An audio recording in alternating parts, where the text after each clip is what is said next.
Chen Guang was roused by a tantalizing fragrance.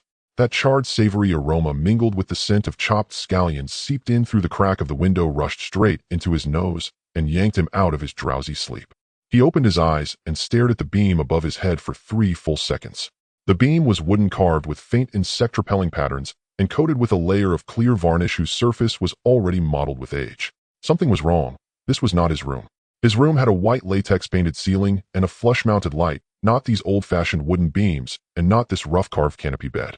Chen Guang jerked upright. A sharp pang shot through him as his head slammed into the transverse bar above the bed. It hurt, truly hurt, not the numbness of a dream. Rubbing his head, he swept his gaze around the room. The room was small, a single glance enough to take in everything: one bed, one table, one chair, one wardrobe, all made of dark wood bearing the polish of years, the edges worn smooth and glossy by long use. On the table sat a teapot and 2 cups, spotlessly clean. On the table against the wall stood a potted plant, its pale pink blossoms, 3 or 4 in full bloom, nestled among lush green leaves that spoke of careful tending. The window was half open, its lattice covered with a sheet of translucent paper that let in light but blocked the wind. From outside came the faint, muddled clamor of the marketplace. Before he could voice a single question, a torrent of memories suddenly surged into his mind like a rising tide. They were his memories and also someone else's. Those of another youth called Chen Guang, 16 years old, an orphan whose parents had both passed away, living alone in a small courtyard house in the southern part of Qingshi City, with a cultivation base at the 3rd level of the qi refining stage. His parents had died half a month ago. Qingshi Mountain outside Qingshi City stretched on for thousands of li, its depths teeming with demonic beasts. Most, however, roamed only in the deep mountains. The areas near the city generally held only minor beasts and were considered relatively safe. But accidents always existed. That day his parents had gone to the mountain foot to gather a type of wild spirit fungus, hoping to sell it for a few spirit coins to supplement the household. Instead, they encountered a latest-stage first-rank demonic beast. A latest-stage first-rank beast was equivalent to a cultivator in the late stage of qi refining. His father was at the 6th level of qi refining, his mother at the 5th. Together, they still were no match at all. By the time the patrol squad arrived, everything was gone. Only a few torn scraps of clothing remained, as if left there solely to confirm their identities. When the news reached Chen Guang, his mind went completely blank. The funeral arrangements were handled by Aunt Lu from next door. They spent some spirit stones, raised a tablet, laid the bodies to rest, and afterward, he collapsed bedridden in a feverish haze for 5 or 6 days. After that, another soul took his place. Chen Guang did not know whether he had transmigrated in spirit or merely broken through the fog between womb and self, awakening memories of a past life. It did not matter. What mattered was that he had crossed over into a cultivation world, no less. In his previous life, this Chen Guang had been an ordinary wage slave in Huaguan, Blue Star, 25 years old, working a 9-to-6 office job, with no house, no car, and the lofty title of dignified single dog. He had also been an orphan, and his only real hobby was reading novels, cultivation stories in particular. Having read too many, he would sometimes daydream, imagining that one day he would transmigrate, obtain a golden cheat, and roam freely between heaven and earth. That can't be right. You can transmigrate just by sleeping. Chen Guang felt somewhat stupefied, yet in the end it was still a blessing. His dream had come true. No half come true. The other half. System. His shout echoed around the empty room. Then his field of vision lit up. A curtain of light appeared out of thin air in his line of sight, hanging there in midair, half transparent and suffused with a faint blue radiance, like some enormous transparent screen unfurling before him. Fine patterns flowed along the edges of the light screen like rippling water or drifting sand, moving slowly yet ceaselessly. Infinite system loading. Loading complete. Host detected. Chen Guang. Binding successful. Welcome to the infinite system. Chen Guang stared at the light screen, mouth agape, his mind blank, for a good 2 seconds. Then he reached out to touch it. His fingers passed straight through, brushing nothing tangible, yet the screen rippled faintly with his movement, like concentric circles spreading across the surface of water. There was a cool sensation, not a chill of temperature, but that strange feeling of touching something formless and unseen, like plunging one's hand into flowing water. Damn, he murmured under his breath. A system. There really was a system. He called out against system. The light screen displayed no written reply, but he sensed a faint, formless response, as though something inside his mind had gently hummed in acknowledgement. It was not a sound so much as a feeling of confirmation, like someone patting his shoulder and saying, "I'm here." He really did have a cheat, an overpowered plugin. A bubbling laugh rose in his chest. With this, couldn't he marry immortal saintesses, live more joyously than the gods, and have a beautiful life beckoning to him? Wait, what kind of cheat was this exactly? How powerful was it? Chen Guang hastily reined himself in and carefully read over every line on the light screen. Infinite System Host Chen Guang Realm Qi Refining 3rd Level Recording Attempts 1010 Resets Daily Enhancement Attempts 22 Resets Daily Duplication Attempts 22 Resets Daily Enhancement Multiplier in the Qi Refining Stage Enhancement up to 10-fold Copy Quantity in the Qi Refining Stage up to 10 copies. Note, cannot record sentient beings, can only record and enhance tangible objects. Enhancement multipliers available 10-fold 100-fold. Upon breaking through a major realm, all counters double. The number of copies and enhancement multipliers are multiplied by 10. Record all things, enhance all things, duplicate all things. At the Qi refining stage, he could enhance items 10-fold and make 10 copies. Each day, he had 2 enhancement attempts and 2 duplication attempts resetting daily and costing nothing whatsoever. Chen Guang flipped that status panel back and forth several times. The more he read, the brighter his eyes shone until the corners of his mouth were tugging irresistibly upward. 10-fold. 10 copies, he whispered, unable to keep the exhilaration out of his voice. At Foundation Establishment, 100-fold and 100 copies get Golden Core, 1,000-fold and 1,000 copies. This isn't just opening a cheat. This is bringing the whole server home. This was an infinite resource cheat. A colossal cheat. He drew in a deep breath, forcing down his surge of wild joy. Stay calm. Test it first. Practice was the only test of truth. He had to see how it worked in reality. By habit, his hand went to his waist and touched his storage pouch. The gift his parents had given him when he first broke through to the initial level of Qi refining. Gray and unremarkable about the size of his palm, it hung quietly at his side. In this world, such personal spatial pouches were items everyone strove to carry.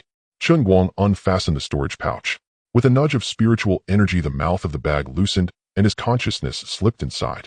Inside was a cubic meter of space, not large but sufficient for a Qi refining cultivator. Several items were neatly arranged within a few dozen pieces of lower-grade spirit stone, green and lustrous, stacked in one corner. 2 small porcelain bottles lay side by side. A few changes of clothes were folded into perfect squares. There was also a short sword of ordinary iron, not even a proper magic tool, kept merely for self-defense. There were also some odds and ends, a little over 400 spirit coins, a small bag of wheat cakes, and half a flask of water. He took out 1 piece of spirit stone.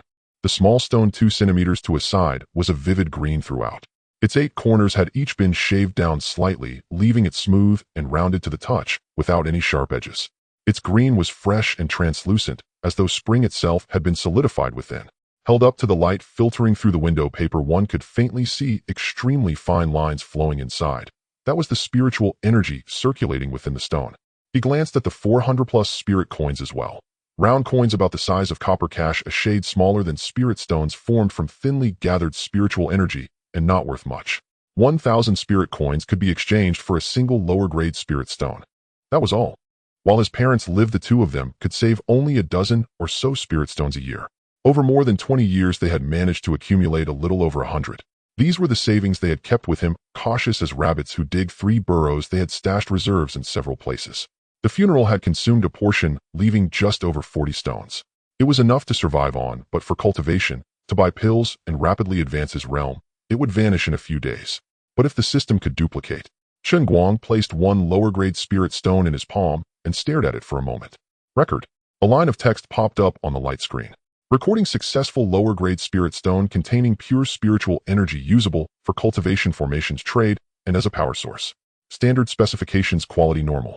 1 recording attempt ticked down. Then he selected duplication. With a thought, he chose to copy 10. 1 duplication attempt was consumed. A flash of white light. A pile of spirit stones appeared out of thin air on the bed, spreading out in a little heap. He looked down and counted them. Including the original, there were 11. Chen Guang stared at the pile of spirit stones in silence for 2 seconds. Then he could not help but laugh. The infinite resources were real. What would come after this? Only after a long while did he manage to tamp down his excitement. He began gathering the spirit stones, putting them back into the storage pouch one by one. The green glowing stones stacked together were especially eye-catching in the dull gray bag. Fastening the pouch back at his waist, he patted it, feeling himself suddenly much more grounded. But simply duplicating spirit stones was far from enough. Sitting on the bed, Chen Guang's thoughts whirled. Spirit stones were money as long as he had enough that was sufficient. What could truly accelerate his cultivation were pills. And he happened to have pills on hand. Chen Guang took out the 2 small porcelain bottles, pulled out the stoppers, and brought them to his nose, smelling each in turn. The first held pale white pills, each the size of a soybean, a thin layer of powdery frost on their surface. Their scent was mild, laced with a trace of herbal bitterness. These were qi refining pills, first rank lower grade, the basic medicine assisting early qi refining cultivation. For cultivators at the first to third levels of qi refining, they were most suitable, able to hasten the absorption of spiritual energy. Such pills cost 1 lower grade spirit stone per bottle, 10 pills to a bottle. Only 3 remain now. The second bottle's pills were darker in color and noticeably larger. These were qi recovery pills, also basic pills used to rapidly restore spiritual energy, taken in battle or after overexertion in cultivation. This bottle was full because he rarely had cause to use them. He poured out 1 qi refining pill. Record. Qi refining pill, first rank lower grade pill refined from spiritual herbs such as lingwu grass and qingxin flower, assists qi refining cultivators in cultivation and speeds up spiritual energy absorption. Quality normal. Enhance. The pill in his palm began to change. Its color shifted from pale white to creamy, finally settling into a lustrous shade like mutton fat jade. The powdery frost on its surface thickened. The pill itself became more perfectly rounded, as though carefully polished by an unseen hand. The bitterness in its scent faded, replaced by a clear, refreshing fragrance of herbs and wood.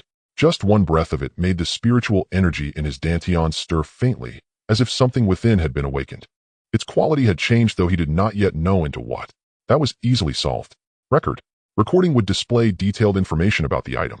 Qi refining pill, first rank upper grade pill refined from spiritual plants such as lingwu grass and qingxin flower, assists qi refining cultivators in cultivation and speeds up spiritual energy absorption. Quality normal. Tenfold enhancement had vaulted it directly over 2 minor grades. He then took out a qi recovery pill, poured 1 into his hand, and in turn recorded and enhanced it. Recording successful. Qi recovery pill, first rank lower grade pill rapidly restores spiritual energy for qi refining cultivators. Quality normal. The qi recovery pill changed from light yellow to a rich golden hue. Formerly a basic lower grade pill, this one was now likely upper grade as well. A dense, mellow medicinal aura wafted from it, carrying a faint warmth. Held in his palm, it felt gently warm to the touch. He recorded it again. As expected, it was indeed upper grade. From now on, he could directly duplicate upper grade qi refining pills and qi recovery pills. He had used up both enhancement attempts. 1 duplication attempt remained.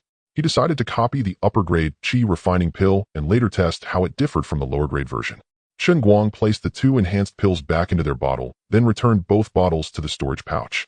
The 10 duplicated upper grade qi refining pills he had the system produce were likewise stored in a bottle and put away. Leaning back against the bed frame, his mind flashed with hazy thoughts. He had struck it rich. Never again would he lack for resources. The days of poverty were gone for good. But he needed to plan carefully how to live from here on, to live as comfortably as possible. He had to go out and buy a variety of other pills.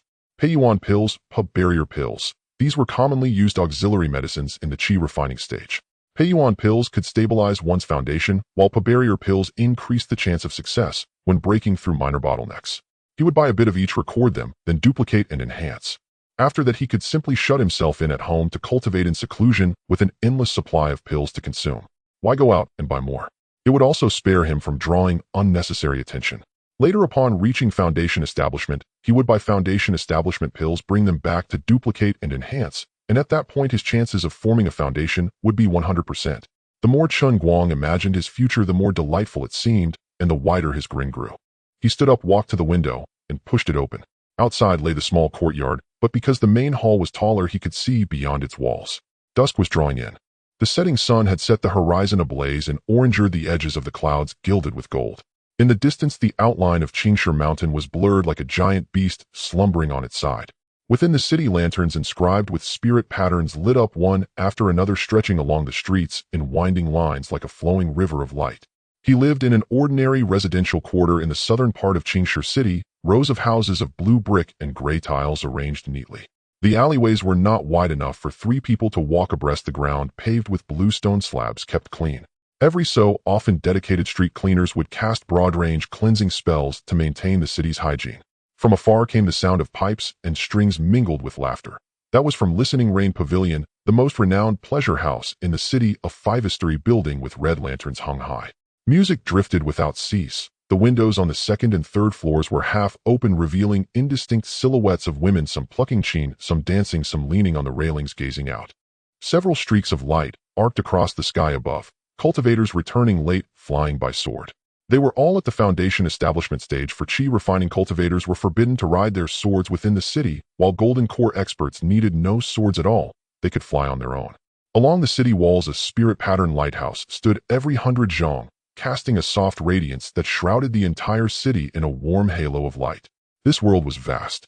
Qingshi City was merely a small city in the northern reaches of the Great Zhou Kingdom, and Great Zhou itself was but one of many nations on this continent.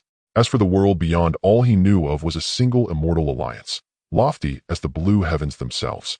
The road ahead was long. Leaning against the window frame, Chen Guang exhaled a long breath. In his previous life, he had been an ordinary man 996 without car or house, trapped his whole life in a forest of concrete. In this life, he had a system, a chance at longevity, and the prospect of the finest food, the best wine, the most breathtaking scenery, and the most beautiful people. Perhaps it was precisely because he had been so poor and so full of longing in his past life that he had obtained this infinite resource cheat. The thought made him so happy, he almost wanted to laugh again. Heh! Chen Guang closed the window, sat back down on the bed, and began to cultivate. Having crossed into a cultivation world, he naturally had to see for himself how this path to immortality was walked. Chen Guang sat cross-legged on the bed and drew in a deep breath. After crossing into this world, he had been too busy feeling excited to properly cultivate. Yet the memories of this life contained a cultivation method, the most basic kind, called Qingyuan breathing art, a common technique practiced by 6 or 7 out of 10 rogue cultivators in Qingshi City. He wanted to personally experience how it truly felt. He closed his eyes and, following the method in his memories, adjusted his breathing and sank his consciousness into his dantian. Spiritual energy arrived. From all directions it seeped into his body thread by thread, through his skin and along his breath. It was very slow, yet exquisitely distinct.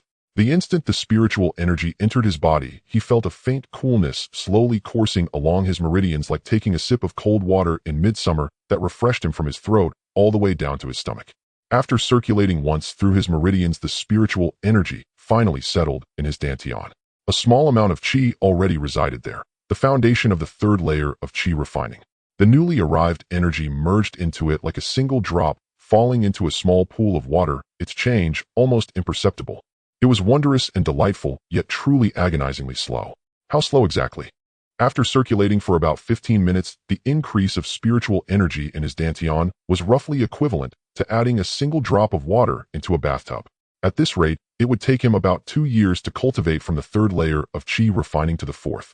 This was the cultivation speed of an ordinary cultivator, 2 to 3 years just to break through a minor realm. Chen Guang opened his eyes and fished out a low-grade qi refining pill from his storage pouch.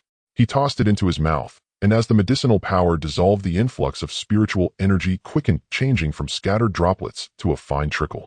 It was far faster than cultivating on his own, and with 1 pill a day, he could bring his breakthrough forward by half a year. Yet for someone with a cheat, it was still far too slow. Time to activate his cheat. Let's try the high-grade one. He took out the enhanced high-grade qi refining pill and popped it into his mouth. The pill melted the instant it touched his tongue. A warm force slid down his throat and then exploded. Not a real explosion, but that was how it felt, as if someone had poured a basin of warm water into his body, flowing from his throat to his dantian, and then booming outward through his entire being. The spiritual energy that had been flowing like a small stream now surged like a young river, gushing through his meridians. They were instantly flooded with qi, leaving a faint sense of swelling. Chen Guang dared not be distracted and drove his cultivation art with all his might.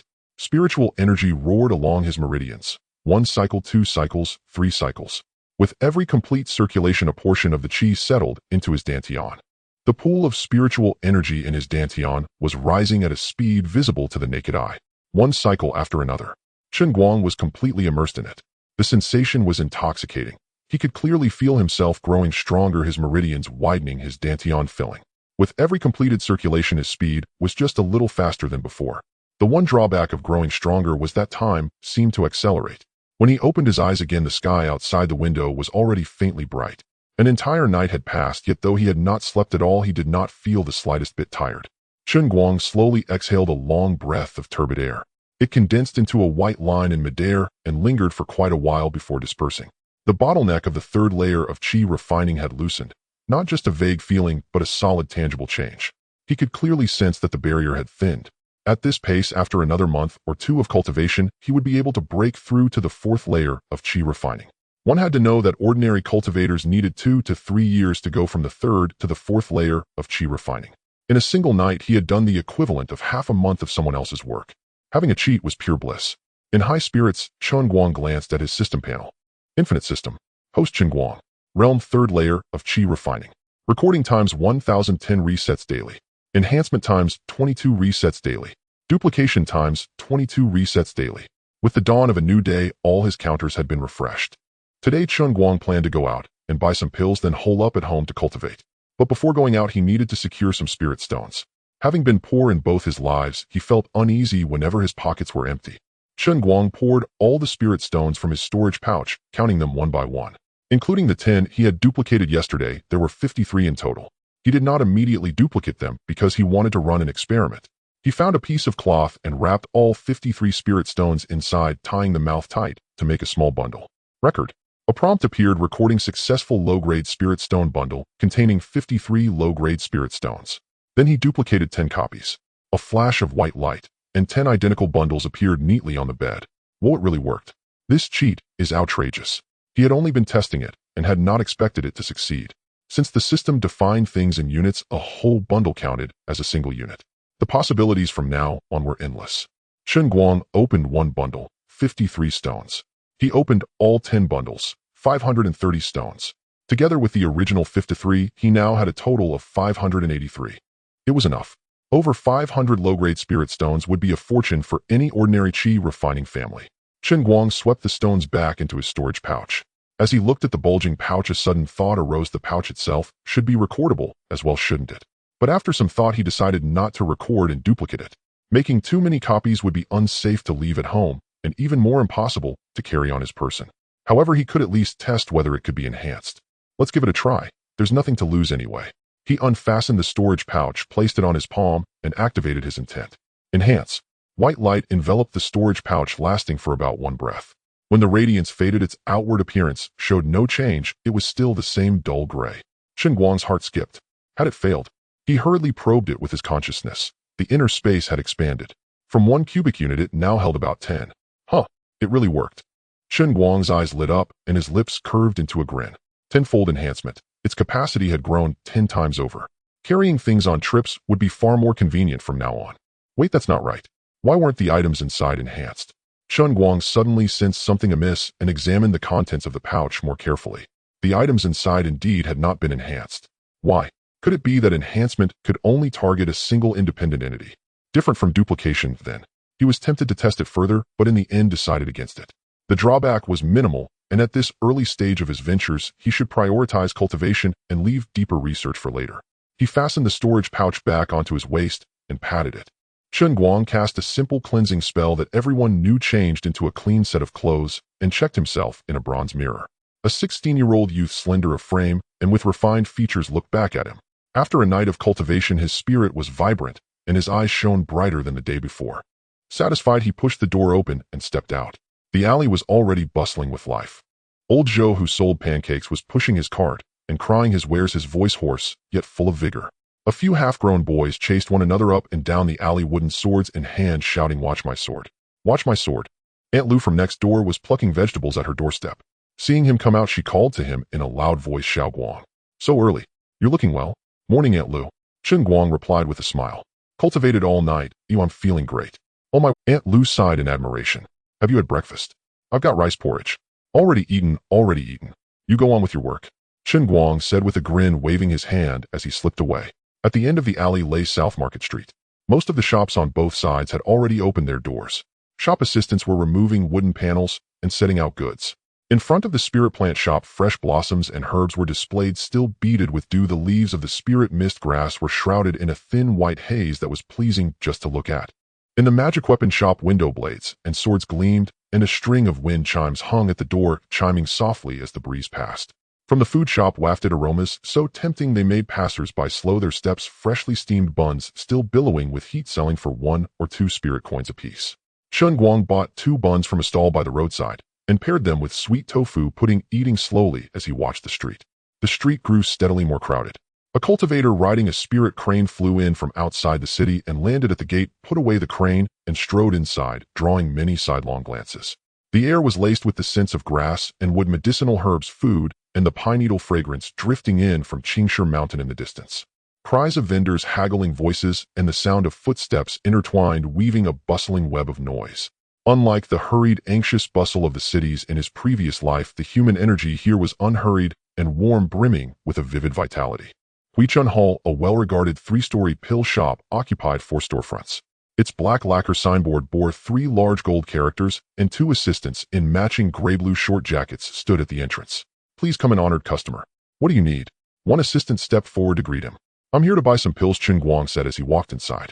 A round-faced, middle-aged shopkeeper with a perpetual smile approached. His cultivation was likely in the late stage of qi refining. 1 bottle of qi refining pills.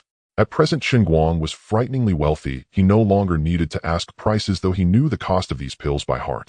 "Very well. 1 Peiyuan pill. 1 Pashang pill." The last was a bit expensive, but the price was justified. When one reached the threshold of a minor realm, it could increase the chance of breakthrough by 30 to 50%, saving several months of slow grinding cultivation. 1 bottle of hemostasis pills, 1 detoxification pill, and 1 Huichun pill. The shopkeeper swiftly packed the pills and worked the abacus with practiced fingers. 1 spirit stone for the qi refining pills, 3 for the Peiyuan pill, 10 for the Pashang pill, 1 for the hemostasis pills, 2 for the detoxification pill, and 5 for the Huichun pill. 22 low-grade spirit stones in total. Using an abacus did lend a certain sense of ceremony. After all, cultivators were constantly cultivating and evolving. Their minds grew ever sharper, and such calculations took ordinary people only a couple of seconds, let alone cultivators. Chen Guang took out 22 spirit stones from his storage pouch and lined them up on the counter. The shopkeeper accepted the stones and passed the pills over, then could not help asking, "Little brother, are you a rogue cultivator? You look unfamiliar." "A rogue cultivator," Chen Guang said as he put the pills into his storage pouch. "My parents left a bit of savings." "Left?" The shopkeeper understood at once, uttered a soft "oh," and tactfully refrained from further questions. After leaving the Huichuntang, Chen Guang did not rush home. It was a rare outing, and he had to wander around to appreciate the beauty of the cultivation world. In the middle section of South City Street, there was a restaurant called Wangxian Tower, 3 stories high, with flying eaves and upturned corners, one of the best establishments in Qingshi City. Chen Guang had passed by countless times before, but had never entered. He lacked the money. Now, with more than 500 spirit stones in his pocket, he felt he should take a look at what was happening. Wangxian Tower stood to the south of Qingshi Square, a 3-story wooden building with flying eaves and upturned corners. Each level had a row of red lanterns hanging under the eaves, swaying gently in the wind, unlit during the day. At the entrance, 2 red-painted pillars stood, inscribed with a couplet. The upper line read, "Gazing at the immortals from Wangxian Tower," and the lower line, "Drunken moon, in the cup the moon returns." The calligraphy was lively and dynamic, said to have been casually written by a drunken golden core cultivator in the past. Upon entering, the first floor was a grand hall filled with dozens of tables separated into several areas by potted plants, allowing for privacy. Though it was not yet noon, and many cultivators were already drinking and chatting, the noise was lively, and the waitstaff darted between tables, delivering dishes and drinks, busy and cheerful. The air was filled with the rich sense of alcohol and food, mingling with the sounds of conversation, creating a vibrant atmosphere. Chen Guang glanced around and went up to the second floor. The second floor was much quieter, with dark red spiritual wood flooring that made no sound when walked upon. The walls were adorned with a few spiritual pattern paintings depicting flowing landscapes that seemed alive. By the window, there was a row of private rooms separated by intricately carved screens that featured spiritual patterns, providing sound insulation. At the end of the corridor, a few bamboo plants around 5 to 6 feet tall were growing, their leaves adorned with dew, radiating spiritual energy. A waiter came up and smiled, asking, "Sir, would you prefer a table in the hall or a private room?" "A window seat in the hall, please." "Certainly, right this way." The waiter led him to a table by the window with a view of South City Street and Qingshi Square outside. Chen Guang sat down. The view here was excellent, capturing the entire square in his gaze. The distant outline of Qingshi Mountain was clear, and the streets of the city crisscrossed like a chessboard. "What would you like to eat, sir?" "Our specialty is the black boar meat pod, made with mid-grade spirit pig meat and stewed for 2 hours, and we also have steamed silver carp freshly caught from the Qingshi Mountain stream, very delicious." "Then bring me a portion of the meat pot, a portion of the steamed silver carp, and a jug of fruit wine." "Certainly." The waiter went to arrange it while Chen Guang leaned back in his chair and turned to look out the window. Qingshi Square was already bustling. The central stone statue, towering over 10 feet, was said to be Xuan, the founder of Qingshi City from 10,000 years ago, a nascent soul cultivator who was rumored to have severed Qingshi Mountain with a single sword, opening this city. Around the base of the statue, vendors were set up selling spiritual talismans, magical tools, and spiritual fruits, their calls ringing out in chorus. A few children were playing tag beside the statue. One climbed onto the statue's pedestal, but was pulled down by an adult, receiving 2 slaps on the backside before running off to play again. To the north of the square was the Zhao family's estate, a major power in Qingshi City, with an impressive entrance. 2 stone lions stood about 10 feet tall, vividly lifelike. 4 Qi refinement stage guards stood at the door, their armor gleaming likely at the later stage of Qi refinement. The Zhao family's patriarch was said to be a mid-stage golden core cultivator holding significant influence within 1,000 miles. To the east of the square was the Qingshi city branch of Wanbao Tower, a 5-story building entirely made of green and white jade, each floor intricately carved with spiritual patterns. From a distance, it resembled a glowing pagoda. The cultivators entering and exiting were noticeably of a higher caliber than those on the street, mostly at the later stage of Qi refinement, with the occasional foundation establishment cultivator arriving on their swords, landing at the entrance, and casually walking inside after sheathing their swords. The dishes arrived. The meat pot was served in a small clay pot, and when the lid was lifted, steam billowed, releasing a fragrant aroma. The thick broth glistened with oil, and the meat was tender, falling apart with a simple chopstick pinch. The steamed silver carp was placed on a long platter with strips of ginger and scallions on top, drizzled with hot oil that sizzled. Chen Guang picked up a piece of meat and placed it in his mouth. Incredible! The pork was tender and flavorful, the broth rich and carrying a unique fragrance of spiritual herbs. The fish meat was fresh and tender, melting in the mouth with no bones, incredibly delicious. The fruit wine was light pink, its flavor unknown, poured into a small jade cup, slightly sweet and not spicy. As Chen Guang ate, he gazed out the window, feeling delightfully content. In his past life, he never experienced such days.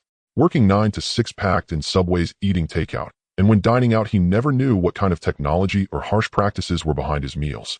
Now sitting in a restaurant on the second floor of the cultivation world with a system at his disposal, eating spirit beast meat, drinking spirit fruit wine, watching the bustling square below, and seeing cultivators flying by on their swords in the distance. This life is truly delightful. So I've been practicing the Qing Feng sword technique for 3 months now. Every time I reach the third move, willow fluff in the wind, I feel the sword moves are erratic with power fluctuating. What could be the issue? A nearby plump cultivator lamented to a friend across the table. I heard it's because the intention doesn't match the form. You need to envision yourself as a real piece of willow fluff rising and adapting to the wind. After finishing his meal, Chen Guang prepared to settle the bill. Hearing this, he walked over and spoke earnestly. Friend, your problem lies in trying too hard to slice tofu. The strength of willow fluff is in obscuring faces, not cutting. Change the third move to aim at your opponent's face with a bit of rotation on the sword tip. Then apply honey on the sword for 14 days to cultivate sticky spiritual power. When your opponent squints, won't you be able to strike it well? After saying this, Chen Guang turned and left. The plump cultivator was stunned for a while, muttering honey on the sword. His friend twitched his mouth, wanting to say something, but only managed to blurt out, "Why don't you give it a try?" They exchanged bewildered glances, falling into a long silence. Chen Guang had already descended the stairs, a smirk on his lips as he murmured to himself, "A good deed, every day accomplished." When settling the bill, the waiter smiled and said, "Sir, that will be 2 spirit stones." The price was not cheap. An ordinary wandering cultivator could only afford to dine here occasionally to improve their meals. In the past, Chen Guang would not have dared to come, but now he would visit every day. He paid the spirit stones and exited Wangxian Tower.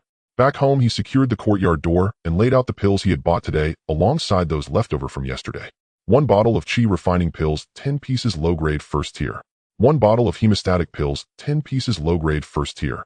1 cultivation reinforcement pill mid-grade first tier. 1 breakthrough pill upper-grade first tier. 1 detoxification pill mid-grade first tier. 1 revitalization pill mid-grade first tier. He had used 1 upper-grade Qi refining pill for his cultivation last night, leaving him with 9, and he had 10 upper-grade recovery pills. Now he was ready to start his power trip. He found a large cloth, placed all the pills inside, bundled them tightly, and made a big package. Record. Copy. A flash of white light appeared, and 10 identical large packages appeared on the bed. Chen Guang opened one, counted, and found the quantity was correct.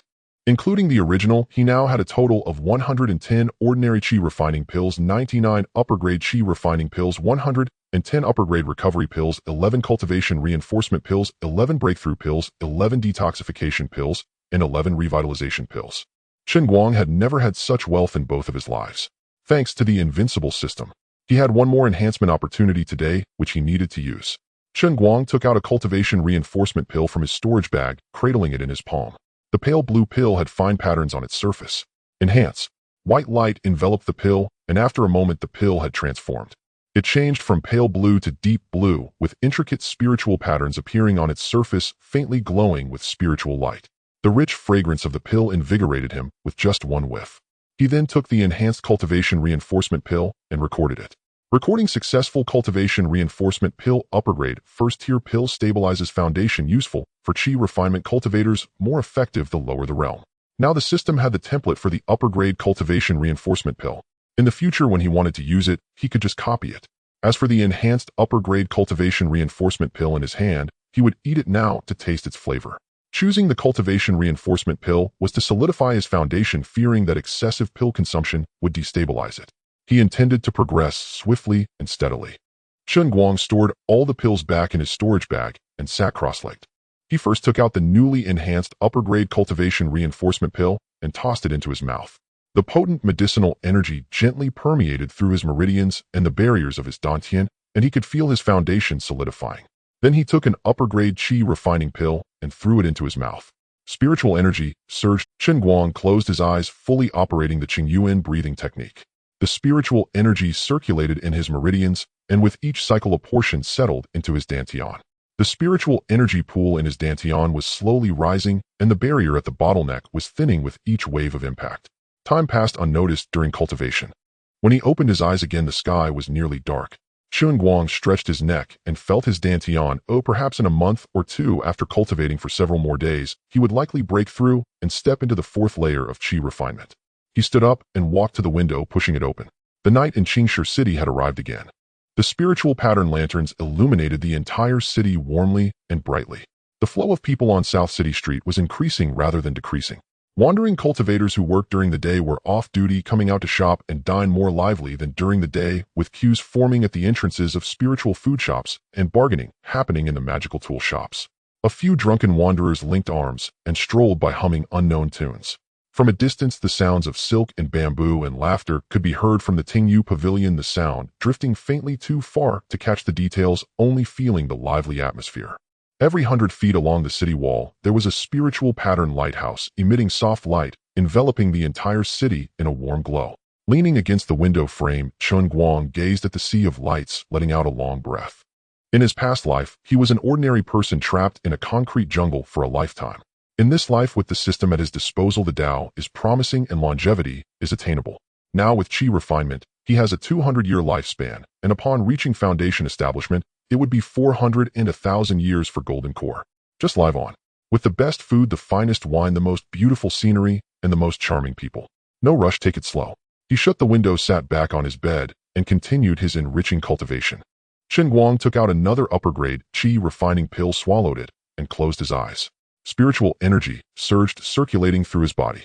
Outside the window, the night in Qingshi City was bustling. In a small courtyard in the south of the city, a young man at the third layer of qi refinement was steadily growing stronger. Chen Guang was eager to break through and become stronger, so he hardly went out and immersed himself in cultivation. As his progress was rapid, every moment spent consuming pills seemed to make him stronger, and under such circumstances no one could refuse to cultivate. The breakthrough came on the night of the 12th day.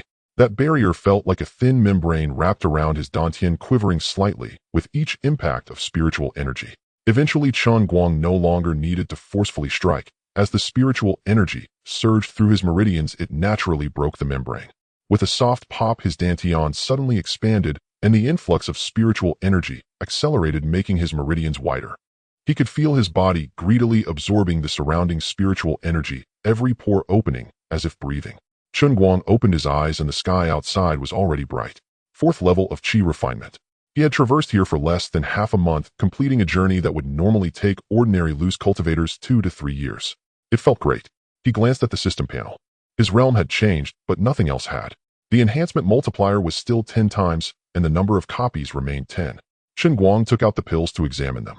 Over these days, he consumed 1 high-grade qi refinement pill and 1 top-grade cultivation pill daily, depleting quite a few, but there was still a large stock in his storage bag. These days, he used up the recording and copying counts every day, duplicating a large number of pills and spirit stones. The quantities were so vast that he stopped counting. The granary was full and satisfying.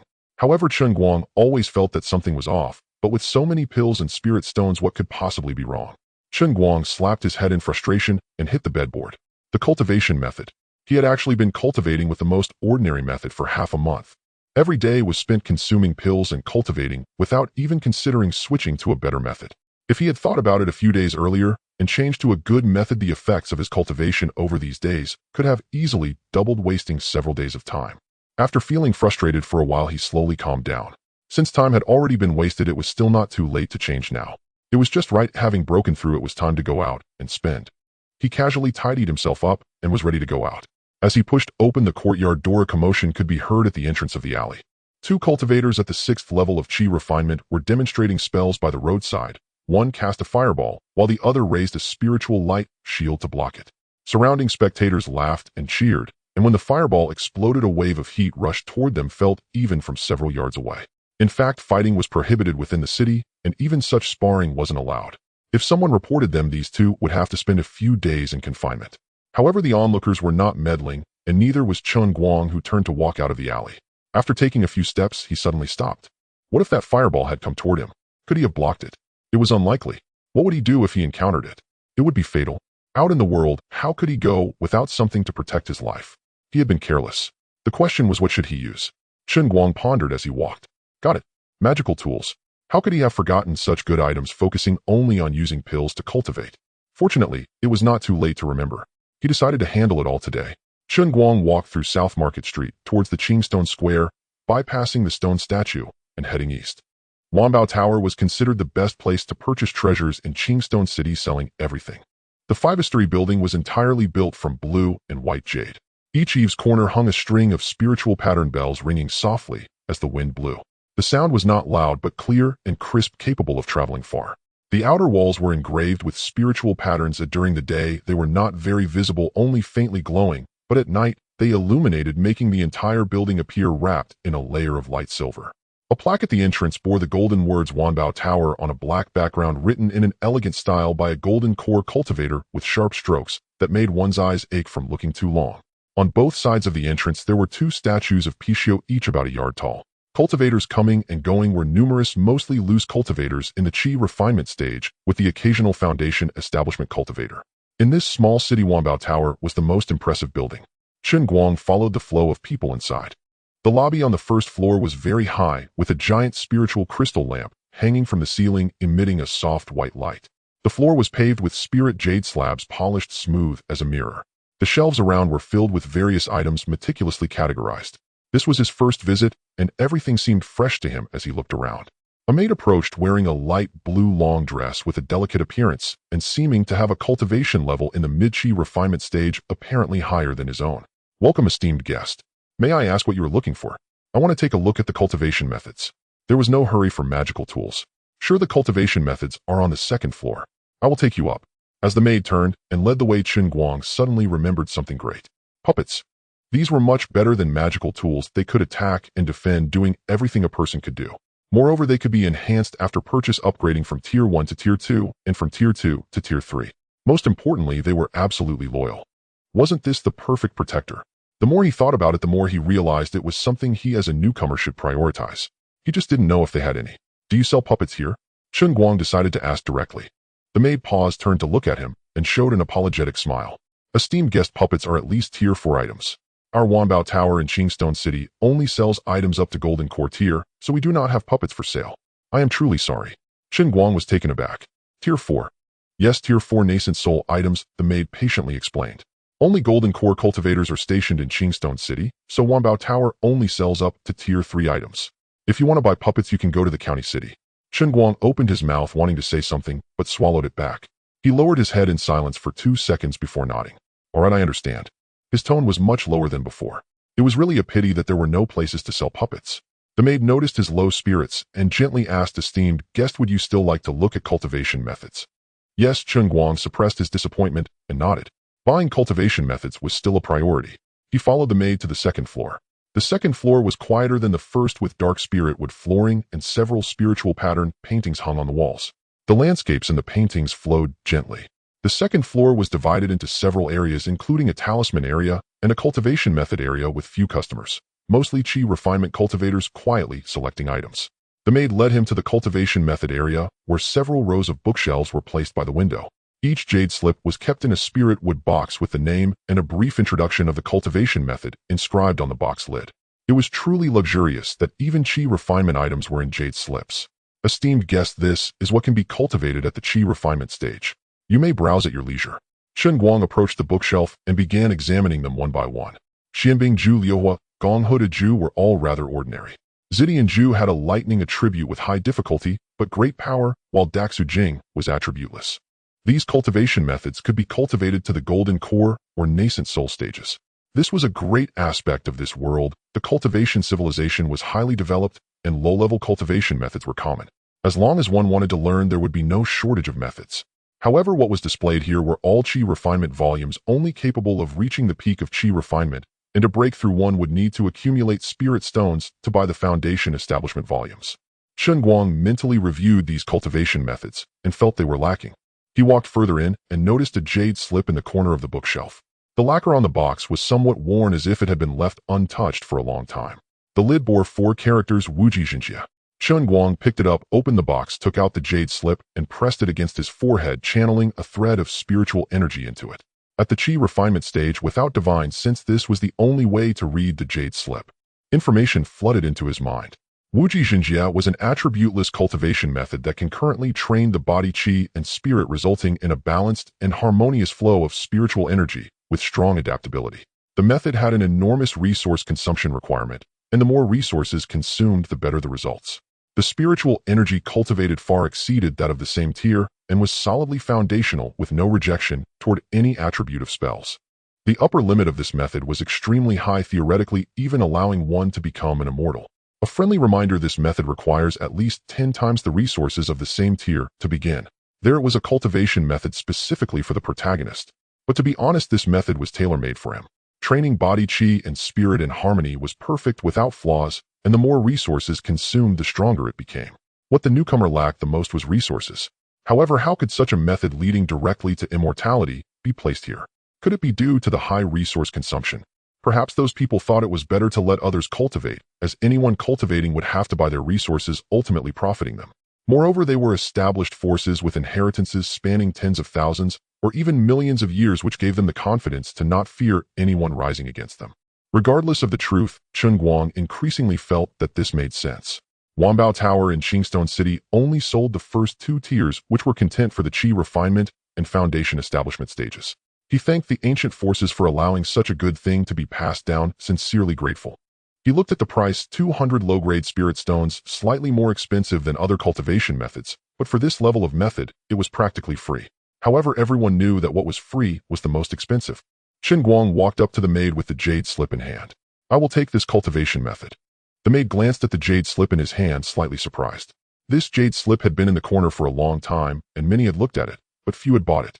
Those with a little influence already had stock, while loose cultivators couldn't afford to practice it. But she said nothing more, took the jade slip, and placed it in the spirit wood box, handing it back with both hands. "Esteemed guest, Wuji Jinjia is priced at 200 low-grade spirit stones." Chen Guang took out the spirit stones to pay and stored the box in his storage bag. After buying the cultivation method, he looked around and suddenly noticed the talisman area. Talismans. Right, without puppets, he could still buy talismans. This was also a good item. He remembered seeing some at the square, but hadn't paid attention. He could buy them to duplicate and enhance, upgrading them from Tier 1 to Tier 2 and from Tier 2 to Tier 3. Later, he could stick 10 or 8 on himself when going out and keep hundreds in his storage bag. His sense of security would be through the roof. He walked over. Several long tables displayed various talismans covered with transparent crystal domes.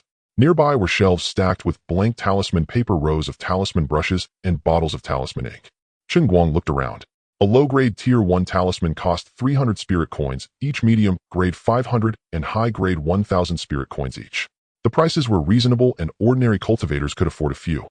He bought talismans for attack such as fireballs and ice cones. For defense, he got spiritual light shields and golden armor talismans. And for support, he purchased lightweight swift and breath-holding talismans, all high grade 1 of each.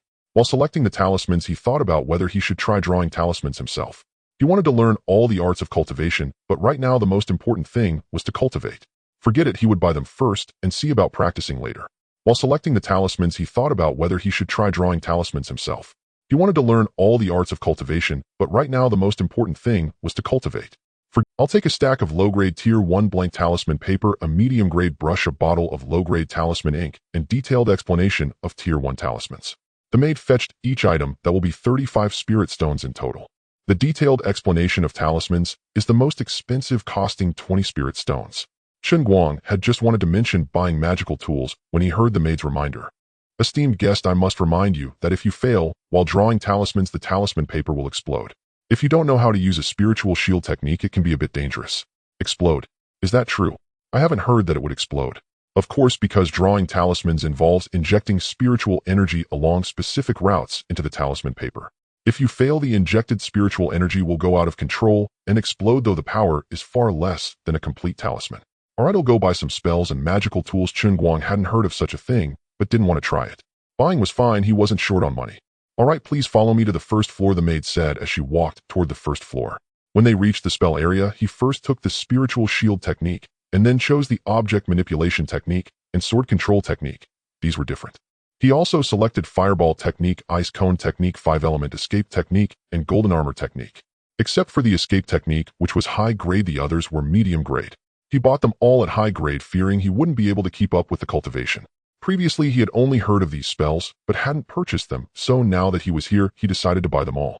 As for magical tools, he bought 2 medium-grade spiritual swords, one for flying and the other as a weapon. After all, magical tools needed to be driven by one's own spiritual energy. Without strength, even the best magical tools would simply be gifts for others. He initially wanted to buy a small spirit boat, but it was too expensive. Today's spending was already substantial, any more would be a bit conspicuous. When he checked out, it came to 75 spirit stones. Today's total spending was over 100, nearly equivalent to the income of an ordinary mid-chi refinement cultivator over 10 years, which was already a bit eye-catching. After leaving Wanbao Tower, it was almost noon. He didn't plan to head directly back. Since he was out, how could he not enjoy some good food? Walking along, he headed toward Wangxian Tower. Chen Guang stepped out of the Wanbao building, the sun nearly overhead. He squinted at the sky from the entrance and decided to head to Wangxian Tower for a good meal. After all, it wasn't easy to go out, and only attending to business without enjoying a meal would be quite a loss. Onward to Wangxian Tower. Chen Guang stepped inside, and it was still bustling. The hall on the first floor was already mostly filled, and the cacophony of voices hit him. The air was a blend of the aroma of wine, dishes, and rice. Guests, how many of you? Would you like to sit on the first floor or the second? A waiter approached, his sleeves rolled up to his elbows. One person, second floor. Alright, one for the second floor, the attendant called out while walking away. Chen Guang followed him upstairs, where the second floor was quieter than the first. A row of tables by the window faced the Qingstone Square, offering an expansive view. He chose a table in the corner to sit down. He pushed open the window, and a cool breeze flowed in, carrying the voices from the square and the distant mountain. From here, the entire Qingstone Square was in full view.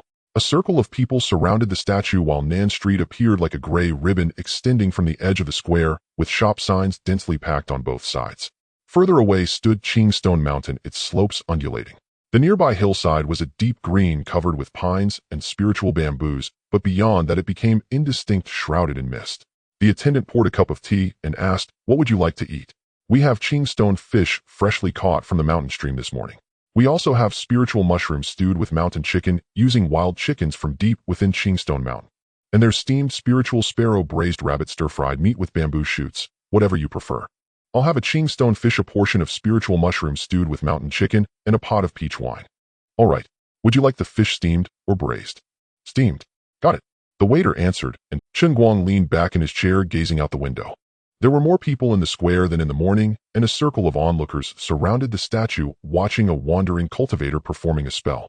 He conjured a fireball shaped like a dragon, which suddenly showered with a flurry of snowflakes, the fire dragon dancing amidst the snow, a spectacular display of ice and fire. "Great!" The crowd cheered, tossing spiritual coins into the air. The survival skill of ordinary cultivators was to harmoniously blend 2 basic spells to reach a pinnacle.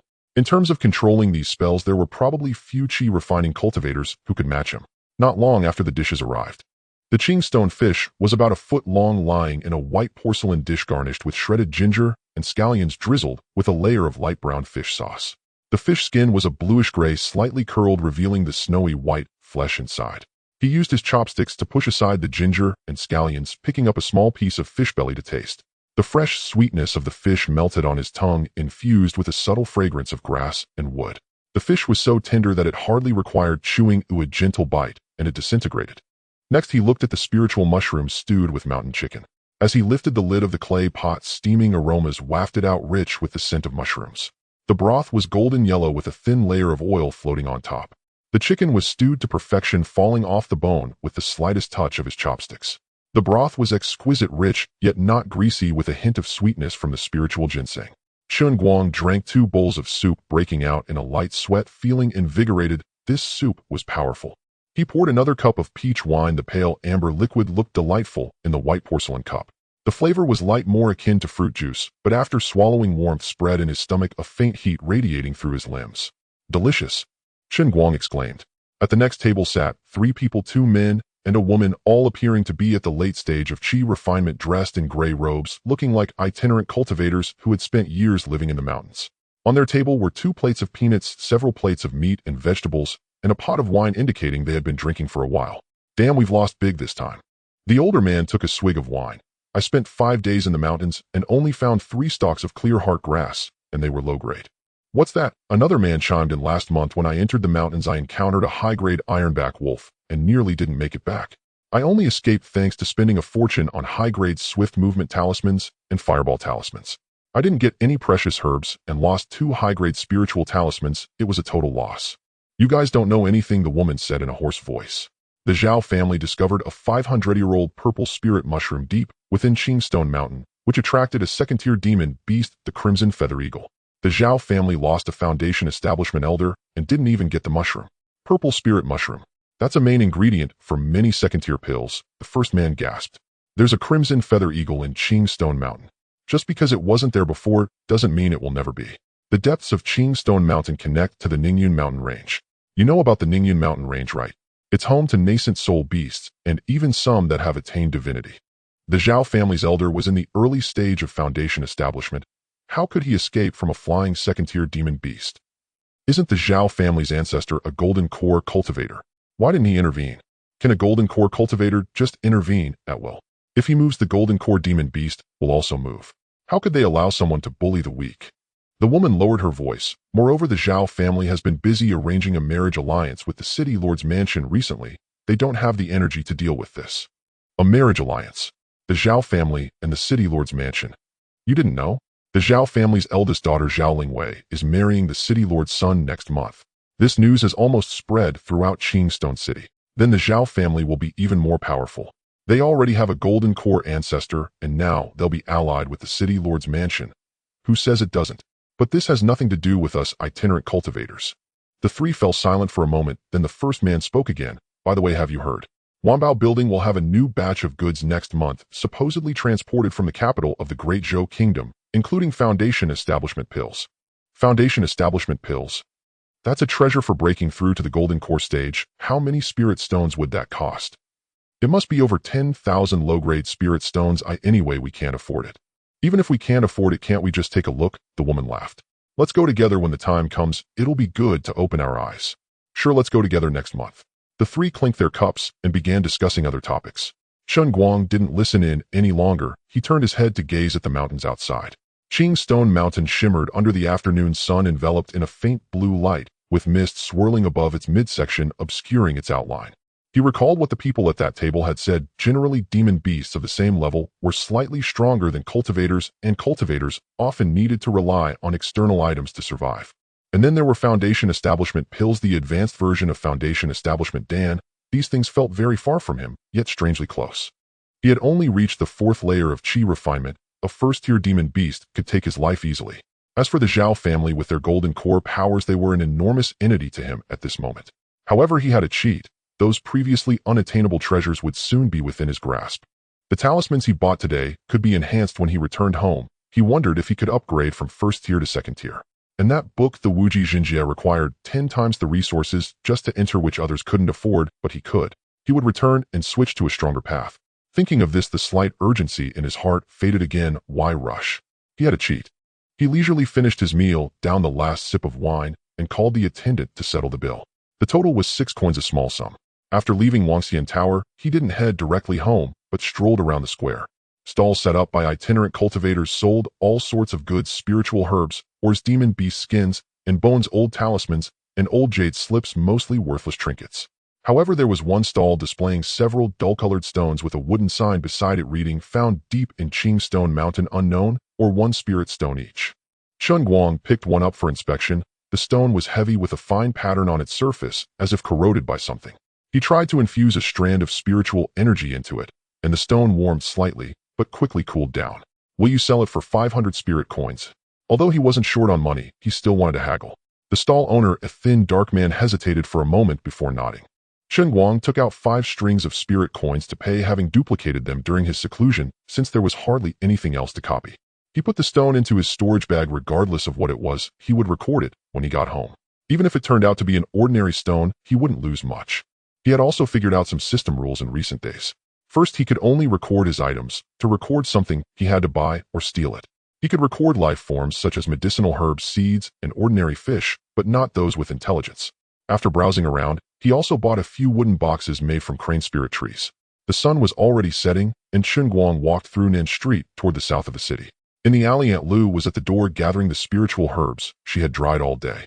Seeing him return, she smiled and called out, "Xiao Guang, have you eaten yet?" Chen Guang smiled in response and pushed open the courtyard door. He closed the door and laid out the items he had bought today on the table. First, he would deal with that stone. Record. Recording successful unknown or first-tier mid-grade refining material contains traces of fine gold, can enhance the quality of talismans after purification. A first-tier mid-grade refining material with fine gold bought for half a spirit stone, he made a profit. Chen Guang stored the stone properly for future use. He took out all the talismans he had bought today, recording and enhancing them one by one. For those he didn't have enough times for, he would handle them tomorrow. He enhanced the Fireball Talisman and the Golden Armor Talisman to become first-tier superior, capable of ignoring most attacks below Foundation establishment.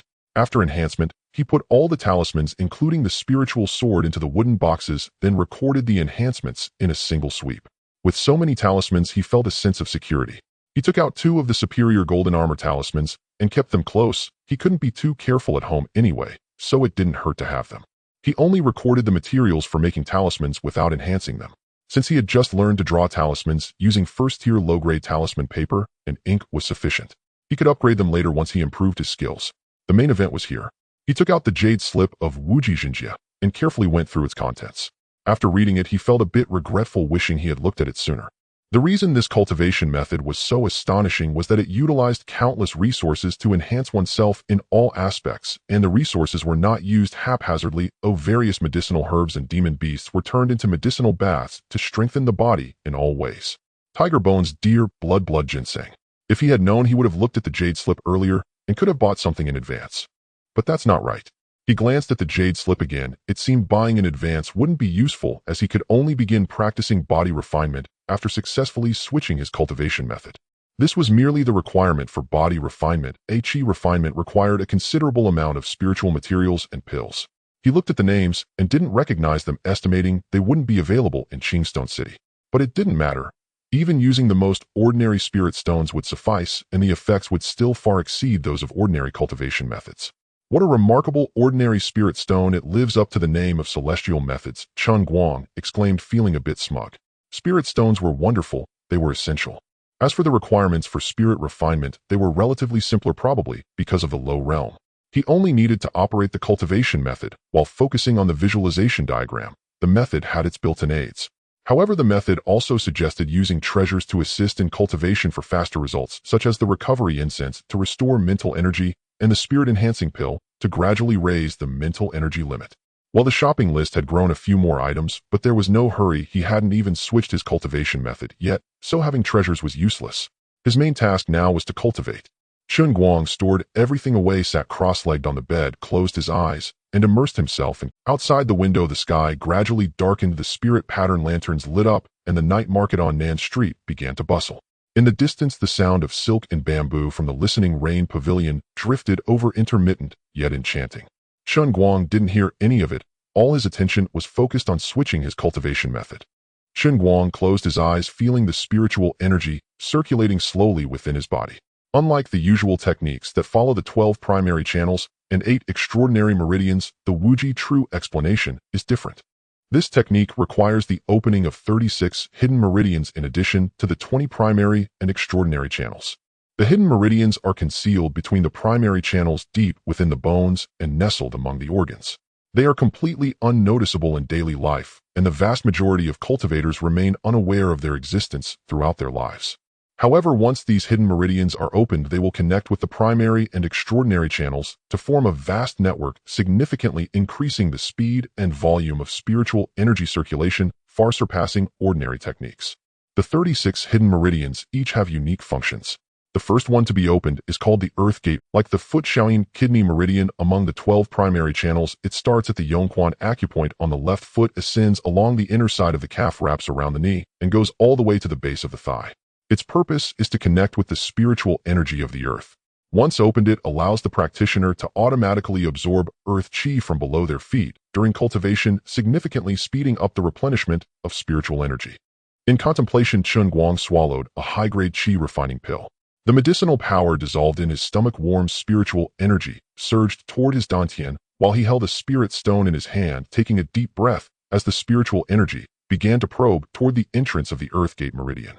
The entrance is located at the sole of the foot. The spiritual energy traveled down the calf, and after a while it finally encountered the entrance of the hidden meridian. The Earth Gate meridian had never been flushed by spiritual energy. It was narrow and dry, nearly completely closed at the entrance. When the spiritual energy probed in, it was like pouring water into a dried-up canal that hadn't seen moisture in years. The walls cracked, and the water seeped everywhere. A sensation of acidity and swelling instantly transmitted to his brain, as if something were growing within the meridian, gradually expanding the walls. Chen Guang frowned, but did not stop. The spiritual energy pushed forward little by little, and for every inch it advanced, a significant amount of energy was consumed. The medicinal power of the high-grade qi refining pill continuously surged from his stomach into the dantian, and the spirit stone in his hand was also supplying spiritual energy. The simultaneous supply barely kept pace with the energy consumption of opening the meridian. Otherwise he would have to take a break after a bit. In the first hour, the spiritual energy barely covered 1/3 of the distance. The Earth Gate meridian was longer than he had imagined, with 2 bends in the middle. Each bend had a thin barrier. When the spiritual energy struck it, the barrier trembled slightly, but did not break.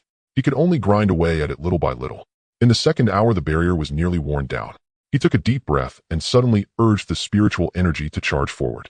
With a soft pop, a light sound echoed in his consciousness. The barrier broke and spiritual energy surged forward. In the third hour, the Earth Gate meridian was finally opened. When the spiritual energy first completely traversed this hidden meridian, Chen Guang felt a sudden warmth at the sole of his left foot, as if warm water were flowing in from the Yongquan acupoint. The warmth traveled up his calf all the way to the base of his thigh, before converging in his dantian. He opened his eyes and looked down at his foot, noticing a faint layer of spiritual light at the sole, which was brighter than the rest. It took 3 hours to open one, and there are still 35 left. 3 hours was only possible due to the aid of spirit stones and pills. Otherwise, even 2 days would be considered fast. Chen Guang did not stop. He swallowed another high-grade qi refining pill, picked up a new spirit stone, and continued. The second hidden meridian is called the Heavenly Pivot Meridian, starting at the center of the right palm, ascending along the inner side of the arm, wrapping around the shoulder, connecting to the chest's Zhongxua point. The function of this meridian is to enhance the output speed of spiritual power. Once open, spellcasting will be faster and more potent. The Heavenly Pivot Meridian is slightly shorter than the Earth Gate Meridian, but narrower. The speed of spiritual energy advancement is slower, requiring more effort for each step than the Earth Gate Meridian. It took nearly 2 hours to complete half of it, and there was a pause in between. It wasn't that he didn't want to persist, it was that the energy consumption was too great, causing his head to spin, forcing him to take a break. After resting for 15 minutes, he continued. Another hour and a half passed before the Heavenly Pivot Meridian was finally opened.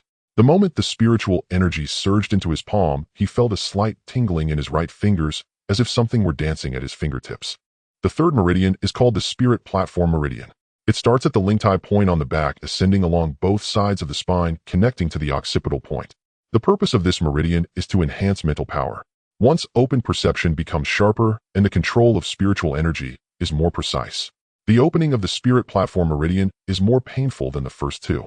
Because it is close to the spine, the entire spine becomes sore as the spiritual energy advances, as if someone were using a stick to strike upwards repeatedly. Chen Guang gritted his teeth, sweat pouring down his forehead, and his back was soaked. After nearly 4 hours, the Spirit Platform Meridian was finally fully opened. When he opened his eyes from cultivation, the sky outside had shifted from black to white. Chen Guang moved his neck and his joints popped. He glanced at the pile of spirit stones beside him. 300 low-grade spirit stones had burned through 5 or 6, and he had also consumed several high-grade qi refining pills. However, the opening of 3 hidden meridians yielded tangible results. He stood up and took a few steps. His steps felt lighter than before, and he could vaguely sense the spiritual energy rising from the ground beneath his feet, indicating that the Earth Gate Meridian was automatically absorbing Earth Qi. He attempted to cast a fire seed technique, which could also be called a fire ignition technique, shooting a burst of flame from his hand, like a lighter. The flame's height reached only 2 or 3 inches, a fundamental spell for cooking that almost every cultivator knows. The speed at which spiritual energy traveled from his dantian to his palm was significantly faster than before, and the time taken to condense the flame was almost halved. The terrifying potential of the immortal technique Wuji true explanation began to reveal itself. He sat down and continued. For the next few days, Chen Guang hardly stepped outside. Each day was filled with consuming pills holding spirit stones and opening meridians, one after another from morning till night. When tired, he would lie down for a while, and upon awakening, he would continue. When hungry, he would nibble on flatbreads, and when thirsty, he would drink water. The sky outside darkened and brightened repeatedly. The 5th hidden meridian, wind gate meridian, connects the legs and enhances speed. The 8th hidden meridian, mysterious passage meridian, connects the hands and boosts strength. The 12th hidden meridian, jade balance meridian, connects the organs and enhances physical constitution. After opening it, he felt that his breathing had deepened and a warm sensation flowed within his lungs. The 18th hidden meridian, heavenly shock meridian, connects the eyes. Once opened, his vision became significantly clearer, able to discern every vein on the leaves of the bamboo tree in the courtyard from behind the window. The 24th hidden meridian, purple extreme meridian, connects the dantian and is one of the cores of the entire hidden meridian network. By the time he reached the 36th meridian, it was already the 9th day. The last hidden meridian is called the return to origin meridian. It is located directly beneath the dantian, the deepest, finest, and most challenging to open among all the hidden meridians. Its function is to consolidate the other 35 hidden meridians, merging the scattered streams into a complete network. Chen Guang swallowed a high-grade qi refining pill, held a spirit stone in his hand, and took a deep breath as the spiritual energy began to probe toward the entrance of the return to origin meridian. The entrance is extremely small, and it took nearly half an hour for the spiritual energy to finally find the right position. The moment the spiritual energy penetrated inside, intense pain erupted from deep within his dantian, as if someone were stabbing a knife into his lower abdomen. He grunted, veins bulging on his forehead, but did not stop. The return to origin meridian is too narrow, and the rate of spiritual energy advancement is excruciatingly slow. After an hour, it had barely moved 2 inches. 2 hours, 3 hours. He had already switched out 3 high-grade qi refining pills, and several spirit stones had burned away. The spiritual energy repeatedly crashed against the barriers of the return to origin meridian, each impact slightly breaking through the meridian. By the time he reached halfway through the 5th hour, the return to origin meridian finally opened. The moment the spiritual energy surged into the return to origin meridian, Chen Guang felt a sudden warmth deep in his lower abdomen, as if a fire had ignited there. That warmth spread from his dantian, coursing through the 35 hidden meridians he had previously opened, radiating throughout his body. His soles, palms, back, and scalp all felt warm, as if someone had lit up strands of light within him. All 36 hidden meridians were opened. Chen Guang opened his eyes and let out a long breath. He tried to circulate his technique, and spiritual energy surged in rapidly from all directions, smoothly, steadily, and swiftly.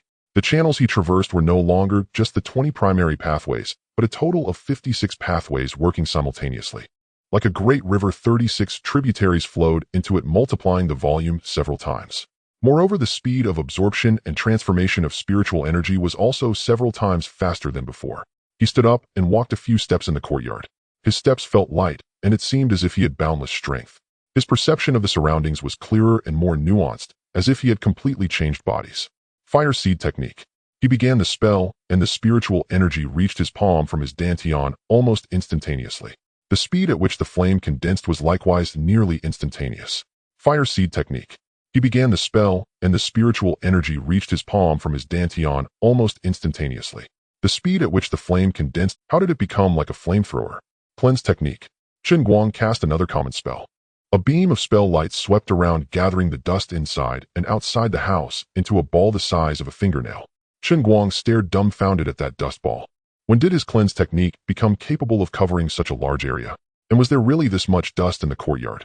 Nevertheless, this is ultimately a good thing. He just didn't expect such a significant change from switching techniques, almost a rebirth.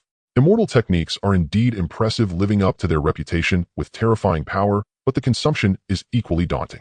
In 9 days, nearly 100 spirit stones were consumed, and over 40 high-grade qi refining pills were used. This kind of consumption is something an ordinary person would never attempt. Even those with foundation establishment parents would struggle to bear it. However, for him, this level of consumption is negligible. His storage bag is filled with spirit stones, pills, talismans, and magical tools. During the rest periods over the past few days, he had conducted a comprehensive operation with quantities too numerous to count, nearly filling his storage bag. It was time to exchange them. Opening meridians is just the first step. The next is normal cultivation, circulating the technique daily, allowing spiritual energy to cycle through the 56 meridians, gradually widening and strengthening them. This phase is called nurturing. The longer the nurturing period, the wider the meridians, the faster the circulation of spiritual energy, and the higher the cultivation efficiency. Moreover, at a certain level, the technique can operate automatically, though its efficiency is lower than manual control. With the renovations complete, it was time to head out and buy medicinal materials. Chen Guang was just about to walk outside when he suddenly realized it was nighttime. Chen Guang slapped his forehead, realizing he had become so engrossed in practice that he hadn't noticed day turning to night. Although the Wanbao building was open at night, he preferred to go out during the day. He hadn't rested much these past few days, so the immediate priority was to get a good night's sleep. Thus, Chen Guang returned to his room, closed the door, climbed into bed, and fell asleep.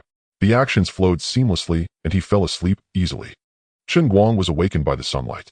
The window was not closed tightly, and a beam of light squeezed through the gap, striking his eyelids. He squinted and turned over groggily, reaching out to feel for the storage bag beside his pillow, but found nothing. Only then did he remember that he had put the storage bag on the table before going to sleep last night. He lay still for a moment, staring at the mottled beam above him. This sleep was truly comfortable. Every bone in his body felt relaxed. The exhaustion accumulated from the 9 heavens opening meridians vanished completely in this slumber. Chen Guang stretched lazily and sat up from the bed. He looked down at his hands. The spiritual light in his palms was fainter than yesterday, but more stable, unlike before when it flickered on and off. He clenched his fist, feeling a faint power flowing through his fingers, as if he were holding a warm stream of water. With a quick gesture of the cleansing technique, spiritual light swept over his entire body, erasing the dust on his clothes, the grease on his face, and the taste in his mouth, allowing him to fully awaken. At that moment, voices of 2 elderly women conversing drifted in from outside the window. Though separated by a wall, their words were clear, but intermittent as the alley was narrow. "Have you heard? The dowry list of the Zhao family's daughter has been posted. 5,000 spirit stones just for the spirit stones. 5,000. I've never seen so many spirit stones in my life. The Zhao family is truly generous. After all, they are a golden core family with a heritage of thousands of years. And I heard the son of the city lord is exceptionally handsome in the foundation establishment stage, a perfect match for the Zhao family girl. Foundation establishment. That's far superior to us common folk." The voices gradually faded away. Chen Guang clicked his tongue in his heart. 5,000 spirit stones as a dowry, and that's just part of it. The Zhao family's expenditure is truly substantial. The spirit stones he burned through in the past few days of opening his meridians pale in comparison. However, this had nothing to do with him. He would just see when the wedding was and join in on the fun. Chen Guang dressed and pushed the door open. The alley was already bustling with old Zhou pushing a cart past the entrance, the wheels rumbling over the bluestone pavement. The 2 elderly women were carrying baskets, continuing their discussion about the dowry. A dog in the neighboring courtyard barked twice, only to be scolded by its owner. Aunt Liu's door was open, but no one was outside. She was probably busy inside. Chen Guang quickly crossed the alley, turned onto South Market Street, and headed toward the Qingstone Square, making his way directly to Wanbao Tower. Arriving at Wanbao Tower, the 5-story building remained grand and bustling as ever. A welcoming maid approached, dressed in a light blue long skirt, her appearance graceful. "Welcome, esteemed guest. What can I get for you?" "I'd like to buy a storage bag and a few spiritual materials for the medicinal bath, plus a large wooden tub," Chen Guang replied. He paused, then recalled what the cultivation technique mentioned. "By the way, do you have any spirit recovery incense or spirit nourishing pills?" "Yes, we do. Both spirit recovery incense and spirit nourishing pills are on the 2nd floor. I'll take you there to have a look." The maid led him to the shelves on the 1st floor. Various storage bags of different sizes were displayed, each beneath a label. A 3-foot square storage bag costs 5 low-grade spirit stones. A 4.5-foot one costs 10. A 6-foot one goes for 20 spirit stones. The 9-foot one is 50. Which one would you like? There must be larger ones, but they didn't mention them, probably thinking I couldn't afford them. Chen Guang didn't mind and looked at the 5-cubic one. It was a gray-blue bag embroidered with simple spiritual patterns and felt much sturdier than the one he was currently using. The one he was currently using was 1 cubic foot, which he had previously enhanced to 10 cubic feet. It was full of... "I'll take one of the 6-foot bags." The maid took one from the shelf and handed it to him. Chen Guang pulled out 20 low-grade spirit stones to pay and tied the new bag to his waist. "Where are the wooden tubs?" "Over here." The maid led him to a corner where several large wooden tubs were stacked. "These are ordinary wooden tubs made from spirit, wood costing 1 spirit stone each. The iron birchwood ones are sturdy and durable, costing 2 spirit stones each. They really weren't cheap. Ordinary wooden tubs actually cost 1 spirit stone, and outside they might sell for 100 spirit coins, yet no one would likely buy them. I'll take one of the iron birchwood ones. But Chen Guang wasn't short on money. The maid lifted one heavy iron birch tub, its surface covered with a faint wood grain, sounding dull when tapped, almost like hitting stone, and it had a slight wood aroma. The spiritual materials and pills are on the 2nd floor. Let me take you up there.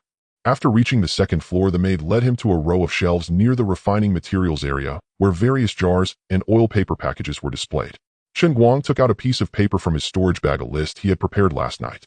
This was from when he opened his meridians and saw the needed main and auxiliary herbs for the medicinal bath in the cultivation jade slip. He had remembered them. 1 pound of 1st grade upper tier iron spine tiger bone. The maid took down a package wrapped in oil paper, tearing open one corner. The bone was grayish-white, thick and sturdy, with a honeycomb pattern at the break. 1 pound of 1st grade upper tier azure pattern deer blood, 30-rolled blood spirit ginseng, and auxiliary herbs, spiritual mugwort, calming heart flower, and poria root. The total is 14 low-grade spirit stones. So expensive. This is just a portion of herbs that lasts 2 days at most. I would need at least 2 portions a month. Who can afford that? Yet he's buying all good quality ones. Ordinary people would need far less than 1/5 of this cost to refine their bodies. Chen Guang paid the bill and put the herbs into the new storage bag.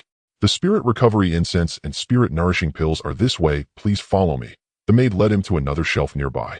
The shelf held several porcelain bottles and a few flat round boxes. The maid picked up one of the flat boxes and opened it, revealing a circle of fine incense sticks, dark brown in color, resembling miniature mosquito coils. Spirit recovery incense, 1st grade upper tier, a pack, can burn for 3 hours. Among 1st grade treasures, it is the most cost-effective for restoring spiritual power, at 2 spirit stones per pack. Chen Guang picked up a pack and sniffed it. It had a faint, pleasant aroma, not strong, but very soothing. After a moment of thought, he decided to buy 3 packs. What about the spirit nourishing pills? The maid took a porcelain bottle from the shelf. 1st grade upper tier spirit nourishing pills, 10 pills per bottle, costing 20 spirit stones. They can gradually increase spiritual power limits. Anything related to spiritual power isn't cheap, and they are all at least 1st grade upper tier. He'll take a bottle. Chen Guang paid another 26 spirit stones and packed his items. Stepping out of Wanbao Tower, the sun had nearly reached its zenith. Chen Guang stood at the door, his stomach growling. After 9 days of cultivation, he had been eating flatbreads daily, which had made his mouth nearly tasteless. Having bought so many items today, he was in a good mood and decided to treat himself to a meal. He turned and walked down South Market Street, heading straight for Wangxian Tower. Wangxian Tower still looked the same, a 3-story wooden building with flying eaves and fluttering red lanterns. Upon entering, the 1st floor hall was already filled with numerous patrons, the noise hitting him like a wave. The waiters moved swiftly between the tables and benches. Esteemed guests, there are window seats available on the 2nd floor. The waiter recognized Chen Guang as somewhat familiar and recommended it. Chen Guang nodded and followed him upstairs. The 2nd floor was quieter than the 1st, but still had a full house. He found a table in the corner to sit down. The waiter presented the menu. Chen Guang flipped through it, ordering stewed sparrow gizzards, spiced pork ribs, and stir-fried vine flowers, along with a pot of green plum wine. The dishes did not arrive quickly, but he was not in a rush. Leaning back in his chair, he gazed out the window. People were coming and going in the square. A circle of onlookers gathered near a stone statue, watching a performance. This time the performer was a young girl demonstrating object manipulation, with 3 small swords flying above her head, constantly changing shapes and attacking each other.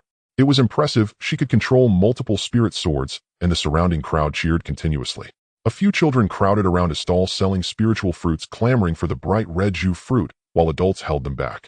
The children cried, but eventually the adults pulled out money, causing the children to stop crying immediately and run off with the fruits. On a bench at the edge of the square sat 2 middle-aged women, teasing a young man. Teasing a young man. Chen Guang's attention was drawn over. It really was. The 2 women sparkled with jewels and finery, with their hairpins being magical artifacts exuding an air. Looking at the young man, he had very fair skin and was a bit thin, looking delicate and frail. At that moment, the 2 women were pulling the young man, saying something to him, during which he could vaguely hear phrases like, "A treasure. Hard to find. No worries." The young man seemed a bit shy, wanting to leave, but was held back by the 2. What a decline of morals, such events occurring in broad daylight. Where's the law? Chen Guang felt a surge of urgency, wanting to rescue that young friend and reprimand the 2 women, but he was interrupted by delicious food. Forget it for the sake of the food, it'll let you off. Chen Justice Guang thought to himself. The stewed sparrow gizzards had arrived, bubbling in a small ceramic pot. He picked up a piece and chewed slowly. After 9 days of opening his meridians, every day had been filled with Pill's spirit stones, and enduring pain to push forward his spirit had been tense the entire time. Now sitting here with food and drink, feeling the breeze and sunlight, he felt as if he were a string that had been stretched too long, finally loosening up. He wasn't in a hurry to eat. He picked a piece of dish, took a sip of wine, gazed out the window, and allowed himself to daydream. When the ribs arrived, 2 people sat down beside him, ordering dishes and chatting as they ate. Chen Guang listened, slowing down with his chopsticks. I heard you just came back from Yunlan City. How was it there? Big, really big. Compared to Yunlan City, Qingstone City is just a village. The city walls are over 10 zhang high, with cultivators in the foundation establishment stage walking around everywhere, and golden core ones are not rare either. I stayed there for a few months and even saw a senior in the nascent soul stage. A nascent soul stage. Such a big person can go out. What's so surprising? They also need to buy things and make friends. Moreover, Yunlan City has a branch of Wanbao Tower much larger than our 7 or 8 stories high, selling items ranging from 1st to 4th grade. I strolled around inside, and just looking was an eye-opener. 4th grade. Isn't that for nascent soul users?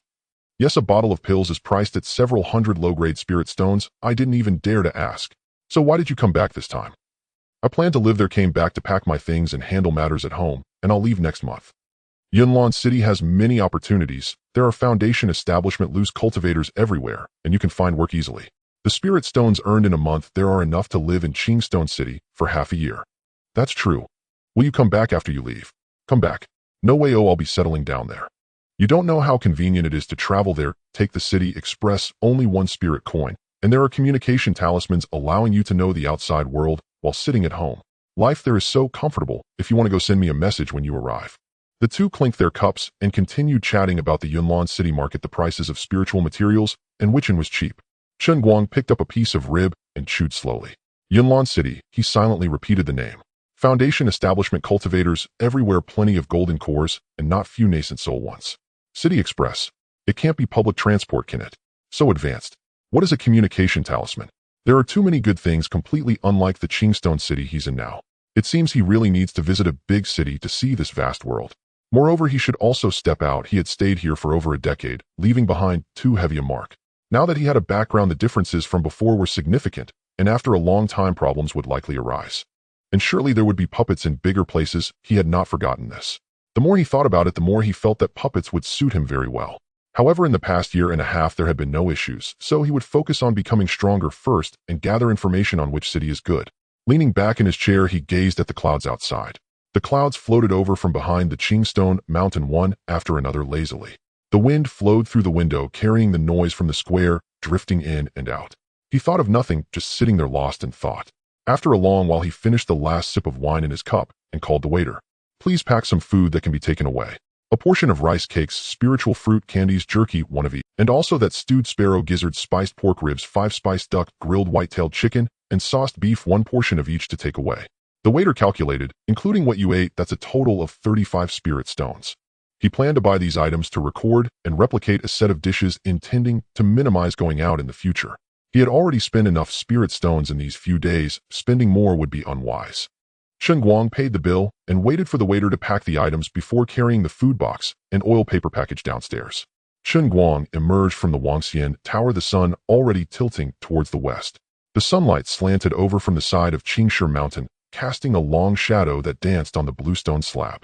He stood at the entrance for a moment, hesitating whether to head straight home. Going home was fine. He could tidy up his things and prepare for the medicinal bath in the evening. But on second thought, after many days of cultivation, it was a rare opportunity to be out, and given that he would have fewer chances to go out in the future, returning now would not be worthwhile.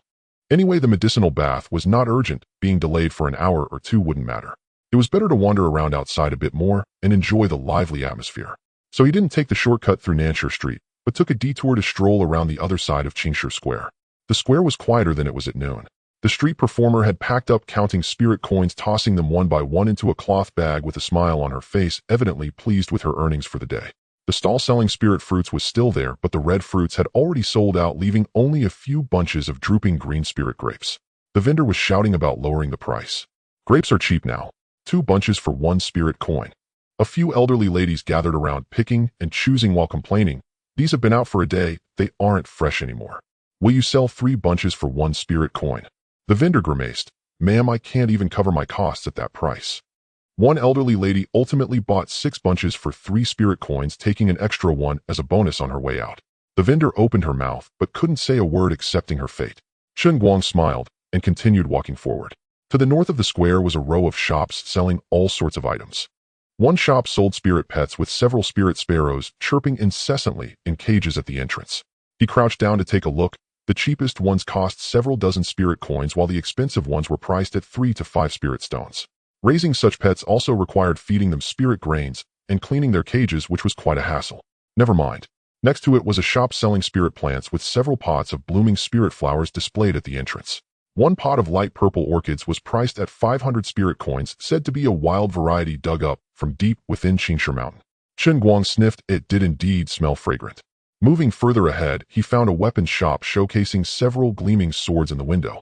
He looked through the glass and saw the label reading first-tier superior spirit sword priced at 7 spirit stones. It was considerably more expensive than the ones he bought at Wanbao Tower, but the craftsmanship was indeed exquisite, with intricate spirit patterns engraved on the blade, unlike mass-produced goods. He hesitated at the entrance for a moment, but ultimately decided not to enter. The 2 mid-grade spirit swords in his possession were sufficient for now. He could buy better ones directly when his cultivation improved, so there was no rush to replace them. Then Chen Guang turned into a narrow alley. The alley was not wide, with small shops lining both sides selling sundries, used books, and talisman paper. It was quiet, completely different from the bustle of Nanshi Street. The ground was paved with pebbles crunching softly underfoot. A faint scent of sandalwood wafted through the air, emanating from an unknown shop. As he walked, he suddenly caught a whiff of tea fragrance. It was fresh and clear with a hint of floral and fruity. Following the scent, he saw a small shop at the edge of the alley with a wooden sign hanging at the entrance that read Qingming Pavilion in elegant script, as if carved with a fingernail. The facade was small, with 2 wooden doors slightly ajar. Chen Guang stood at the entrance and glanced inside. The shop was tidy but not spacious. On a wall-mounted antique shelf were dozens of tea canisters, each labeled with red paper bearing the name of the tea. In the center was a long table displaying several sets of tea utensils, including coarse pottery, white porcelain, and celadon. Beside them were several bamboo tea trays, tea scoops, and tea needles, all complete. Behind the counter sat a young woman focused on arranging something, who looked up as she heard movement at the door. In her early 20s, her features were not stunning, but quite pleasing to the eye. She had fair skin with arched brows and eyes, and a slight smile that suggested she was a cheerful person. Her hair was held up with a wooden hairpin, and she wore a light blue long dress with a few tea leaves embroidered on the sleeves. She appeared calm and composed, perfectly matching the atmosphere of the small shop. "Would you like to take a look at our tea?" She stood up, her voice soft and gentle. Chen Guang hadn't planned to buy tea, but now that he was at the door, he felt a bit compelled to respond, and buying some tea wouldn't hurt. "Just browsing," he replied, walking inside and taking a turn around the antique shelf. There were plenty of types of tea with names and prices labeled. Qingyan green tea, Yunwu Lingya, spirit chrysanthemum tea, and osmanthus oolong, with prices ranging from several dozen spirit coins to a few spirit stones. The most expensive one, called Shuya, was priced at 5 spirit stones per jar, and it was also larger than the others. "How long has your shop been open?" Chen Guang casually asked. The young woman smiled. "Over 200 years. This is the 6th generation of our family. A shop that's been around for over 200 years must have quality goods." "What kind of tea is this Shuya?" he asked, pointing at the jar priced at 5 spirit stones. The young woman walked over, took the small jar from the shelf, opened the lid, and handed it to him. "This is wild tea from halfway up Qingshe Mountain, harvested only once a year with very low yield. Give it a sniff." Chen Guang leaned in to smell. The tea aroma was faint, almost imperceptible, but the subtle fragrance lingered in his nose, reminiscent of the fresh air after rain in the mountains. "Good tea," he said. "He'll take a jar." Chen Guang didn't know much about tea, but he understood spirit stones as something this expensive must be of good quality. "He'll also take a jar of Yunwu Lingya and a jar of Qingyan green tea," he added, pointing at the other 2 jars. "Yunwu Lingya is 3 spirit stones, Qingyan green tea is 2 spirit stones, and Shuya is 5 spirit stones, totaling 10 spirit stones." He glanced at the tea utensils on the table. The white porcelain set had a rounded pot with a lid carved into a blooming orchid, and the cups were small enough to fit perfectly in his palm. Next to it were matching bamboo tea trays, tea scoops, and tea needles, all neatly arranged. "How much for this white porcelain set?" 6 spirit stones. This was a bit more expensive than buying the utensils separately, but it saved him from having to find matching pieces elsewhere.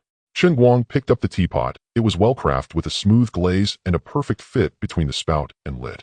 It was a good item. "He'll take this set." The young woman packaged the tea utensils and tea together and then pulled out a jade slip from beneath the counter, handing it to him. "This is a gift for you," she said.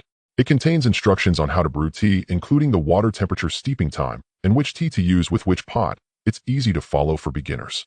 Thank you, he replied with a smile, appreciating the thoughtful service. He placed the jade slip into his storage bag. How many spirit stones do I owe you? The tea utensils are 6 spirit stones, and the tea is 10 spirit stones, totaling 16 spirit. Chen Guang took out his spirit stones to pay and organized his items to get ready to leave. Welcome to visit again, the shop owner said softly behind him as he stepped outside. Exiting the alley, he returned to Nanshire Street. The number of people on the street was fewer than at noon, but it was still lively. He headed home, crossing Nanshire Street and turning into an alley. Under the old locust tree at the entrance of the alley, several children were still playing with pebbles. A little girl with her hair in a high bun had just one, proudly standing with her hands on her hips, her face smeared with mud, beaming with delight. That was the second girl from Uncle Liu's family. The losing boy looked dissatisfied, pouting as he said, "Let's have another round." Nearby, an even younger child crouched on the ground, fascinated by the ants moving their home, drooling in concentration. As Chen Guang passed by them, the second girl looked up at him and cheerfully called out, "Brother Guang is back." "Yeah, I'm back," Chen Guang replied with a smile, pulling out a bag of spirit fruit jerky from his storage bag to hand to her. "Share it with everyone." The little girl took it and paused for a moment, then grinned widely, revealing 2 missing front teeth. The other children quickly surrounded her, and the little girl held the paper bag high, shouting, "Line up, line up." Chen Guang watched them having fun, feeling quite amused. He continued walking forward. Aunt Liu's door was open as she was sitting at the entrance sorting vegetables with a large basin of spirit beans in front of her. Upon seeing Chen Guang return, she looked up, about to speak. "Aunt Lu, the beans are quite fresh," Chen Guang interjected quickly. Aunt Lu paused, looking at the beans in her hands, and smiled. "Of course, I just bought them from the market. They were picked this morning." "Just got back?" "You just got back? You carry on." Chen Guang nodded with a smile, pushing open the courtyard door and closing it behind him. The yard was peaceful and quiet. The bamboo in the corner had grown a bit taller, its new leaves of vibrant green rustling softly in the wind. The firewood stacked neatly beside the stove was arranged by him a long time ago. He placed his items on the table and slowly exhaled. He first took out and fiddled with the newly bought tea utensils and tea leaves. The white porcelain teapot was round and smooth with a finely carved orchid on the lid, its petals thin enough to let light through. The cups were small and thin, appearing translucent when held up to the light. The tea tray was laid out on the table with the teapot placed on it, 2 cups set beside it, and the tea scoops and needles laid aside, looking quite presentable. 3 jars of tea, Qingyan green tea, Yunwu Lingya, and Shuya tea, were lined up on the table. He took out the jade slip for brewing tea, pressing it against his forehead for a look. The instructions inside were quite comprehensive, detailing which tea to use at what water temperature, how long to steep, discarding the first infusion, and starting to drink with the second infusion, all clearly written. Finally, there was an added note. The essence of tea drinking lies in following one's heart. Rules are made by people who it's best to drink comfortably. That makes sense, Chen Guang nodded, putting the jade slip away. He then took out the items he bought at Wanbao Tower one by one. The new storage bag, gray-blue, was 6 feet square and tied at his waist. The iron birchwood barrel was heavy and placed in the corner of the hall. The medicinal materials were wrapped separately in oil paper and porcelain bottles stacked on the table. The returning scent incense was in 3 trays with a flat round box stacked together. A bottle of spirit-nourishing pill. He first reinforced and copied the new storage bag, converting it from 8 cubic feet to 80 cubic feet. He then transferred everything from the old storage bag into the new one. The old one was only 10 cubic feet, and now everything was moved over, leaving plenty of space in the new bag. What about the old bag? Of course, it would be kept beside the tea utensils as a spare. He then recorded the returning scent incense, spirit-nourishing pill, and those tea leaves, and then recorded them together along with the packaged delicacies, directly noting them as a whole. The medicinal materials were also sorted out one by one. The iron spine tiger bone needed to be crushed for soaking. He found a hammer and wrapped the tiger bone in cloth, smashing it for nearly half an hour until it turned into a pile of fragments. The blood of the green patterned deer was placed in a cool place, and the blood spirit ginseng needed to be sliced. He carefully cut it into thin slices with a kitchen knife, each slice thinner than a fingernail, and then bundled them, including the auxiliary materials and deer blood, into a small package with gauze. "Record," he murmured, feeling settled before taking out the deer blood. He cleaned the large wooden barrel inside and out with purification technique 3 times, then rinsed it with clean water twice. Next, he began to brew the medicine. He cleaned the iron pot, poured half a pot of water, placed the medicinal package inside, covered it with a lid, and lit a fire. The flames licked the bottom of the pot as the water inside slowly heated up. Not long after, the water boiled, bubbling away. A medicinal aroma wafted out from the gaps of the pot lid, first the fishy smell of the tiger bone, then the bitterness of the blood spirit ginseng, and finally the refreshing fragrance of the spirit mugwort all mixed together. It was not particularly pleasant, but not unpleasant either. After adjusting his state, Chen Guang lifted the lid of the bucket and the steam rushed towards him. The bitter taste of the herbs mingled with the pungent scent of deer blood. He dipped his fingers into the water, finding it slightly hot. The door to the main room was closed and the courtyard door was also shut. He hung his clothes over the back of a chair and stepped into the bucket, descending the 2 steps inside, letting himself settle on the steps. The medicinal soup rose up, covering his calves, knees, waist, and chest, until only his head was above the Chen Guang's first sensation was heat, but not the kind that burned the skin. It was a penetrating warmth, as if something was seeping into his flesh through the open pores. After a few moments of adaptation, the heat transformed into warmth. The medicinal energy flowed like countless fine threads, penetrating his skin and traveling down through his muscles, burrowing into his bones. A sensation of soreness and swelling rose from his extremities, starting from the soles of his feet, then his palms slowly spreading towards his torso. Chen Guang closed his eyes and activated the Wuji True Interpretation. The spiritual energy began to flow from his dantian, coursing through the 20 main meridians and 36 hidden meridians. The medicinal force was drawn in by the spiritual energy, merging into the meridians and circulating throughout his body. With each circuit, a portion of the medicinal energy settled down, seeping into his skin, sinking into his muscles, and burrowing into his bones and internal organs. His heartbeat quickened, as if his heart itself was growing stronger. Each beat was more powerful than the last, pumping blood infused with medicinal energy throughout his body. He could feel the walls of his blood vessels warming slightly, as if something was reinforcing them. There was a faint itch beneath his ribs, indicating that his lungs were absorbing the medicinal energy. His breathing deepened, each breath reaching deep into his lungs, and the air he exhaled carried a hint of the medicinal scent. His stomach was also active, although he hadn't eaten anything. The walls of his stomach were slowly contracting. The most pronounced sensation was in his bones. When the medicinal energy penetrated his bones, the feeling of soreness was most intense. It was not pain, it was the sensation of his bones growing and becoming denser. His ankles, knees, hips, spine, shoulder blades, and elbows were all heating up, as if tiny lights were lit within the spaces of his bones. He instinctively wiggled his toes, and the joints cracked a couple of times. However, the most significant enhancement was in his skin, which felt tighter and then relaxed, overall becoming rapidly stronger. He recalled the words from the cultivation method: medicinal baths refine the body, first the skin and flesh, then the tendons and bones, and finally the internal organs. With flexible skin and solid bones and unobstructed internal organs, one can achieve minor success. While primarily focusing on the skin and flesh, half of the medicinal energy was strengthening the skin and flesh, while the other half reinforced the tendons and internal organs.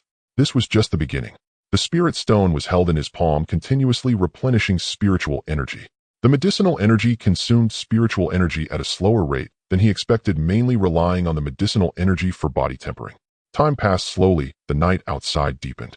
The light from the spiritual pattern lanterns filtered through the paper window, casting blurred light spots on the wall. The alley became quiet, with the occasional sound of a dog barking. The medicinal soup gradually cooled, transitioning from hot to warm, then to cool. Chen Guang remained still, continuing to circulate his technique.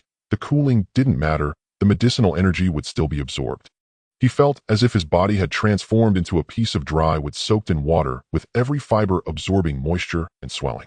His muscles were fuller than before, denser and more elastic. The line along his spine was the hottest, burning from the tailbone to the back of his head, as if someone had drawn a line of fire along his back.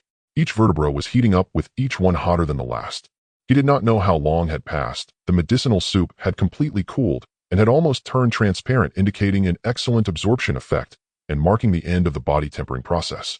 Chen Guang stood up from the bucket with a splash. He stepped out of the wooden tub, performed a cleansing spell, and instantly the water stains and medicinal smell vanished, allowing him to put on his clothes clean and tidy. His skin felt much smoother than before, and it was also more resilient. When he pressed his fingers down, he could feel the muscles beneath rebounding. His entire body was filled with strength, as if he could punch and kill a crimson-winged eagle. Chen Guang knew this was an illusion, but he still wanted to test how much stronger he had become. He pushed open the door to the main room and stepped into the courtyard. It was not yet dawn. The moon hung in the west, and the cool moonlight mixed with the light from the spiritual pattern lanterns spilled into the courtyard. In the corner of the courtyard rested a stone lock, gray and weighing 100 pounds. It was used by his parents when they were still around for exercise. He had tried to lift it when he was a child, but it had not budged an inch. Later, after training, he was able to lift it, but only a few times. Chen Guang walked over, bent down to grab the handle of the stone lock, and lifted it. Previously, his arms would tremble slightly when he lifted it. Now, he felt steady. He took a deep breath and began to lift it. Once, twice, 3 times. Previously his limit was 20 times. Now after 20 lifts his arms only felt slightly warm and his muscles were neither sore nor swollen and his breathing remained steady. 25, 30, and when he reached 35 times only then did his arms begin to feel sore. At 40 times the soreness increased, but he knew he could lift it again. 45 times reaching his limit he set the stone lock down. He moved his arms to alleviate the discomfort. Previously he could only lift it 20 times. Now he had done 45, doubling the effect, and this was only from one medicinal bath. He looked down at his hands, clenched, his fists relaxed, and then clenched again. The strength was real, not an illusion. He felt genuinely strong. The celestial grade technique was terrifying indeed. A faint light appeared on the eastern horizon, and the roosters in the alley began to crow one after another. The silhouette of the distant Qing stone mountain gradually became clear in the morning light. A dawn had arrived. Chen Guang returned to the house, cleaned the wooden tub, thoroughly washing it inside and out, and using the cleansing spell again, then turned it upside down in the corner to dry. The record of the medicinal soup remained in the system, and next time he wanted to soak, he could just copy it. He sat cross-legged on the bed, not rushing to lie down. Seizing the moment while in good condition, he began the most challenging aspect of refining his spirit. He took out the jade slip of Wuji True Interpretation, pressed it against his forehead, and found the segment for visualization. The visualization diagram was called 10,000 Spirits Diagram. He had not looked at it in detail before, so he immersed his consciousness into it, and a vast scroll unfolded in his mind. A sun pure and bright hung above the 9 heavens, its golden rays illuminating the world. Beneath the sun, clouds swirled like tides with flashes of lightning amidst the layers, and in the distance a golden dragon darted through the sea of clouds, its golden scales reflecting the sunlight even more brilliantly. It resembled a rootless mountain rising from the sea of clouds, with the highest peak piercing the sky seemingly in close proximity to the great sun, yet its summit was covered with eternal ice and snow. Halfway up the mountain, waterfalls cascaded down thousands of feet, the sound resembling thunder. At the foot of the mountain lay a vast forest, ancient trees towering to the sky, covering countless miles, with colossal beasts roaming and spiritual birds soaring. At the opposite end of the scroll lay an endless ocean, where the water transitioned from light blue to deep blue as it drifted away from the continent. Waves surged, one towering wave rising like a mountain caused by a koan leaping from the water, transforming into a pung spreading its wings for 90,000 miles. On the back of the pung stood a figure indistinct in features, but exuding an oppressive aura, holding a spear and pointing towards the sky. Above the firmament, apart from the great sun, there were also ancient stars, each one appearing boundless. And among the stars were deities, some sitting, some standing, some deep in thought, some gazing down at the mortal realm. Some were surrounded by flames, some covered in frost, some translucent like water, while others had shapeless, twisted forms. Chen Guang felt a sense of oppression, and his scalp tingled as he took a while to adapt. His first instinct upon seeing these entities was their sheer enormity: the golden dragon, the Kunping, the mountains, the deities. Each scene seemed to unfold before his eyes, each being felt as if they truly existed, carrying their own will and aura. He sensed that those things were watching him, not with malice, but with a gaze that was high above, completely indifferent, looking down upon mere ants. He quickly pulled back his consciousness. It was too frightening. Then he realized, how could he visualize this? The cultivation method stated that beginners should choose a single target for visualization without being greedy, selecting one that interests them the most, visualizing daily until it materializes in the sea of consciousness, which would signify minor success. Not being greedy. Who would dare to be greedy? Visualizing even one was quite difficult. This technique was perverse. However, Chen Guang still felt something was off. This technique was incredibly unfathomable. Even though resource consumption was high and those major powers were unconcerned about the counterattack of common folk, there was no need for the complete visualization diagram to be passed down. Pondering deeply, he decided to not think about it any longer. One of Chen Guang's great strengths was that he didn't dwell on matters without answers. He would remember, and perhaps in the future the answers would come to him. The urgent matter was cultivation. After some thought, he chose the sun as it was the simplest. Although that great sun was also intimidating, it was at least simpler than the golden dragon Kunpeng or deities. It was just a sun, round and glowing, hanging in the sky. Moreover, the sun symbolized many things: hope, justice, light, and so on, which could be useful in the future. He took out the spirit rejuvenation incense, lit it, and the wispy blue smoke rose, carrying a faint refreshing scent that entered his nose, reaching his brain. He felt as if he was soaking in a divine liquid, as if the folds of his brain were being smoothed out, feeling extremely relaxed and comfortable. He also took out a spirit-nourishing pill, tossed it into his mouth. The pill was small and tasteless. After swallowing, he felt a warmth in his stomach, which slowly traveled upward, stopping at the back of his head.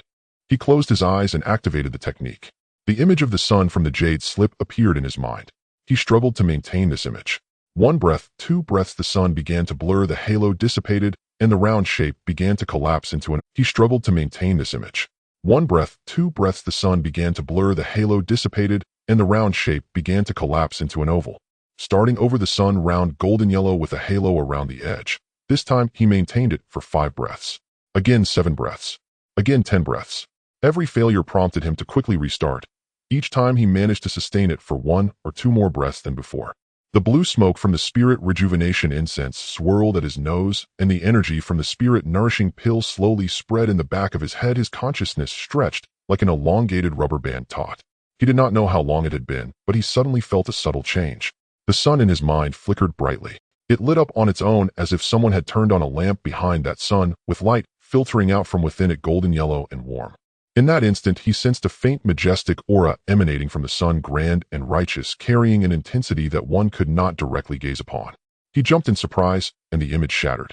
Opening his eyes, the day had already dawned. Blinding sunlight streamed in through the window, and voices could be heard in the alley with children laughing. The spirit rejuvenation incense had burned out, leaving only a small bit of ash. He felt a new sensation, not spiritual power nor mental power. He could not clearly define what it was, but he felt his mind clearer than before, thinking faster, and his memory sharper. Moreover, he tried closing his eyes to sense his surroundings. Tables, chairs, teapots, teacups. Everything within a 3-zhang radius was vaguely imprinted in his mind, each object having a rough outline. It was not sight, but a feeling, as if a thin layer of ripples spread from him, bouncing back when touching objects, forming a picture in his mind. He opened his eyes in disbelief. Isn't this divine sense? No, divine sense was very clear, able to see the ants and dust on the ground. This was merely a rough outline of larger objects, but it was already extraordinary. This was a humanoid radar. And as his visualization deepened, his perception might not become clearer, even turning into divine sense. Heavenly, cultivating to the realm of chi and developing divine sense. Impossible, too exaggerated. He had never heard of such a thing. Not having heard of it does not mean it doesn't exist. It would be strange if it existed in such a small place, but I have a cheat. Can I at least think about it? Can I challenge it? Besides, developing divine sense in advance might be beneficial for the future. Let's do it. If no one has done it before, then let me be the first. If someone has, let me be among the sages. Thus thought Chen the sage Guang. Chen Guang stepped down from the bed, feeling a difference beneath his feet. It wasn't the floor that had changed, but he himself had transformed. He could distinctly sense the hardness and temperature of the ground beneath his feet, even perceiving the earthy essence of the soil under the bluestone tiles, which was quite astonishing. He moved his limbs, swinging his arms vigorously, feeling much stronger in both strength and speed than before. He jumped up, nearly hitting his head on the ceiling, causing him to quickly retract his neck. When he landed, he gently touched the ground with his foot, silent as a cat. With his first attempt at refining his essence, energy, and spirit, the effects were already so evident. Indeed, it was a celestial technique. He opened the window, letting the cool morning air in, which carried the savory aroma of breakfast from a nearby eatery. From the direction of the distant bluestone mountain, a faint fragrance of grass and wood floated over, reminiscent of moss mixed with soil after rain, subtle yet refreshing. In the neighboring yard, a dog rolled over while Aunt Liu's family was boiling water, the kettle making a bubbling sound, and someone at the alley's entrance was yawning. All of it was very clear to hear. This was quite novel, but soon became irritating. The myriad of sounds was overwhelming, and no one could tolerate it for long. Fortunately, he could actively filter out the distant noises. Chen Guang stood in the room for a while, deciding that today was not suitable for cultivation. After days of continuous practice, he wasn't tired, but the relentless routine could easily lead to frustration. Now that he had entered the realm of essence, energy, and spirit, he allowed himself a slight relaxation. His gaze fell upon the tea set on the table, a white porcelain teapot with an orchid lid purchased yesterday from Qingming Pavilion, along with several jars of tea leaves and a tea tray, tea utensils, and a tea needle, all complete. Today, let's enjoy some tea, he said to himself, indulging in a bit of elegance, so he would have something to boast about when meeting fellow tea enthusiasts in the future. In the main room, there was a rocking chair woven from bamboo strips with a rattan cushion and shiny armrests. It was made when Chen's father was still around many years ago and had remained in the corner ever since. Chen Guang moved it out, and although it was not dusty, he used a cleaning technique on it. The bamboo strips seemed to regain some flexibility, creaking as he settled down, fortunately not falling apart. He placed the rocking chair in the yard beside the bamboo. On the right side, he set a small square table, not too high level, with the armrests of the rocking chair. He arranged the tea set, teapot, teacups, tea tray, tea utensils, tea needle, neatly. He filled a kettle with well water, placing it on the stove to boil. While waiting for the water to heat, he wandered around the yard. The bamboo had grown taller with fresh, tender green leaves rustling in the wind. Next to it, a pot of pale pink flowers had bloomed 5 or 6 blossoms with dewdrops clinging to the petals. He crouched down to take a look, having not noticed before what these flowers looked like. Today he saw clearly the petals were thin and translucent with deep red centers, and as he leaned in to smell, a faint sweet fragrance wafted up. Whoosh! The water boiled, and he walked over to pick up the kettle, setting it down beside the tea tray. The method for brewing tea was written in the jade slip. It was very simple, and he remembered it after just one read. First, he warmed the teapot by pouring hot water over it, a layer of mist forming on the surface of the white porcelain. After warming the cups, they felt pleasantly warm to the touch. Then he added the tea leaves, selecting the Yunwu Lingya variety, 3 spirit stones per jar, not the most expensive nor the cheapest. Upon opening the jar, the tea leaves were a deep green rolled into fine curls. He scooped a spoonful with the tea utensil, placing it into the pot, pouring hot water in. The leaves swirled in the pot, gradually unfurling, sinking to the bottom, while the aroma of tea wafted out, subtle yet lingering. He poured out the first infusion to wash the tea. The second infusion went into the cup, and after waiting for about the time it takes to brew a cup of tea, the tea soup transformed into a light green, clear enough to see the white porcelain orchid dancing within. He lifted the cup first, taking a moment to smell it. The aroma was still not strong, but persistent, filling his nose, swirling in his mind, and circulating in his lungs, finally escaping through his mouth. Taking a sip, he noted a slight astringency, not bitterness. The astringency lingered on his tongue for a moment before dissipating, followed by a mild sweetness that crept up from the root of his tongue. Good tea, good cup, he mused, confirming that you get what you pay for. Reclining in the rocking chair, it creaked as he leaned back. The sunlight filtered through the gaps in the bamboo leaves, casting dappled patterns on him. As the wind blew, the light spots danced along with it. He savored the pot of tea slowly for an entire hour. In the second cup, the tea soup was a bit darker with increased astringency, but the sweetness was more pronounced. The third, fourth, and fifth cups were just right. Not too astringent or weak, the tea aroma and sweetness balanced perfectly. By the 8th cup, it began to fade, yet the refreshing sweetness lingered, reminiscent of mountain spring water, leaving a sweet aftertaste in his mouth. He continued to sip cup by cup, refilling the kettle each time, waiting patiently for it to brew before drinking, the rocking chair gently swaying with his body. Creaking gently, slow and leisurely. The sounds in the yard gradually became clearer, the bamboo leaves rustled in the wind, and some unknown insects in the flower pot chirped softly intermittently. Aunt Liu's water boiled again, the kettle making a series of bubbling sounds before falling quiet. At the alley's entrance, people were talking in hushed tones, their words indistinct, blending into a thin layer of buzzing like background music. He closed his eyes, not trying to distinguish the sounds, allowing them to blend together. As he drank and listened, his mind began to wander to other thoughts. Spells. Since his arrival here, he had purchased quite a few: the Spirit Shield Technique, Fireball Technique, Ice Spike Technique, Object Manipulation Technique, Sword Control Technique, 5 Elements Escape Technique, the Golden Armor Technique, and that book, Detailed Explanation of First-Level Talismans. When he bought them, he thought, he'll buy them first and learn slowly later. As a result, they sat untouched, and he truly had no time. However, now that he had more time at home, he needed to start learning. The Object Manipulation Technique was essential. With this, he could retrieve items without getting out of bed, effectively gaining an extended arm. Then there was the Sword Control Technique. Flying through the sky, what mortal doesn't dream of that? Once he mastered it, he would fly outside the city. These 2 practical spells he had not learned earlier were due to his insufficient cultivation level, typically one needed to reach the 4th layer of Qi refinement to stabilize the use of these techniques. Next was the Spirit Shield Technique, not only meant to prevent talisman failures, but also to shield against minor elements like wind and rain. The Fireball Technique and Ice Spike Technique also needed to be learned. When out in the world, one must have some means of attack. One cannot always rely on talismans. It is like using a sledgehammer to crack a nut. The Golden Armor Technique and Spirit Shield Technique had overlapping functions. One was armor and the other a shield. The Golden Armor Technique offered greater defense, commonly used for combat. The 5 Elements Escape Technique was a valuable skill divided into 5 forms corresponding to the 5 elements, allowing for more escape options. However, it was the most challenging to master, requiring diligent practice. Thankfully, he himself possessed the 5 elements spiritual root, providing a broader selection. Considering all this, there were still quite a few things to learn. He quickly took a sip of tea to calm himself. There was no need to fear the abundance. He would practice step by step in order, as there was plenty of time ahead. And there was also that stone lock. He needed to persist with it, trying it out after each medicinal bath, both to test his strength and to adapt more quickly to his rapidly increasing power. As the rocking chair swayed, he gradually relaxed, feeling at ease both inside and out. His muscles were no longer tense, his breathing had calmed, and his mind was no longer chaotic. The sun had moved from the east to directly overhead, casting dappled light on the ground while the shadows of the bamboo shortened. A flower in the pot had wilted, but another had bloomed. By the 12th cup of tea the flavor had faded considerably, but the tea soup remained clear, and there was still a hint of sweetness on his palate. He finished the last sip in his cup leaning back against the chair, eyes closed, thinking of nothing. The rocking chair continued to sway, creaking gently. The insects in the yard chirped for a while before falling silent. Aunt Liu's water had long ceased to bubble, and the people at the alley's entrance had left.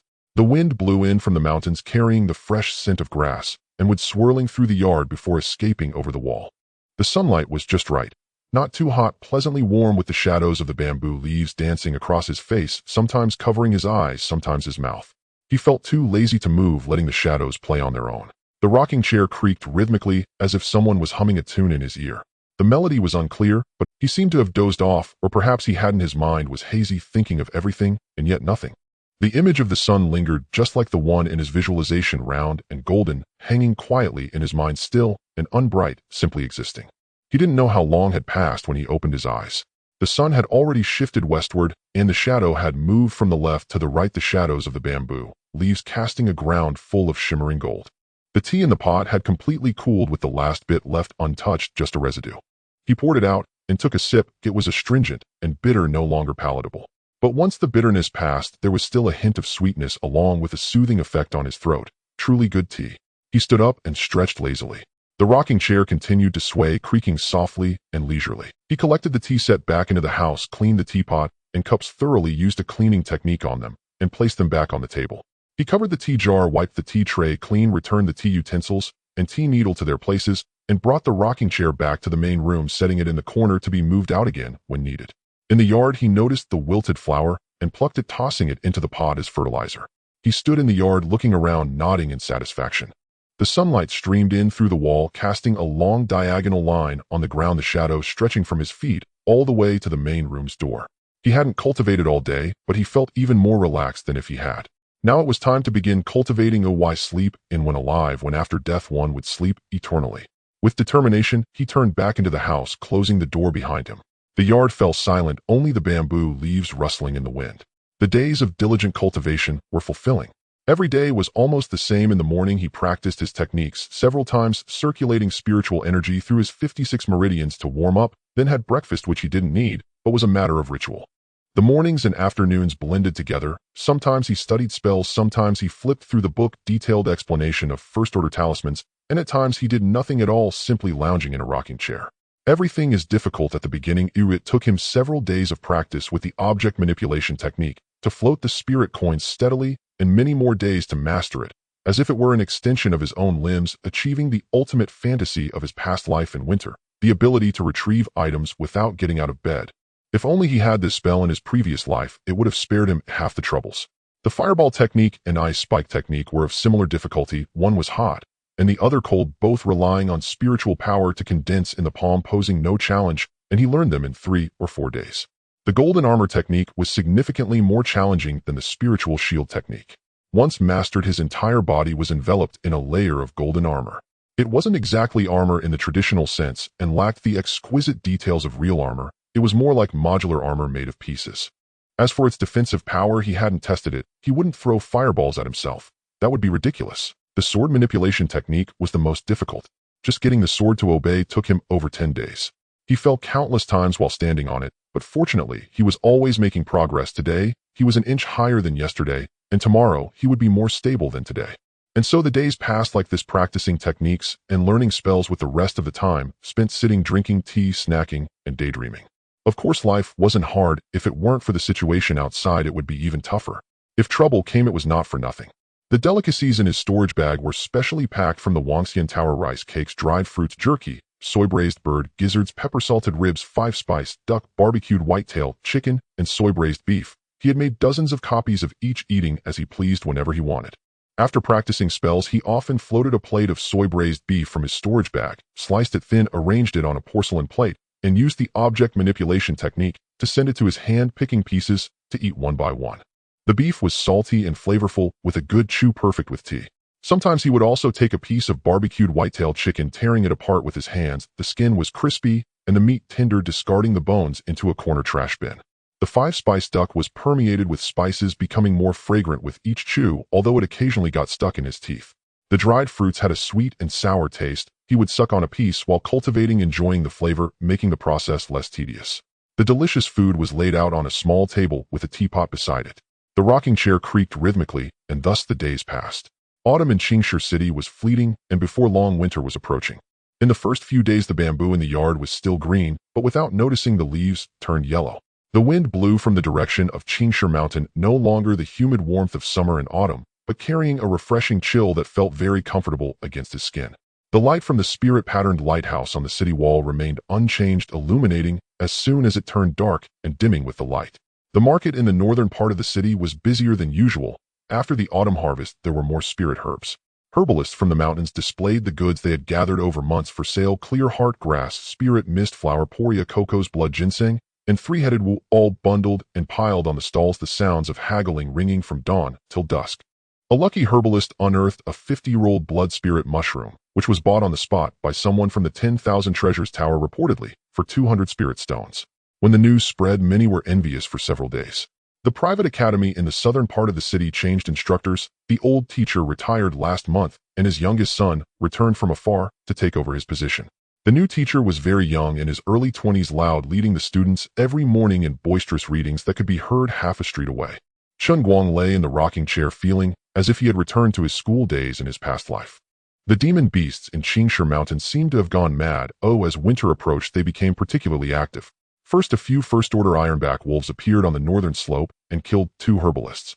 Later, a Foundation establishment demon beast attempted to come out, scaring the people inside the city from daring to venture out.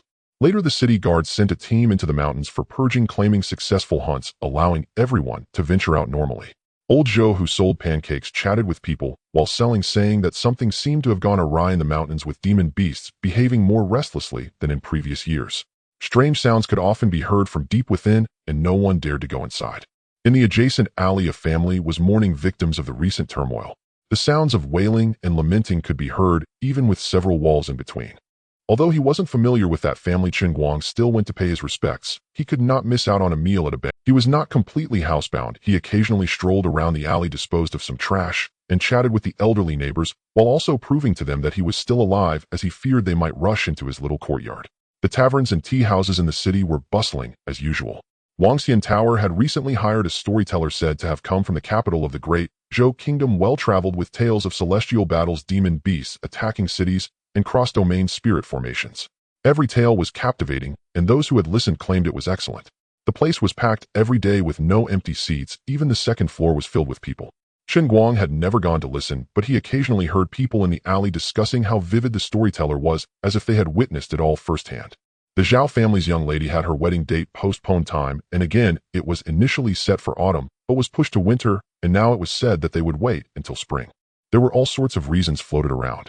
Some said the young master of the city lord's manor had taken a liking to the city lord's daughter from a distant great city. Others said the Zhao family no longer wanted the marriage. Yet others said the two families were negotiating terms that had not been settled.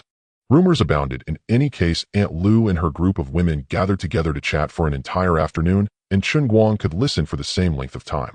He soaked in the expensive and effective medicinal bath every night without fail. The cultivation technique didn't require daily baths, just at least 2 each month. Those who could afford it could bathe every day, and Chen Guang felt that he was among those who could, making him a bit proud. After soaking for over a month, both the resilience and strength of his skin and flesh had significantly improved, and as for his strength, lifting a 100-gene stone lock felt like child's play. So he copied the record of the stone lock enhancement. Now 1 stone lock weighed about 1,000 gene. He could lift 1 in each hand, performing 20 repetitions. However, the enhanced stone locks were kept in his storage bag, and he didn't dare leave them in the courtyard. He felt that a cultivator 1 level above him could be easily struck down with a single palm, but unfortunately no one let him try. He had not neglected visualization either. Every night after soaking in the medicinal bath, he would light a rejuvenation incense, swallow a spirit-nourishing pill, close his eyes, and visualize the great sun. The sun hung quietly in his mind, round and occasionally brightening on its own. His clarity increased, making spell cultivation progressively easier. He had once tried to use that sensation to see outside the courtyard. The courtyard walls had a significant impact on his perception, but he could vaguely see people walking in the alley and children running past a dog lying by the roadside. It was unclear, but he could indeed see. He was confident that he could cultivate divine sense during the Qi refinement stage. His progress in cultivation had not lagged, and the breakthrough occurred on an ordinary night. After soaking in the medicinal bath at night, he sat cross-legged on his bed to nourish his meridians with spiritual energy, circulating in circles through the 56 channels. At the 49th circle suddenly, there was a pop from his dantian. Then the influx of spiritual energy accelerated drastically, the dantian expanded sharply, and his meridians widened by a fraction. His body greedily absorbed the surrounding spiritual energy, every pore opened wide. That suction force lasted for quite a while, before gradually calming down. His dantian had become more spacious than before, with spiritual energy flowing slowly inside, steadily increasing. Qi refinement stage 5. Calculating the days, it had been less than 2 months since reaching Qi refinement stage 3, and he was still not yet 17, having achieved Qi refinement stage 5. Ordinary cultivators typically start training at 11 or 12 years old, achieving one stage every 2 to 3 years. Reaching the 5th stage is usually between 20 and 25 years old. His speed was commendable even among golden core families. This was only the beginning. In less than 2 months, such rapid progress was unpretentious. After the breakthrough, his days were no different from before, still cultivating, learning spells, drinking tea, eating, and daydreaming. However, now he could contain even more in his dantian, continuing his medicinal baths and visualization without missing a beat. And today, Chen Guang officially announced that he had mastered the sword manipulation technique. He could fly. He saw the sword hovering at his ankle, stepped on it, stabilized himself, and rose up, not daring to go too high, just a foot or two off the ground. It was slightly faster than normal walking, but very steady. He floated around the courtyard once, twice, 3 times without falling. Though it wasn't fast or high, he was flying within the city. This was a fact. This was a historic breakthrough, marking Chen Guang's transformation into a truly pure-blooded cultivator. He could fly, throw fireballs, use the spiritual shield, and perform the cleansing technique. He was a genuine cultivator. He had made it. Chen Guang's excitement was hard to contain. He was eager to test his flight outside the city. Fortunately, it was not yet noon. There was plenty of time, and he should also head out for a stroll. With little preparation, he put away his spirit sword and stepped out. Chen Guang emerged from the alley, the sun already climbing to the height of the treetops. Today he did not take the route through the Qingstone Square, but headed straight south, quickly traversing through 2 or 3 alleys and circumventing a patch of vegetable fields. After a quarter of an hour, the South City Gate came into view.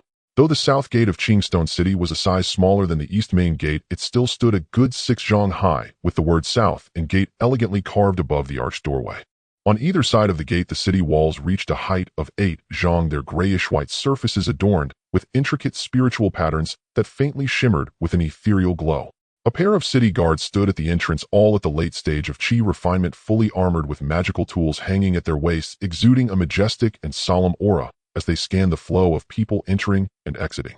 Chen Guang followed the crowd out, and as he passed through the city gate, his vision exploded with a burst of a wide official road approximately 6 zhang across continued to stretch southward with unwavering determination, its end unknown.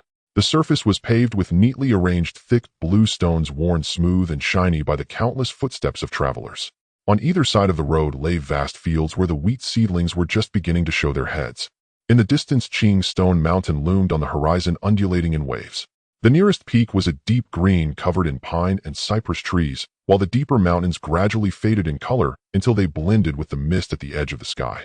The official road bustled with people, including farmers carrying burdens of vegetables into the city, their loads filled with green radishes and water cabbages still glistening with dew. Some cultivators rode horned horses out of the city, their steeds sporting short horns, their hooves clattering against the blue stone pavement. A few cultivators returning from the mountains walked alongside the road, their bodies clean and devoid of any signs of their recent excursion. With a flick of their cleansing spells, all traces of mud and blood vanished, leaving their clothes looking as fresh as new.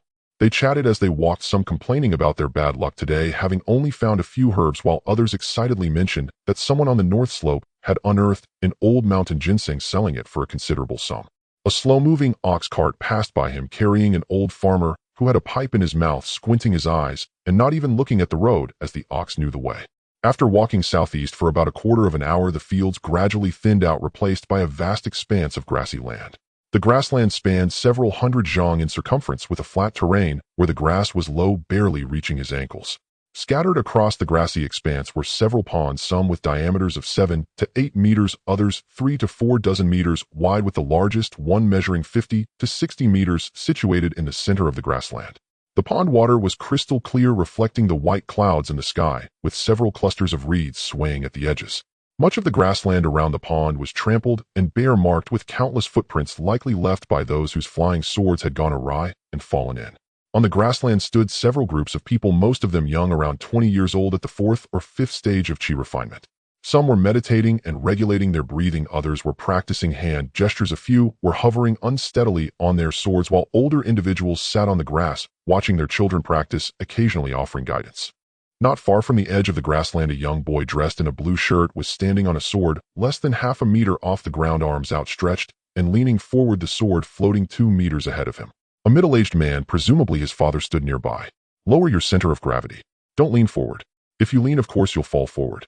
The boy pouted, readjusted his stance on the sword, and this time managed to float a little more steadily, drifting 3 to 4 meters before jumping down.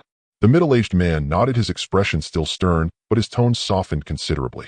"Try again." Near the center of the grassland, a girl in a light pink dress was standing on a silvery sword with an older female cultivator, perhaps 27 or 28 years old, standing beside her, likely her sister. The little girl was flying at a low height, wobbling unsteadily. Her sister did not reach out to assist, but merely stood by, occasionally saying, "Steady now, and don't rush."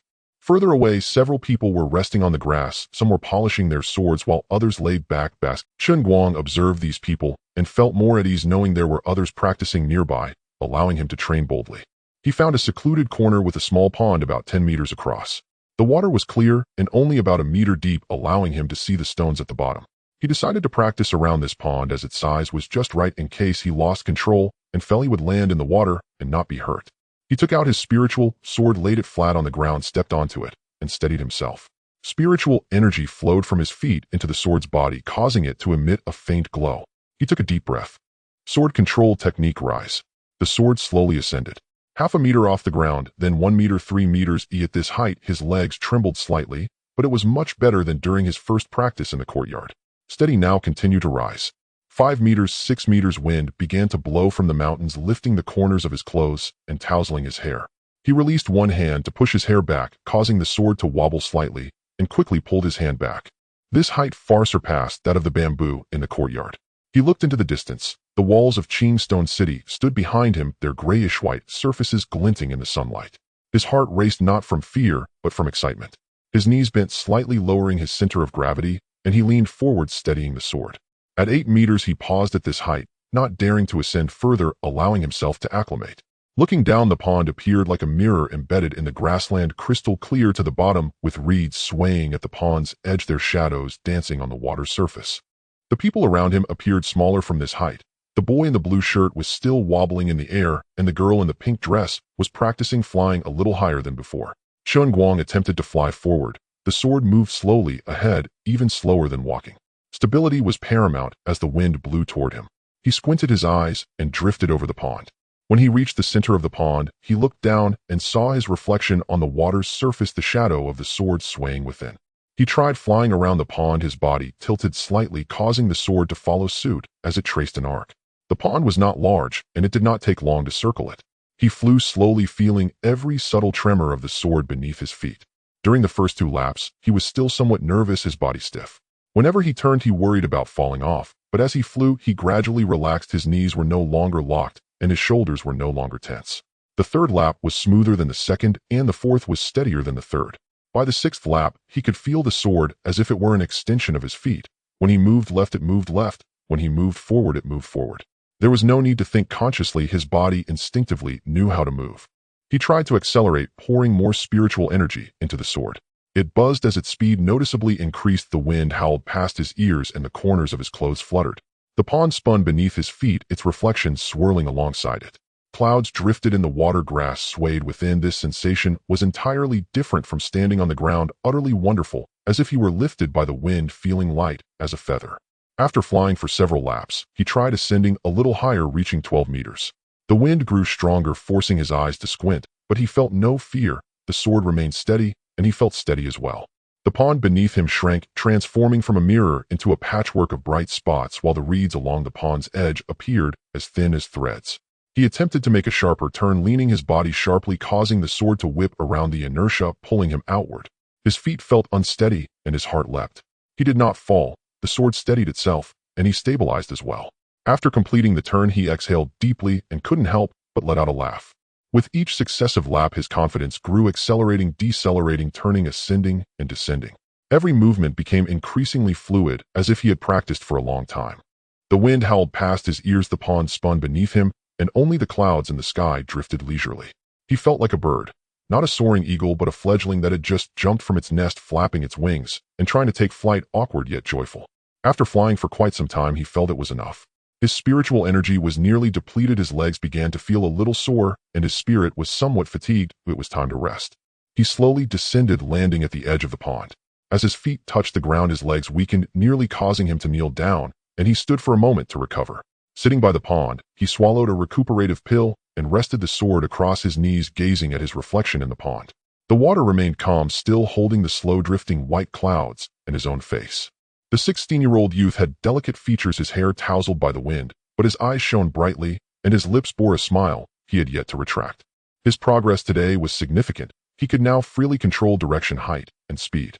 The speed of his improvement surprised Chen Guang, likely due to the month of practice he had already completed, but a major reason was his spiritual power, which far exceeded that of others at the same stage and would astound younger practitioners. Spiritual power is a versatile asset. Once enhanced, learning spells becomes quicker, as does mastering sword control, without any downsides, if resource consumption is not considered. He needed to continue investing in his spiritual power, as he had nearly finished learning spells, leaving him ample time. Chen Guang regained his focus, planning to take a break to recover his spiritual energy before continuing to practice. He could not afford to interrupt such rapid progress today. He aimed to soar high and fly freely. As for now, he would lie down. It was far more comfortable. More than 2 hours had passed, and Chen Guang flew and glided by the water pool, practicing the routine of circling around it until he was completely proficient and even ventured further away. This was the second time he sat down to rest. His spiritual energy was replenished, his legs no longer ached, and his heartbeat stabilized as he stared at the birds in the sky for a while. Watching them flutter from one tree to another, darting from treetops down to the clouds, he realized that if birds could fly, so could he. He stood up, moved his limbs a bit, having practiced enough. It was time to try true flight. He threw out his sword, invoking sword control technique with the spirit sword hovering steadily at his ankle. He stepped on it and steadied himself as spiritual energy surged from his feet. This time, it was not the tentative slow output before, but a decisive and unreserved infusion. Rise, the spirit sword shot up like an arrow released from its bow. 5 meters, 10 meters, 20 meters. He did not stop. 50 meters, 100 meters, his hair blown back by the wind, and his eyes squinted. Continue. 150 meters, 200 meters, he halted. The height of 200 meters was reached in an instant, an exhilarating burst of speed that was satisfying enough to last him for quite a while. Looking down, the water pool was nearly invisible. The grass had transformed into a vast green blanket, and the official road had become a thin gray line. The city wall of Qingshe City lay in the distance, towering 8 zhang high, appearing as a low ridge from a height of 200 meters. The buildings in the city were crammed together in clusters: gray tiles, green tiles, red tiles, and golden tiles, densely packed and crisscrossed, resembling a child's haphazardly stacked blocks. Nanshe Street was a gap between the blocks. He searched for a long time before finding it. Qingshe Square was a small square in the gap, and the statue of Xuan had shrunk into a dot, while Wangxian Tower, Wanbao Tower, and Huichun Hall all shrank into tiny points indistinguishable from one another except for the city lord's mansion and the Zhao family, which occupied an entire block and were still recognizable. The sky was blue, the clouds were white, and the wind was strong, pouring into his sleeves and collar, making him feel as if he were being held aloft by the wind. This was the sensation of being 200 meters high. He steadied his stance, paying attention to his feet. The sword remained as stable as if nailed in midair. He urged the spirit sword to start moving, not north, but east. With the city wall to his left and the wilderness to his right, he flew east along the wall, approximately 3 li away, neither too far nor too close, just enough to see the entire city. The wind blew from the front, filling his mouth and eyes, causing tears to stream down his cheeks. He did not use a spiritual barrier, relishing this moment of nature, squinting his eyes, with a smile stretching from ear to ear. This time he truly ascended to the skies, not just circling above the water pool, but flying in the real, boundless sky, with the city to his left, mountains to his right, clouds overhead, and the ground beneath his feet. Accelerating violently to his maximum speed, the wind sliced through like a blade, whipping at his face. Wait. It didn't hurt. It seemed the body-tempering effect was quite good. He sped eastward, the city wall stretching beneath him, the southern gate, the southeast corner tower, the east gate, each passing by in succession. The buildings within the city were crammed together on the inner side of the city wall, and it wasn't just the alley where his home was located. the southern part of the city was vast with countless alleys. As he flew over, he couldn't see a single rooftop, all reduced to grayish small squares, but he knew people lived beneath those small squares. Some were eating, some sleeping, some arguing, and some laughing. At the east gate, he encountered several cultivators returning from outside, using sword control, most of whom were stronger than him, moving faster, and when they landed they transitioned from high speed to stillness in less than a second, truly terrifying. After passing the east gate, he continued flying north. The eastern part of the city was more prosperous than the southern part, with denser buildings and wider streets. The city lord's mansion, located at the northeast corner, occupying an entire block. Looking down from above, the houses in the city lord's mansion were packed tightly together, with courtyards nested within courtyards, layered and organized, resembling an enlarged maze. After passing the city lord's mansion, he turned a corner and began flying west along the northern city wall. The northern city was quieter than the southern city, with sparse buildings and large expanses of open land, likely vegetable gardens or warehouses. When he flew past the north gate, he glanced down. The north gate was about the same size as the south gate, but fewer people were present. He continued flying west, turning south past the northwest corner tower. The western city was almost as bustling and lively as the eastern city, filled with noise and crowds, which he could faintly hear even at 200 meters high. Suddenly ahead in midair, a young cultivator was standing on his sword, swaying left and right like a drunkard, drawing a figure eight, flying lower and lower, looking as if he was about to crash. Without hesitation, Chen Guang swooped in, patting the other person's shoulder and saying, "Friend, don't panic. Your center of gravity is too high. Listen to me, squat down. The lower you are, the steadier you will be." The other person nodded gratefully and quickly squatted down. As a result, the sword lost its balance, instantly flipping over in place, and the cultivator crashed headfirst into a pile of grass, with only his legs kicking in the air. Chen Guang nodded in satisfaction, giving a thumbs up to the grass pile. "Steady now. The ground is the most stable. No need to thank me, friend." Then he stepped on his flying sword, accelerating violently, and soared away. A good deed, each day done. After flying for more than half an hour, he returned to the south gate and calculated that at his speed it took more than half an hour to circle the city, at least 300 or 400 li. Previously, he had mostly just strolled around the southern part of the city and the square, and he had already felt the city was large. Now, having genuinely flown around, he had no complaints about the size of the city. This city could be considered a first-tier city in the 21st century of his past life, but in this cultivation world, it was just a small town in the corners. Ridiculous. Gradually lowering his altitude, he didn't have the proficiency and cultivation level of those cultivators at the east gate, so he dared not descend rapidly. He finally landed beside the official road outside the south city gate, managing to control his legs upon landing, but his heart was still racing, and he wore a grin. Standing by the roadside, he suddenly felt different, having experienced a carefree, full-powered flight on his sword and fully felt the shock of the city. He felt as if he had transcended time, undergoing a transformation. No, it was more akin to a rebirth. He looked at the steady stream of people on the official road. Perhaps among them were others like him, who after learning sword control flew freely. No, it's not perhaps, it's definitely true, and there are many such people. Thinking of this, Chen Guang suddenly lost that feeling of transcending time, feeling as if he had returned to normal. Yes, normal was good. He shook his head, not thinking too much, put away his sword, and followed the flow of people into the city. Upon entering, he did not take the path home, but turned into Nanshi Street. Flying for a while, feeling a bit tired and hungry, he decided to go to Wangxian Tower, as per usual. The familiar three-story wooden building, the familiar red lanterns. He stepped inside, and the lively atmosphere inside was still familiar, but it seemed even more bustling than before. Guests still on the second floor. The waiter approached, obviously having remembered Chen Guang. "Yes," he replied with a smile as he went directly upstairs to find a seat by the window. The waiter handed him the menu, and he flipped through it. "Why don't I see the storyteller?" "The storyteller is taking a short break. He will start soon, and you can eat while listening." Chen Guang nodded. Amber pork chop, pepper salt, crispy lamb chops, honey-glazed crispy meat, stir-fried yulon slices, fragrant golden beans, and a pot of osmanthus wine, and pack these to go. "All right." After the waiter left, he leaned back in his chair, idly gazing at the square. A crowd still surrounded the statue, and Nanshi Street extended like a gray-white ribbon into the distance. He had seen this angle many times, but today was different. He had seen the same place from 200 meters high. The statue was barely visible. The street appeared as a thin line. Now sitting here, those lines turned back into streets, those small squares reverted to houses. The world was still the same world, but he had seen another perspective of it from the skies. The dishes arrived quickly, the amber pork chop neatly arranged on a porcelain plate, the ribs chopped into small sections, fried to a golden brown, coated in a shiny layer of sugar glaze resembling amber. Taking a bite, the outer layer was crispy, the glaze sweet, but not cloying, and the meat inside was tender and juicy, falling off the bone with a mere tug. The pepper salt crispy lamb chops were served on a long plate grilled to a fragrant crisp sprinkled with a layer of pepper salt, the grease sizzling. Taking a bite, the outer layer was so crispy it crackled while the lamb meat inside was rich and juicy, overflowing with flavor, the salty aroma of pepper mingling with the pure taste of lamb, filling his mouth with fragrance. The honey-glazed crispy meat was served in a small bamboo basket lined with a layer of oil paper. The meat strips were fried crispy, sprinkled with a few sesame seeds. Putting one in his mouth, the initial crunch was followed by the savory flavor of the crispy meat, two sensations bursting in his mouth, becoming more and more delicious as he chewed. The fragrant golden beans were just peanuts, each one uniform, with a glossy golden hue. They were soft and slightly sweet upon entry, releasing a fragrant aroma that lingered on the tip of the tongue. Their light spiritual energy was refreshing and prolonged, making them an elegant snack to accompany wine. The stir-fried yulon slices were vegetarian, thinly sliced, and still white after frying, crisp and crunchy, making a satisfying crunch when bitten into, refreshing and light, perfect for relieving greasiness.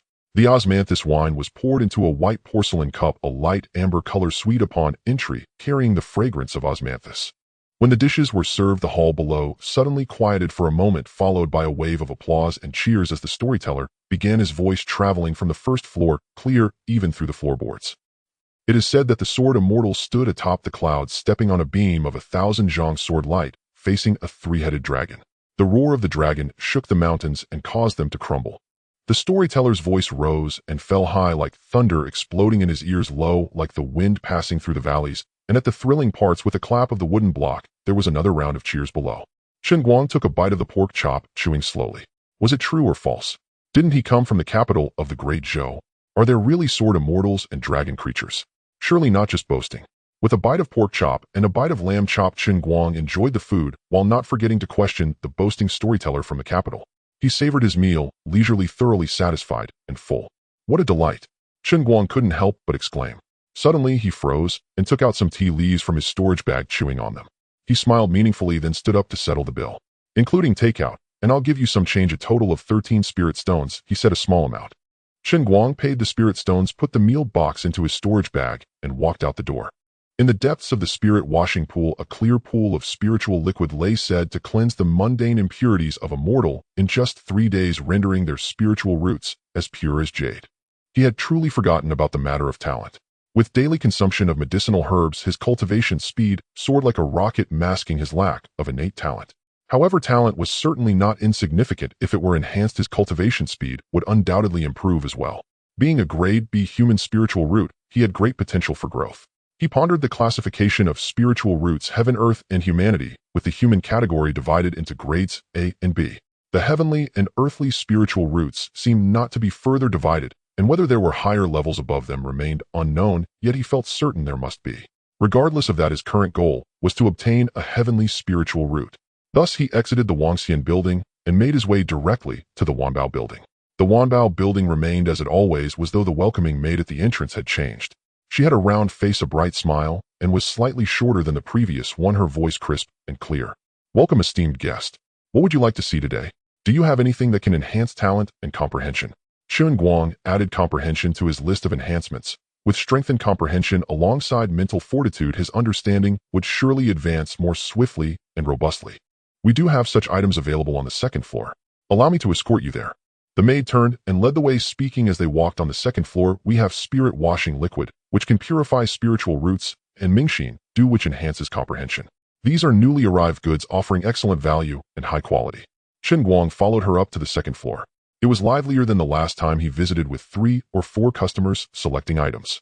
A young female cultivator crouched in the talisman area, intently examining a piece of talisman paper, while a male cultivator stood nearby, seemingly accompanying her, idly looking around. An elderly cultivator sat by the window, eyes closed, with a teapot before him. He didn't appear to be shopping, but rather seemed to be taking a break. The maid led him to a row of shelves deeper inside, where several porcelain bottles and jade boxes were displayed, each labeled underneath. Chen Guang scanned the selection: spirit washing liquid, a top-tier item of the first grade, priced at 30 spirit stones per bottle. It could purify spiritual roots and was effective for human-grade roots. The more it was used, the better the results, and it could be consumed directly. Mingxin dew, also a top-tier item of the first grade, priced at 30 spirit stones per bottle. It could enhance comprehension with better effects achieved through increased usage and could also be consumed directly. Compared to other similar items costing hundreds or even thousands of spirit stones. These two are the most affordable, the maid explained. Chen Guang finally understood what value for money meant. The price of 30 spirit stones seemed exorbitant compared to other items, but for something that could enhance talent and comprehension, it was very cheap, even affordable for those establishing their foundation. However, the low price did not imply inferior quality, rather it required long-term usage. When calculated, it was uncertain which option would be better. Nevertheless, for Chen Guang, these items were quite suitable. He wouldn't dare to buy other options, and as for long-term heavy usage, that would be trivial for someone with a cheat.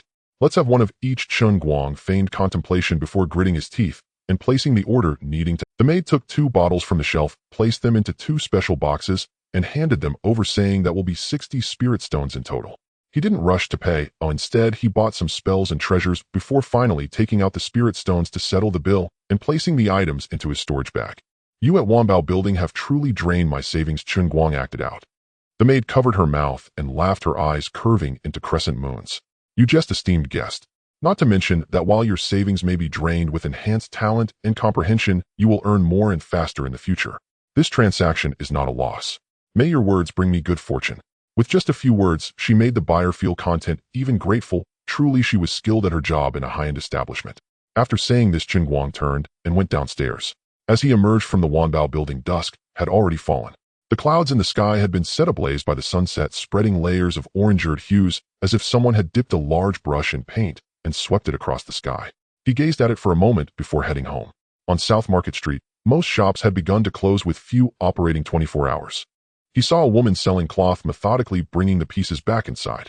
As she moved the last few pieces, a calico cat sprang out from beneath the counter, stepping onto a fallen piece of fabric, sliding far away in a swift motion, crashing into the doorframe. With a meow, it shook its head, pretending nothing had happened, and sauntered away leisurely while the woman chuckled and scolded. An old man selling sugar-coated fruit pushed his cart past him. Only 2 skewers remained, drooping and lacking vitality.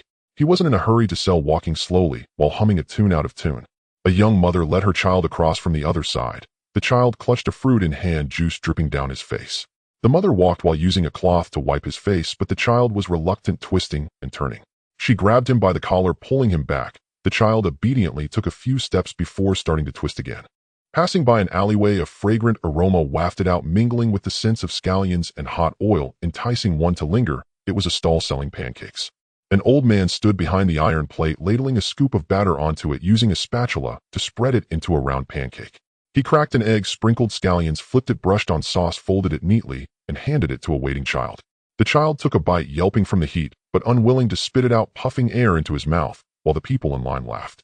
It was a cake similar to a mixed-grain pancake, which Chen Guang had tried before. As he turned into his own alley, the sky had already darkened, and the spirit pattern lanterns began to light up one by one. Chen Guang pushed open the courtyard gate and entered, shutting it securely behind him. The courtyard was quiet, only the bamboo leaves rustling when the wind blew.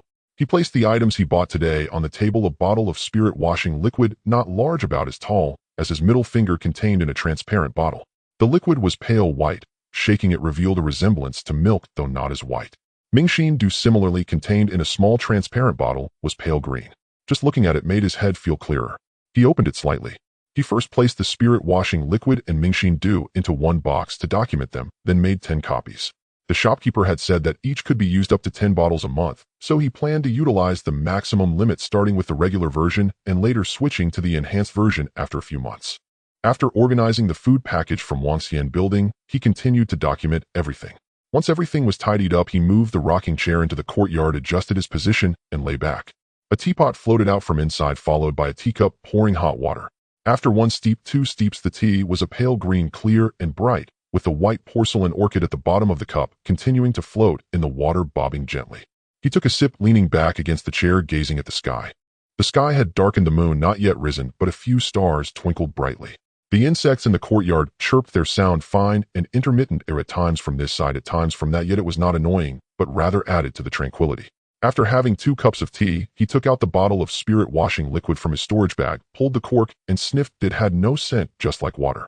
He dripped a drop on the back of his hand. It felt cool.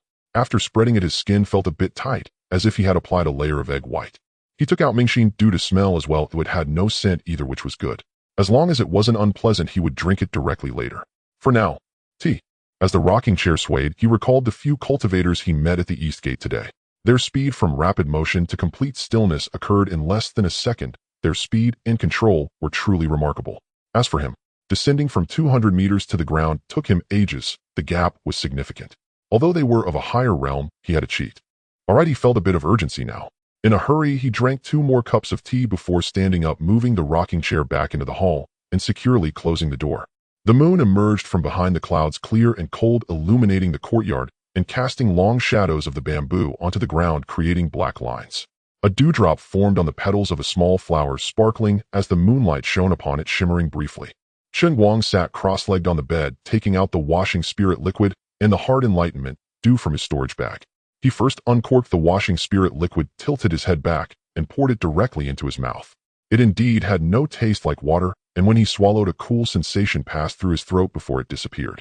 There was no reaction in his stomach, no reaction in his belly, and his entire body felt unresponsive. He waited a bit longer, but still no reaction. Alright then, being a long-term use item, it's normal that a single bottle doesn't show effects. I hope it truly is effective. He picked up the hard enlightenment dew, uncorked it, and poured it into his mouth. It was a bit thicker than the washing spirit liquid. When swallowed, his throat also felt a coolness, but this coolness did not dissipate. It began to rise like sucking on a mint candy in summer, cooling from the mouth to the mind.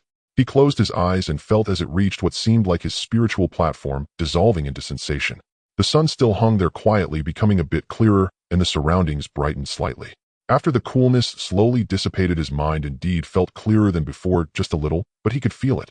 As he operated his cultivation method, the spiritual energy surged tirelessly through 56 meridians, noticeably faster than before, indicating that the effect of the washing spirit liquid was indeed visible. The spiritual energy in his dantian increased slightly. At this rate, breaking through before the new year would be no problem. Time slowly flowed amidst his rigorous training. Drinking a bottle of washing spirit liquid and hard enlightenment dew every 3 days, the effects became increasingly obvious. The speed of spiritual energy operation quickened, his self-absorption of spiritual energy also sped up a bit, and the efficacy of medicinal pills improved noticeably, a clear benefit of his enhanced aptitude. The effects of hard enlightenment dew were also apparent, compounded by the increase in mental strength. His understanding of spells deepened, becoming increasingly flexible and rapid in use. Most spells were basically instant, and he could manipulate 2 to 3 items simultaneously with the object manipulation technique. He could quickly set up stalls to earn spirit stones. He took a medicinal bath every night without fail. His flesh, bones, and muscles became sturdier day by day. Visualization was never interrupted. After each medicinal bath, he would light a mental fragrance and consume a spirit-nourishing pill, closing his eyes to visualize that great sun.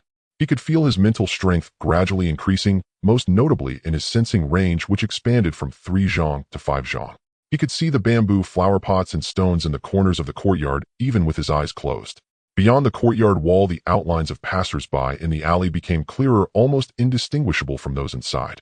He occasionally practiced the sword manipulation technique outside the city, and thanks to the growth of his mental strength, his control improved significantly, nearing the state he had seen at the East Gate.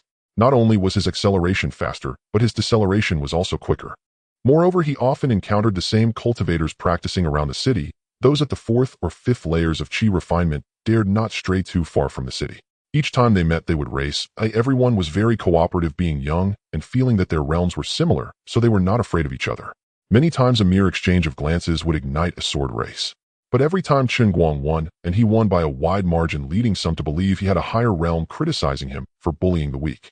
He had also visited the Wangxian Tower a few times to try new dishes. The boastful storyteller was still there, and his jokes had changed quite a bit. One time he recounted a tale of a loose cultivator who accidentally entered an ancient ruin and obtained a fragmentary cultivation method. After 300 years of hard cultivation, he emerged as a nascent soul great cultivator, cleaving a mountain with a single sword. Chen Guang couldn't help but mourn for that mountain brother for a moment. Who had he offended? Everyone wanted to cleave mountains, and even Qingshi Mountain had been cleaved. Another tale spoke of a chi refinement period junior cultivator who spent all his savings at an auction to buy a worthless broken bead. When he returned home, he discovered it contained a drop of dragon blood. After refining it, his spiritual root jumped from a human grade to a heavenly spiritual root, eventually ascending to immortality. After hearing this, Chen Guang couldn't help but exclaim, no wonder they could weave such tales for a living. They could even create stories of talentless reversals, and the characters ended up becoming immortals. Life in the city was as tranquil as Chen Guang's daily routine, but the wedding date of that girl from the Zhao family was finally set for the 2nd day of the 2nd month. This time there was no further postponement. It was said that her dowry had increased significantly, with several thousand spirit stones added and over a dozen maidservants accompanying her. Aunt Lu had been gossiping for several days, discussing everything from the dowry to the scale of the wedding, from the scale to the banquet, and then from the banquet to what the Zhao family girl looked like as a child. Chen Guang lay on the rocking chair listening, feeling that if Aunt Lu went to Wangxian Tower to tell stories, she might not be worse than that boastful storyteller. At the same time, he felt a bit regretful. After hearing so many stories about the Zhao family's young lady, he had never seen what she looked like. They all said she was beautiful, but how many cultivators were not good-looking? Moreover, he would not have the chance to see the wedding. He had to leave after the new year. The destination was already chosen based on what he had heard or inquired about, confirming a distant large city. After confirmation, he felt a longing, wishing he could fly there immediately. However, having lived here for over a decade, he wanted to see it through to the end, spending one last new year. The caravan to that large city only passed through Qingshi City at the beginning of each year, so he decided to enjoy the new year and discuss it afterward. Life continued like this, with daily cultivation and strengthening. During his breaks, he enjoyed tea and wine, savoring delicacies, which was both elegant and refreshing. However, the surrounding environment was lacking. He decided that once he moved to the large city, he would live in a spacious courtyard. First spacious, then beautiful, he must not compromise himself. It started snowing. This snowfall had been building up for a long time before it finally fell lightly. The snow was heavy, and soon the world was blanketed in white. Chen Guang stood by the window for a while, not wanting to waste this heavy snowfall. He moved the rocking chair to the entrance of the hall, facing the snowy view of the courtyard, along with a small table and a complete tea set.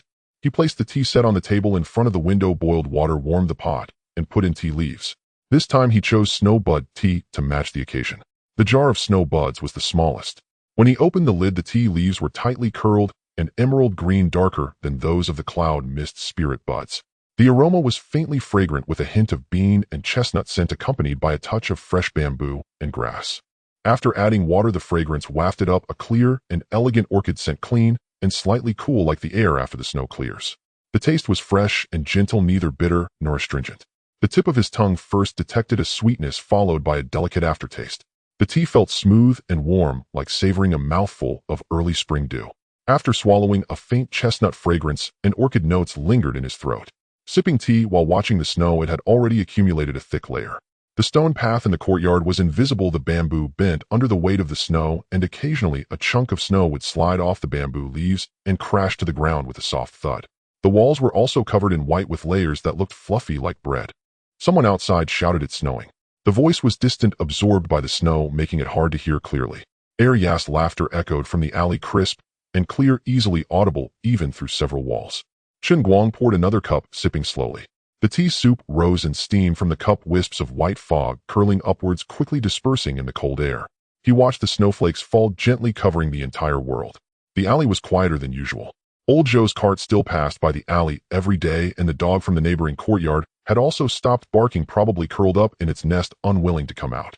Ya and a few children from Grandpa Liu's family were playing and laughing in the alley. He suddenly felt that time passed quickly. It seemed like yesterday he had just crossed over, still dazed in bed, and in the blink of an eye he had reached the 6th layer of qi refinement. He could fly, cast fireballs, and even brew tea. The bamboo in the courtyard had grown a bit taller, flowers had bloomed several times, and the neighbor's Ya had grown her front teeth. Old Joe's cart still passed by the alley every day. Nothing had changed, yet everything had changed. The snow continued to fall, showing no signs of stopping, and Chen Guang continued to savor his tea, showing no signs of stopping either. Outside, the snow fell on the bamboo, leaves rustling softly, like someone speaking from afar. Chen Guang was awakened by the sound of firecrackers crackling and popping all around, with intermittent bursts, one from the east and another from the west, like children running around in the alley, clutching small firecrackers and throwing them wherever they went. He turned over, reluctant to get up, but then another sound rang out, closer this time. He sighed and opened his eyes. Outside the window, the sky had brightened, though it remained hazy. He could hear Aunt Lu chopping filling, thud, thud, thud, so fast it was as if a horse was running. Old Mr. Lu was pasting something, and the sound of a brush applying glue could be heard through the wall. Old Joe seemed to have not opened his stall today, perhaps because of the new year. Getting out of bed, he stretched lazily. Today he needed to tidy himself up for the new year. He wanted to wear new clothes, having ordered several new outfits to try today. He took the clothes out of his storage bag, put them on, and stood before the mirror, his gaze falling on the new outfit. The main color was blue and white, with the base being the clearest sky blue, reminiscent of a clear day after the rain, clean and bright, making his features appear even more refined. The collar cuffs and hem were lined with soft moon-white trim blending blue and white, like clouds brushing against the horizon. The fabric was cloud brocade light and soft, embodying the elegance of ancient celestial robes, while carrying a modern cut's crispness, neither bulky nor cumbersome. A matching thin belt cinched his waist with two white silk ribbons hanging down on either side, gracefully falling still and gently swaying with movement. The most striking feature was the nearly imperceptible, yet breathtaking dark golden, flowing cloud. It was lightly embroidered at the collar sleeve edges and waist with fine golden threads as thin as hair, understated, yet not glaring. Only when the light shifted did it emit a soft, intricate golden glow resembling sunlight on the edge of clouds, or the patterns formed by celestial energies, subtle yet exquisite. Looking at himself in the mirror with his neat short hair and the sky blue outfit adorned with flowing golden patterns, he appeared cool, yet not bland, ethereal, yet possessing character, as if he had descended from the summit of clouds, radiating an untainted celestial aura. What a beautiful young man, his months of hard practice not in vain. What a fine robe worth 6 spirit stones, and the shopkeeper also claimed it could resist water, fire, and dust, and could defend against some early-stage chi attacks. You get what you pay for a truth of life. He pushed the door open and found the alley bustling with activity. It turned out old Lou was pasting new couplets, red paper with black characters, the ink not yet dry. He had climbed on his spirit sword to paste them, which was a bit crooked. He showed off his sword skills quite well, but unfortunately his eyesight wasn't great. Old Lou looked for a moment and saw Chen Guang coming over. "Hey, what a handsome young man. Come show me if it's crooked," he said. "The left side is higher," Chen Guang replied, honestly, walking over while he adjusted. Old Joe, rarely idle, had moved a chair to sit in the sun at his doorstep, wearing a brand new robe, blue and red, holding a cup of hot tea, squinting at the children running around the alley. He nodded in surprise upon seeing Chen Guang. Only when Chen Guang reached the mouth of the alley did he realize the morning firecrackers were not an illusion. A group of children were setting off firecrackers, including Arya, who was more lively and active than many boys. She was crouched on the ground holding a stick of incense, reaching out to light a firecracker, and once ignited she would run back, glancing over her shoulder to see it explode with a bang, laughing uncontrollably. Nearby several boys held firecrackers, throwing them on the ground, competing to see whose was louder. Arya saw Chen Guang, paused for a moment, then shouted, "Brother Guang, you look really good today."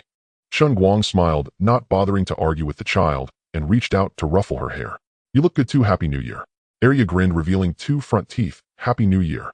Stepping out of the alley, the South Market Street had transformed. Shops on both sides were adorned with red lanterns hung in rows from one end of the street to the other, resembling 2 red dragon-like figures. The ground was covered with a layer of red firecracker skins, soft and squishy underfoot. A man selling New Year paintings was approaching from the other end of the street, carrying a load of colorful paintings featuring door gods, wealth gods, and the symbols of fortune, longevity, and happiness, all in his load. He called out as he walked, his voice loud and strong. An elderly woman selling flowers sat at the street corner with several pots of daffodils and wintersweet in front of her, droplets of water still on the petals, their fragrance wafting far away. Several young girls gathered around, chattering as they picked flowers, one saying she wanted red ones and another saying she wanted white. The elderly woman smiled, carefully wrapping them one by one. In the middle of the street a crowd had gathered, and Chen Guang squeezed in without hesitation. It was an old craftsman making sugar figurines. On a small charcoal stove sat a pot boiling syrup. The craftsman stirred occasionally, waiting for the right moment, then pinched a lump of syrup, kneaded it, and pulled it into a thin tube, blowing into it while shaping it. Before long, a little deer emerged with slender legs and curved antlers, vividly lifelike. The nearby children stared wide-eyed, clutching spirit coins, waiting to buy. Chen Guang watched for a while, smiled, and continued on his way. The words Wangxian Tower were written in flamboyant strokes by a golden core cultivator with 2 large red lanterns hanging at the entrance, twice the size of usual. The windows were decorated with red paper cutouts depicting fortune, longevity, happiness, flowers, birds, fish, and insects, all exquisitely crafted. Indeed, he had come to eat again. Upon entering, even during the new year, the first-floor hall was still bustling with activity, the sounds of conversation, laughter, and clattering dishes mixing together, a wave of warmth washing over him. The waiter came over, recognizing him, and smiling wider. "Happy New Year, esteemed guest. Back to your Happy New Year. They'll take the 2nd floor."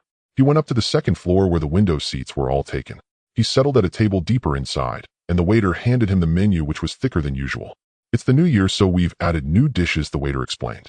"Take a look. These are not available on ordinary days." Chen Guang flipped through the menu. The dish names were fancier than usual. He pointed out a few and asked, and the waiter explained each one. He ordered a few dishes he had never tried before: stir-fried glutinous rice with duck, 5-color dumplings, golden jade overflowing, and radish carved flour stew with ribs, and also asked for a pot of tusa wine. While waiting for the dishes, he leaned back in the chair listening to the sounds below.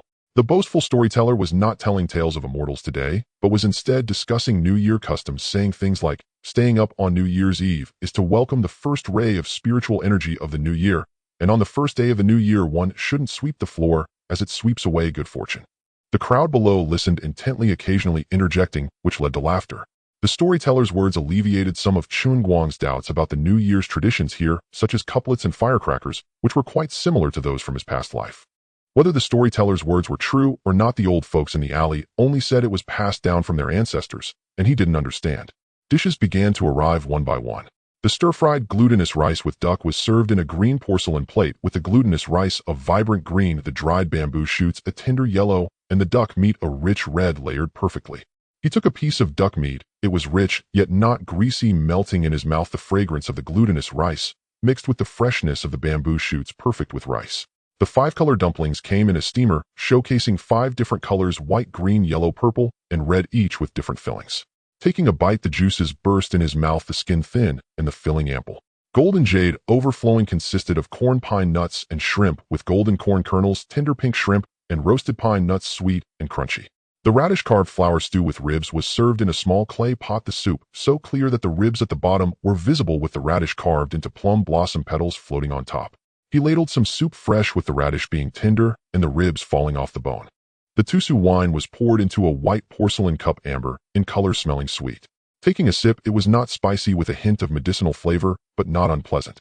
After eating, he followed the usual custom, calling the waiter over and pointing to several dishes on the menu he hadn't tried, such as braised pig trotter, 8 treasure duck, jade fish balls, and osmanthus sticky, rice lotus, asking for one of each to be packed. After paying the bill, he went downstairs. Upon leaving Wangxian Tower, he did not head straight home, but took a stroll in the city. After all, he would be leaving after the new year. The Bluestone Square was still the liveliest, with a large crowd gathered around the statue, watching the lion dance. 2 golden lions leaped and tumbled among the crowd, one holding the lion's head and the other supporting the lion's tail, working in perfect harmony.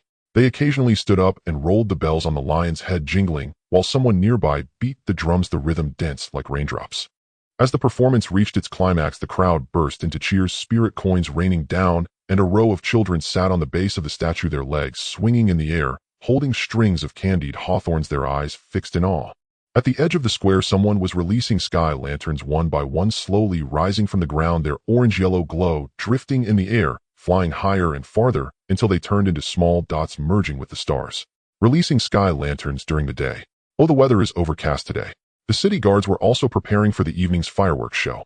Chen Guang took a detour, continuing to walk and observe, taking in this place he had lived for more than 10 years, experiencing the atmosphere of this otherworldly new year, while also checking his own state of mind. The warmth of human life is the most soothing to the heart, reminding one to be humble and composed, not arrogant or ostentatious. At least not now, Chen Guang added in his heart. Soon the sky darkened, and it was time for him to return. Turning into his family's alley, every household had their doors and windows closed, with the occasional cheerful laughter spilling out. He pushed open the courtyard gate, entered, and closed it behind him. The yard was quiet. The snow on the bamboo had melted away, leaving the leaves wet and glistening in the moonlight. He moved the rocking chair into the yard, took out the small square table, covered it with a clean white cloth, and began to take out the packed food boxes one by one from his storage bag, arranging them neatly. There was plenty enough to fill the table, and he also brought out the pot of tusu wine and poured a cup. Sitting alone in the rocking chair, he looked at the table full of dishes. There was quite a bit too much for one person, but he didn't mind. After all, it was the new year, and it needed to be lavish. He picked up a piece of 8 treasure duck stuffed with glutinous rice, lotus seeds, red dates, and chestnuts, the rice soaked in duck fat, incredibly fragrant. He also took a piece of osmanthus sticky rice lotus. The lotus was soft and glutinous, the rice sweet, and the fragrance of osmanthus spread in his mouth, followed by a sip of the medicinal tusu wine. Absolutely delightful. Outside, the sound of firecrackers began growing denser, shifting from intermittent pops to a continuous clamor, while fireworks started to burst one after another, lighting up the night sky in red, green, gold, and purple, illuminating half the sky. The largest burst was in the center of the city, soaring high, perhaps 1,000 meters in the air, golden in color, and when it exploded, it transformed into a shape resembling an umbrella, slowly descending, and halfway down it exploded again, turning into a sky full of stars. Outside, the shrieks of children rose and fell, echoing like frogs in a summer field. Chen Guang leaned back in the rocking chair, pouring another cup of wine, the chair creaking slowly. He took a bite of food, a sip of wine, watched the fireworks for a while, and fell into a daze. The moon peeked in and out behind the clouds, the yard lighting and dimming intermittently, and the pot of withered flowers huddled in its pot motionless. As he ate, he had a couple more cups of wine, feeling a bit tipsy, but he didn't want to circulate his energy to dispel the drunkenness. This slight inebriation felt hazy and very comfortable. Of course, he had not neglected to apply the talismans on himself. He closed his eyes, listening to the sounds of fireworks, firecrackers, and the rustling of bamboo, leaves mingling together like a melody, the music growing lighter and more distant. The rocking chair continued to sway, creaking and swaying. He swayed along, creaking and swaying. On the 6th day of the first lunar month before dawn, today is the day of departure. Chen Guang awakened from his cultivation. After several days of practice, his skills had improved somewhat, and he estimated that he would be able to break through within a month. He got out of bed and dressed, still in the clothes he wore during the new year, which he genuinely liked. Everything was already packed, and there wasn't much to tidy up, all stored in his storage bag. He had simply taken the flowers from the courtyard along as a keepsake. He had replaced his storage bag with a larger 130 cubic meters, which expanded to 300 cubic meters after enhancement, containing quite a lot. Spirit stones, pills, talismans, delicacies, tea sets, clothes, and the enhanced stone lock. He had many second-tier talismans, having bought high-quality first-tier enhancements that could severely injure a foundation establishment beginner. He replicated several hundred of them and had a few stuck on him. These items were optional, but indispensable. There were also plenty of spirit stones, taking up a lot of space with at least several 100,000. This time he was going to the big city. He needed to change his identity. He stood at the doorway, glancing back at the small courtyard, still the same with the bamboo, unchanged. Things were the same, yet people had changed. Before leaving, there was a small matter to attend to. Luani's house. The courtyard door was open and people were already up. He could hear Lu Auntie bustling in the kitchen while the child was probably still asleep. "Lu Auntie," he called out as he entered. Lu Auntie responded from inside. "Who is it?" as she hurried over, and upon seeing him smiled. "Xiao Guang. So early. Have you had breakfast?" "I've already eaten." Chen Guang stood at the kitchen door, not entering. "I came to say goodbye to you." Lu Auntie paused for a moment, still holding the spatula in her greasy hand. "Goodbye. Where are you going?" "I have taken a master, and will be going with him," Chen Guang said calmly, without a blush or a racing heart. "It was settled before the new year. I'm leaving today."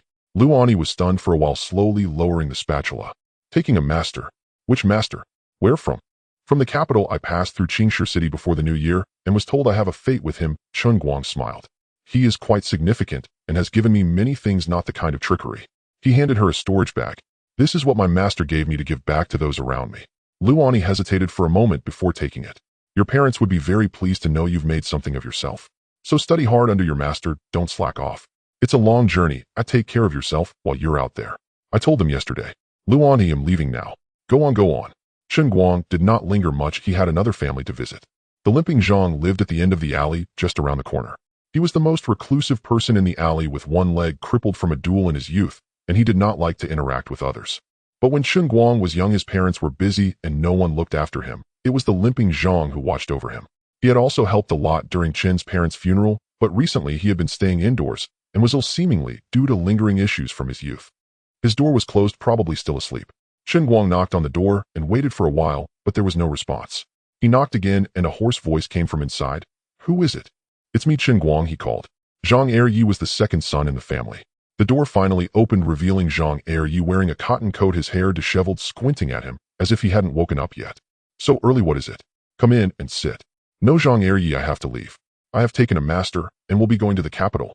"I have the same line of reasoning," he said, handing over another storage bag. "This is for you. Inside are Peiyuan pills, good for internal injuries. My master asked me to leave it with you." Zhang Eryi didn't take it, just looked at him, his squinting eyes opened wider. "The capital? Is it It's reliable. He has given me many good things." "I have taken one pill after another," Chen Guang replied. Zhang Eryi was silent for a moment, then took the storage bag and tucked it into his cotton coat pocket. "Be cautious out there. Don't be overly brave. I wish you safe travels." "All right, I will remember that."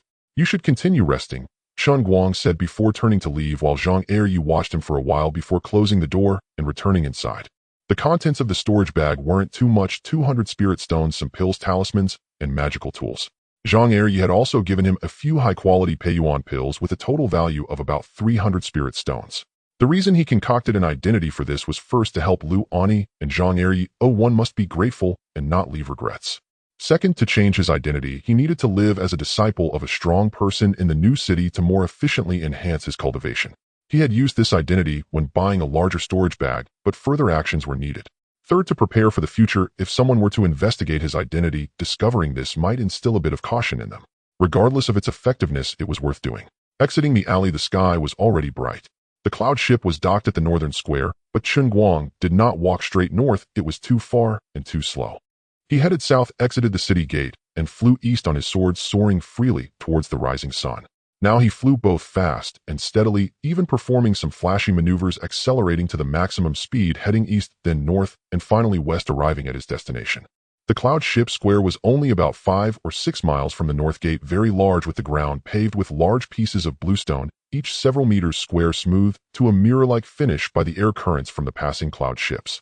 Several cloud ships were quietly docked in the square, all sizable, the smallest being at least 20 to 30 meters long. On the ground, massive spirit formations were drawn in concentric circles, unknown in purpose. The largest had a diameter exceeding 100 meters, with the formation lines shimmering faintly in the morning light. At the edge of the square was a row of courtyards and buildings, presumably temporary lodging. There were quite a few people already gathered in the square, standing in small groups. Some were whispering, some meditating, and some looking up at the sky. Chen Guang landed, sheathed his sword, and stood in a corner. After waiting for about an hour, a black appeared on the horizon, growing larger. It was a ship emerging from the clouds, getting closer. A large cloud ship. The ship was at least 100 meters long, entirely silver gray, made of some metal, emitting a cold, heavy light. The hull was covered with dense formation lines layered intricately, as if there were large formations superimposed upon smaller ones, flickering like a breath. The bow of the ship was carved with a huge beast's head resembling neither a dragon nor a tiger, its mouth slightly ajar, revealing 2 rows of stark white teeth embedded with spirit stones that glimmered with a faint green light. The ship bore the name Chongfeng, belonging to the Chongfeng fleet, which specifically traveled between cities transporting goods and passengers. The Chongfeng cloud ship gradually slowed and descended in height, finally hovering 3 meters above the square. Several doors opened on the ship, lowering a staircase several meters wide. People kept emerging from inside, disembarking, while a voice came from the ship. Disembark first, then embark. Please queue to board. Chen Guang did not see anyone shouting, yet the voice seemed to emanate from the ship itself. Disembark first, then embark. Please queue to board. He heard it. No, it was not merely heard, he saw it. It was a vibrating formation on the ship that was emitting the sound. Oh my, isn't this broadcasting? He had only heard about it from others, never seen it. It was so novel. He was not the only one surprised. Many people in the square were discussing the formation that produced the sound. It's a sound transmission formation, just a little gadget, a nearby cultivator remarked, obviously familiar with it. Soon, all the disembarking passengers finished. All other doors closed except for the middle one, from which a few cultivators emerged, all in matching gray-blue robes, storage bags, and jade tokens hanging at their waists. The leader's aura was unmistakably that of a Foundation establishment. They stood by the door and called out, "You may board now," then stood still while the people in the square began to walk toward the center of the ship. Chen Guang followed the crowd onto the ship.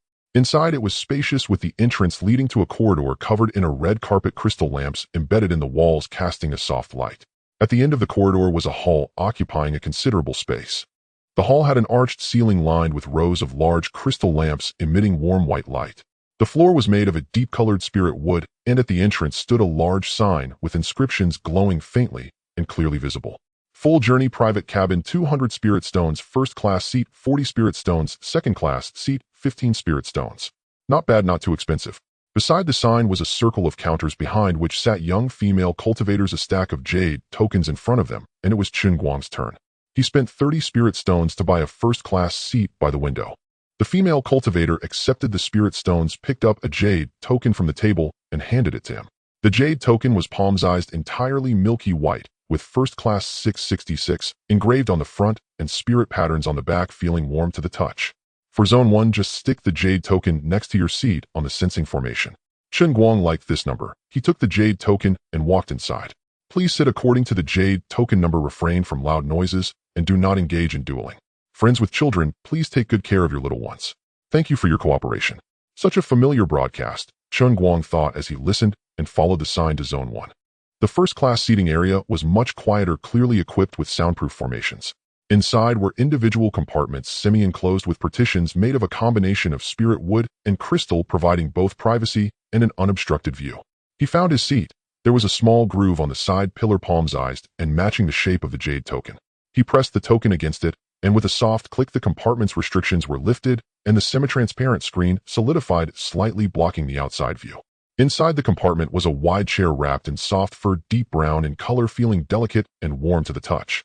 The chair could recline and adjust angles with several crystal pieces embedded in the armrests. Beside the chair was a small table with a tea set and a small plate of spirit fruits, and the floor was covered with a thick. He took out the jade token, sat down, and the chair was so soft that he sank into it with his back and neck comfortably supported, making him not want to move. From the transparent glass window, he could see people still boarding at the square, the distant Qingshi city walls, and others flying towards this direction. About an hour later, the ship trembled, slightly moving. The resonance of the spirit formation activated at the same time, transmitting a humming sensation from the ground up, like a string being plucked beginning to ascend. Outside the window, the square gradually shrank, and the Qingshi city was quickly becoming smaller. The buildings transformed from blocks into small patches of gray, the streets from lines into a dense grid, and the city walls from a high ridge into thin lines. The fields, woods, and streams outside the city became patches of color on a canvas. Greens, yellows, and grays mixed together. Qingshi Mountain also shifted from a great mountain to a small patch of undulating shadows, the mist at the mountainside disappearing and the snow at the top hidden, all obscured by clouds. Welcome aboard the Changfeng No. 6 Cloud Ship. The final destination of this journey is the capital of the Great Zhou Kingdom, with the next stop at Luoyan City taking 4 hours. The cloud ship is accelerating. Please sit tight and hold on. Chen Guang looked in astonishment. He hadn't expected the cabin to have a broadcast system. Well, that made sense. The ship continued to ascend with the clouds falling from above his head to beneath his feet, first a thin layer, like gauze through which he could still see the mountains and city below. Then the gauze thickened into cotton fluff, which transformed into a thick blanket that covered the entire ground, obscuring everything from view, only white. Endless white, bright and dazzling. The ship tilted slightly, adjusting its direction, then flew steadily forward without bumps or swaying, more stable than standing on the ground. He had flown many times above the skies outside Qingshi City at heights of 200 meters, 500 meters, but this height was incomparable, nor was this speed made flying 49 miles feel effortless. As the ship moved forward, the clouds retreated behind layers of clouds, sliding past the windows like water on a river flowing swiftly. He closed his eyes, listening to the low hum of the ship's spirit formation, buzzing like a tune, with only one note, yet never tiresome. We have arrived at Wanxia City. Fellow Taoists disembarking, please gather your belongings and prepare to leave the ship. As if everyone outside was called fellow Taoist, Chen Guang had not heard this much before. He snapped back to reality from his cultivation and gazed out the window. He saw the cloud ship passing through the clouds, a vague and massive object rushing towards him. At first he couldn't discern what it was, only feeling a grayish giant shadow stretching across the heavens and earth, as if the ground had suddenly bulged up or something heavy was pressing down on the plain, bending the horizon slightly. It was too large, too big for his eyesight to encompass. As the cloud ship descended, the giant shadow gradually revealed its outline. It was a city, a colossal city sprawling for hundreds of miles. It was also his destination, Wanxia City. From this height, the city looked like a giant inkstone, meticulously cut, perfectly embedded in the lush green plain, with only a mountain beside it. The streets and houses were indistinguishable, only large patches of color were visible. The gray-green buildings, the deep green gardens and spiritual herb fields, and a few bright spots likely being lakes or spiritual spring pools. The layout of the city was spacious, with wide open spaces between large clusters of buildings, not cramped like ordinary residences, but as if someone had intentionally left breathing room for the city to catch its breath. The cloud ship stopped toward the north of the city and continued to descend. Gradually, it drew closer, revealing many architectural complexes. He saw dozens of majestic building clusters scattered throughout the northern city, each spaced far apart, claiming their own piece of land. The largest cluster sat on a gentle slope, with palatial buildings layered on top of each other, extending from the foot of the mountain to the peak. At the highest point stood a magnificent hall, with a multieved roof, black tiles, and vermilion pillars. In front of the hall stood 2 extremely tall huabiao, and behind the hall were several pavilions, each taller than the last, nestled among the trees on the hillside, their flying eaves peeking out from the treetops, faintly visible. Another architectural complex was located further east, with a completely different style. Instead of towering halls, it featured layers of courtyards with blue tiles and white walls, the courtyard walls winding like a dragon, enclosing dozens of courtyards of various sizes. In the courtyards, a few ancient trees could be vaguely seen, their canopies spreading like giant umbrellas, shading most of the courtyard. Further away, he could not see clearly. The city was too vast, and the more distant areas were shrouded in a thin veil of mist. Only the blurred outlines of rooftops were visible, stacked layer upon layer, stretching to the edge of his vision. As the cloud ship continued to descend, the city walls finally came into view, approximately 20 zhang high, constructed from massive blocks of gray stone, thick and even. Atop the city wall, watchtowers were erected every 100 zhang, with flying eaves and fluttering banners. Outside the city was a vast cloud ship square paved with blue stone. Many people had already gathered there. Some were waiting to board the ship, others were there to greet arrivals, and some were setting up stalls. The faint sounds of chatter drifting up. The cloud ship stabilized, the cabin door opened, and Chen Guang followed the crowd off the ship. As soon as he disembarked, a noisy clamor erupted around him. 300 spirit coins per day. Let us familiarize you with Wanxiao City. In-depth tour of the northern sects. Includes commentary. 300 spirit coins. Map. Distribution map of all forces in Wanxiao City. He saw several cultivators at the edge of the square working hard to attract customers. Are the cultivators in this big city so unadorned? Is your tourism industry this prosperous? Chen Guang secretly complained, feeling that this scene was exactly like the bustling scene at a train station in his past life, just missing the aunties holding signs and handing out flyers. However, he indeed needed a guide to help him quickly understand the city. Chen Guang looked carefully, searching, and he did find someone holding a sign, but it wasn't an ant. It was a young man standing at a distance holding a wooden sign with his spiritual power, the sign reading, Guide 300 spirit coins one day, the handwriting neat and strong. He looked only about 15 or 16 years old, dressed in a light blue Dao robe neatly arranged with a jade token hanging at his waist, his brows and eyes radiating the unique brightness of youth, with a slight smile at the corners of his mouth, appearing shy yet calm. Is his family in such difficulty? At this age, he is already working and not attending school. He doesn't look like it. His demeanor doesn't suggest a family struggling to make ends meet. Chen Guang walked over. 300 spirit coins per day, eh? Yes. His eyes brightened, his voice crisp. I will help fellow Taoists navigate the roads, identify the markets and rules. Wherever you want to go, you decide. Wanxiao City spans nearly 300 miles. Without a guide, the first 3 days will be a struggle just to find the north. He said this with a hint of a smile, not the kind of politeness a businessman would show, but rather as if he genuinely found this matter interesting. Interesting? Oh, why does it feel like he isn't here just to make money? Chen Guang pulled out 3 strings of spirit coins and handed them over. He took them neatly, stowing them away in his sleeve. My name is Zhou Zian. May I know your name? Chen Guang. Chen Taoist, let's head into the city first. Zhou Zian waved his hand, and a blue flying sword flew out from his sleeve, hovering a foot off the ground, humming steadily. Chen Guang also summoned his spiritual sword to take flight, and the two floated leisurely toward the city gate. Taoist Zhou, this is my first visit to a big city. You must properly tell me about it from small to large. Of course, once we enter the city and board the cloud boat, I'll explain it well to you. As they spoke, the northern city gate drew nearer. From a distance on the flying ship, the city walls appeared high. Now that they were flying up close, he truly experienced what magnificence meant. The city gate wasn't just one, but 3 parallel main gates, the middle one being the largest, around 16 or 17 zhang high and 10 zhang wide. Each gate was a semicircular arch, its stones densely engraved with runes, emitting a soft golden glow, as if a galaxy had been cast into the stone. Above the gate, the wall was engraved with the 3 large characters, Wanxiao City, the strokes powerful, as if someone had directly slashed them into the stone with a sword. On each side stood an unknown statue of a bien cast in mysterious iron, squatting atop the city wall, looking down at every person entering the city with an imposing presence that made one reluctant to look too long. This northern gate is the largest of Wanxiao City, Zhou Zian said with a hint of pride in his voice. When the city was built, it faced the mountain gate of the major sects to the north, hence it was constructed to be especially grand. The flying sword descended 50 zhang in front of the city gate. Beyond that, flying was not allowed. He looked up at the gate, the archway soaring like another sky, deep and dark inside, where he could only see the light filtering through from the other side. People came and went through the arch, no one checking anything, flowing freely. Passing through the city gate, the thick stone walls were at least 20 zhang deep. Walking inside, he could hear the sound of footsteps bouncing off the arched ceiling, mingling with other steps to create a low, continuous buzzing sound. Finally, he had entered the city. The first thing that caught his eye was a massive hub square on the right, perfectly square and 1,000 zhang in size, with the ground paved with neatly arranged granite slabs. The square was bustling with people, lively with cloud boats constantly taking off and landing. Looking up, there were many boats of various sizes floating in the air, about 20 to 30 zhang high. The smaller ones could carry 3 or 4 people, resembling flatboats, while the larger ones were as much as 10 zhang long, with carved railings and ornate cabins, as if pavilions had been transported onto the boats.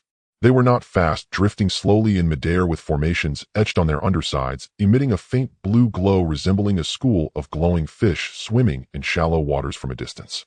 Those are the cloud boats within the city, floating at heights between 10 and 50 zhang, specifically for those of us who cannot fly.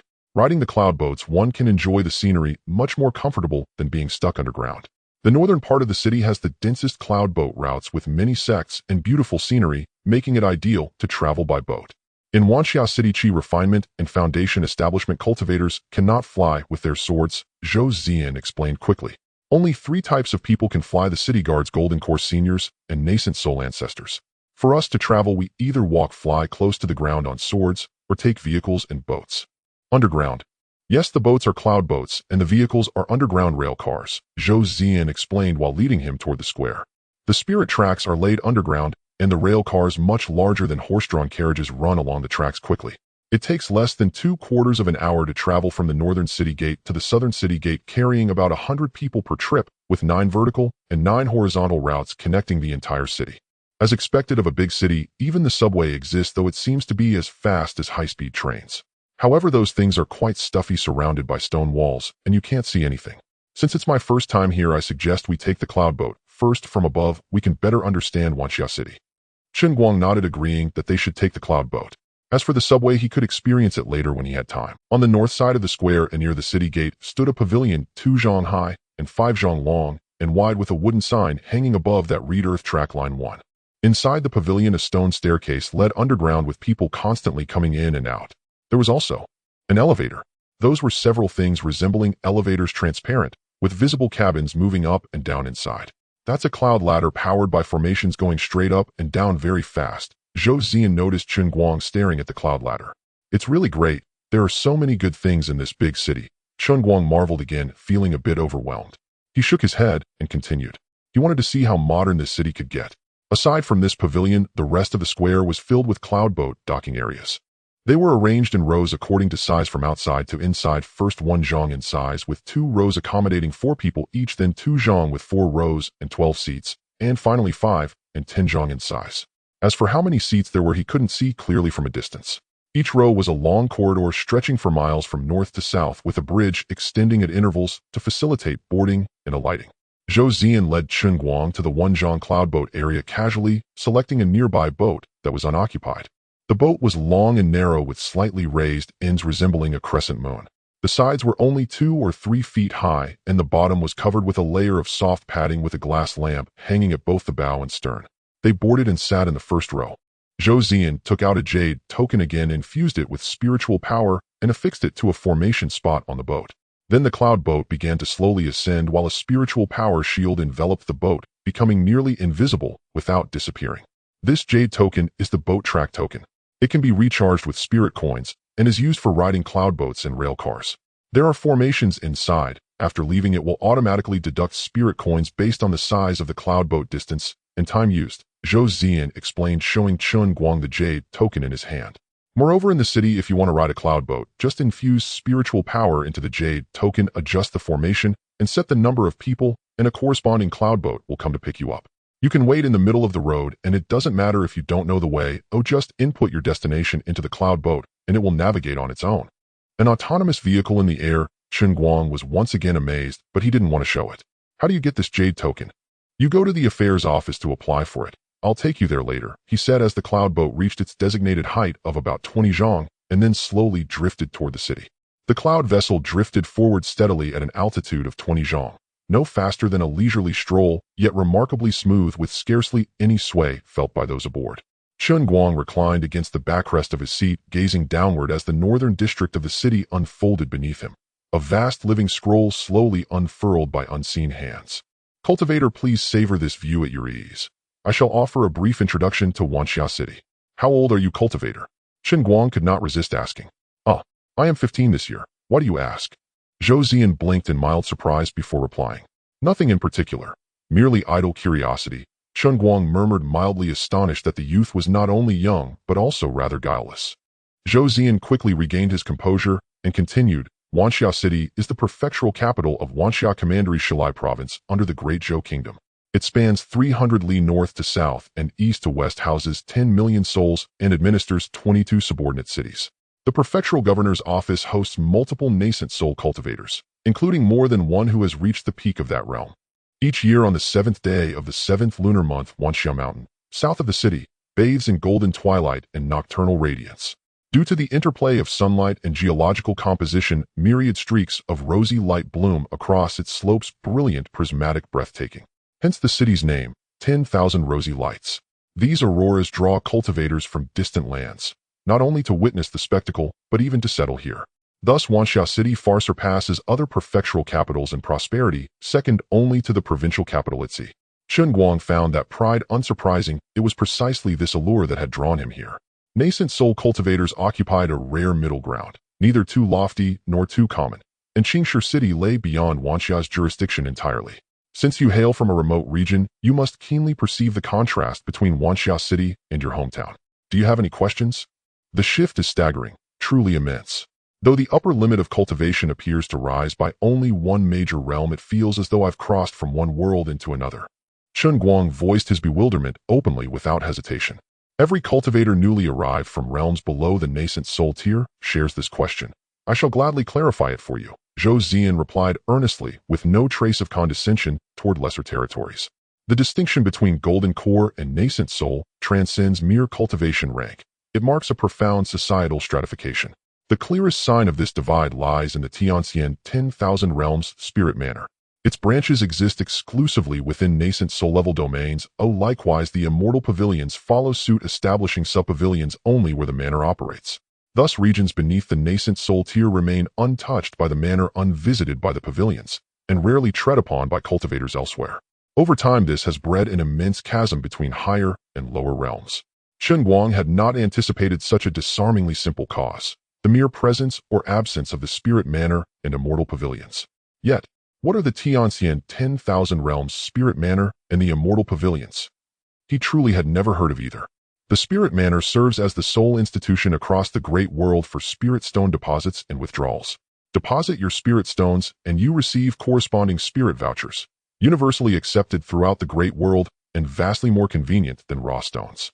For instance, paying 100 spirit stones requires only a single voucher, effortless and efficient. It's a bank, Chen Guang thought. Suddenly everything clicked. Elders also speak of the Qingji Spirit Seal, a device enabling direct spirit stone transactions and withdrawals. But I know little of it. Such seals are exceedingly costly. That sounds like a bank card, Chen Guang used, and asked, and what of the Immortal Pavilions? They are grand emporiums selling all manner of treasures, pills, talismans, cultivation manuals, everything. Yet they are colossal sects in their own right. Founding one reportedly demands a transcendent-level sovereign as founder, far surpassing even the strength of our great Zhou kingdom. Chen Guang understood, instantly akin to the myriad treasures pavilion, but infinitely vaster, more powerful, and more pervasive. At that moment, Zhou Zian pointed westward toward a magnificent architectural complex. That is the Qingyun sect's residence in Wanxia City. He said, his pace measured and unhurried. The Qingyun sect ranks among the foremost great sects of Xilai province. Its main mountain abode lies outside the provincial capital, and it maintains numerous residences across the land, the Wanxia branch being the largest. Chen Guang followed his finger. That very complex was the one he'd glimpsed from the sky, nestled upon a gentle western slope north of the city.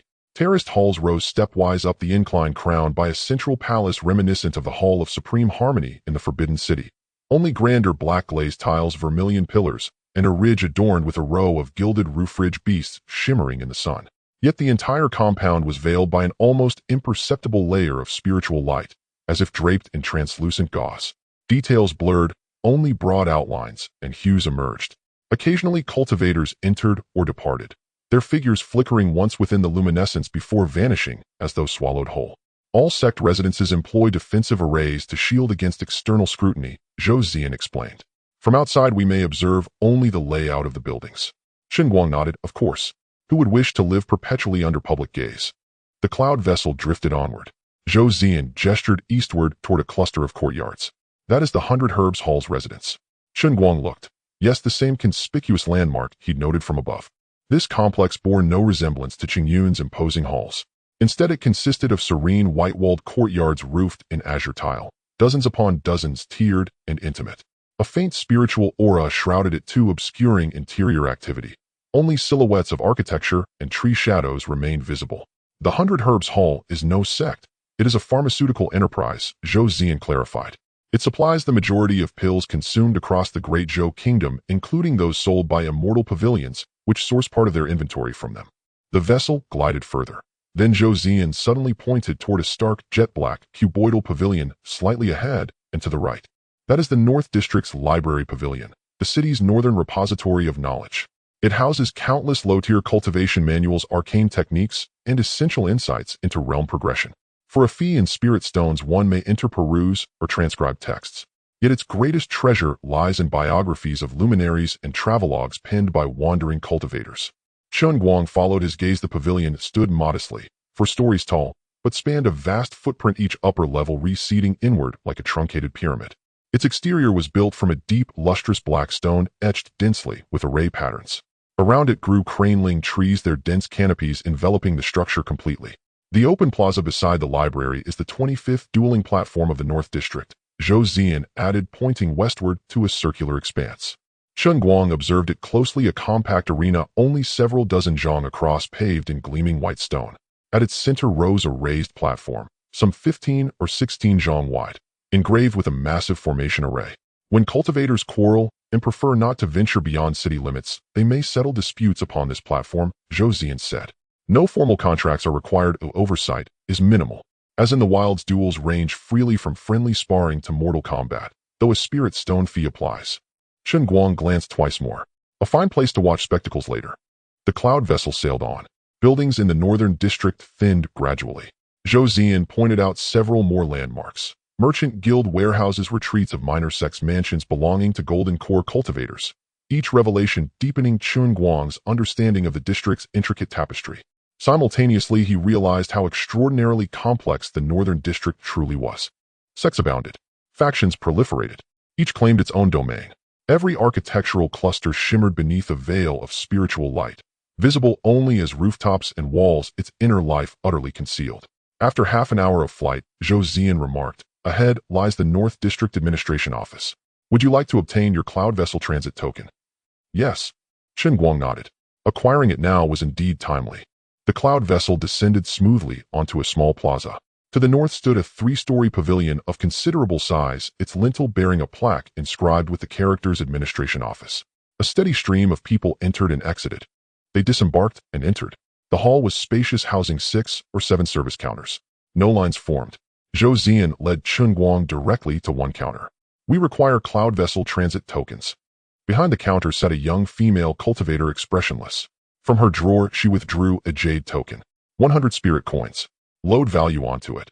Valid for cloud vessels and earth rail carriages alike. Top up when depleted. "How much would you like to load?" Chen Guang produced 2 spirit stones. 1,900. He'd earlier learned from Zhou Zian that his prior journey cost only 5 spirit coins, remarkably economical. Once loaded, he received the token, a palm-sized milky white disc engraved with the characters "Cloud Vessel Transit" on its front, blank on its reverse. He turned it over thoughtfully before stowing it safely in his spatial storage pouch. "Lost tokens are non-replaceable. Reissue required," the clerk reminded him. Chen Guang nodded and followed Zhou Zian out the door. "I wish to exchange spirit stones for spirit vouchers at the Spirit Manor." "Very well. The manor resides at the city's heart." Zhou Zian summoned a cloud vessel with his jade token and they boarded. This time the vessel accelerated markedly toward the city center. As the vessel crossed the boundary between the northern district and the city center, architecture transformed. Northern buildings exuded classical elegance, refined, traditional, venerable. Here structures soared taller, clustered denser, and radiated greater splendor, some crafted entirely from white jade, others clad in facades embedded with radiant formation arrays shimmering with kaleidoscopic light beneath the sun. Streets widened. Shop signs flanked both sides, larger, brighter, bolder than before. Some were conjured from pure spiritual light, hovering midair, legible from great distances. After another quarter-hour of flight, Zhou Zian pointed downward, voice tinged with palpable excitement. "There. That is the Tianxian 10,000 Realms Spirit Manor." Chen Guang puzzled over his enthusiasm, then looked down. A solitary 3-story building barely 8 or 9 zhang high, yet occupying immense grounds, perfectly square, constructed entirely of pale gold wood, utterly unadorned. Not a single visible formation. This was absolute, unassailable confidence. Or perhaps the formations were simply too refined to be perceived. The most arresting feature was the lintel above the main gate, bearing the inscription "Tianxian 10,000 Realms Spirit Manor." What mattered was not the calligraphy, but the plaque itself. It was a single, seamless spirit stone, measuring roughly 7 chi wide and 2 zhang long. The entire building was wrapped in an almost invisible spiritual luminescence. emanating solely from that spirit stone plaque. Indeed, it is one solid spirit stone. Folks say it could be carved into hundreds of thousands of standard spirit stones, and every few centuries it is replaced with a new one. Noticing Chen Guang's stunned silence, Zhou Ziyan offered the explanation with evident delight. Wait, no one asked. Chen Guang, having heard this, grew even more speechless. Infuriating. Someone richer than him actually existed. He a cheat master incarnate. Oh, he was a cheat master. He had cheats. An infinite resource cheats at that. Then why cower at all? Moreover, your wealth is visible, mine is boundless. A sudden calm settled over Chen Guang. He retorted, is this spirit manor yours? No, of course not. I simply rejoice at the sight of spirit stones. Then you should visit daily, to admire that plaque, he added deadpan. How did you know? How did you guess I often come here just to gaze upon it?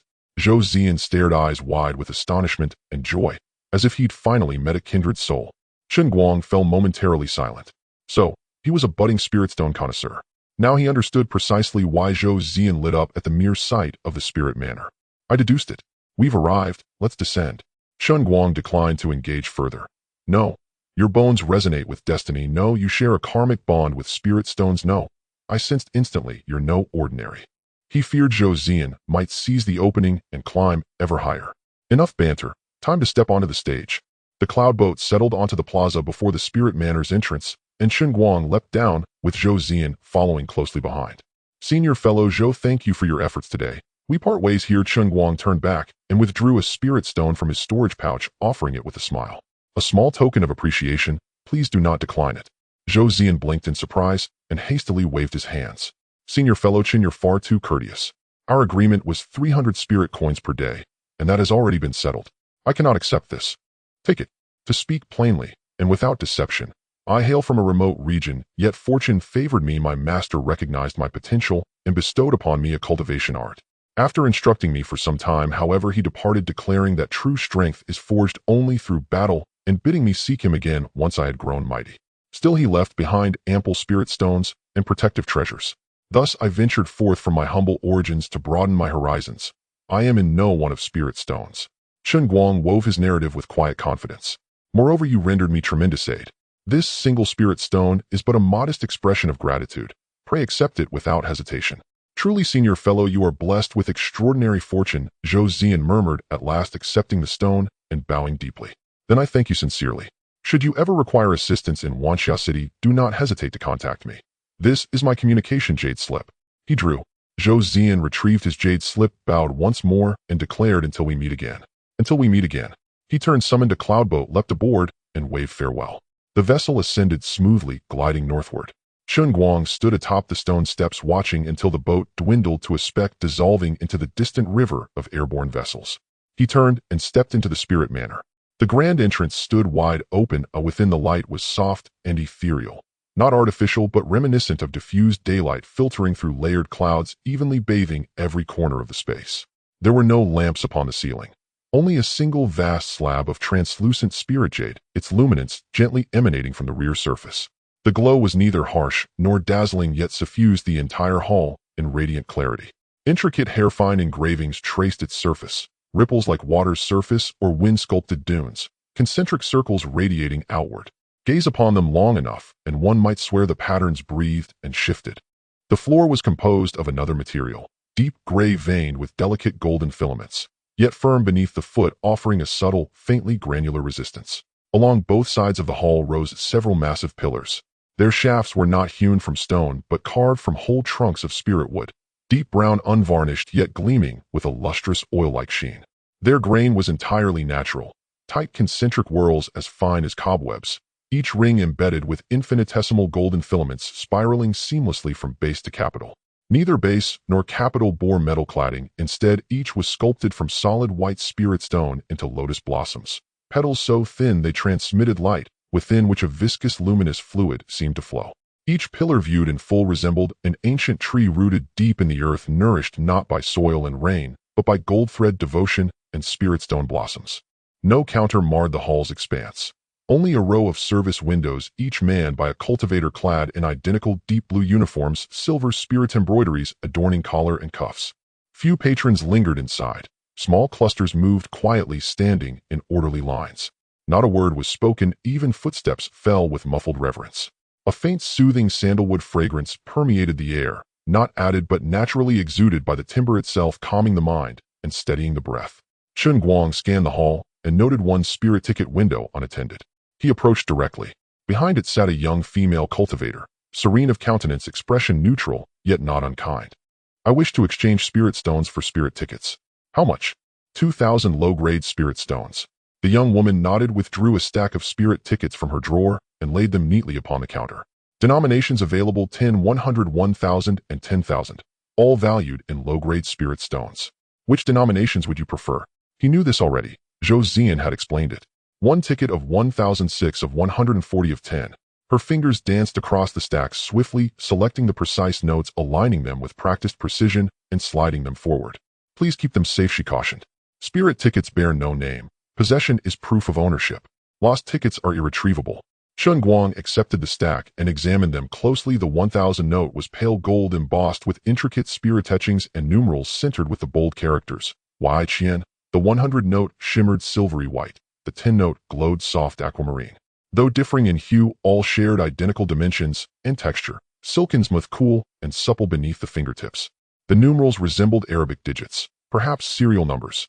If so, replication would be impossible, but it mattered little. Exchanging spirit stones for tickets served the same purpose. He stowed the tickets securely in his storage pouch and turned to depart. Emerging from the spirit manor, he found the Immortal Pavilion immediately adjacent, and resolved to enrich himself through prudent acquisition. The Immortal Pavilion soared 7 stories high, nearly 20 zhang tall, its facade built entirely of pale azure stone. Its exterior was austere and unadorned, free of superfluous carving. Floor heights were uniform windows, identically sized, each fitted with transparent crystal panes.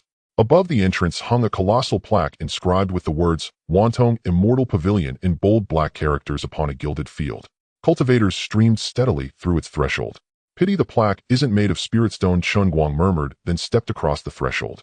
No sooner had he entered than a serving maiden in a light cyan gown glided forward, her smile warm and effortless. "Esteemed senior fellow, welcome within. Might I assist you with anything today?" A first-rank supreme-grade spirit sword, and second-rank supreme-grade talismans and formation discs. The maiden nodded, unsurprised, and gracefully gestured for him to follow. First-rank spirit swords are displayed on the first floor in the artifact sector. Second-rank artifacts reside on the 4th floor and above. "Allow me to escort you to the spirit swords first." The ground floor hall was clearly divided into distinct sectors, each marked by hanging signboards. Pill sector, talisman sector, and so forth. She led him to the artifact zone, indicating a series of display stands. "All first-rank spirit swords are here, from inferior to supreme grade. Please take your time choosing." Chen Guang surveyed the array and selected almost at random a supreme-grade first-rank spirit sword, the Mithril Blade. 3 chi in length, its blade gleamed silver white, its hilt wrapped in deep blue spirit beast hide, heavy and balanced in his grip. Its label read, 30 spirit stones. He lifted the blade and placed it into the storage pouch provided at the pavilion entrance. To conceal it in his personal pouch before payment would trigger the hall's defensive formation, prompting a senior elder to seize him by the neck and inquire most pointedly into the nature of his transgression. Zhou Zian had warned him well. "Shall we proceed to the 4th floor now?"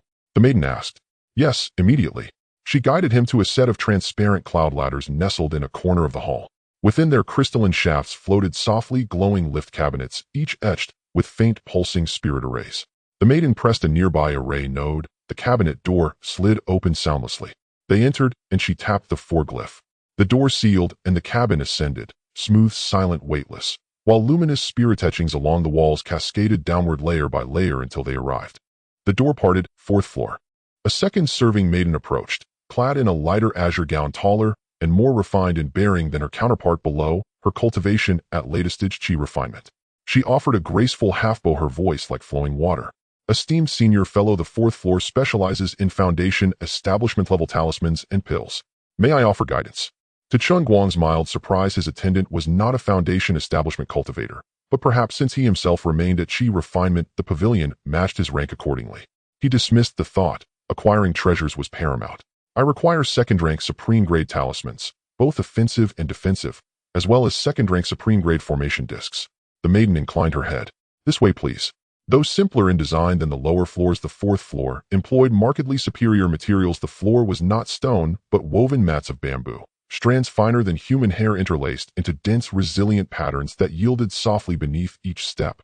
Several enormous crystals were embedded into the walls. Within each preserved specimens of spirit plants floated in suspended animation a towering spirit bloom, an arm-thick spirit vine, and a palm-sized miniature spirit tree, roots, trunk, branches, and leaves perfectly intact, lifelike in stillness.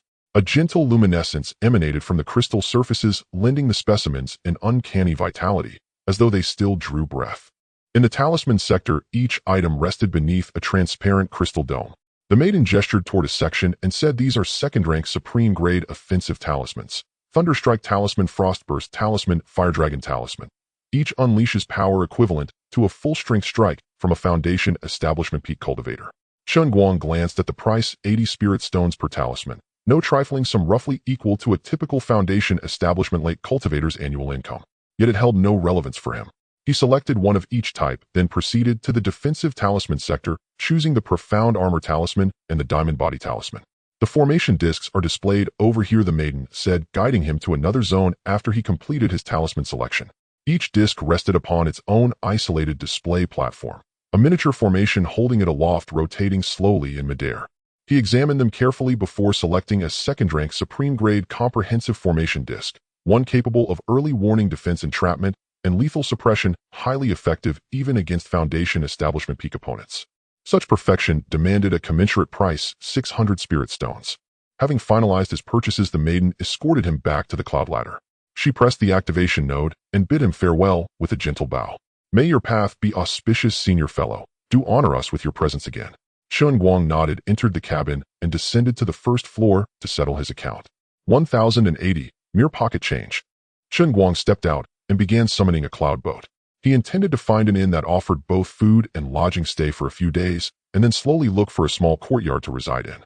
A 4-person cloud boat soon descended. He boarded, entered the destination, and took off. The autopilot feature was truly user-friendly.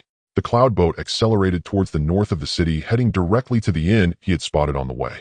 The prosperity of the northern part of the city rivaled that of the city center. From above, the streets crisscrossed, bustling markets flourished, and tall buildings stood side by side. The cloud boat weaved through the crowd. After flying for a short while, the cloud boat slowed down and began to descend. On Suaping Street, there were inns, restaurants, and shops on both sides, all of good quality. Of course, Chen Guang, someone with a master, could not settle for less. In the eastern section of the street, an 8-story wooden building stood out prominently. It was built entirely from high-quality red pine, with sturdy beams and columns, intricate brackets, and eaves that curled upwards adorned with strings of copper bells. Under each eave a row of lamps made from spiritual vines hung. The vines were alive, wrapping around copper frames with clusters of glowing flowers hanging down their petals, a light golden color, casting a soft light, resembling countless fireflies gathered together. During the day they were just ordinary vines, but as the sky darkened they would light up on their own. The railings on the second floor were carved with flowers and birds, while the third floor's window panes featured hollowed-out auspicious patterns.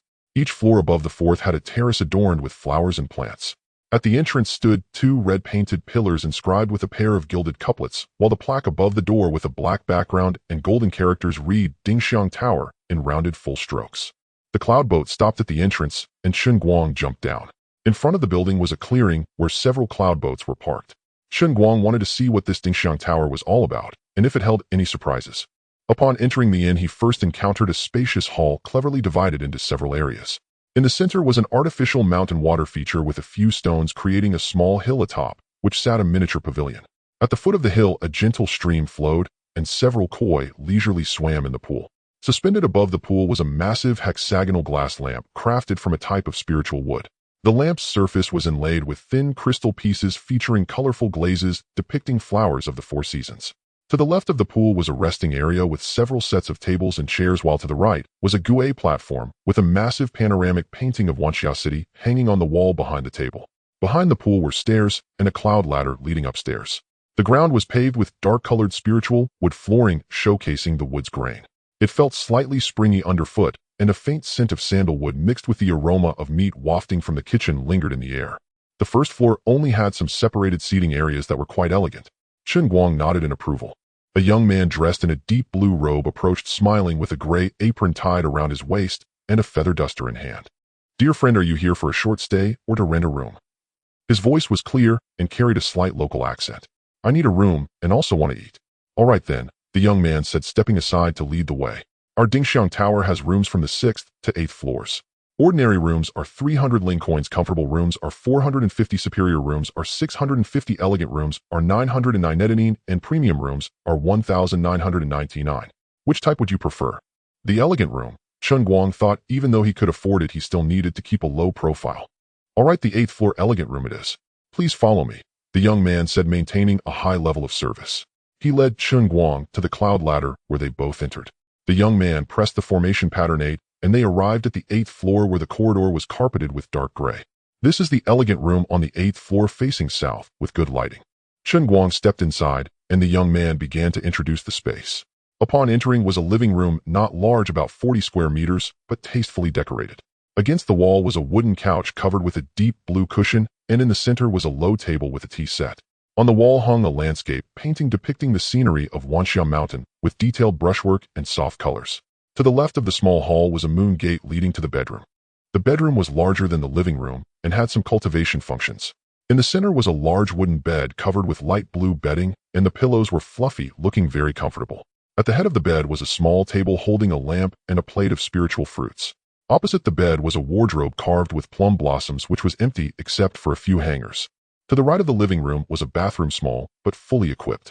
The floor was covered with non-slip green patterned stones, and in the corner was a jade bathtub with simple heating formation patterns carved into the bottom. After filling it with hot water, it could stay warm all night. There was also a shower setup consisting of a suspended purple bamboo pipe with a low-grade water spirit pearl embedded at the top. When the small mechanism on the bamboo section was twisted, the spirit pearl would release water that could be hot or cold, and beside it was something resembling a toilet. As a chi refining stage cultivator, he couldn't fully abstain from food. The inn had thoughtfully arranged everything whether he needed it or not. Chen Guang looked around and was quite satisfied. This room will do. I'll stay for 3 days. As long as you are satisfied, dear friend, the young man replied, handing over a jade token. This is the door formation token. Please return it upon checkout. Chen Guang took the jade token and stored it in his storage bag. Which floor is the dining area on? The 1st to 3rd floors are the main hall, while the 4th and 5th floors have private rooms. Which area would you like to sit in? The 3rd floor, he replied. The two of them went downstairs together and found a window-side seat on the 3rd floor facing Suaping Street. The young man stood by the table, pulled out a menu from his waist, and handed it over. Here's the menu. Our specialty is donkey meat. Please take a look and see what you'd like to eat. Indeed, there was donkey meat. Chen Guang took the menu. There were quite a few dishes, but he definitely wanted some donkey. What kind of donkey do you have? Wuying donkey. This donkey runs very fast, not slower than a horse of the same rank, so the meat quality is excellent. Then I'll have a portion of sauce-flavored donkey meat, 2 donkey meat buns, and donkey bone soup. All at the late stage of the first rank, he ordered the signature dishes first. Also add a portion of stir-fried shrimp and a pot of peach blossom wine. The young man noted it down, smiling, and said, the stir-fried shrimp is also our chef's specialty. The shrimp are live ones sent from Wanxiao Lake this morning, paired with green peas and spiritual bamboo shoots, fresh and crisp. Please wait a moment, dear friend. The young man turned and left while Chen Guang leaned back in his chair, enjoying the street view as the sky gradually darkened. The spiritual vines on the street had begun to glow with small flowers lighting up one by one, their light a soft golden hue stretching along both sides of the street like 2 glowing rivers. Every few streets had a lighthouse, its body constructed from silver bricks with a spirit pearl the size of a head embedded at the top, emitting a faint white light that covered several streets. In the distance towards the direction of the Qingyun sects base, the glowing outlines of the protective formation could be seen sketching the silhouette of the palace in the night, resembling a luminous painting. The dishes arrived quickly. The sauce-flavored donkey meat was sliced thinly and arranged in a circular shape, sprinkled with white sesame seeds. The donkey meat buns were roasted to a golden crisp with a crack on the side, revealing the minced donkey meat inside, and the juices seeped into the crust. The donkey bone soup was served in a clay pot, the broth a milky white floating with a few wolfberries and chopped green onions. The stir-fried shrimp was presented on a green porcelain plate, the shrimp bright red and enticing, paired with green peas and tender yellow bamboo shoots, all together creating a vibrant palette that stirred appetites. The peach blossom wine was poured into a porcelain cup, light pink, with a faint scent of peach blossoms. Chen Guang first took a sip of the soup. It was fresh, rich, but not greasy, with the gelatin from the donkey bones having been extracted. His lips felt slightly sticky. He picked up a slice of donkey meat and took a bite of the bun, crumbs falling all around. The meat juices burst in his mouth while the shrimp was crunchy and didn't get stuck between his teeth, breaking apart at the slightest bite, sweet and tender. The peach blossom wine was soft on the palate, slightly sweet, with a lingering floral aroma of peaches, not overwhelming. He ate slowly as the sky outside grew completely dark. The flowers of the spiritual vine shone brighter and brighter, illuminating Awakens Street, as if it were sandwiched between two glowing ribbons. The white light from the lighthouse swept over from a distance, supplementing the insufficient light. Towards the city center, the Lingzhuang's spirit stone plaque emitted a dazzling glow, a light golden hue, but from this distance it appeared as just a small blurry halo obscured by the dozens of buildings and streets in between. Chen Guang was somewhat speechless. The Lingzhuang actually created a glowing effect for its spirit stone plaque, afraid others wouldn't see it. I won't look, it's time to settle the bill. It totaled 500 and 300, which was not expensive. He went up to the 8th floor, entered the room, pressed the formation token against the door frame. The door slid open, and he stepped in with the door closing automatically behind him. The crystal lamps in the room had already lit up, casting a bright yet soft light. He walked to the window and adjusted the crystal pane to one-way mode, admiring the night scenery outside. Awakens Street remained lively with the flowers of the spiritual vines gently swaying in the night breeze, their lights dancing on the ground. Some cultivators flew low on their spiritual swords, avoiding each other like they were dancing. Cloud boats continuously took off and landed, coming and going. This street had no stalls, lacking some of the mundane atmosphere, but radiating a celestial vibe.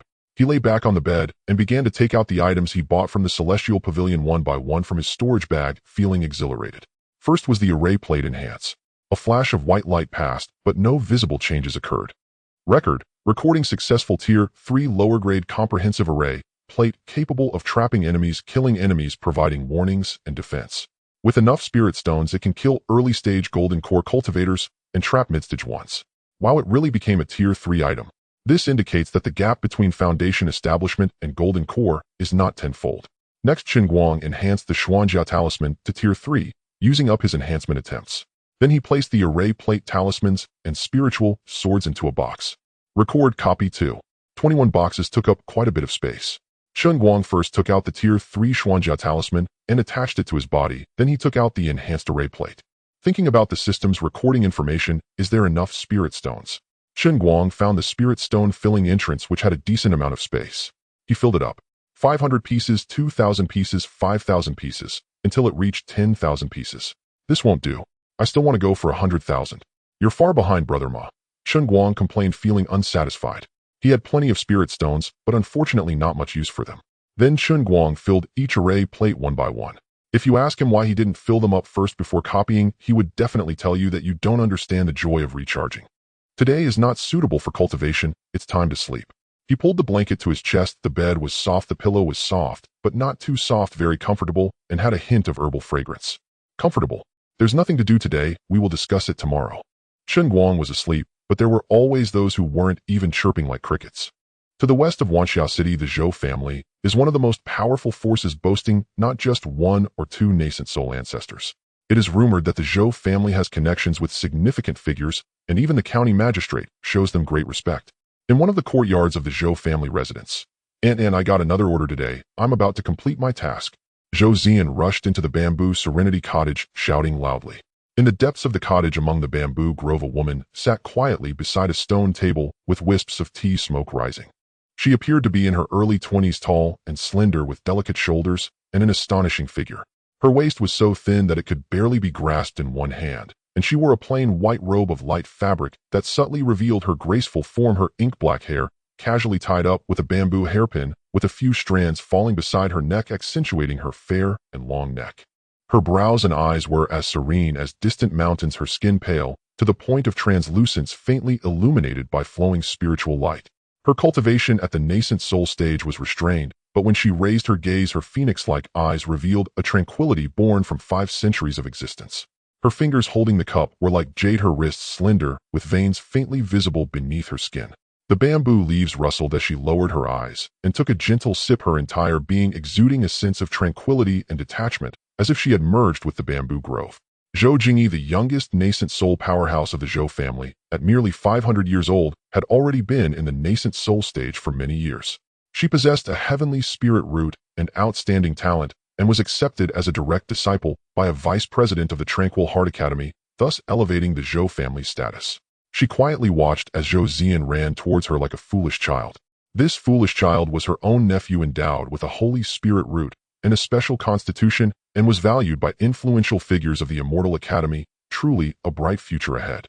Unfortunately, nothing is perfect. Zhou Zian was naive and innocent, as pure as a blank sheet. Before sending him to the Immortal Academy, the Zhou family planned to correct his character, making it appropriate for his talented, yet worldly aunt to teach him, especially since their relationship was already good.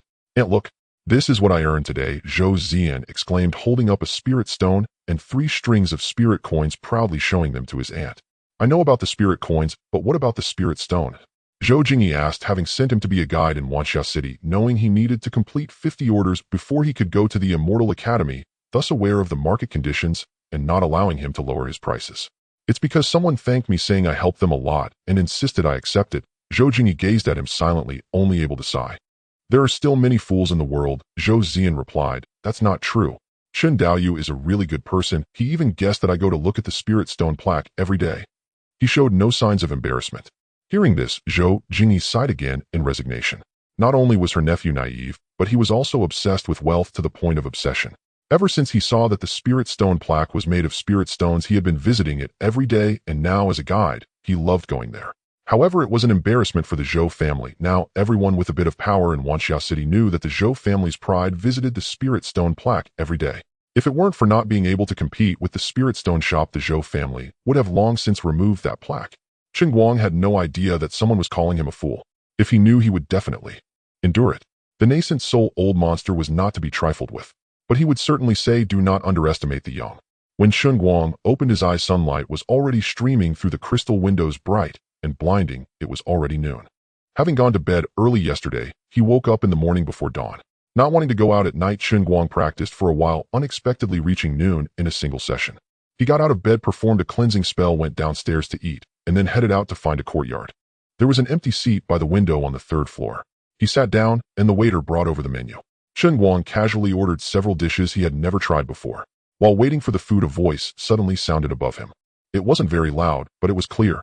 "In the eastern part of the Silver Sea, the Biluozong and the Yuming Temple have recently erupted in large-scale conflict, with both sides deploying latest-stage transformation realm cultivators clashing with their magical artifacts, and the aftermath shattering several uninhabited islands.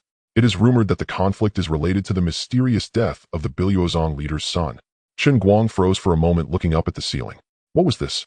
A broadcast? While he was puzzled, the next segment came on.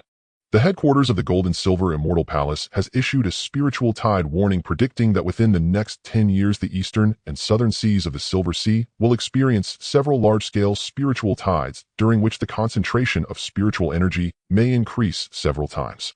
According to observations from the Qianyan Pavilion, there have been abnormal fluctuations of spiritual energy in the deep sea of the northern Silver Sea, suspected of an ancient relic about to emerge. The remaining power of the formation around the relic is still present, and a refining void true person has already attempted to forcefully enter, but was injured and retreated. The Qianyan Pavilion advises all factions to refrain from taking reckless actions. In the western Silver Sea, the Bing tribe and the Simiao tribe are still engaged in war, with several refining void true persons ascending during the conflict, and the situation may escalate. Fellow Taoists are at. And where is the Silver Sea? He had never heard of Wanghua Island, but the Great Zhou Kingdom mentioned here couldn't possibly be that one, right? Is the Great Zhou Kingdom on an island? Is there an island beneath his feet? Is this for real? Why did he understand every word, but when they were put together he didn't understand at all? Chen Guang regretted putting Zhou Zian away so early yesterday. He should have chatted more. However, it was good that this was a tavern. "Uncle Shirsan, what is that above us? Who is talking?" At the neighboring table, 2 people had sat down at some point. One was a middle-aged cultivator in a gray-blue robe, likely at the foundation establishment stage, and the other was a boy about 14 or 15 years old, looking around with a curious expression. It was the boy who asked the question, and Chen Guang was also waiting for Uncle Shirsan to respond. Uncle Shirsan took a sip of tea and said slowly, "That's the Wujing Immortal sound array plate bought at a high price by the Dingxiang Lu specifically to broadcast maritime news. It's installed on the 1st floor and uses a formation to transmit the sound to each floor. Is it expensive? 2,000 spirit stones. Only some golden core cultivators can afford it." Uncle Shirsan clicked his tongue. "But it's worth it. Just listen, these are all major events happening in the entire Silver Sea. In the time it takes to have a meal, you can know about everything happening in the world, and it has attracted many cultivators who can't afford it to come to Dingxiang Lu for a meal." The boy gasped, 2,000 spirit stones. Our entire village can't gather that much. Uncle Shirsan laughed. That was in the past. You have good talent, I will take you to join the Qingyun sect, and becoming a golden core cultivator won't be a problem. Then you will also be able to afford it. The dishes arrived, and Chen Guang ate slowly while listening to the conversation between the uncle and nephew. The boy chuckled and asked again, "Uncle Shirsan, what were those places mentioned earlier? What is the Silver Sea? What is the Purple Extreme Heaven?" Uncle Shirsan picked up a piece of meat, chewed a couple of times, and said slowly, "You asked the right person about that. Listen carefully, my dear nephew, and don't be scared." The boy sat up straight, listening attentively, while Chen Guang also urged Uncle Shirsan to hurry up. He wouldn't be scared. "We are currently located in one of the 3,000 great worlds of the Great Era in the Taiji Great World in the Purple Extreme Heaven Domain, the Silver Sea, Wanghua Island, and Wanxia City of the Great Zhou Kingdom in the western state of Wanxia. Yes, Wanghua Island has a radius of several 100,000 miles. In the past, there were hundreds of countries fighting each other, but now only 7 major countries at the refining void level remain, and our Great Zhou Kingdom is one of them." The boy's shock was unimaginable, but Chen Guang was already dumbfounded. Wait, what? Is there a massive island of several 100,000 miles beneath his feet? Several 100,000 miles. An island? It was not surprising that Chen Guang was so shocked. After crossing over, everything he had seen and heard had already made him view this world with heightened admiration, but he had not expected it to reach this level. Isn't this still the world of cultivation? This surely can't be the immortal realm, right? The immortal cultivation world depicted in the novels from my past life wasn't like this. After experiencing a series of shocks yesterday, Chen Guang thought nothing could scare him anymore. Now it seemed he had been too narrow-minded. Regardless of how shocked Chen Guang was, the conversation between the uncle and nephew continued. The boy lowered his head to take a bite of his meal and asked again, "Uncle Shirsan, do those transformation realm cultivators fighting and the war between the two tribes have anything to do with us?" "It has nothing to do with us. Those big shots matters are just for us to listen to. Remember, when you go out to experience the world, steer clear of the territories of those major sects, and don't get caught up in it. What about the Great Zhou Kingdom and the Cold Ice Kingdom fighting in the northern region of Wanghua Island? That has a bit to do with us. When the border tightens, trade routes get blocked and prices go up. Just a few days ago, rice prices increased by 20%, and later medicinal pills might also rise in price," Uncle Shirsan sighed. "But we can't do anything about it. That's the business of the seniors." The boy nodded and buried his head in his meal. After a while, Chen Guang regained his senses, took a deep breath, and eased his dizziness. He began to accept the vast worldview, and even if he didn't accept it, it was a fact. Moreover, such a grand world would be beneficial for his special abilities, allowing him to experience even greater excitement. Chen Guang was now eager to go out and see this prosperous world. "Great, let's go out." He quickly finished his meal and left Dingxiang Lu standing at the entrance, feeling the outside air. He took out a boat track token, summoned a cloud boat, jumped on, and entered his destination, the Northern City Affairs Office.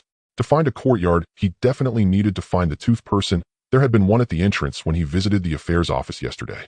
The cloud boat quickly landed in the small square in front of the Northern City Affairs Office. Chen Guang got off the boat and glanced around. Sure enough, there were several people sitting on both sides of the stone steps, some meditating with closed eyes, others flipping through jade tokens. A young man in a white-gray short coat saw Chen Guang. His eyes lit up, and he stood up to greet him. "Fellow Taoist, are you looking for a house?" "Yes, a small house with a courtyard a bit quieter." Chen Guang directly stated his needs. The young man nodded, took out a jade token from his sleeve, infused it with spiritual power, and several lines of text appeared. "There are several places varying in size and rent. Should I take you to have a look?" "Sure." The two boarded the cloud boat, and the young tooth person directed the boat as it traveled through the northern city. The first place was an independent small courtyard surrounded by a blue brick wall, not very large, with 3 main rooms and a wing room on each side, and it was empty inside. The second place was not far away at the end of an alley, quieter.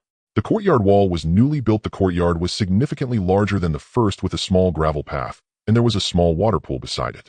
The main house was larger, with separate bedrooms, a living room, a study, and a cultivation room, and the windows were crystal windows, allowing good light. The third place was a 2-story small building on a quiet street with a wide view. The first floor had a living room and kitchen, while the second floor had bedrooms, a study, and a cultivation room. The courtyard was in front of the building, not large, but exquisite, with a peach tree planted in it. From the upstairs window, one could see the distant street scenery. It was not on the main street, making it very quiet. They looked at several places, some big, and some small, some new, and some old, each with its pros and cons, but Chen Guang did not see any that satisfied him immensely. Although he had seen only a few places, Wanxia City was vast. As he looked, the spiritual light vine began to glow. After agreeing on the time and place for tomorrow with the tooth person, he returned to Dingxiang Lu. In fact, after experiencing the shock of Uncle Shirsan's worldview, Chen Guang had new thoughts. He was not too concerned about this residence now, because he wouldn't stay long. Dingxiang Building. Chen Guang walked towards the first floor counter to settle his bill and leave. He had stayed at Dingxiang Building for 3 days, going out early every day to view houses, returning at noon to catch the news, which was only broadcasted at that time. Following the guide, he had almost explored half of the North City, looking at dozens of courtyards, and finally made a decision. He signed the contract and paid the deposit yesterday, and today he was checking out. Exiting Dingxiang Building, he took out the cloud boat token, summoned the cloud boat, jumped on, set the destination to No. 18 Tsuiwei Slope in North City, and took off.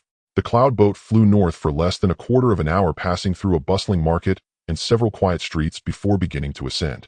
Tsuiwei Slope arrived. The slope wasn't high, just a raised area in the northern part of the city, gently undulating, scattered with dozens of residences, each occupying its own space. There were streets narrow but clean, lined with crane spirit trees whose canopies spread out, providing a path of shade. There were no shops or restaurants on the slope, quiet and serene. Occasionally, a few cultivators could be seen walking out of their courtyards, flying on their swords towards the slope below at varying speeds. The cloud boat landed in front of a large black door. Chen Guang jumped down, gazing at his temporary residence. The courtyard wall wasn't high, just over a meter, but it wasn't made of bricks or stones. It was made of light blue shadow glass crystal panels, semi-transparent, shimmering with a faint blue light under the sunlight.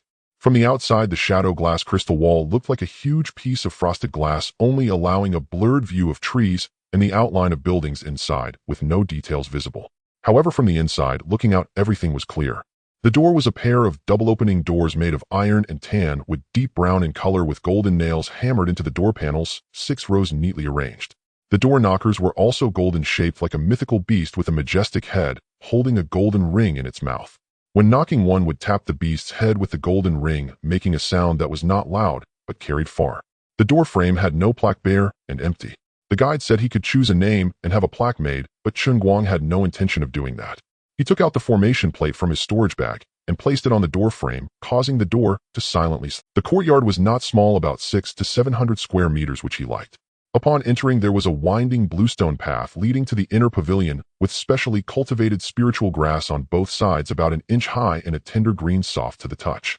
On the lawn, there were several lake stones of various sizes piled into a small rockery, with a cluster of fine bamboo growing at the foot of the hill, its leaves rustling softly. Next to the rockery was a small pond, neither too big nor too small, about half an acre, surrounded by knee-high railings. The water was clear, revealing the pebbles at the bottom. There were no fish in the pond, but one could raise them if they wanted. A peach tree, with its crown spreading over half of the pond, stood by the edge of the pond. Under the peach tree was a pavilion with a stone table and 4 stone stools, a few leaves scattered on the table. Walking from the entrance to the pavilion, the bluestone path twisted twice, passing the rockery, pond, and peach tree before reaching the front of the building. The pavilion was 2 stories high, built entirely of red fire mulberry wood, with sturdy beams and pillars, layered brackets, and flying eaves. A string of wind chimes hung beneath the eaves, tinkling softly. The pavilion also covered a considerable area, about 300 to 400 square meters square in shape. The first floor had large floor-to-ceiling windows made of shadow glass, allowing ample light, while the second floor had a terrace surrounded by low railings. Pushing the door open, the first floor was a spacious living room furnished with several sets of tables and chairs, all made of matching red fire mulberry wood, simple yet elegant and substantial, not the gaudy kind of ornate furniture. To the west of the living room was the kitchen, fully equipped with a stove, sink, and storage cabinets. The stove was a formation stove that could be operated by embedding spirit stones, with the option to choose whether or not to ignite. To the east was the study, with a row of empty bookshelves against the wall and a desk by the window adorned with the 4 treasures of the study. Next to the study was a spacious bathing area featuring a circular bath pool about a meter in size and a shower. At the top of the staircase on the second floor was a small lounge, not large, but well lit, with windows on 3 sides. To the west was a meditation room, empty, with a window, and the floor was made of diamond wood, sturdy and durable. The surrounding walls were embedded with soundproof formation patterns. To the east were 2 bedrooms, one large and one small. The larger room was in the southeast corner, facing south, with 3 sides made of shadow glass, offering a great view. The window faced the courtyard, allowing one to see the courtyard from the bed. The bed was new, with new bedding, soft and firm, and the pillow was neither too high nor too low. The smaller room was not big, but exquisite, suitable for someone to stay in later, although he didn't expect anyone would. At the end of the eastern corridor was a terrace, square and covered with wooden planks, surrounded by low railings, with a set of stone tables and stools placed on it. Chen Guang walked onto the terrace and looked into the distance. Below the slope was the streets of North Wansha City, with the layered pavilions intertwined with the clouds drifting above. In the direction of the city center, the spirit stone plaque of the spirit manor was invisible during the day. Very good. Further away, Wansha Mountain was vaguely visible on the horizon, shrouded in mist. He took out the formation disc, activated it, and a beam of formation light instantly enveloped the entire courtyard before disappearing. The formation was set from the outside. One could only see the original projection of the courtyard without any visible changes. He moved the stone stool aside, took out the rocking chair, the same one as before, and placed it in the middle of the terrace. Lying back, the chair creaked slightly as it tilted back at just the right angle. The sunlight poured down from above, warm and cozy, while the breeze from the slope brought a faint fragrance of unknown flowers. On the stone table was a formation. Chen Guang took out the teapot filled with water and placed it on the table, activating the formation to boil water. As soon as he brought out the tea set and tea leaves, the water was already boiling. Warming the cup, adding tea, steeping. Chen Guang had performed these actions dozens of times. Sipping tea, enjoying the scenery, and pondering thoughts. Beautiful. Refining Qi Foundation Establishment Golden Core Nascent Soul God Transformation Void. Refining Tao Integration Major Ascension Tribulation Transcendence. This was what he had heard and organized during his days at the inn. What he previously knew vaguely was now completely clear. Above that should be the immortal realm, rarely mentioned even in the news. This was his own conclusion and should be correct. He often marveled at how well information circulated in this world, where even low-level cultivators could know the movements and characteristics of major ascension, and even tribulation transcendence experts. Such extensive information flow allowed cultivators to constantly broaden their horizons and enrich their spiritual worlds. With a solid foundation and gradual progress, perhaps one day he would be inspired to break through. This was not mere fantasy, it had truly happened before. He had heard people talk about nascent soul god transformation and void refining. Countless things happened every day, such as the arrival of the Ocean Sovereign at the Golden Silver Sea, where the Violet Ice Sovereign from the Golden Silver Immortal Palace received him and showed him around the unique spots of the Golden Silver Sea. Moreover, the Tranquility Tao Academy would be enrolling new students in 5 years, allowing those in the God transformation stage to participate in the admissions assessment. He even learned that a certain esteemed figure had taken a concubine. Of course, such news was shared privately, and no one dared to make it public, as no one wanted to be dragged into trouble by a major ascension expert. At the same time, Chen Guang was considering his new plan, which was simple: to quickly break through to foundation establishment, then continue to pull on the tiger's skin to raise the flag. This time he wanted to do it all at once, and directly, by a nascent soul immortal puppet. When the time came, with 100-fold enhancement, he would surely achieve God transformation. He had refrained from buying before, fearing that he wouldn't be able to break through with a 10-fold enhancement, not wanting to take risks. By then, no one in Wansha City would be able to threaten him. Only then would his safety be greatly ensured. He would then move into a palace. He had seen one before, but didn't dare to choose it, which was also why he randomly picked a small courtyard. Moreover, after the breakthrough, his hanging would be larger and his cultivation speed would be faster. He would quickly reach the realm he desired rather than being at the bottom level of the cultivation world as a Qi refining novice. He gazed at the clouds in the sky, which drifted slowly, floating from one end of the slope to the other, not knowing. He downed the tea in one gulp, stood up, and returned to cultivation. He aimed to establish his foundation quickly and then put on a show. Time truly flies when one is wholly immersed in cultivation. Each day consists of practicing techniques, soaking in medicinal baths, visualizing the sun, and sipping tea, with every passing day marking a step towards greater strength. Days pass like a copy and paste. Today is no different from yesterday, and tomorrow will be no different from today. The only variation is the occasional visit to Dingxiang Building, but that happens infrequently and only at noon. This day at noon, at Dingxiang Building, on the 3rd floor by the window in Chen's hometown. Indeed, Chen Guang has arrived again, but this time it is to celebrate his breakthrough after half a month of hard training. Having reached the 7th level of Qi refinement, he successfully broke through in less than a month, demonstrating an impressive cultivation speed, having consumed a considerable amount of medicine. Although he heard that those major powers do not allow their elite disciples to consume large amounts of pills for rapid breakthroughs, claiming it has drawbacks. However, Chen Guang is different from those flashy individuals who only rely on pills. He has his own advantage. With the frequent use of the qualification-enhancing cleansing liquid, although his spiritual root has not evolved to the top tier, it continuously expels impurities, ensuring that his cultivation speed remains unaffected and there are no side effects. Moreover, even if there are side effects, once his realm rises, he can simply purchase treasures for transformation, such as the divine transformation liquid or celestial fruits. There are so many good things available. In this flourishing world, he can freely exploit his advantages. Chen Guang quietly savored the braised red jade turtle. In the jade platter, the turtle has been stewed until the flesh is nearly falling off the bone, with a thick, bright red broth enveloping the fragmented shell, its skirt transformed into translucent amber jelly, quivering and stacking, breaking apart easily With chopsticks, the mouth feels smooth and rich, filled with a gelatinous essence, the leg meat tender, like tofu, dissolving with a mere touch of the tongue, its freshness and spiritual essence surging straight to the baihui point, leaving a warm sensation in the dantian long after swallowing. The food in the cultivation world is simply exquisite. Chen Guang couldn't help but sigh. The ancient ruins in the northern part of the Golden and Silver Sea have yet to fully emerge. A true monarch of the Tao has already suffered injuries, and Xinyan Pavilion speculates that it may still take 4 to 5 years for the ruins to completely surface.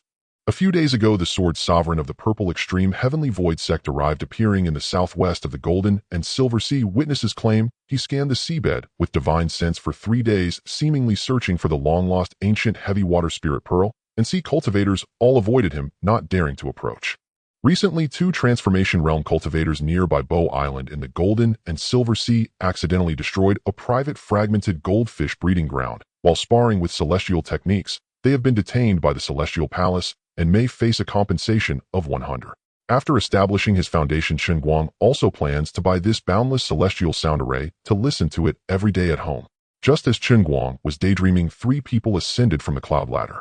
Leading the way is a thin man in the golden core stage, dressed in the deep blue uniform of the Law Enforcement Division, with a jade token hanging at his waist and silver patterns embroidered on his cuffs. He is so thin he resembles a bamboo pole, with the uniform hanging loosely on him. As he walks, the hem sways like he could topple over with a gust of wind. Yet he raises his chin high, glancing sideways to see who is watching him, a toothpick dangling from his mouth, while he absent-mindedly picks his teeth. Following him are 2 cultivators, also in law enforcement uniforms, both in the foundation establishment stage. The younger one holds a booklet, his head down, barely paying attention to where he's going. The cultivation levels of these 3 are unmasked and unapologetic, almost as if they fear no one would notice. As they arrive, the 3rd floor becomes noticeably quieter. The thin man walks to the center of the 3rd floor hall, surveys the area, and sits down right in the middle. He takes the toothpick from his mouth and carelessly tosses it onto the table, leaning back in his chair, crossing his legs. However, he is so thin that his pants slip down when he does so. He tugs at the cuffs of his pants, clears his throat, and coughs. "Captain Jun, you didn't inform us beforehand. Why didn't you go to the private room?" The young manager of Dingxiang Building catches up from behind. "Captain Jun." Chen Guang turns his head, involuntarily thinking to himself, what a skinny fellow. Equally, Captain Jun waves his hand, his high-pitched voice carrying a hint of affectation. "No need for such trouble. Today, let's just sit in the hall, keeping it grounded. All right, then, as long as the Dao friend is happy. Manager Nian, how's business at your Dingxiang Building lately?" "Thanks to the Dao friend's blessings, it's going well." Manager Nian smiles, pulling out the menu. "What does Captain Jin wish to eat today?" "He'll have the kitchen prepared in advance." Captain Jin flips through the menu, clicking his tongue. "Manager Nian, your prices." "The scallion stir-fried donkey liver has increased by dozens of spirit coins since last month." Manager Nian helplessly smiles. The Dao friend may not be aware, but there has been fighting in the north, causing a sharp rise in feed prices for the wooing donkeys. "We have no choice. However, since you're here, I will definitely offer you a discount. The tea fee is waived, and he'll also serve you a plate of appetizers." Captain Jun's small eyes dart around the corner of his mouth, curling slightly before quickly flattening again. "Waiving the tea fee is certainly warranted. Our law enforcement division maintains order for your Dingxiang Building frequently, so we deserve some credit. As for the appetizers..." He ponders. "What appetizers are we discussing?" "Secret sauce radish, the one you said was delicious last time." "Fine then." Captain Jun hands the menu back to Manager Nian. "Scallion stir-fried donkey liver, crispy donkey intestines, a basket of steamed donkey, meat dumplings, and stir-fried seasonal vegetables. That's all. I can't eat more without wasting it." He pauses and adds, "Make the dumpling skins a bit thinner. Last time they were too thick and just tasted like dough." Manager Nian takes note and turns to leave, but Captain Jin calls out to him again. "Wait a minute, add 2 more plates of that sauce radish. My 2 brothers are here with me." He gestures towards the 2 lackeys behind him. Manager Nian smiles and nods. "No problem, 3 plates." He turns and heads downstairs. Captain Jun leans back against the chair, tapping his fingers lightly on the table. He says to the lackey holding the booklet, "Xiao, keep an eye on that case this afternoon. Don't let anything go wrong. If it does, I will hold you accountable.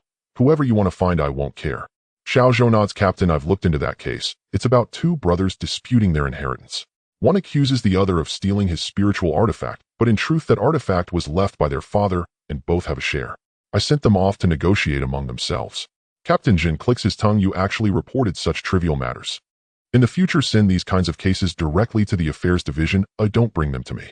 I am the captain of the Golden Core Law Enforcement Division, and I'd rather not waste my time overseeing their inheritance disputes." Xiao Zhou lowers his head, jotting a few notes in the booklet. The other lackey eagerly pours a cup of tea and hands it over. Captain, here's some tea for you. Captain Jun takes it, sips a little, and frowns. This tea still has that same taste. Can't Manager Nian buy some better tea leaves? I get this every time I come. Though he says this, he doesn't put the cup down and takes another few sips. Chen Guang sits a few tables away, attentively listening to their conversation, curious. The dishes arrive personally, served by Manager Nian. Captain Jun picks up a piece of scallion stir-fried donkey liver, chews a couple of times, and squints his eyes. This is quite good. Manager Nian, your donkey liver is tender today, cooked just right. Manager Nian smiles. As long as Captain Jun is satisfied, please take your time eating, I'll attend to the business. Manager Nian, please feel free to do so. It must be said that Captain Jin speaks with a certain tone to Manager Nian, who is also at the golden core stage, demonstrating a knack for knowing how to address people. Halfway through his meal, Captain Jun looks at the time. Hurry up and eat. We need to head back for the meeting soon. It's so annoying that we have meetings every few days discussing nothing but nonsense. Last time they said to strengthen patrols, and this time they say patrols are too frequent and affect businesses. What do they want? Those above are unclear themselves. Xiao Zhou cautiously asks, Captain, should we go to the owner of the stolen spiritual material and inquire again? Inquire about what? Captain Jin glares with his small eyes. Are you the captain, or am I the captain? I said from now on send such minor cases directly to the affairs division. Our law enforcement division handles major cases, not disputes over inheritance or searching for spiritual materials. He pauses, however. Who is the owner of that stolen spiritual material? Old Zhao, who runs a spiritual material shop in the north of the city. Captain Jin thinks for a moment. Old Zhao. The one who delivered tea leaves to us last time. Xiao Zhou nods. Yes, that's him. Captain Jin falls silent for 2 seconds, coughs lightly. As for that case, we should still investigate it. Old Zhao is a law-abiding merchant in our jurisdiction and has always supported our law enforcement division's work. We can't let our Dao friends feel disheartened. He raises his teacup and takes a sip. Tomorrow you go ask again and see if there are any new clues. Xiao Zhou nods, jotting down a few notes in his booklet. Chen Guang listens intently, nearly bursting into laughter. This enforcement standard is far too flexible. Soon Captain Jun and his group finish their meal and head downstairs, not making a fuss any longer. Brother, who is that? Quite the presence. Before Chen Guang could ponder, someone next to him asked out loud. Zhun Fu, captain of the 8th Division of the Law Enforcement Division, a Golden Core Senior. Why is this Golden Core Senior so unrefined? That's just how he is. Besides, he is the brother-in-law of the chief of the Law Enforcement Division, so he doesn't care much for others' opinions. And don't be fooled by his careless demeanor. There haven't been many major negative rumors about him. At worst, he just takes a few things. Oh, perhaps this passerby didn't fully understand the meaning behind those words. He simply replied with an "oh," but Chen Guang understood. Essentially, he is slightly greedy and a bit lazy, and with a powerful backing, he sees no need to engage in many minor schemes. Getting by with a little is enough, though it might also indicate he is somewhat timid. However, it has nothing to do with him. As a low-level cultivator with limited power, everything appears to him as a mere passerby. Once his cultivation level rises, he will surely dive headlong into this grand world. Another month had passed. Chen Guang sat cross-legged on the floor of his cultivation chamber, eyes closed, breathing steady. He had scarcely left in this time, devoting himself solely to cultivation. Yet he felt no weariness. A effort, after all, bore fruit. A few days earlier, he had broken through to Qi Refinement Rank 8, a natural progression. After all, his supply of spirit-cleansing elixir and mind-clarifying dew had never lapsed, and both had long been upgraded to their enhanced versions. The enhanced spirit-cleansing elixir cooled the throat upon ingestion, then sent a ripple of chill downward into the dantian, where it circled once before surging upward, spreading through limbs and meridians until his entire body tingled with cool clarity. Within half an hour of drinking, impurities visibly exuded from his pores, a testament to its potent efficacy. The enhanced mind-clarifying dew was even more formidable, not merely cool, but icy, like frost pressed against the skull or menthol balm massaged into the mind. Then slowly that frigid sensation dissolved, seeping deep into the spiritual sea, leaving behind pristine lucidity. Both restorative incense and spirit-nurturing pills were likewise upgraded. The enhanced restorative incense released a slender thread of azure smoke, straight into the nostrils, restoring spiritual energy so effectively that even after an entire night's cultivation his mind remained razor-sharp. The enhanced spirit-nurturing pill was even more astonishing. Swallowed, it did not warm the stomach, but made the entire spiritual sea resonate with a resonant hum, as if a great bell had tolled inside the skull. Instantly the spiritual sea expanded, ever so slightly, yet unmistakably tangibly so. Now he sat motionless, sensing subtle transformations within his spiritual sea, as though his very mind were growing. A radiant sun hung at the center of his spiritual sea. Today it shone with exceptional brilliance, steady, unwavering, as if someone had turned up its luminosity dial. Golden light pulsed outward from the sun's core in concentric rings, like ripples across water. Then suddenly a thunderous boom echoed within his spiritual sea. The sun did not explode, rather its light did. Golden radiance erupted from the sun's heart, flooding the entire spiritual sea in blinding, boundless light, obliterating all form, all distinction. That blinding radiance held for several breaths, then receded like a tide. The sun reappeared at the spiritual sea's center, sharper, brighter than before, emitting 10,000 golden beams that illuminated every corner. Its halo now rotated slowly like a colossal luminous wheel. He sensed a subtle shift. With a mere thought, something welled forth from the depths of his spiritual sea, like water springing from a hidden source, thin, weightless, yet ceaseless, spreading silently, invisibly, until it filled the space around him. He saw, eyes still closed, the interior of his cultivation chamber no longer blurred, but vividly clear. The floor was forged from Vajra wood, deep brown, its grain distinct and undulating in concentric waves. Here, in their fine fissures traced delicate paths, the elsewhere dark knots marred the surface. He drew his perception closer, close enough to discern the tiny pores dotting a knot's surface, each like the tip of a needle. Then he widened his view, taking in the entire chamber at once, square, symmetrical, its walls embedded with sound-dampening formation arrays, silver-white lines arranged with flawless precision encircling the space in a seamless 360-degree lattice, every inch instantly apprehended. He opened his eyes and gazed upon the chamber with two simultaneous perspectives, one through fleshly sight, the other through spiritual sense. Yes, this was divine sense. He had truly awakened divine sense while still in the chi refinement realm, an almost unimaginable feat. He recalled overhearing two Foundation establishment cultivators discussing it once in a tea house, vaguely cryptically, hinting at profound implications for higher realms, though their knowledge remained scant. After all, this was Wanxia City, not merely insignificant compared to the greater world, but even within the 10,000 kingdoms, all it was little more than an obscure, nameless hamlet. Such a phenomenon likely had no precedent here. Thrilled yet disciplined, he first sought to map the scope of his divine sense. Closing his eyes again, he extended it beyond the window, into the courtyard, peach trees, a pond, rockwork, bamboo groves, spirit herbs, all appearing simultaneously crystal clear within his mind's eye. Peach leaves trembled in the breeze, one by one, each swaying independently. He zoomed in on a single leaf, its venation traced clearly, from main vein to secondary, from secondary to tertiary, forming a dense, intricate web. Ripples spread across the pond's surface, concentric and precise. The lake stones atop the rockwork bore sharp edges and angular facets. Moss clung in the crevices.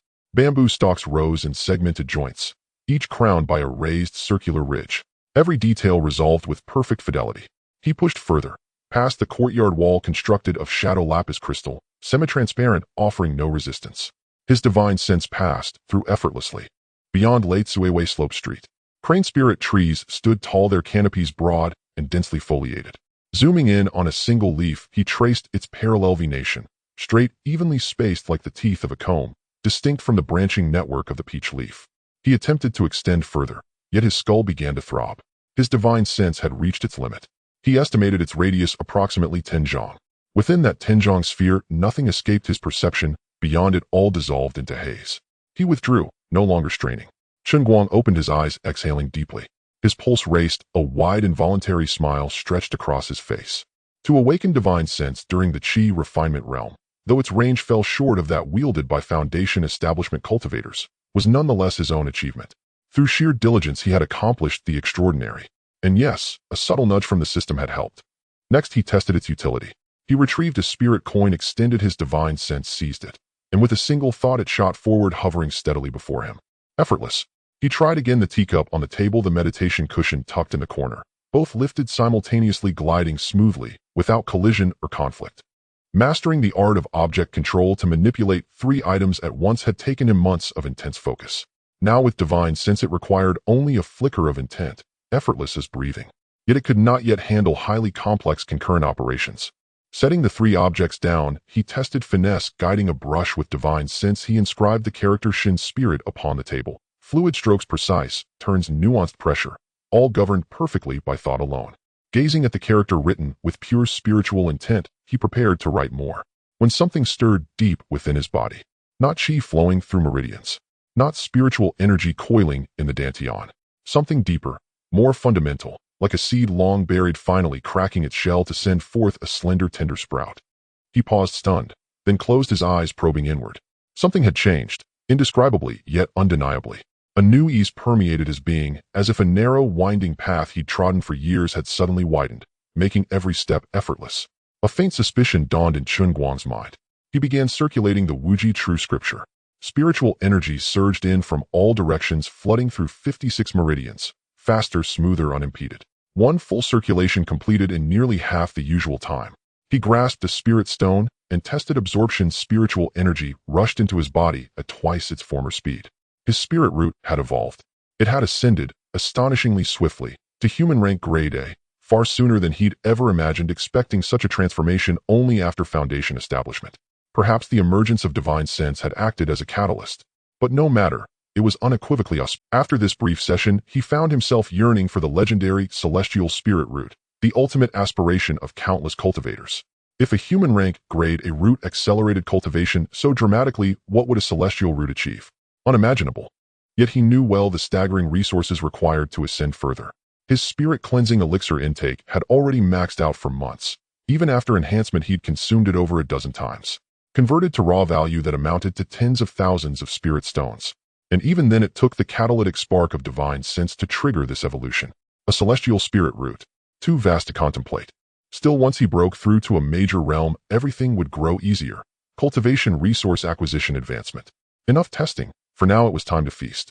Chen Guang stepped out of the cultivation chamber onto the terrace. Upon the stone table, he arranged 7 or 8 exquisite dishes, some from Wangxian Tower, others from Dingxiang Tower, then brewed fragrant tea. All was ready. He had no intention of visiting Dingxiang Tower, not even before foundation establishment. Everything essential had already been acquired: foundation establishment pills, detailed cultivation manuals, even upgraded mid-grade spirit stones.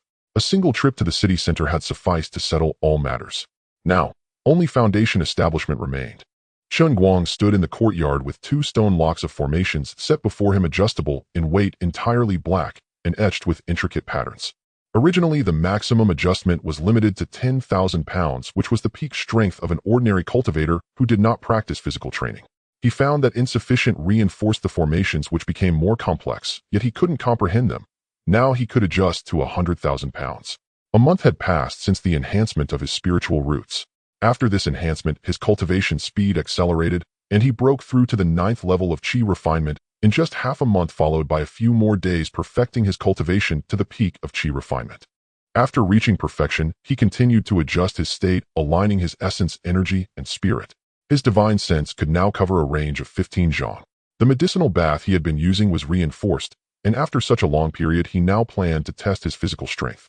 He placed one hand on one of the stone locks and gently lifted it. It weighed 10,000 pounds, somewhat heavy, but not too much.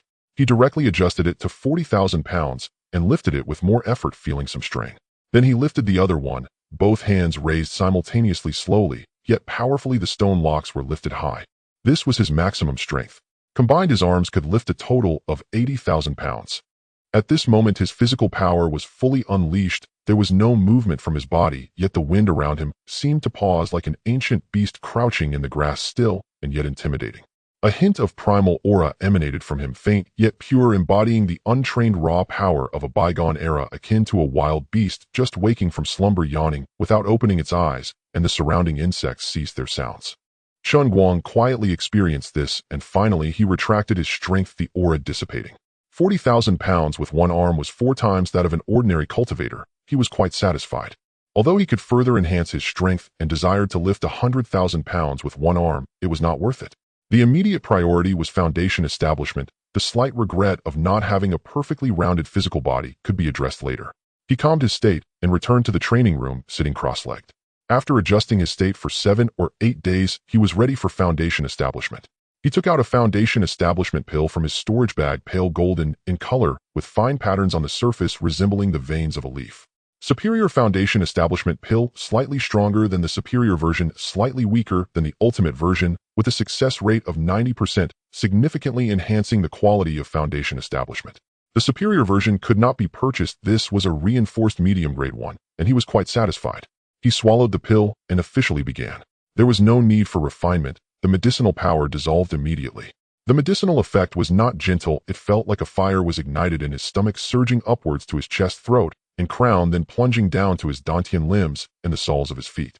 The barrier of his realm shattered, and the breakthrough commenced. His entire body felt burning, swelling, and stretching as if something inside was expanding, threatening to burst his meridians and rupture his dantian. Chen Guang remained calm, steady as an old dog. This was a normal phenomenon. He widened his meridians, expanded his dantian, and compressed the spiritual energy from gaseous to liquid state. If he could push through, it would mean foundation establishment. Casting aside distractions, he fully operated the Wuji true formula, and the spiritual energy surged through his meridians at several times the usual speed.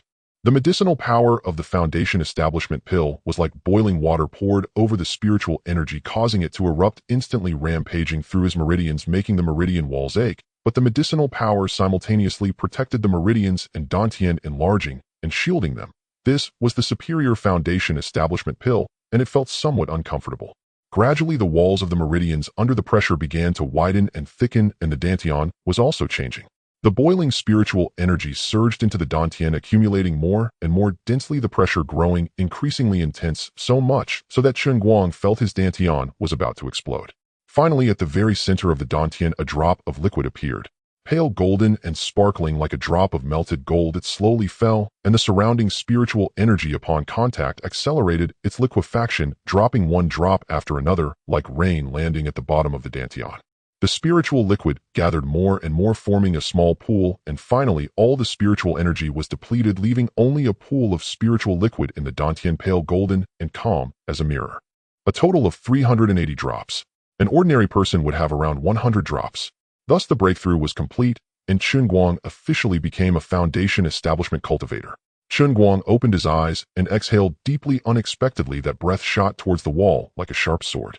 Bang! After a brief and swift collision, the wall was marked with a white spot slightly dented. Chen Guang was somewhat dumbfounded. Am I really this strong now? You have to know, this is the wall of the training room, made of solid materials. Generally, to cause damage during chi refinement completion, one would need to exert significant force, yet this was just a breath from Chen Guang. Terrifying indeed. However, it seemed he would have to pay for damages. Oh well, a small price. He closed his eyes, introspecting his dantian, which was several times larger than during the chi refinement stage, with the spiritual liquid forming a small pool, pale golden and calm as a mirror, very beautiful.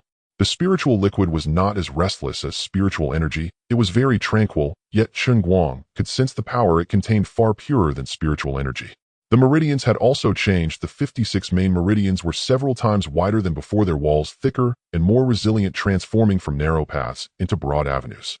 Trying to operate his technique, the spiritual liquid surged from the dantian, flowing along the meridians, warming the areas it passed, nourishing the meridians. After a week, the time taken was significantly shorter than during the chi refinement period.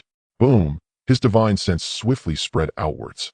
10 zhang, 20 zhang, 30 zhang. He finally stopped at 50 zhang, far exceeding the ordinary foundation establishment range of 20 zhang. Moreover, not only had the range increased, but his vision was also clearer and more detailed. He could see the effect of a single leaf shading the sky. Not bad, quite good. He opened his eyes and smiled. He had finally established his foundation, advancing from the third level of chi refinement to foundation establishment in less than a year, a journey that took others decades. He was grateful for the contributions of countless pills and spiritual liquids, thankful for the support he received, and most importantly for his own relentless efforts. He stood up and took a couple of steps in the training room, feeling a boundless strength coursing through him and a sense of lightness enveloping him. It was not just a physical lightness, but a mental relaxation, as if a layer of shackles had been shed. He stepped out of the training room and onto the terrace, lying back in a rocking chair with the warm sunlight shining. At this moment, he realized that his 5 senses had also become extraordinarily acute.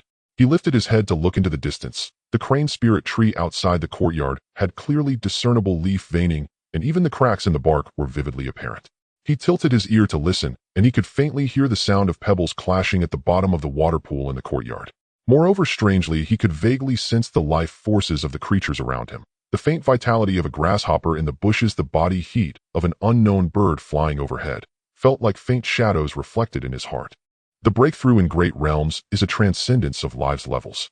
This saying had been mentioned by many foundation establishment cultivators and restaurants, and now Chen Guang personally experienced it, finding that the elders were absolutely right, not exaggerated in the slightest.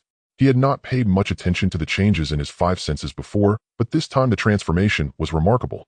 Chen Guang now felt very confident. Without using divine sense, with his eyes closed, a couple of chi refinement cultivators couldn't even hit him. But speaking of which, I seem to have no combat experience. As a foundation establishment cultivator, I can't even use spells. Is that reasonable? Chen Guang pondered. The question is, how do I gain combat experience? Do I have to find someone to duel with? He shook his head. That was impossible. However, a puppet should work. There's no reason it wouldn't. Yes, he would go by one tomorrow to see what this puppet is all about. As for now, he would familiarize himself with the changes and stabilize his realm.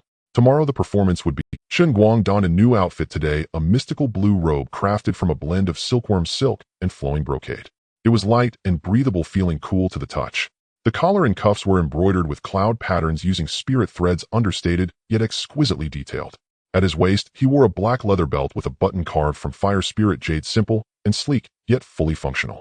This robe was custom-made when he was about to leave Qingstone City, costing him a hefty 30 spirit stones. Today was the perfect day to wear it. He was currently staring at his reflection in the mirror. The figure in the mirror had clear and refined features exuding a calm and stable aura. His overall demeanor radiated a solid essence, standing there with an air of unique composure, not resembling someone in the foundation establishment stage, but rather akin to a nascent soul ancestor. Chen Guang was quite satisfied with his tumtorate stature, a result of several breaths of adjustment. It was quite impressive. He summoned the system panel. Infinite system. Host Chen Guang.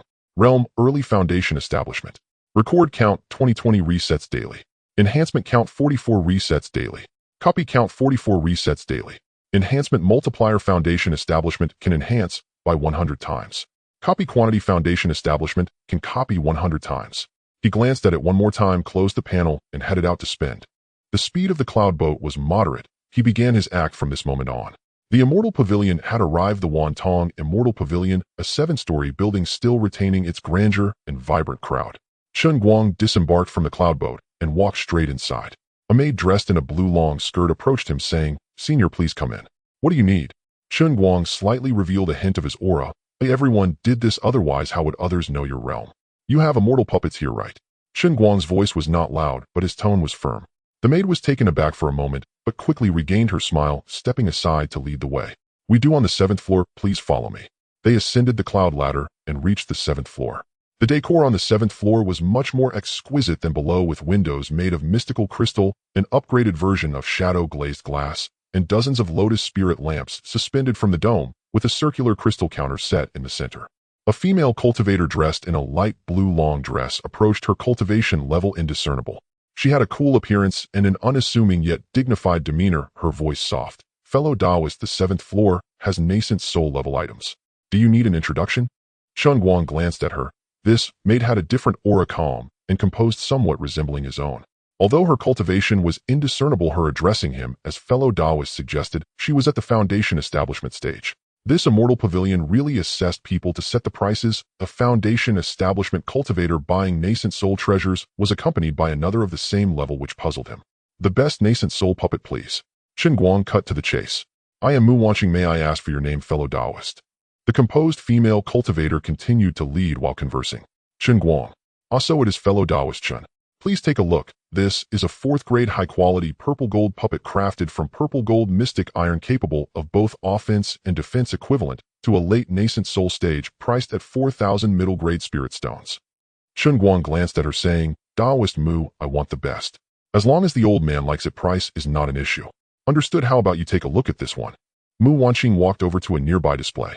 This is a 4th grade top-quality ice puppet made entirely of tinta sandier ice iron and cold jade essence, equivalent to a perfected nascent soul cultivator. It also has an ice sealing effect during attacks, priced at 6,000 middle-grade spirit stones. Chen Guang approached to inspect it. The puppet was silvery white, emitting a chill with fine crack-like patterns on its surface, its smooth lines resembling a beautiful sculpture rather than a combat machine. "What else do you have?" Finally, this is a 4th grade top-quality fire puppet crafted from red fire mystic copper and fire spirit essence, equivalent to a perfected nascent soul cultivator with a burning effect in its attacks, also priced at 6,000. There are only 2 of such 4th grade top-quality puppets in Wanxia City. The fire puppet was entirely red with flame-like patterns on its surface, standing there like a solidified flame. Chen Guang walked around the 2 puppets and nodded. "All right, I'll take these 2 top-quality ones, and also one of the purple gold puppets." Mu Wanqing's eyebrows twitched slightly, but quickly returned to calm. "I originally thought he was just a spoiled rich kid, but unexpectedly he has such strength. Where did he come from? Could it be that he is like me?" Mu Wanqing speculated to herself. "For the 3 puppets, it will be 16,000 middle-grade spirit stones." Do you have any transformation? No transformation pills are 5th grade pills and Wanxia City does not have them. Chen Guang knew there were none, he just asked casually. Also bring me some 1st to 4th grade pills, talismans, formations, and all other treasures, as well as a few of the boundless immortal sound array discs. I will wait here. Chen Guang walked toward the nearby resting area. This is my generosity. I trust the quality of your esteemed pavilion. Honestly, Mu Wanqing was a bit taken aback. She had never seen anyone buy things like this, like shopping in a market, but her professional demeanor was solid, and she quickly regained her composure. Fellow Taoist, rest assured, Wantong Immortal Pavilion is spread throughout the purple extremity sky, and we will definitely satisfy you. Mu Wanqing accompanied Chen Guang to sit down and summoned a maid from the pavilion, giving her a few instructions. The maid was also quite surprised after hearing, unable to resist stealing a couple of glances before Mu Wanqing hurried her off to fetch the items. Fellow Taoist, you are indeed generous and kind. I admire you. Mu Wanqing began to gather information. People like us cannot afford to be stingy. Only by distributing treasures can we gather people's hearts, don't you think so, Taoist Mu? Chen Guang began to gather information in return. Fellow Taoist is insightful. Mu Wanqing did not say much more. What does this person mean? Why is he trying to probe me? Does he suspect me? I have been acting so well. Moreover, I am on official business this time. These items can be expensed. Chen Guang continued his act. Then I congratulate you on your rising influence in advance. She thought, just another second-generation heir. Congratulations to you too. Since I am buying so many items, Taoist Mu should also receive a good reward. Of course, this is thanks to your generosity. Mu Wanqing handed over a cup of freshly brewed tea. Please enjoy, fellow Taoist.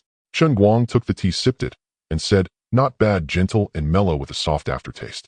It is also beneficial to cultivation good tea. You see, the benefits of drinking tea every day are now showing. At a crucial moment, I can pull out a line or two, and that is enough. As long as I did not disappoint you, I will gift you 2 packs. She did not care whether he wanted them or not. A gift is a gift no matter what. The two were casually chatting as they packed the items. Finally, Chen Guang's treasures were ready. A maid from the pavilion approached with a small box, handed it to Mu Wanqing, and left. Mu Wanqing opened the box, which contained only a bracelet. Fellow Taoist, all the treasures including the puppets are in here, including this bracelet. The account has been settled, and you just need to pay. Clearly, they had communicated through divine sense. Seeing the storage bracelet, Chen Guang remembered he had forgotten to ask for a storage ring, but thankfully, she had thought of everything. The storage bracelet was as valuable as a storage ring, with the cheapest also being 1,000 low-grade spirit stones. He picked up the bracelet, finding no restrictions. He probed inside with his divine sense. It was spacious with plenty of items, all very satisfactory. Not bad, let's settle the payment. Fellow Taoist, please. The two went downstairs together to settle the bill. The checkout was also a foundation establishment cultivator. I have deducted the change for you, a total of 27,200 middle-grade spirit stones. The other items combined were not worth as much as the puppets. Chen Guang directly threw out a box full of middle-grade spirit stones he hadn't even exchanged for spirit tickets. Both the checkout cultivator and Mu Wanqing were momentarily stunned when they saw spirit stones instead of spirit tickets. They began to count without surprise. They were not astonished by someone using spirit stones, but they had never seen so many middle-grade spirit stones at once. After counting, Chen Guang put away the remaining spirit stones. His storage bag had always been concealed under his clothes, not exposed, so no one dared to probe into others here. Wise men may err, but fortunately nothing went wrong. Fellow Taoists, safe travels, and welcome back next time. Mu Wanqing saw Chen Guang off to the cloud boat, watching as it sailed away before returning. Although Chen Guang was very eager, now he did not let the cloud boat fly at full speed. He was always acting and had to keep it up. He returned to his small courtyard safely, though it was only his heart that was anxious. No one was paying attention to him. Now the next step is to activate my cheat. Upon entering the courtyard, Chen Guang took out the chosen 4th grade premium comprehensive array disc. 100-fold enhancement, recording successful 5th grade medium quality comprehensive array disc, fully functional, with sufficient spirit stones to annihilate mid to late stage transformation realm practitioners, capable of trapping those at peak stage. Damn, it can kill mid to late stage transformation realm practitioners. This is solid. 100-fold enhancement is truly impressive. Chen Guang marveled inwardly. Sufficient spirit stones. I understand. Chen Guang took out medium quality spirit stones and began to recharge. 1,000, 5,000, 10,000, 100,000. The 5th grade item is indeed powerful. It can recharge 100,000 medium quality spirit stones. This will definitely annihilate late stage transformation realm practitioners. Chen Guang quickly activated the array disc, its light instantly enveloping the small courtyard. As the array light dissipated, there was no warning and nothing happened. Only then did Chen Guang completely relax. No one was tracking him, no one was spying. With the 5th grade array disc, not to mention transformation realm, even a void refinement expert could not silently spy with their divine sense without triggering an alarm. So at this point, it was considered safe. However, Chen Guang still entered the training room to take out the puppets. Activating the formation at his brow, he dripped blood to recognize the master following the old routine. Recording, enhancement, recording successful 5th grade medium quality Xianbing puppet with sufficient spirit stones to annihilate mid to late stage transformation realm practitioners' attacks have a freezing effect. Great. It can kill mid to late stage transformation realm practitioners. This is the kind of good stuff I as a mere mortal should possess. Continuing. Recording successful 5th grade medium quality Qian puppet with sufficient spirit stones to annihilate mid to late stage transformation realm practitioners' attacks have a burning effect.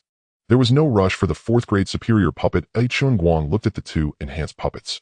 The formations and colors on them had changed, giving off a more dangerous aura. He tried giving commands. Take 2 steps. The 2 puppets moved without hesitation, their movements smooth and natural, walking right in the training room without going outside. Go to the terrace. Chen Guang didn't tell them where the terrace was, wanting to see if they could find it. There was no indication of anything coming from them. They simply exited and walked straight to the terrace, stopping there. Chen Guang followed behind, feeling it was quite miraculous. They were much smarter than robots. He issued a command, and they could complete it themselves. They seemed very familiar with their surroundings.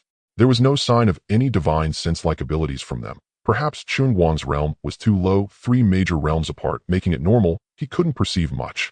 Prepare for battle. Chen Guang planned to try a small test, but added, do not damage the surrounding items and people, as he feared being crushed by the pressure. The 2 puppets instantly brightened with a ray light emanating either a cold or blazing aura, both as unfathomable as an abyss, instilling a sense of dread in anyone who dared to test them, as if prehistoric behemoths were watching, ready to shred any enemies. This was Chen Guang's feeling. He was growing fonder of these puppets. Who on earth designed this thing? Powerful, intelligent, loyal, it was the perfect protector for someone like him. At this moment, Chen Guang lay in a rocking chair, taking out the cyanine array disc to listen to the news, while the 2 puppets stood quietly behind him, as steady as Mount Tai, providing him with a sense of security. Chen Guang was also busy clearing out the items in his storage bracelet, taking out many items that piled up on the entire terrace. Refining the bracelet, enhancing it, and recording it all, its appearance changed a bit, becoming more beautiful and luxurious. This would be his personal space from now on. The internal space of the bracelet was not small to begin with, and after enhancement, it was about 100 zhang square, and most importantly, this kind of storage bracelet could hold storage bags. A storage space within a storage space led to most owners never facing a situation where space. The people of the Xian Pavilion were thorough in their work, covering all aspects from techniques, spells, cultivation insights, to even golden core and nascent soul pills, along with detailed explanations of alchemy, talismans, formations, and puppets, and good items for enhancing aptitude and comprehension. This is truly a windfall, and now I lack nothing. Now he could completely stay at home cultivating to the nascent soul stage before going out, but he would never do that. It was no different from being a cultivation machine. From now on, the task was simply to play cultivating in his spare time. After all, he had no plans to leave Wanxia City in the short term, and his current gear was enough to walk arrogantly within the city. The more Chen Guang thought about it, the more reasonable it seemed. Let's go out and spend. Today he had to have a great time before coming back. He went out, summoned a cloud boat, and headed towards the city center, first going to the Spirit Manor to exchange some spirit tickets. Using spirit stones to pay felt like being a nouveau riche. He had no chance or inclination before, but now he had nothing to worry about. In the bracelet stood over 200 transformation realm puppets, and he was overflowing with confidence. He even thought about visiting the county governor's office to see what was happening. It took him a long time to calm his swelling heart. Now sitting on the cloud boat, it felt no different from usual. No, there was a change. He was more composed and a bit more confident. The spirit stone plaque at the Spirit Manor was still dazzling and rich, but Chen Guang no longer felt any resentment. Instead, he felt a bit of delight. When others saw this spirit stone plaque, they could only feel envy, astonishment, and resentment towards the rich. However, Chen Guang, who had infinite spirit stones, looked at the plaque and thought the Spirit Manor still needed improvement. Entering, he walked to a large window. Exchange for spirit tickets. Chen Guang reached into his storage bracelet to pull out spirit stones. The low and medium quality spirit stones fell like rain into the array endlessly. Behind the window was a foundation establishment female cultivator. At first she showed no expression, but now she was staring blankly at the numbers displayed by the array, which were skyrocketing. Low-quality spirit stones 200,000, medium-quality spirit stones 5,000. The numbers finally stabilized, and the foundation establishment female cultivator came back to her senses, carefully scrutinizing Chen Guang as if trying to confirm his identity. Dao friend, if the numbers are correct, I will take the spirit tickets now, she asked Chen Guang, quietly muttering to herself. Is he from this city? When did Wanxiao City have such a handsome, spiritually gifted Dao friend? No problem, exchange it. Chen Guang noticed her gaze, but felt no panic, even considering taking out a magical artifact fan from his bracelet to show off. The female cultivator quickly counted the spirit tickets and handed them over. Chen Guang accepted them and exited. Just as he stepped out ready to summon the cloud boat for some fun, he suddenly heard someone calling him. Chen Dao friend. Chen Guang turned to see a young man walking over from the square around 14 or 15 years old wearing a light yellow robe. It was Zhou Zian. Zhou Dao friend. Chen Guang was somewhat surprised. What are you doing here? Zhou Zian arrived in front of him. I came to the spirit manor to see the plaque, he said matter-of-factly. Chen Guang's mouth twitched. This kid was still as obsessed with wealth as ever, and he didn't know how to respond. Zhou Zian suddenly scrutinized him closely, and his eyes lit up. Chen Dao friend, have you reached foundation establishment? Chen Guang was startled. Although he had just established his foundation, he had already concealed his aura well. Even without deliberately using methods to disguise his realm, most people would not be able to tell. He stared at Zhou Zian for a few seconds and frowned, saying, How did you see through it? Zhou Zian scratched his head, suddenly regretting having said it, but after hesitating for a moment he truthfully replied, I have a somewhat special physique. I can see some things that others can't. Special physique. There are many kinds of such physiques, all unique and powerful, but they are extremely rare. I wonder what kind he has, but Chen Guang had no interest in prying into others' secrets. A special physique? Then doesn't that mean I have met a future powerful being? Chen Guang teased. Yes, indeed. Dao? No, senior, knowing me is definitely not a loss for you. Just call me Dao friend. Chen Guang found the young man quite amusing. Then the future powerful being, can I seek your help in the future? Of course, Dao friend, feel free to come find me. Wait, no you can't. Zhou Zian seemingly remembered something, his tone dampening. I'm sorry, Dao friend, I can't help you with anything. I have to leave. Leave? Where to? To the Wild Heaven Taiji Immortal Academy. Zhou Zian said this while looking up at the sky, as if he were gazing at a distant place. My family arranged for me to cultivate there. Wild Heaven. Chen Guang had heard of it, the center of the great world very far away, and the Immortal Academy was the highest educational institution. My brother is impressive. Chen Guang nodded. When are you leaving? Tomorrow morning. Zhou Zian took out an cyanine array disc from his. Chen Dao friend, you don't lack spirit stones, you should have an cyanine array disc, right? Let's exchange numbers, perhaps thinking Chen Guang had abundant resources and high talent, or perhaps treating Chen Guang as a half-confidant, or maybe, just to keep a memento. Zhou Zian took the initiative to propose exchanging array disc numbers. Sure, no problem. Chen Guang wouldn't refuse. He didn't have a single friend, although this one would leave soon too. After exchanging numbers, Zhou Zian took his leave. Chen Dao friend, we part ways here, may we meet again by chance. Wishing you a smooth journey, we will definitely meet again. Chen Guang watched Zhou Zian board the cloud boat and fly towards the western part of the city, quietly observing. Last time, they had also parted at the Spirit Manor's entrance, but it was Chen Guang who had suggested it back then. The Wild Heaven Domain, a place filled with opportunities and challenges, primal and powerful, where all major forces had their layouts. He would definitely go to meet the young talents and prodigies of this prosperous world to see what a true great heir. On the third floor of Dingxiang Tower, Chen Guang had already started eating. Regardless of what the future held, it was time to enjoy food and drink. The bailin fish sashimi, thin as a cicada's wing, was arranged on crushed ice. Dipped in sauce, it was crispy, tender, and sweet, with a chilling sensation sliding from the tip of the tongue down to the throat. The purple jade spirit mushroom stew with bird's tongue was served in a purple clay bowl. The soup, a bright golden red with thick mushrooms soaked in broth, and the bird's tongue tender, melting away at the slightest touch. The fire scale meat ribs were grilled to a fragrant crisp, brushed with a layer of honey glaze. When cut, the juices oozed out, and a bite revealed a crisp exterior and tender interior infused with a unique charcoal aroma. The Bayou peach blossom wine poured into a white jade cup was a light green, smooth on the palate, sweet, but not cloying. The foundation establishment ingredients tasted only slightly better than those for Qi cultivation, simply containing more spiritual energy, but primarily consisting of noodles. At this moment, dusk approached, and the news had long since ended, but it didn't matter to him. He had his own boundless immortal sound array disc, which he could listen to every day at home. Outside the window, Chui Ping Street bustled with people, each with their own purpose, some moving quickly, others slowly, but all unwaveringly making progress. Every time Chen Guang witnessed the myriad of human experiences, he would feel a mix of emotions, relief, sympathy, indifference, but there was always one constant: gratitude towards the system. Thanks to the infinite Hang, he didn't have to toil for resources, he could simply practice diligently to realize his dreams. Once again, thank you, infinite Hang.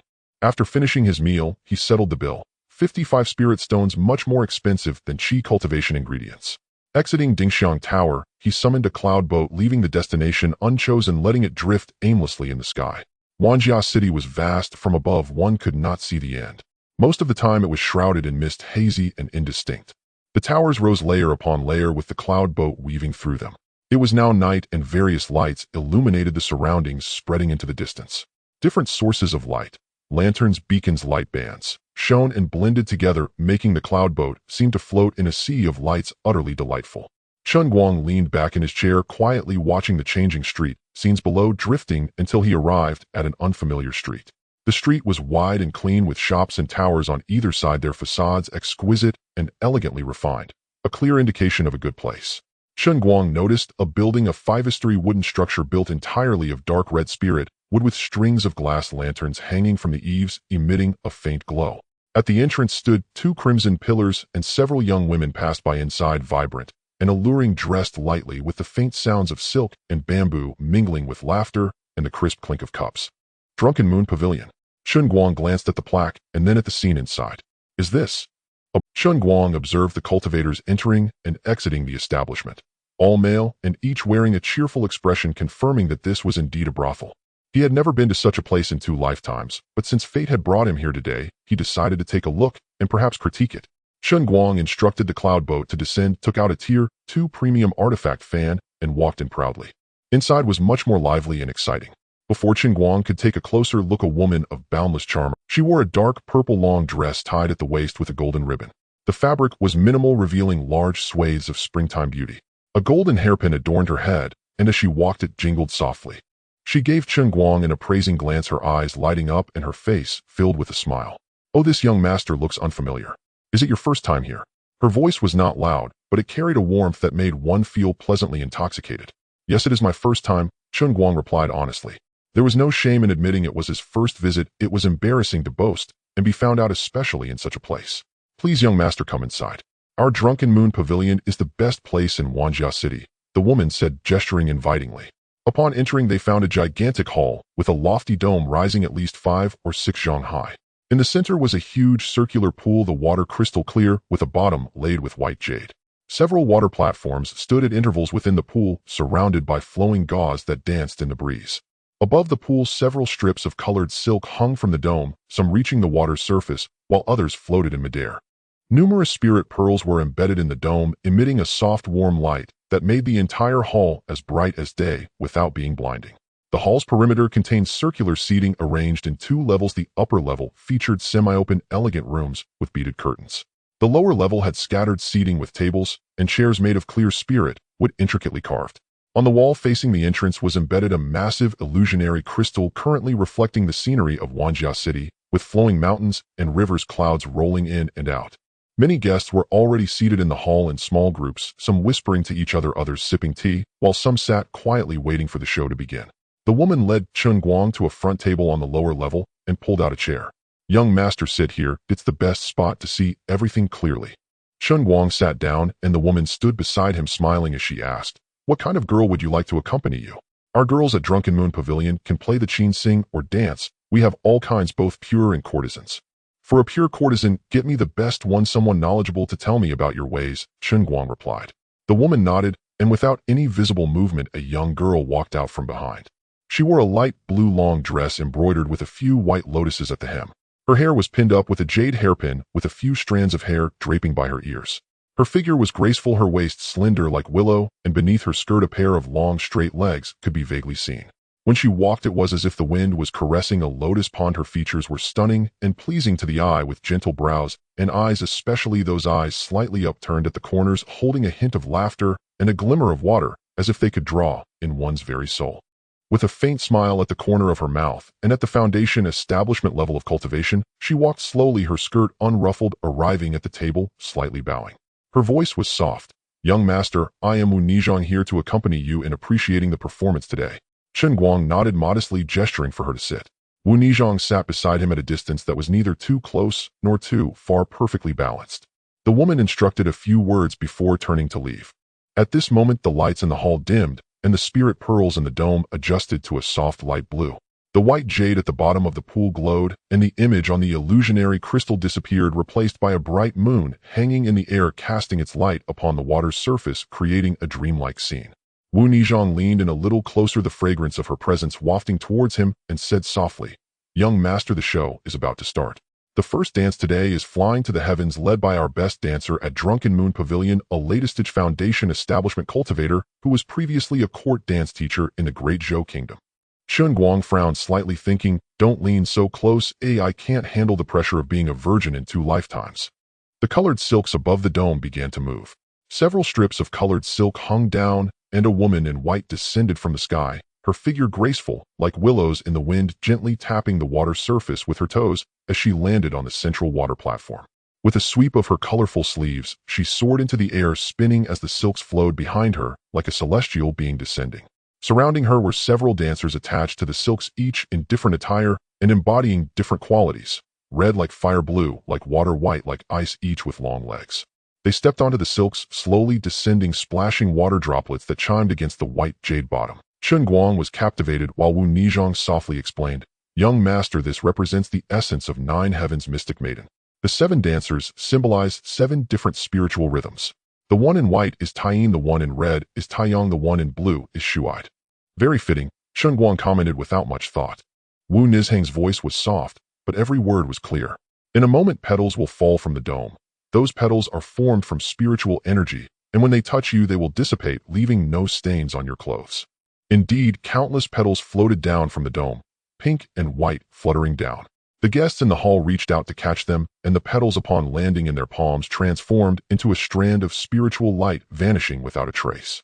As the dance concluded, the 7 dancers gracefully landed on the water platform, striking various poses like flying figures in a mural. "Wonderful. Absolutely beautiful. Shuigus dancing has improved." The hall erupted with enthusiastic applause and cheers, with familiar patrons expressing their appreciation. Chen Guang also clapped his hands and turned to Wu Nizhang, asking, "Is this how performances are usually done at Drunken Moon Pavilion?" Wu Nizhang nodded with a smile. "Young master, Drunken Moon Pavilion is the best brothel in Wanjia City, bar none. Every day's performance is different. Sometimes it's a flying dance, sometimes a sword dance, and sometimes a feather robe song. Tonight there's a grand performance called the Ode to the Goddess of the River. There will be 100 dancers on stage. The pool will transform into the Luo River, and a fake mountain will rise, costing thousands of spirit stones to set up." 100 dancers. Chen Guang was slightly taken aback. "Indeed, 100. Wu Nizhang replied, her tone tinged with pride. Chen Guang gained a new understanding of the caliber of this brothel. He relaxed against the chair's back, and Wu Nizhang poured him a cup of tea, which was quite good, better than that of Dingxiang Tower. The lights in the hall changed again from soft blue to warm yellow. The water platform in the center sank down into the water, replaced by a small boat that slowly approached from the other side of the pool. On the boat sat a woman in red, holding a pipa, her slender fingers plucking the strings, producing a melody that flowed like spring water through the crevices of stones. The small boat circled in the pool before stopping near Chen Guang. Wu Nizhang softly said, "This is Spring River Flower Moon Night.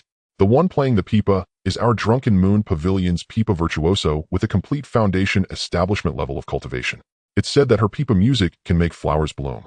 The melody was soothing, neither rushed nor slow, like a long story being told, the sound of the pipa mingling with the water echoing in the spacious hall, leaving a lingering aftertaste. "What do you think, young master?" Wu Nizhang asked. "Very good," Chen Guang replied. How could he say it was not pleasing? "Are there many guests at Drunken Moon Pavilion?" "Usually. Yes, especially at night. The elegant rooms need to be booked in advance, while there are fewer people during the day." Chen Guang nodded, not asking further, continuing to enjoy the performance. Wu Nizhang accompanied him, occasionally introducing a piece or two, such as Guangling Melody, High Mountain Flowing Water, and the Drunken Beauty of the Imperial Concubine, all of which were splendid. Chen Guang listened, took notes, and occasionally nodded, feeling that this visit was truly worthwhile, broadening his horizons significantly. After about half an hour, Chen Guang stood up. "That's enough, time to settle the bill." "Young master, the total is 35 spirit stones," Wu Nizhang reported the price. Chen Guang took out 200 spirit stone notes and began to tip. "You can keep the extra." "Thank you, young master. Please take care on your way out, and come often. I will be waiting for you," Wu Nizhang said, momentarily taken aback, but her smile widened again, maintaining her professional composure. The sunlight was just right, casting a warm glow on the balcony. In front of Chen Guang, a small table was laid out with a blank talisman paper, the talisman brush soaked in ink hovering above the paper, as he took a deep breath and began to write. The Fireball Talisman, a low-grade first-tier talisman, was the most basic of all. The first stroke started steadily. Spiritual power surged from his fingertips into the brush tip, leaving a faint golden trace on the talisman paper. Continuing on, the turns flowed smoothly as the patterns gradually took shape, golden lines weaving into a network. When he reached the structure of gathering fire, he deliberately slowed down, reducing the output of spiritual power, allowing the brush tip to linger for a moment at each node, ensuring the spiritual power was sufficiently compressed. To form the fire structure, he made a total of 28 strokes, each with strict standards for thickness and depth. He held his breath, focusing intently, as the brush tip steadily outlined the flame-shaped rune with precision. As he entered the accumulation structure, the output of spiritual power increased, maintaining a steady flow, and there were no issues even as he transitioned into the final explosive structure. Suddenly his wrist twitched. The brush tip slightly tilted, and the golden light on the talisman paper instantly became chaotic. Without hesitation, he tossed the talisman paper away and conjured a spiritual light shield to cover it entirely. With a loud bang, the talisman paper exploded within the shield, flames surging. The inner wall of the shield blackened, though the power was much weaker than that of a finished product. Not bad. Significant progress. Success is near. He had been practicing the Fireball Talisman for several days, and thanks to his foundation establishment Cultivation, he was making swift progress. Just a few more attempts, and he would succeed. Sitting in the rocking chair, he gazed at his new home, having moved in just a few days ago, yet he still hadn't had enough of it. The new residence was located on Qixia Slope north of Wanxia City, the entire estate facing south, covering hundreds of acres. He loved spacious places. The outer walls of the estate were built from Xianlight crystal, standing 2 zhang high, covered with bright yellow glazed tiles that shone like gold under the sunlight. The main door was made of Chuwu wood, a rare third-tier material, with golden nails and a door knocker cast in the shape of a mythical beast. Golden essence was refined from gold at a ratio of 1,000 to 1. The plaque above the door was engraved with the words Zizai Ju, a name he had chosen himself. He wanted to use a whole spirit stone for the plaque, but it was too ostentatious. He would consider it for later. Upon entering, there was a shadow wall made from a complete block of eternal cold jade, entirely snow-white, exuding a chill, with natural mountain and water patterns on the surface resembling an ink wash painting. Beyond the shadow wall was a massive square, the ground paved with whole pieces of lapis lazuli, deep blue stone, dotted with golden specks, shimmering brightly under the sunlight. In the square stood 24 stone lamp pillars, 12 on each side, made of sheep fat white jade, intricately carved with auspicious clouds and cranes. Atop each pillar were lotus-shaped glazed lamps, and between the lamp pillars were black jade sculptures depicting mythical beasts such as Qilan Bixia and Xieji, their eyes inlaid with rubies, vividly lifelike. Chen Guang planned to place several rows of puppet statues in the square, restored to a 1:10 scale, hiding a few real ones inside to give uninvited guests a little surprise. At the very center of the square was a jade plank road about 3 zhang wide, leading directly to the main hall. It was thick and steady, with open and solemn spaces on both sides, making one naturally focus their mind while walking upon it. At the end of the jade plank road stood a gigantic stone platform. The platform was constructed from solid blocks of white jade, grayish-white in color, its dense texture having withstood countless years of wind and rain while remaining sharp-edged. The platform was 6 zhang high, divided into 3 layers measuring several tens of zhang in length and width, exuding a grand and imposing aura from afar. The edges of the stone platform were surrounded by moonlight jade railings engraved with lotus flowers on the pillar tops, with a stone lookout pillar every zhang, and at each corner of the platform stood a bronze crane-shaped lamp, standing 8 feet tall, on one leg, its head raised towards the sky, capable of holding oil inside, shooting flames several zhang high when lit. The stone platform loomed majestically like a small hill, requiring one to ascend 99 steps, which were also made of white jade. Atop the platform stood the central grand hall. The hall featured a double-eaved roof with slopes on all 4 sides, exuding grandeur. Covered with bright yellow glazed tiles, the eaves sharply curved upwards, adorned with bronze bells that chimed crisply, having a calming effect. The entire hall was constructed from red flame wood, a material as hard as iron, yet extremely light, impervious to fire and water, with deep red wood grain that danced like flames. Each beam and pillar bore a unique wood pattern, yet combined they formed a seamless whole. The wood naturally regulated temperature, remaining warm in winter and cool in summer. The beams and pillars were robust, with the thickest main pillar having a diameter of a zhang, its top adorned with overlapping dugong brackets. Above the main entrance of the hall, a plaque was engraved with 3 large characters, Xiaoyao, Dian, the brush strokes broad, conveying a sense of traversing the seas, resonating with the Zizai Ju outside. Zizai Ju and Xiaoyao Dian, one representing a dwelling, the other a hall, clearly distinguishing between intimacy and distance. The name was also chosen by Chen Guang himself, reflecting his lifelong pursuit. Upon entering, the first floor featured a vast hall with the same red flame, with flooring the wood grain flowing like flames. Facing the main door hung a massive landscape, painting distant mountains like ink, nearby waters shrouded in mist with clouds and fog gently flowing within the painting. Below the painting was a long table adorned with an incense burner and tea set. There were rows of chairs along both sides of the hall, also made of red flame, wood with cushions woven from ice silkworm silk, a light blue color warm in winter and cool in summer. Ascending the stairs to the second floor, this was where Chen Guang resided, with a floor covered in cloud cotton blankets, silent underfoot. The furthest east of the corridor was a balcony paved with red flame wood surrounded by purple bamboo railings, with a rocking chair brought from Qingshi City and a small table beside it. Though called a balcony, it was more of a pavilion with columns surrounding it topped with a roof. Returning from the balcony led to a large bedroom facing south, with windows looking out onto the front yard square. It was spacious, featuring a large bed of a zhang wide.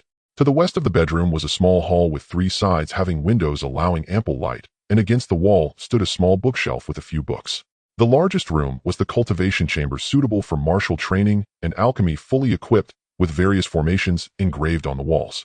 Behind the hall was a vast back garden covering over 200 acres. Exiting through the back door of the hall led to another jade plank road, at the end of which was a massive moon gate. Passing through the moon gate, a broad view opened up before him. In sight was a large lake occupying nearly half the area of the back garden, its water crystal clear, sourced from an underground spirit spring, with a thin layer of spiritual mist hovering above its surface year-round. The lake bed was covered with various colorful fragments of jade, and when sunlight shone down, the entire lake bed sparkled like a dazzling starry sky.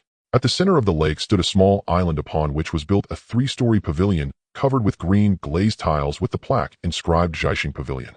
A winding wooden bridge connected the lake shore to the island. Adjacent to the northern shore of the lake was a massive artificial mountain about 5 zhang high, stretching several tens of zhang in width, with its terrain undulating and peaks layered. The stone surface had natural holes producing a whistling sound when the wind blew. A waterfall cascaded down from the mountain top into the lake, the splashing mist transforming into a rainbow under the sunlight. At the foot of the mountain was a stone cave with the entrance engraved with the words Shuoyin, carved by Chen Guang.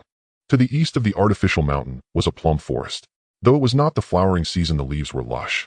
Deep within the plum forest was a small courtyard with white walls and black tiles covered in blooming vine flowers, the courtyard door slightly ajar, leading to several exquisite lodgings. On the west side of the garden was a maple forest, the leaves now a mix of red and pink. Deep within the maple forest stood a high platform made of green stone atop, which was a 2-story pavilion with the plaque inscribed Wangyue Pavilion. The entire back garden was surrounded by a corridor with vermilion pillars and bright yellow glazed tile roofs, with a pavilion for resting at intervals. Chen Guang lay on the balcony, quietly admiring this estate. He intended to stay here until he achieved the golden core stage, and this carefully selected residence greatly matched his aesthetic. Who wouldn't like the grandeur of a palace hall? Previously, a golden core cultivator had lived here, so the materials and formations were of high quality, perfectly suiting his status. Qixia Slope was a place where foundation establishment practitioners mingled with few qi refinement cultivators around, and there were also many golden core cultivators, making it the best personal residence in the city.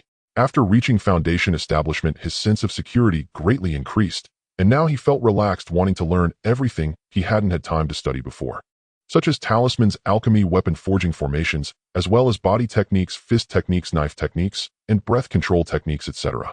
What he most wanted to learn was puppetry, but puppetry required at least a 4th tier, and he would have to wait until the mid to late stage of golden core. Having a cheat is wonderful. He had plenty of time, energy, and resources.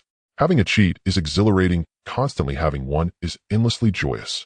Chen Guang shifted to a more comfortable position in the rocking chair and continued to lie back. Bang! Chen Guang watched silently as the Tier 1 mid-grade fireball art detonated within the spirit light barrier. Half a month had passed. He had already mastered 3 Tier 1 low-grade talismans, achieving a success rate of 60 to 70%. Now he was advancing to mid-grade. This fireball talisman was already half complete. Practicing relentlessly without regard for cost, his progress was truly swift. He did not devote himself solely to talisman drawing. Cultivation, spirit-infused medicinal baths, and mental visualization were all pursued rigorously, and he had acquired the corresponding spirit materials and pills. His advancement was rapid. Yet he paid little heed to mere refinement of cultivation. He let it unfold naturally. His current focus was broadening his knowledge and capabilities. Just as Chen Guang prepared to resume drawing, he sensed a subtle resonance. He retrieved the boundless immortal sound array disc and activated it. Its voice emerged clearly. Cultivator Chen, a foundation establishment gathering will be held in 3 days, attended only by like-minded friends for exchanging intelligence and nurturing camaraderie. Would you care to join? Zhao Kuo, whom Chen Guang had met briefly while out several days prior, also resided on Qixia Slope. They'd exchanged few words, yet added each other on the Immortal sound array. Chen Guang paused thoughtfully. Yes, I'll attend. When shall we meet? At noon 3 days hence at the foot of Qixia Slope, came the reply. Then the transmission ceased. Am I finally stepping into an immortal sect gathering? How thrilling. In novels, protagonists often attended such gatherings, flaunting hidden strength, feigning weakness before striking decisively, or captivating peerless beauties with effortless charm. How exhilarating it seemed. He wondered whether such moments awaited him too. 3 days later, Zhao Kuo waited punctually at the foot of Qixia Slope. The two boarded a cloud vessel and soared eastward toward the city. Cultivator Zhao, you hail from the Zhao family, do you not? Living on Qixia Slope and bearing the surname, Zhao made it difficult to avoid suspicion the Zhao clan was a nascent soul-tier family. You possess keen insight. I am indeed of the Zhao clan. And may I ask, Cultivator Chen, whence do you originate? You are surely not native to Wanxiao City.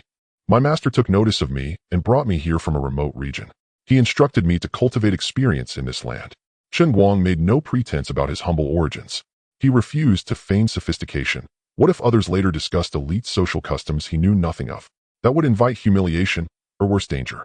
What extraordinary fortune you possess. My sincerest congratulations.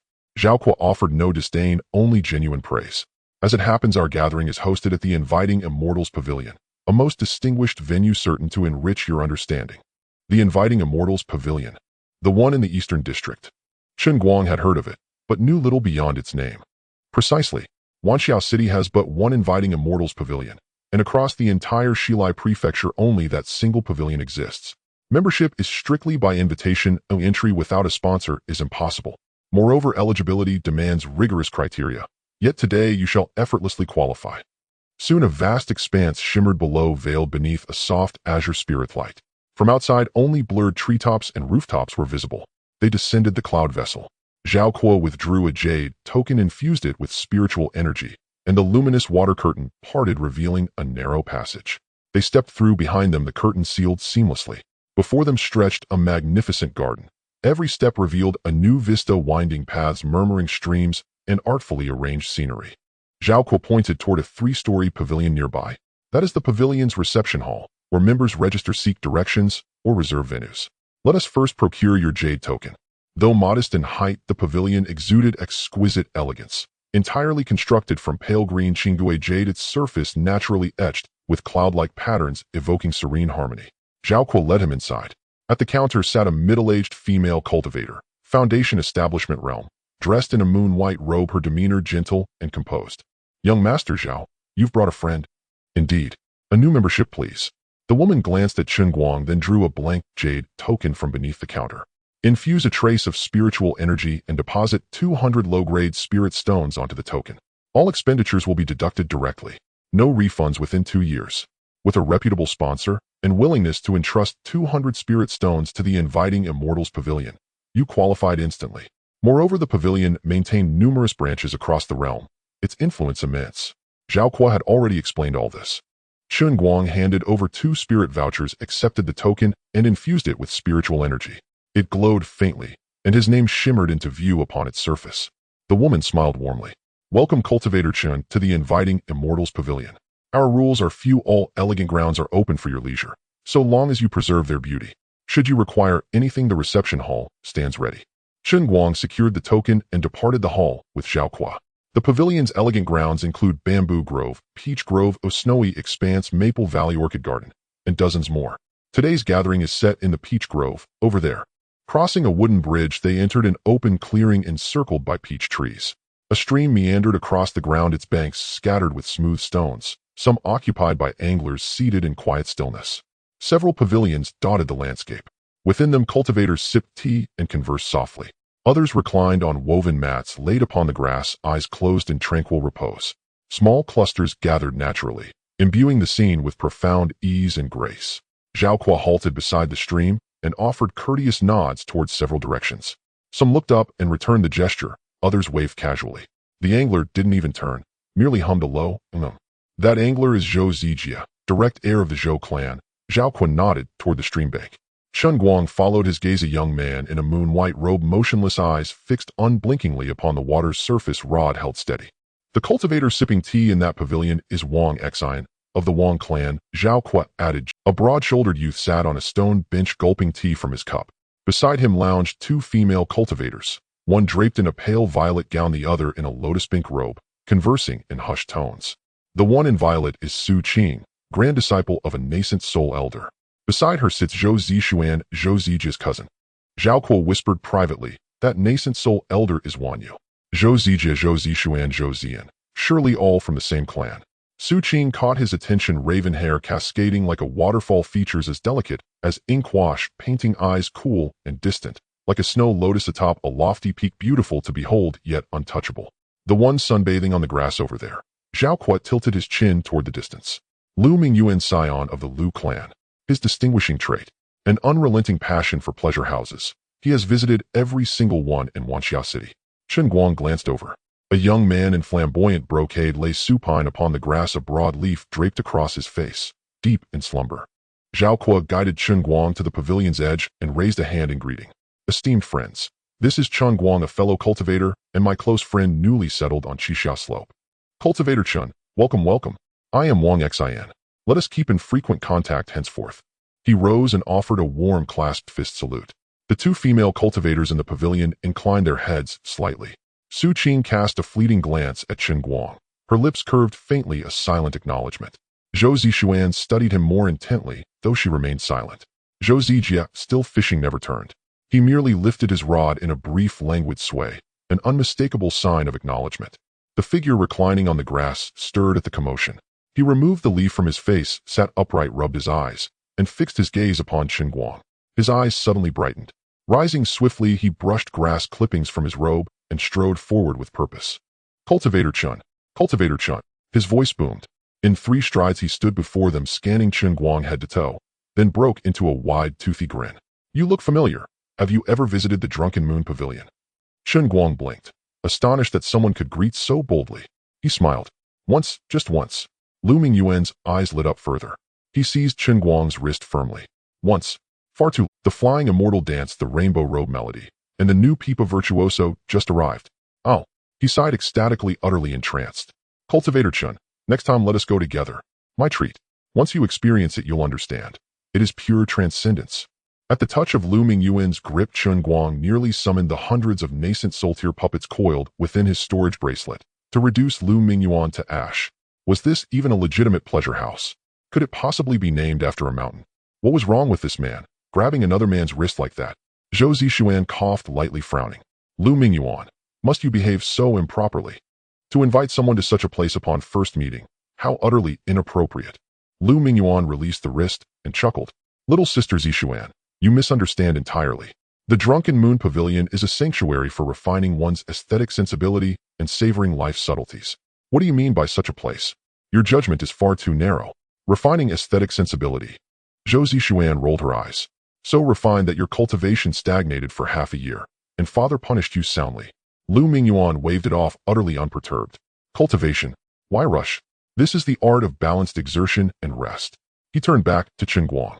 Cultivator Chen, we must exchange array identifiers.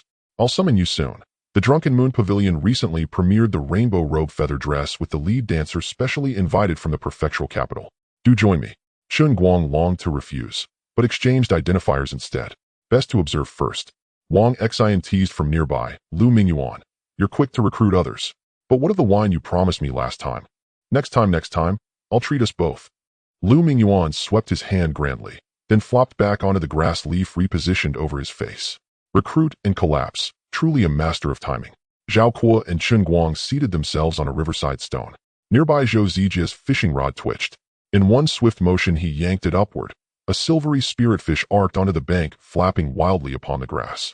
Without expression he removed the fish and tossed it back into the stream, then rebaited his hook. He always fishes, then releases whatever he catches, Zhao Kuo murmured quietly.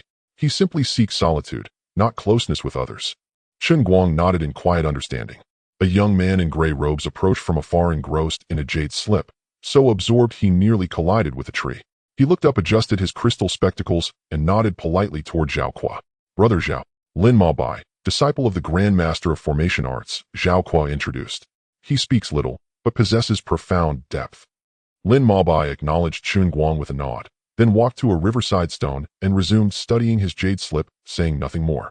Each pursued their own quiet path, fishing, sipping tea, reclining, reading, occasionally exchanging a few soft-spoken words audible to all, yet never intrusive. Word has it, the eastern ruins will reopen soon, Zhou Zijia said abruptly, eyes still locked on the water. My family secured several permits. I'm assembling a team. He paused. Those interested may approach me directly. Lin Mabai looked up. I've studied the outer formations of those ruins. If granted entry, I can assist. The Tongyu Immortal Pavilion will receive a fresh shipment in 2 months, including embryo-nurturing pills, possibly at reduced prices. Su Qing interjected, her voice as crisp and cool as mountain ice. Embryo-nurturing pills at a discount. Wang Xian whistled. Golden core cultivators will swarm like locusts. Definitely worth observing. Lu Mingyuan peeled the leaf from his face. What's so fascinating about an immortal pavilion? Does it rival the Drunken Moon Pavilion? Zhou Zishuan shot him an exasperated glare. Must you mention the Drunken Moon Pavilion in every third sentence? Lu Mingyuan grinned sheepishly and fell silent. Chen Guang sat upon the stone listening as their conversation drifted effortlessly, from ancient ruins and rare elixirs to familial maneuvers, newly opened gourmet stalls in the northern district, even gossip about which nascent soul elder had recently taken his 35th concubine. Topics scattered widely, yet the tone remained relaxed, unhurried, deeply natural. He contributed sparingly, never dominating, yet found the exchanges refreshingly light and genuinely enjoyable. Though no dramatic displays of power or romantic conquests unfolded, he absorbed invaluable insights into elite customs and concealed truths. As the sun dipped westward, Zhao Kuo rose. Time to conclude.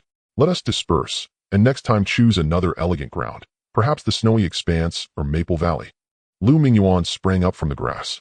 Next time, I'll host the Drunken Moon Pavilion. No one replied. Each departed in their own direction, some toward the bamboo grove, others toward Maple Valley, a few simply activating their jade tokens to exit the formation. Chen Guang walked out alongside Zhao Kuo. This world was vast, its people countless. He had once cultivated, dined, and wandered in solitude. Now he could engage, converse, and grow alongside others. His transformation from detached observer to active participant had begun. To truly experience the splendor of the immortal cultivation world, and ultimately the Tao itself, Chen Guang sat cross-legged in his cultivation chamber, slowly concluding his practice. The spiritual liquid in his dantian had thickened once more. He had already traversed nearly half the path of foundation establishment at the initial stage. The profound merit of his cultivation art was unmistakable. He had fully mastered the first 4 tiers of the Wuji Xinjia and, more remarkably, had refined them further. What did it matter if it were a peerless immortal art?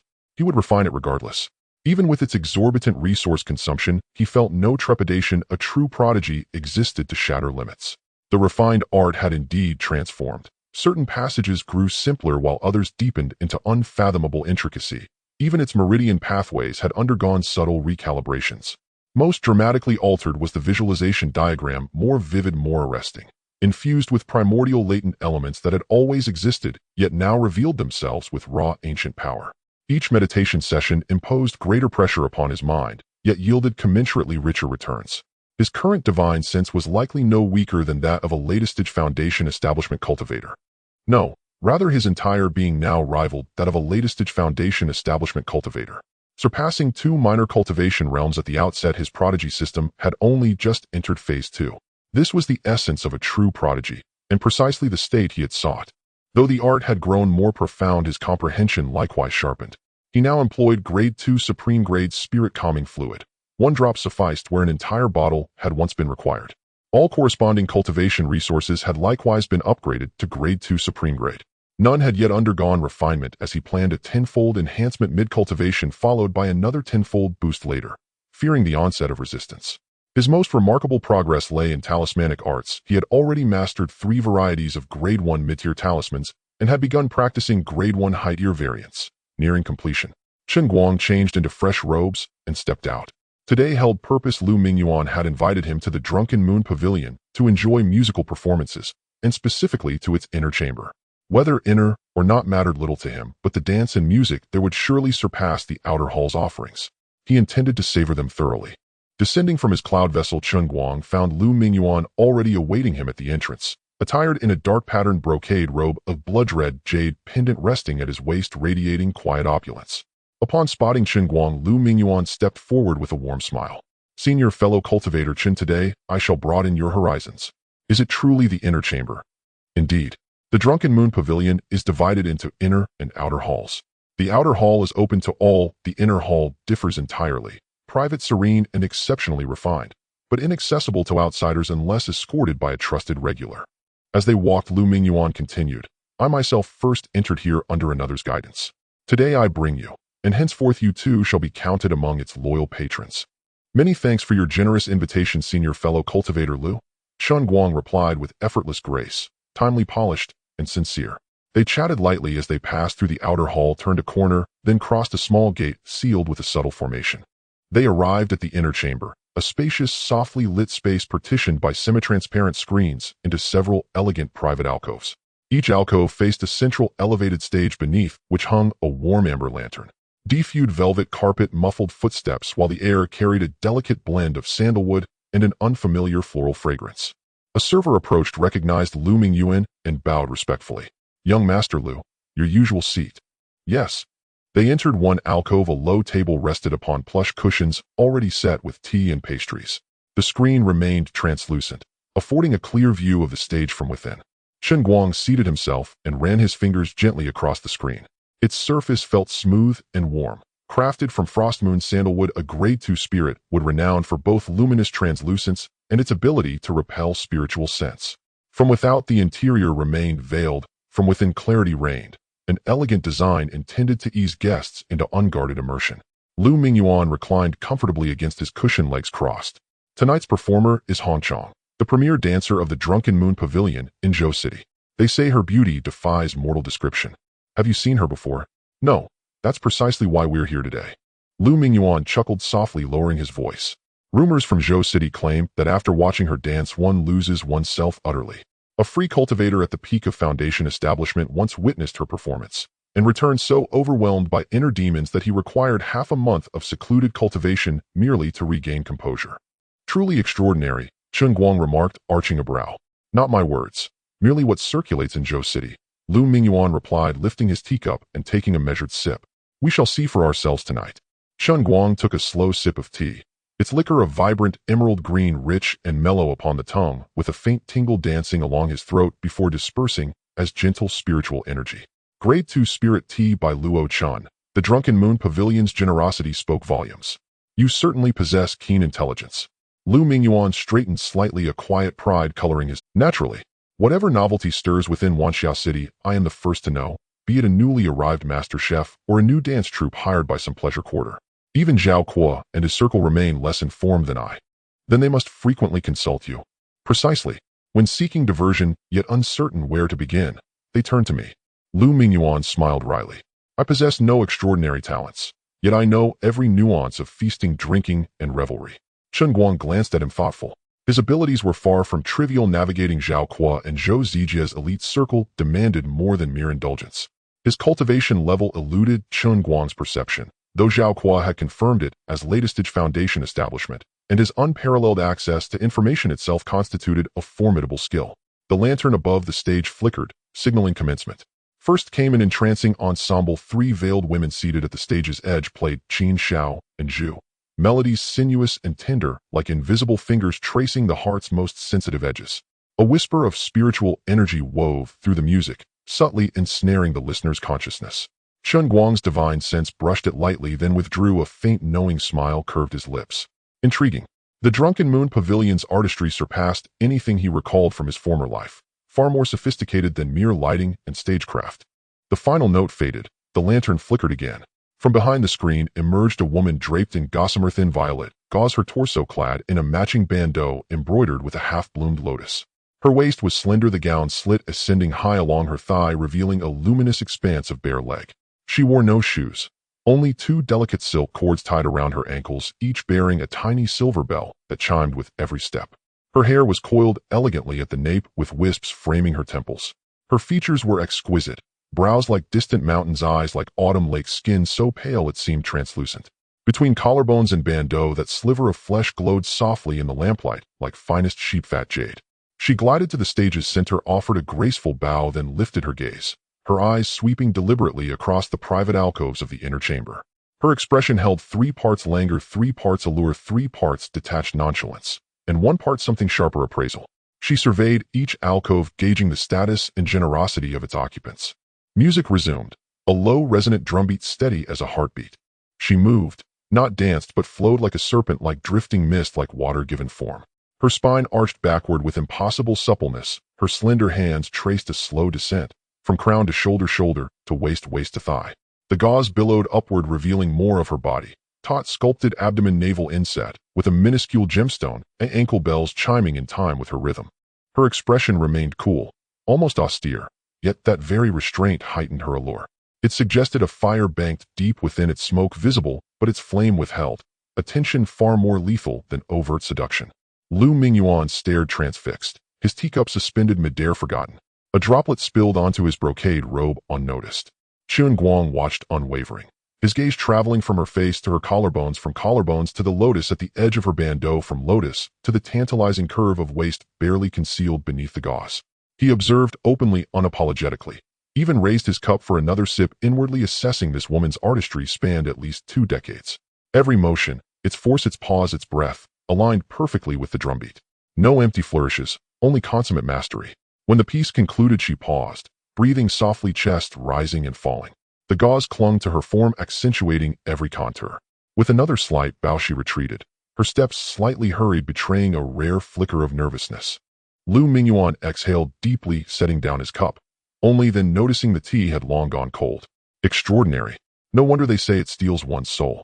Did I behave poorly just now? He asked, wiping his brow. Chen Guang smiled, silent. Soon a second piece began. This time rapid fiery pipa replaced the drum, evoking torrential rain upon banana leaves.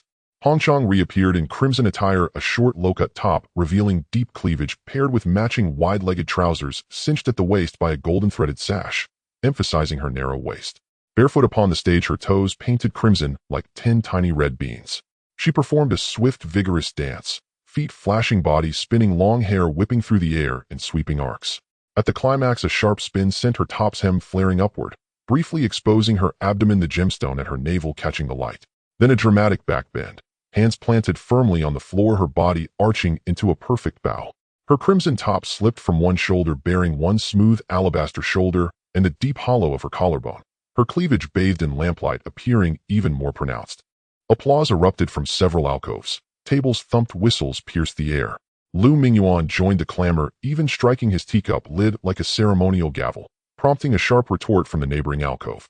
Chen Guang noted one alcove to the right remained utterly still, only the soft, deliberate placement of a teacup breaking the silence.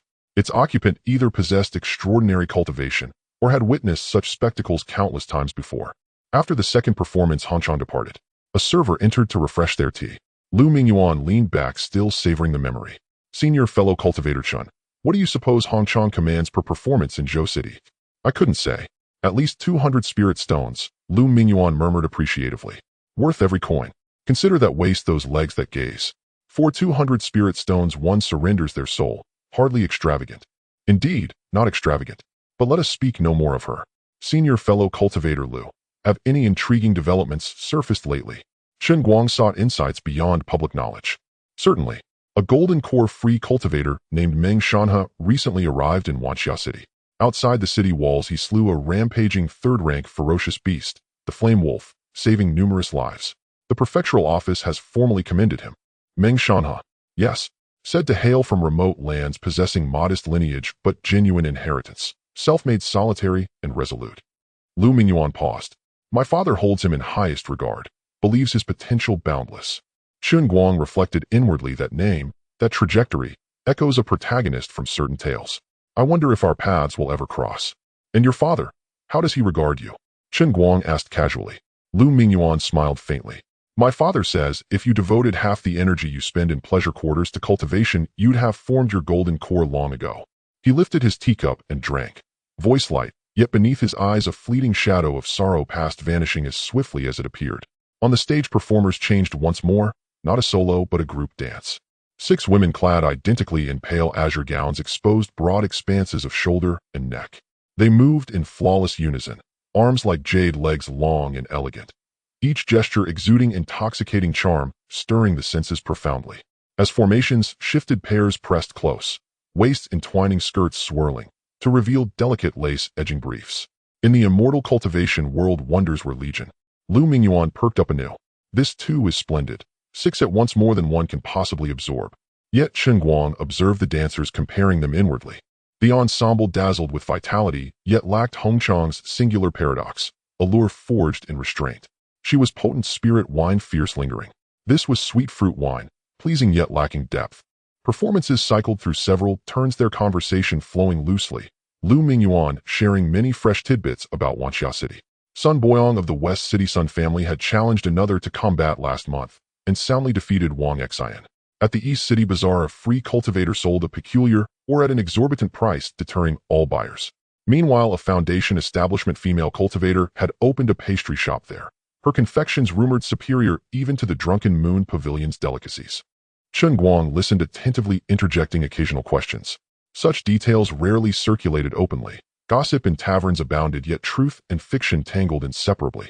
Lu Mingyuan's accounts, however, carried undeniable credibility. As the sun dipped westward, the performances concluded. They exited the Drunken Moon Pavilion, golden light gilding the rooftops of Wanxia City. Senior fellow cultivator, let us meet again soon. Farewell. Farewell. Chen Guang watched Lu Mingyuan ascend his cloud vessel and depart. He had no intention of returning yet. Instead, he wandered leisurely, observing, absorbing. Unburdened. Effortless. Serene. Emerging from the Drunken Moon Pavilion, the sun still hung in the western sky, lazily refusing to set. Chen Guang strolled alone, meandering slowly. The evening breeze had yet to rise, and the people on the street moved at a leisurely pace. Chen Guang walked neither fast nor slow, glancing left and right, feeling quite at ease. He paused for a moment as he turned into a street called Treasure Artifact Lane.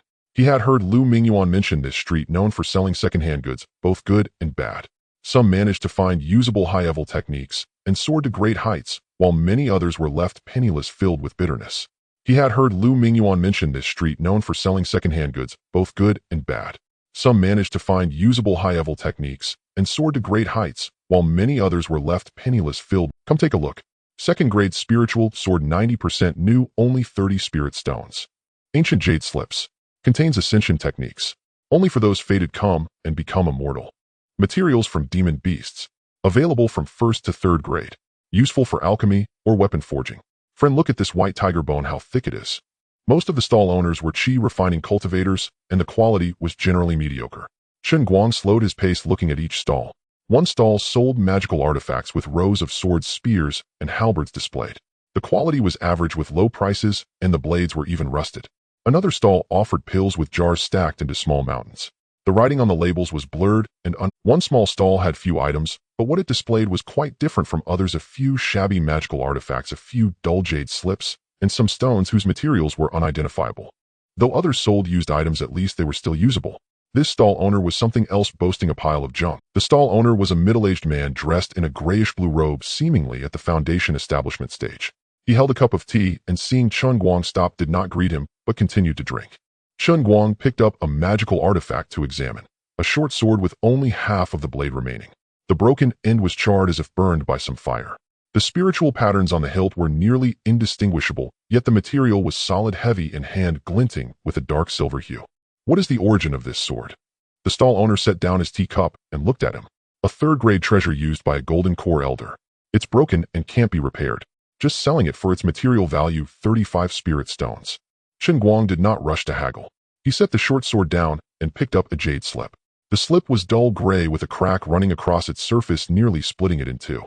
Chen Guang probed with his divine sense and sensed a reaction, but the information was intermittent, like a book with most of its pages torn out, revealing only a few fragments, making it impossible to piece together a complete technique.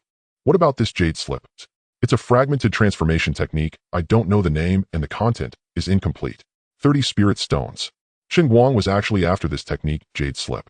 He recalled that when he enhanced the Wuji True solution before, some new content appeared. Though not much, it did indeed make the technique more perfect and powerful. So he wanted to see if the incomplete techniques, or even the magical artifacts, could be completed through enhancement, as it would only cost a few enhancement attempts and some of his piled-up spirit stones. He calmly set down the jade slip and looked at a few other items.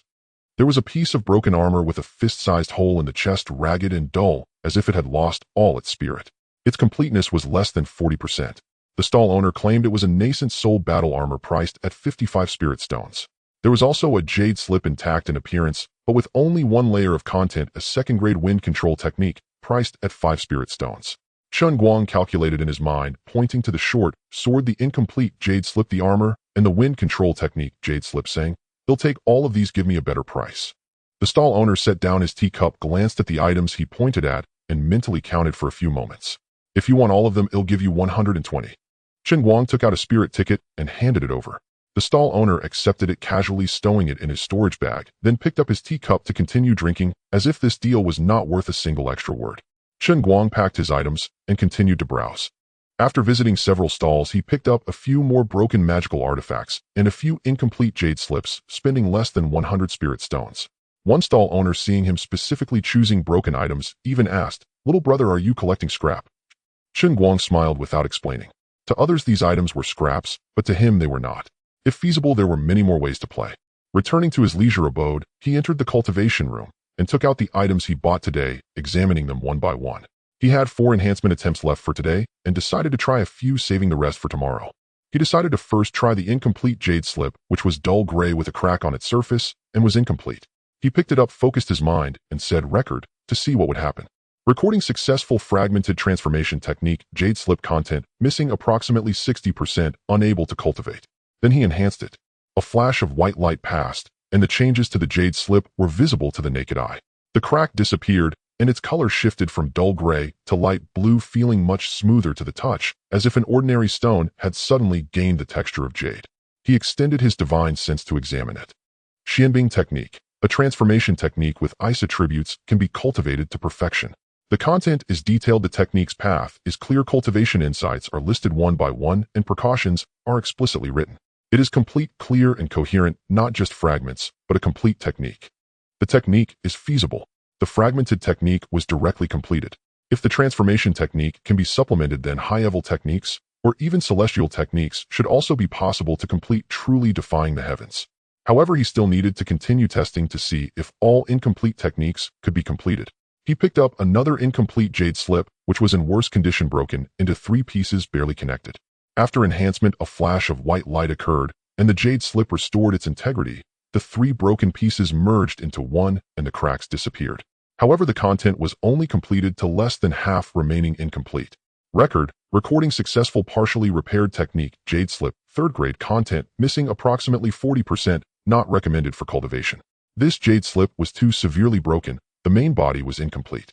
Enhancement could only piece the fragments back together, organizing the existing content, but too much was missing to be completed. The result was not surprising. At least relatively complete techniques could be completed. However, he was more concerned about whether the magical artifacts could be repaired. If they could, he tried the broken sword, which was half severed with a charred edge. Enhance, a flash of white light, and the sword was restored to its complete form. The new blade was slightly lighter in color, but the material remained the same, dark silver, emitting a cold light. The spiritual patterns on the hilt also recovered, with fine lines clearly visible. Recording successful, restored, 3rd grade, mid-grade spiritual sword, quality normal. It really works. Wow, this is... No, let's try again. He tried the broken armor, enhancing it. A flash of white light passed, and the overall change in the armor was minimal, with little repair, but the material became much harder, probably indestructible even by foundation establishment. The previous feeling of it falling apart with a single touch was gone. It seemed the damage was too severe. He was not in a hurry and continued. Over the next few days, he enhanced everything he had bought, figuring out the rules. 4 fragmented technique, jade slips. If the main body is intact and the content is about 30 to 40%, there's a high probability that it can be completed through enhancement, turning into a complete technique. If it is too broken, with less than 30% of the content, enhancement can only piece the fragments back together, and it will not be possible to complete the content, resulting in only a partially repaired version. As for broken magical artifacts, as long as the main body is about 40 to 50% intact, even if its power is negligible, enhancement can restore it to its original state. If it has shattered into dust, then it won't work. For complete items, enhancement will not create non-existent content, but rather optimize the path, add annotations, reduce difficulty, and improve efficiency. As for items that have only fragments with no main body left, enhancement can only improve the quality of the material, but cannot conjure something from nothing. The path to invincibility has become a bit smoother. Originally, unlimited resources were already enough to achieve invincibility, but now discovering a new way to play, he thought of a good idea. He didn't care about techniques, but he could seek out those incomplete celestial artifacts or celestial-grade puppets, which might be lacking in power. If he could exchange them at a cost, he could enhance and restore them, taking off directly. He believed that such items surely existed in the world, perhaps in personal hands or cherished as treasures by some factions. As long as he wanted to search, he would definitely find them, but it would require a lot of time and energy and a fair bit of maneuvering. However, that was not something to worry about right now. At the moment, he had to wait until he reached Foundation establishment just to buy a nascent soul puppet, then pretend to be something he wasn't before he dared to purchase. Future matters could wait. Moreover, perhaps in the future, he could directly obtain celestial artifacts or celestial puppets through enhancement without needing to buy incomplete ones. Nonetheless, this new gameplay was still very important and would certainly be useful later. He really wanted to break through quickly and go to the bustling gold and silver continent, or even the ZGTion, to see the wonders of this world. Damn it, cultivation. In the training room, two figures intertwined. The puppet swung a punch accompanied by a sound of breaking air. Chen Guang sidestepped to evade, then countered with a slap to the puppet's forearm, forcing it back half a step, while the puppet's other hand reached towards his chest, fingers curled like hooks aiming for his throat. Chen Guang did not retreat, but instead advanced, sinking his shoulder and crashing into the puppet's embrace, simultaneously driving his knee upward into its abdomen. The puppet's movement paused, and seizing that fleeting moment, Chen Guang exploded with spiritual power in his palm, sending the puppet flying with a fierce strike. The puppet flipped in the air, landing steadily, cracking two stones beneath its feet. It did not pause and charged forward again, moving so swiftly that only an afterimage remained. This time Chen Guang did not dodge, but met it heat in a collision that sent shockwaves through the air, causing the formations on the training room walls to flicker momentarily. Both combatants staggered back, and Chen Guang shook his numbed arm, a slight smile curling at the corners of his mouth. Again, this time he was not merely passive, but took the offensive, his spiritual energy surging through his meridians, his physical strength fully mobilized. He resembled a beast unleashed, each blow carrying a heavy sense of oppression. The puppet was clearly at a disadvantage, and as Chen Guang continued to strike, his control over the spiritual energy grew smoother and more agile, as if something within him had been unlocked. With his final punch, he gathered all his strength and struck directly at the puppet's chest. The puppet was sent flying, crashing against the wall, its spiritual light flickering a few times before it became still. Chen Guang reined in his energy, letting out a long breath. Relying solely on his physical strength and basic martial skills, he was able to defeat a puppet suppressed to the peak of Foundation establishment with his mid-stage Foundation establishment cultivation. However, even though the puppet's power was restrained, its body was a solid fifth-tier construct, and his hands were still trembling. Thanks to the accumulation of resources, the spirit-nurturing liquid nurtured his divine, since the celestial spirit, dew enhanced his spiritual root, the calming paste stabilized his mind, the enlightenment pill expanded his spiritual sea, along with terrifying medicinal baths and spiritual items. His cultivation speed could not be slowed, and he had broken through half a month ago. Moreover, his progress in talisman crafting was even more remarkable. He had learned 9 types of mid-grade second-tier talismans, with a success rate reaching 60 to 70%, and was now attempting to craft upper-grade second-tier Thunderfall talismans. Chen Guang performed a cleansing spell to tidy up the training room, changed into a clean outfit, and stepped outside as he had important business. Today was an auspicious day, the 5th day of the 7th month, and in 2 days the phenomenon of the Wanxiao Mountain's brilliant light would occur, a grand event that happened once every 10 years, even more magnificent. Thus, the city had seen an influx of people these past 2 days, with visitors from all over, many coming from the capital. Merchants in the city would not miss this opportunity either. The 2 great celestial pavilions, Wantong and Tongyu, in the city center were co-hosting an auction today. Lu Mingyuan had urged Chen Guang hundreds of times to attend, reminding him once again yesterday. The issue was that Chen Guang had never refused, leaving him puzzled as to why Lu kept reminding him. Tongyu Pavilion stood tall in the central area of the city, one of the tallest structures in Wanxiao City. Chen Guang entered Tongyu Pavilion and took the cloud ladder to the top floor. The top floor was a vast hall with a dome soaring high, reaching 5 or 6 zhang. Surrounding it were circular private boxes divided into upper and lower levels, with the upper level designated for the elite. In the center of the hall were tiered seats arranged in rows accommodating over 1,000 people, with the auction stage at the front, its surface covered in a dark velvet cloth.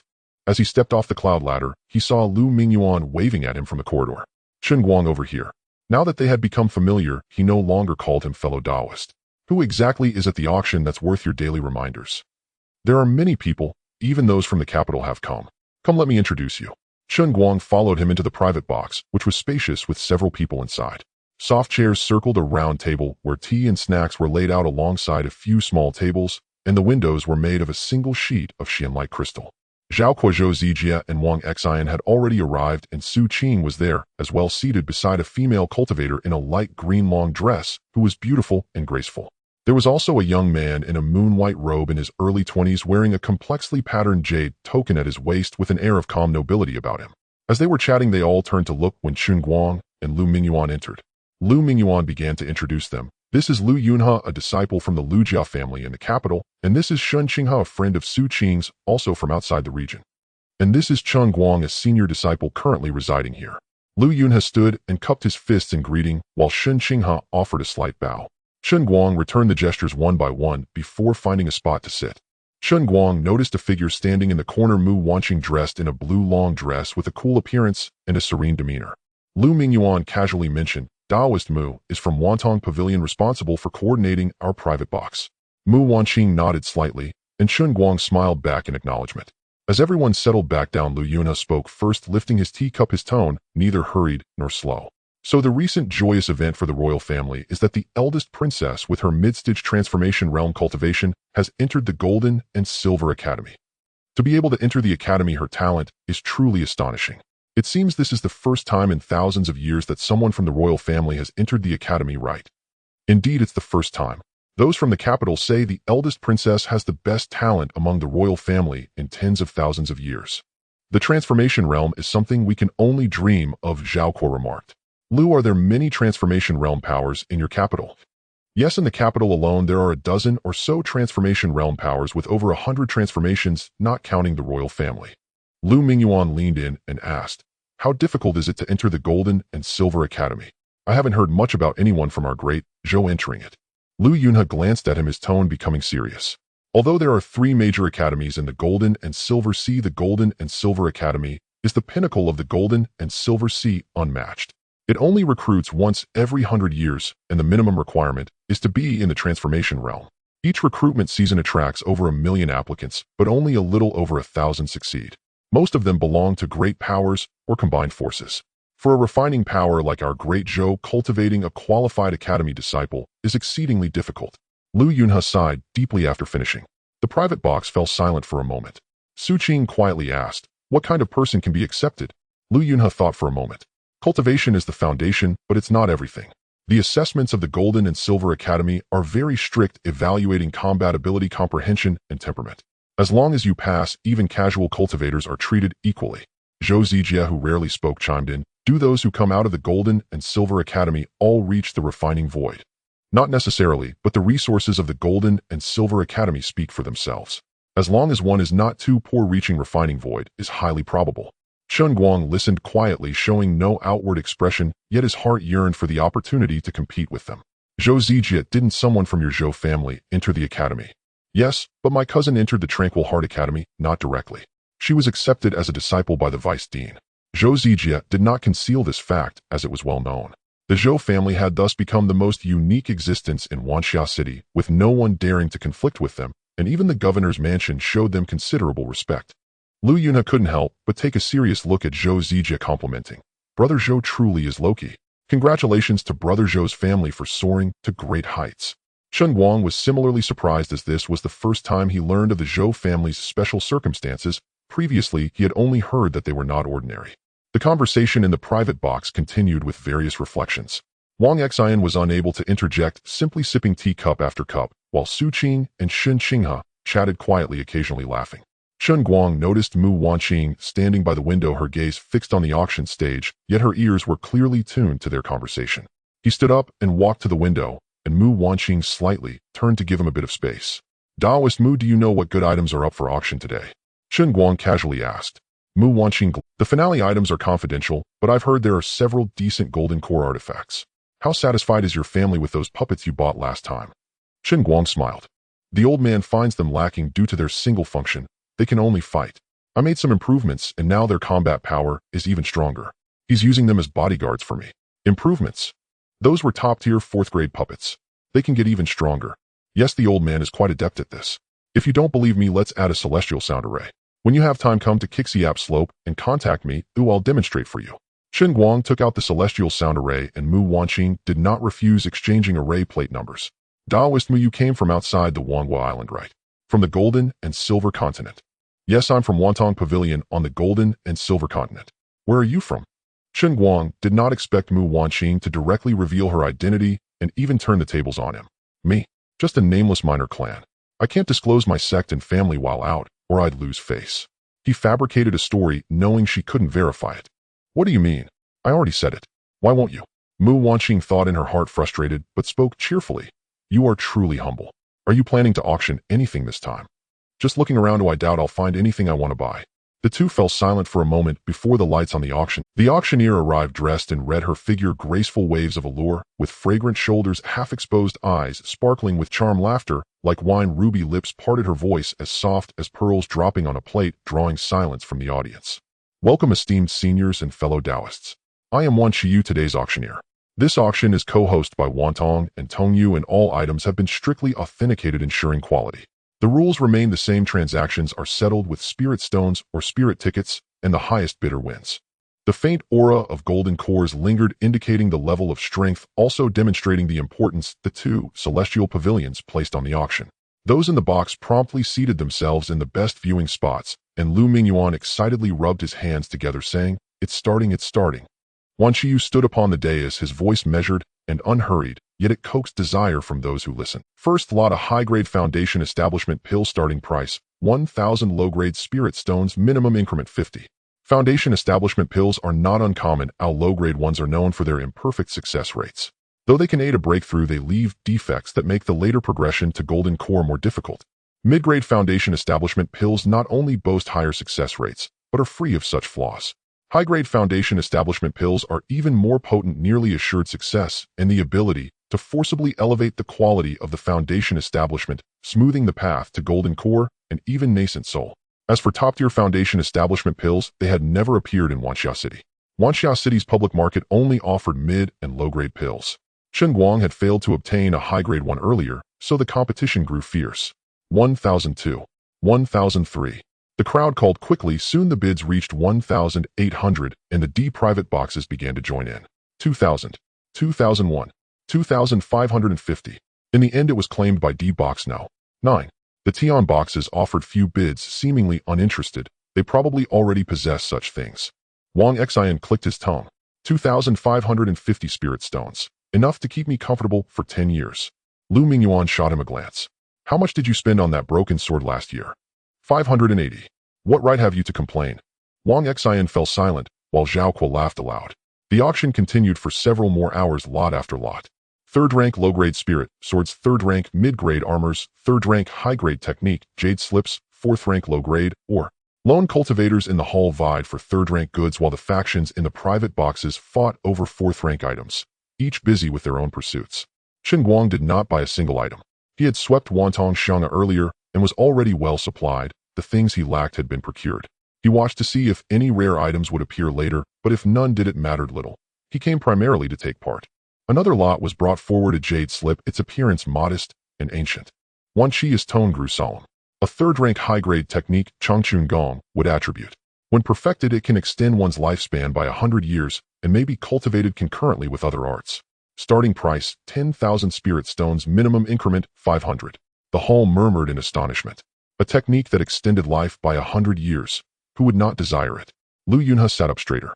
A longevity technique like this is rare, even in the capital. Does your Lu family not possess one? Perhaps they do. Such treasures usually remain in the hands of pill-refining lineages and are not easily shared. It was clear the Lu family likely had one.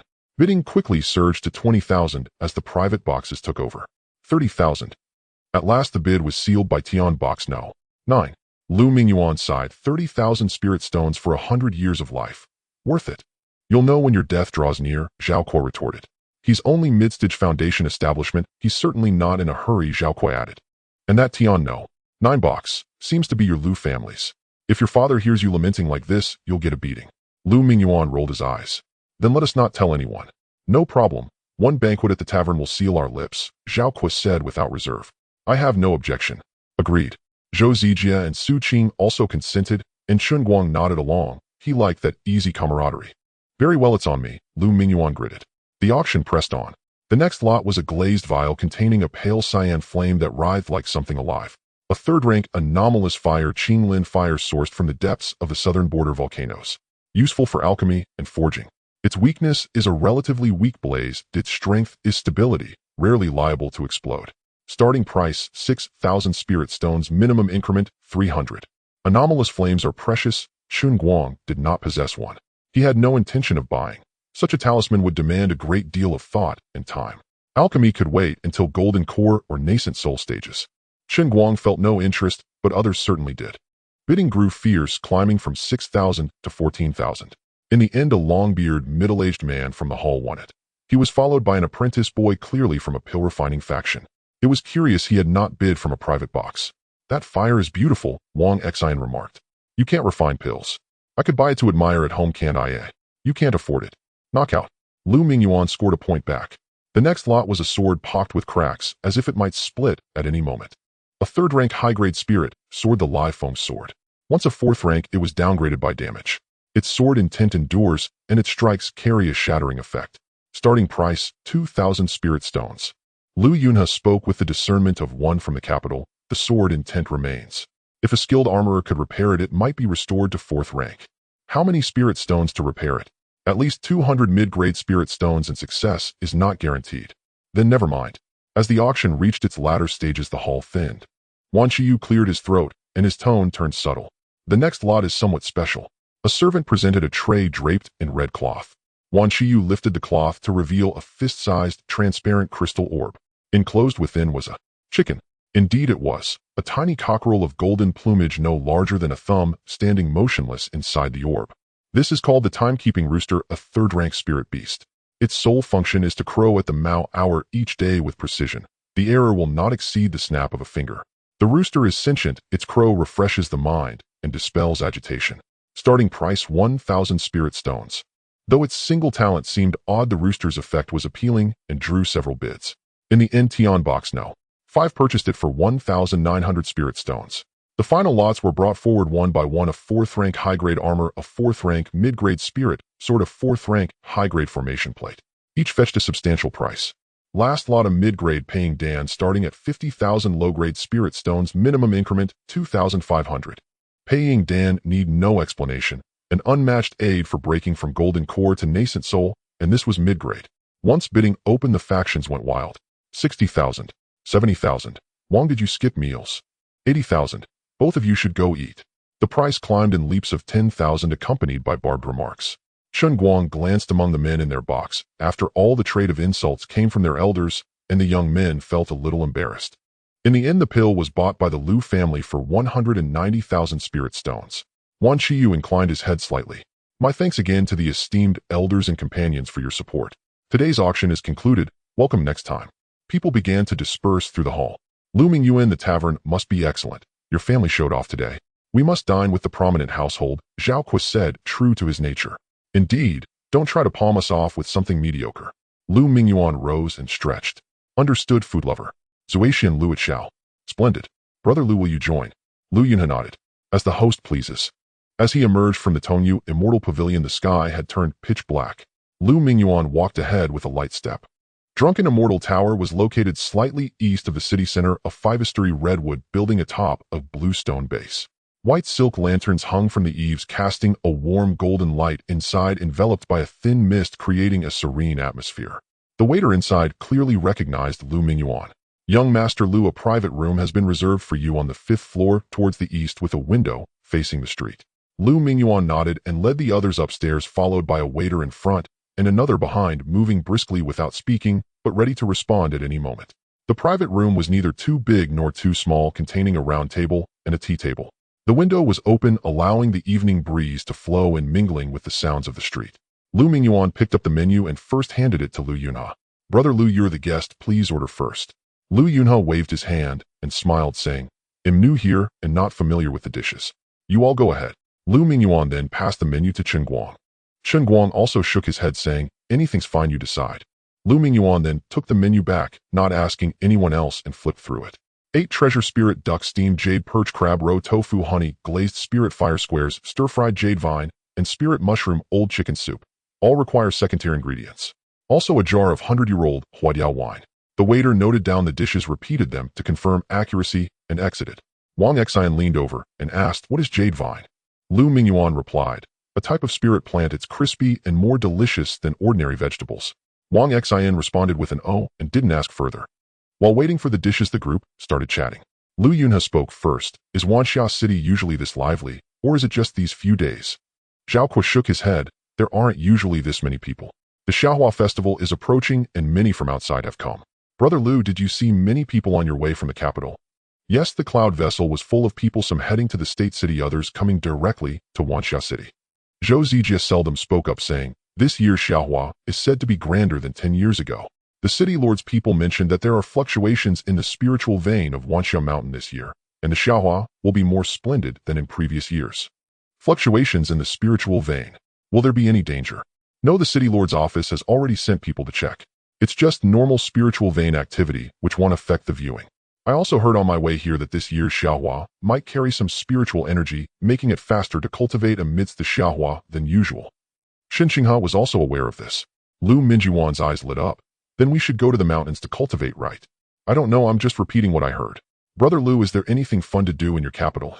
Lu Mingyuan was eager for entertainment.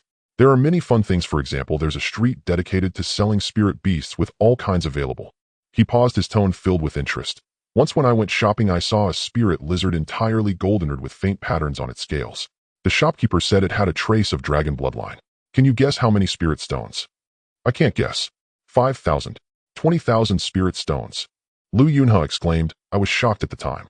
A young master from a prestigious family beside me didn't even blink and bought it directly. 20,000 spirit stones for a lizard. What can that lizard do?" "It's said to be used for bloodline research.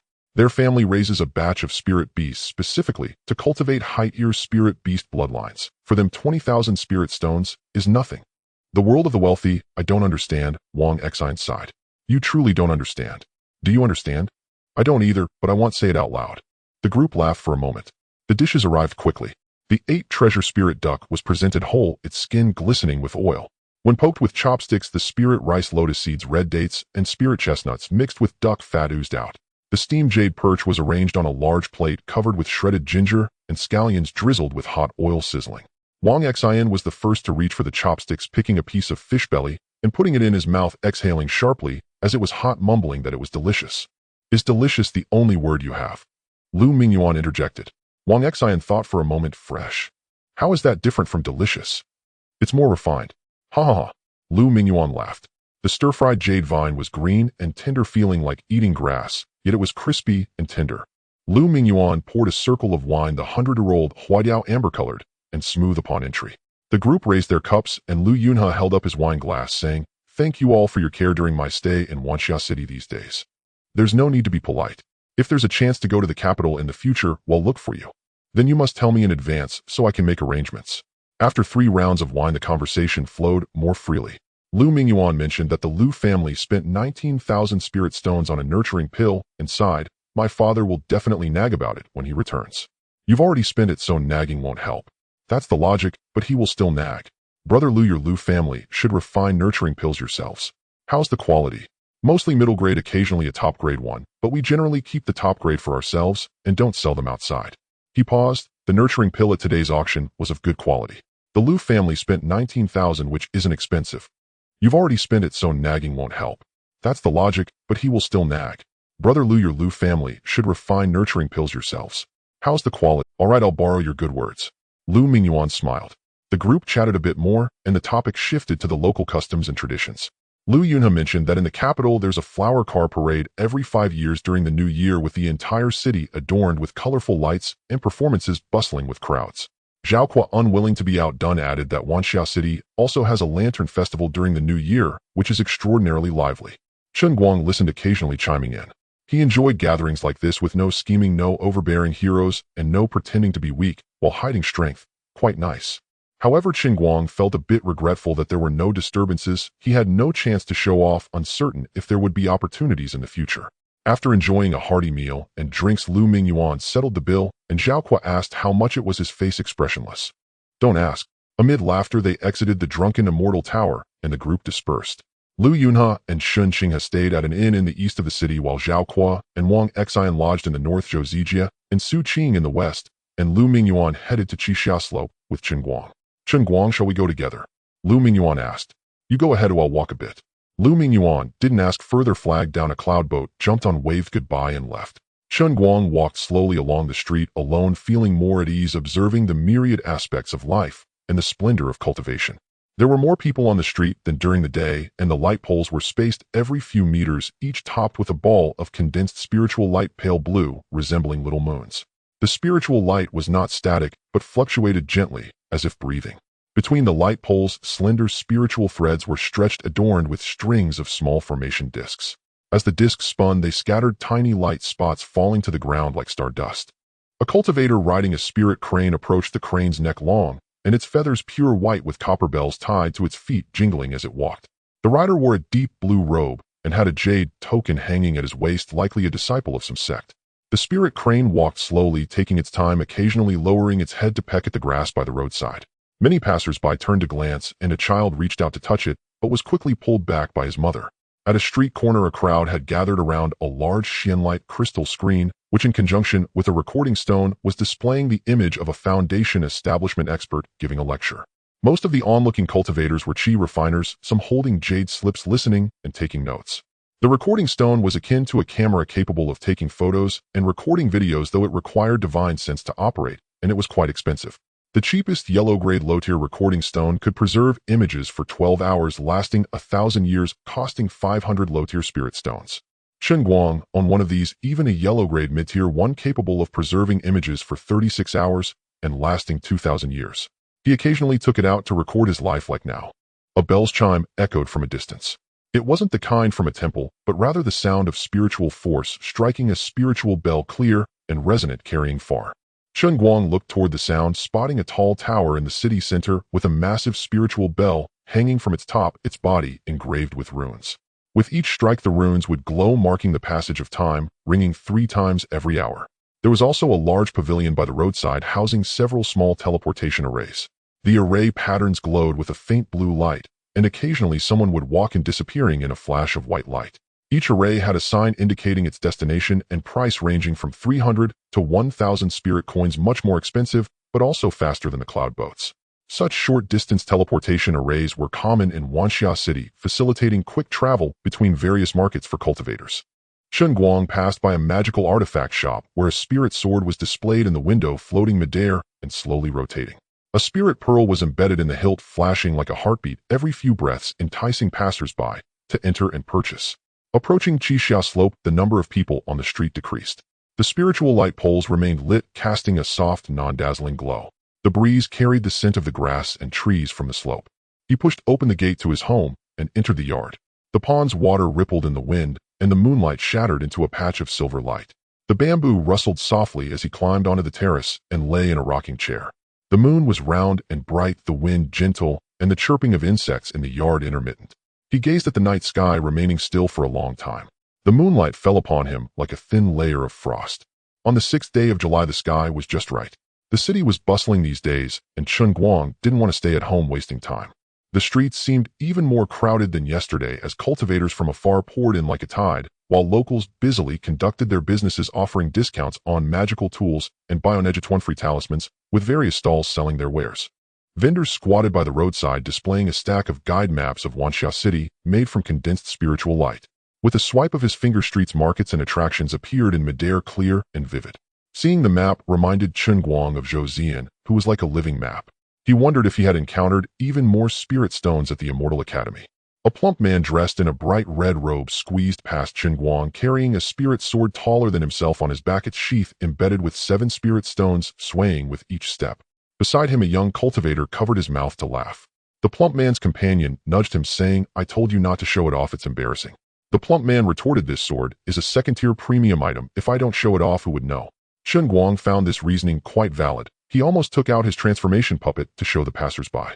Soon he slipped away to the northern library, where many people gathered, but not all were there for the library. Most were at the nearby dual platform. The area was packed with cheers, whistles, and jeers mixed together, resembling a boiling pot. Chen Guang squeezed in and saw 2 figures standing on the dual platform. One was dressed in white with a face like fine jade, a pair of mandarin duck jade pendants hanging at his waist, holding a long sword with a snowy white blade. The other was clad in black, a burly figure with thick brows and large eyes wielding a short axe engraved with tiger stripes. Those in the crowd who were in the know explained the inside story to the onlookers nearby. The white-robed cultivator was named Shen Yu, and the black-robed one was Lei, who both were at the mid-stage of Foundation establishment and were originally friends.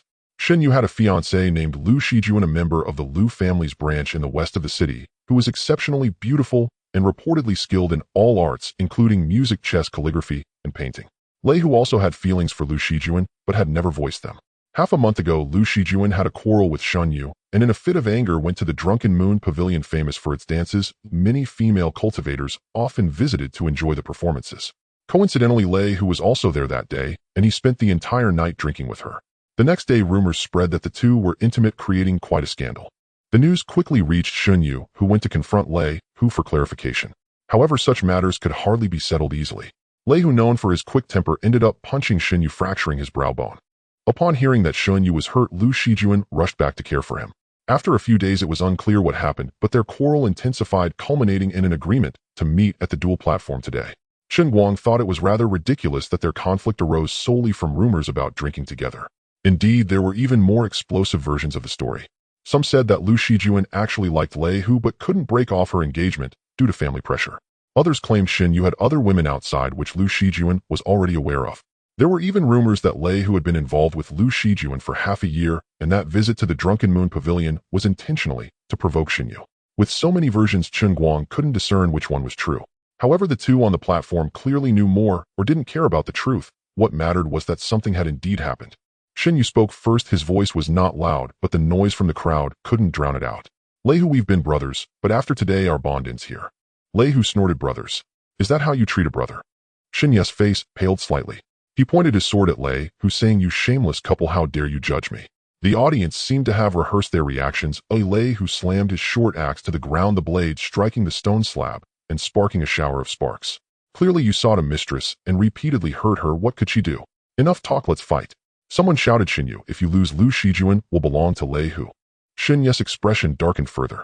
He fell silent and drew his sword, thrusting it forward, the tip of the blade creating a streak of icy blue sword energy aimed directly at Lei Hu's face.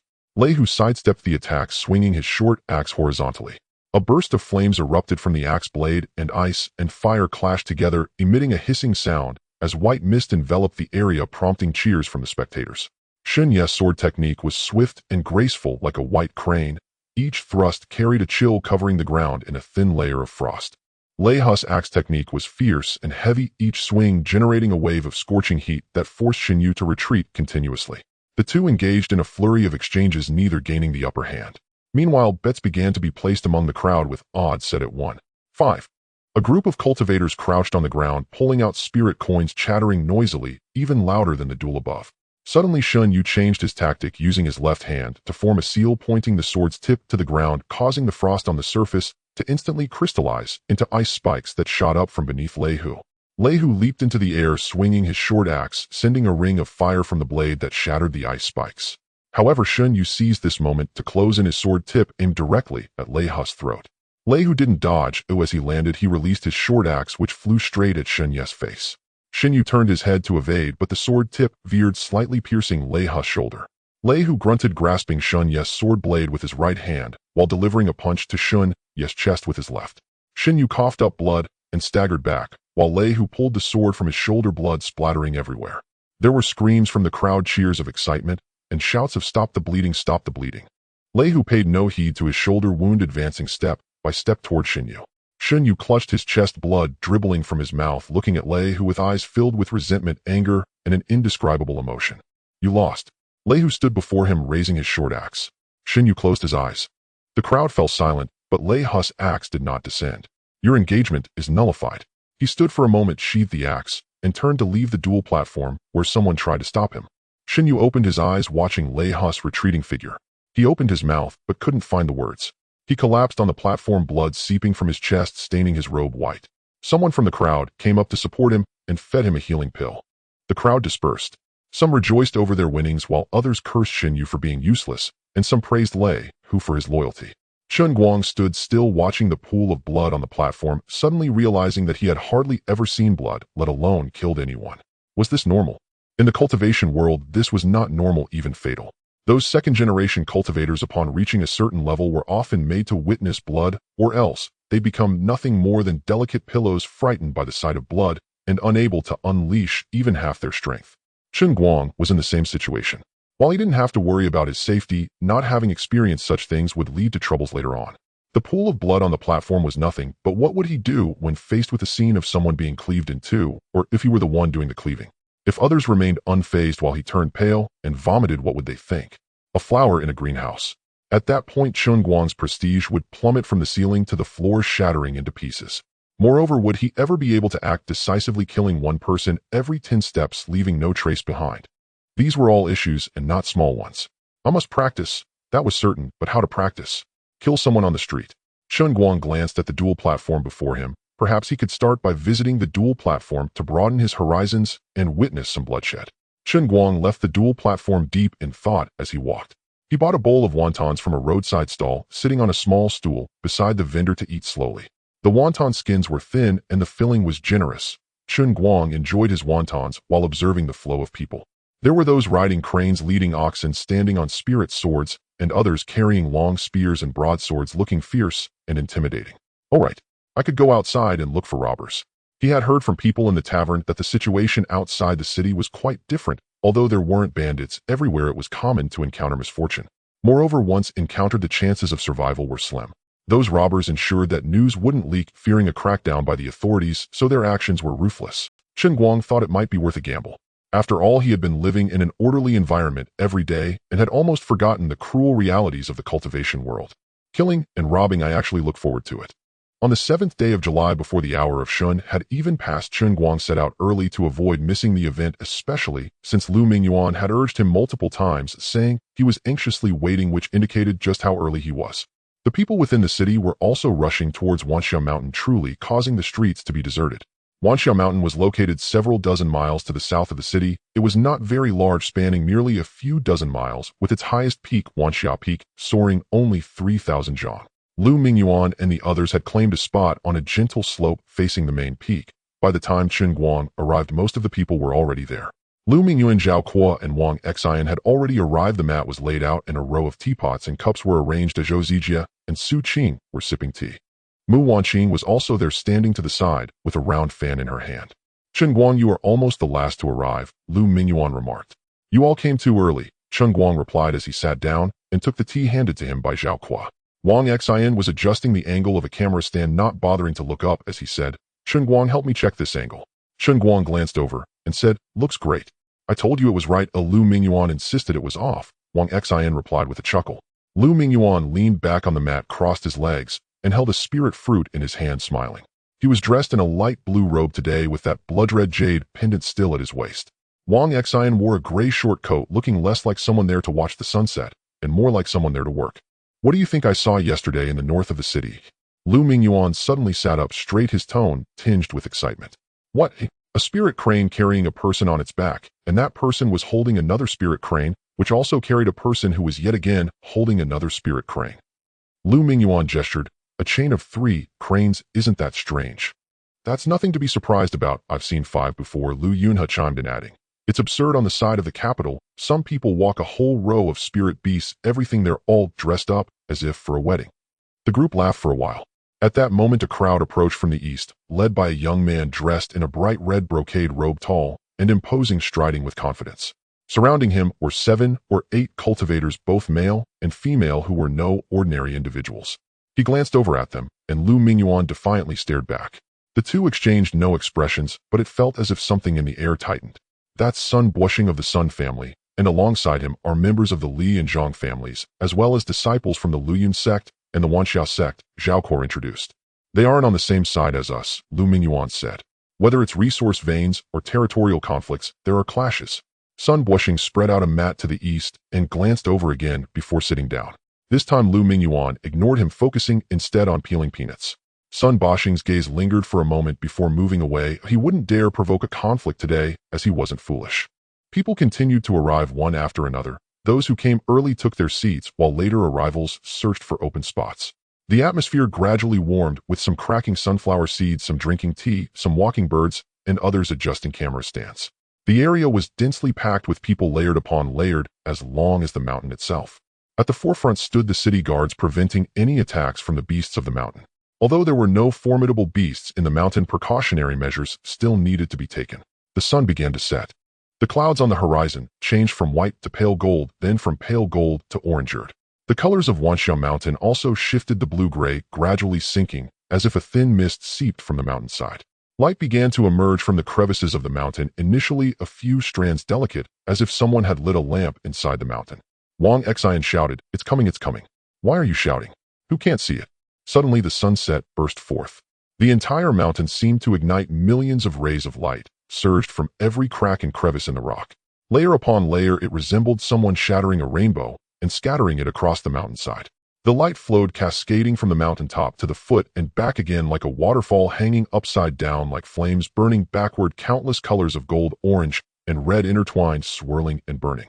Someone in the crowd gasped, and soon after gasps echoed throughout. Zhaoqua held his teacup frozen in a moment of awe. Su Qing opened her mouth, forgetting to close it, and Chen Guang also forgot to breathe. The sunset illuminated half the sky. The heavens were deep blue, as dark as the richest ink, so thick it seemed ready to drip down. Yet the light struck this ink, spreading hues like someone dipped a large brush in gold powder and casually swept it across the heavens. The light was not still, it flowed gently from east to west, from low to high, changing with each passing second. The clouds below were dyed golden, a rich hue almost ready to ignite. The edges of the cloud wisps burned translucent by the light, resembling molten glass. The clouds above turned purple, deep and noble, as if an entire kingdom's worth of purple minerals had been used to dye this bolt of silk.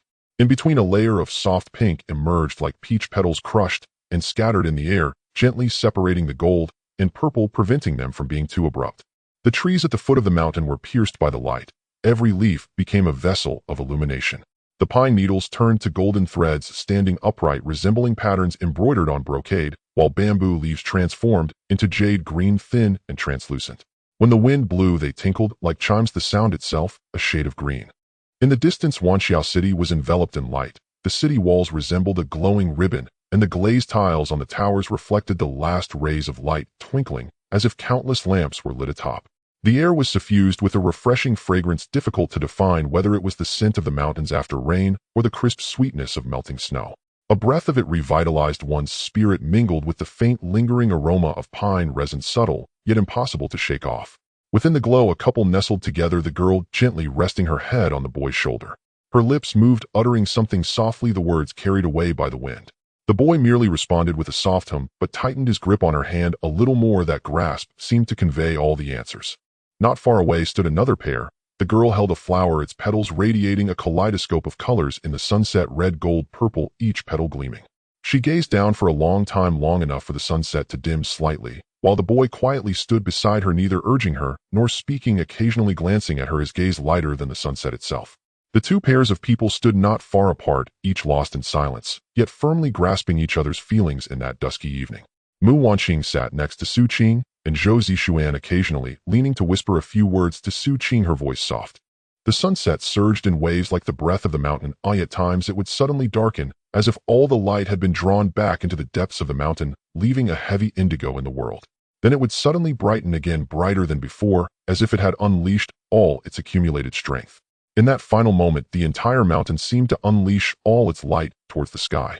The brightness was blinding, so radiant that one dared not look directly at it. Then the light began to slowly contract, dimming in circles like a lamp being gently extinguished. First the gold faded, followed by the purple, and finally even that thin layer of pink melted into the night, and the world fell into silence, leaving only the shadow of the mountain like ink. The moon rose, the sunset concluded, and the crowd remained immersed in the shock, unable to recover for a long. Incredible, this year's sunset was absolutely stunning. It was definitely worth coming to Wanxiao City. This might be the most beautiful one in the past 10 or 20 years.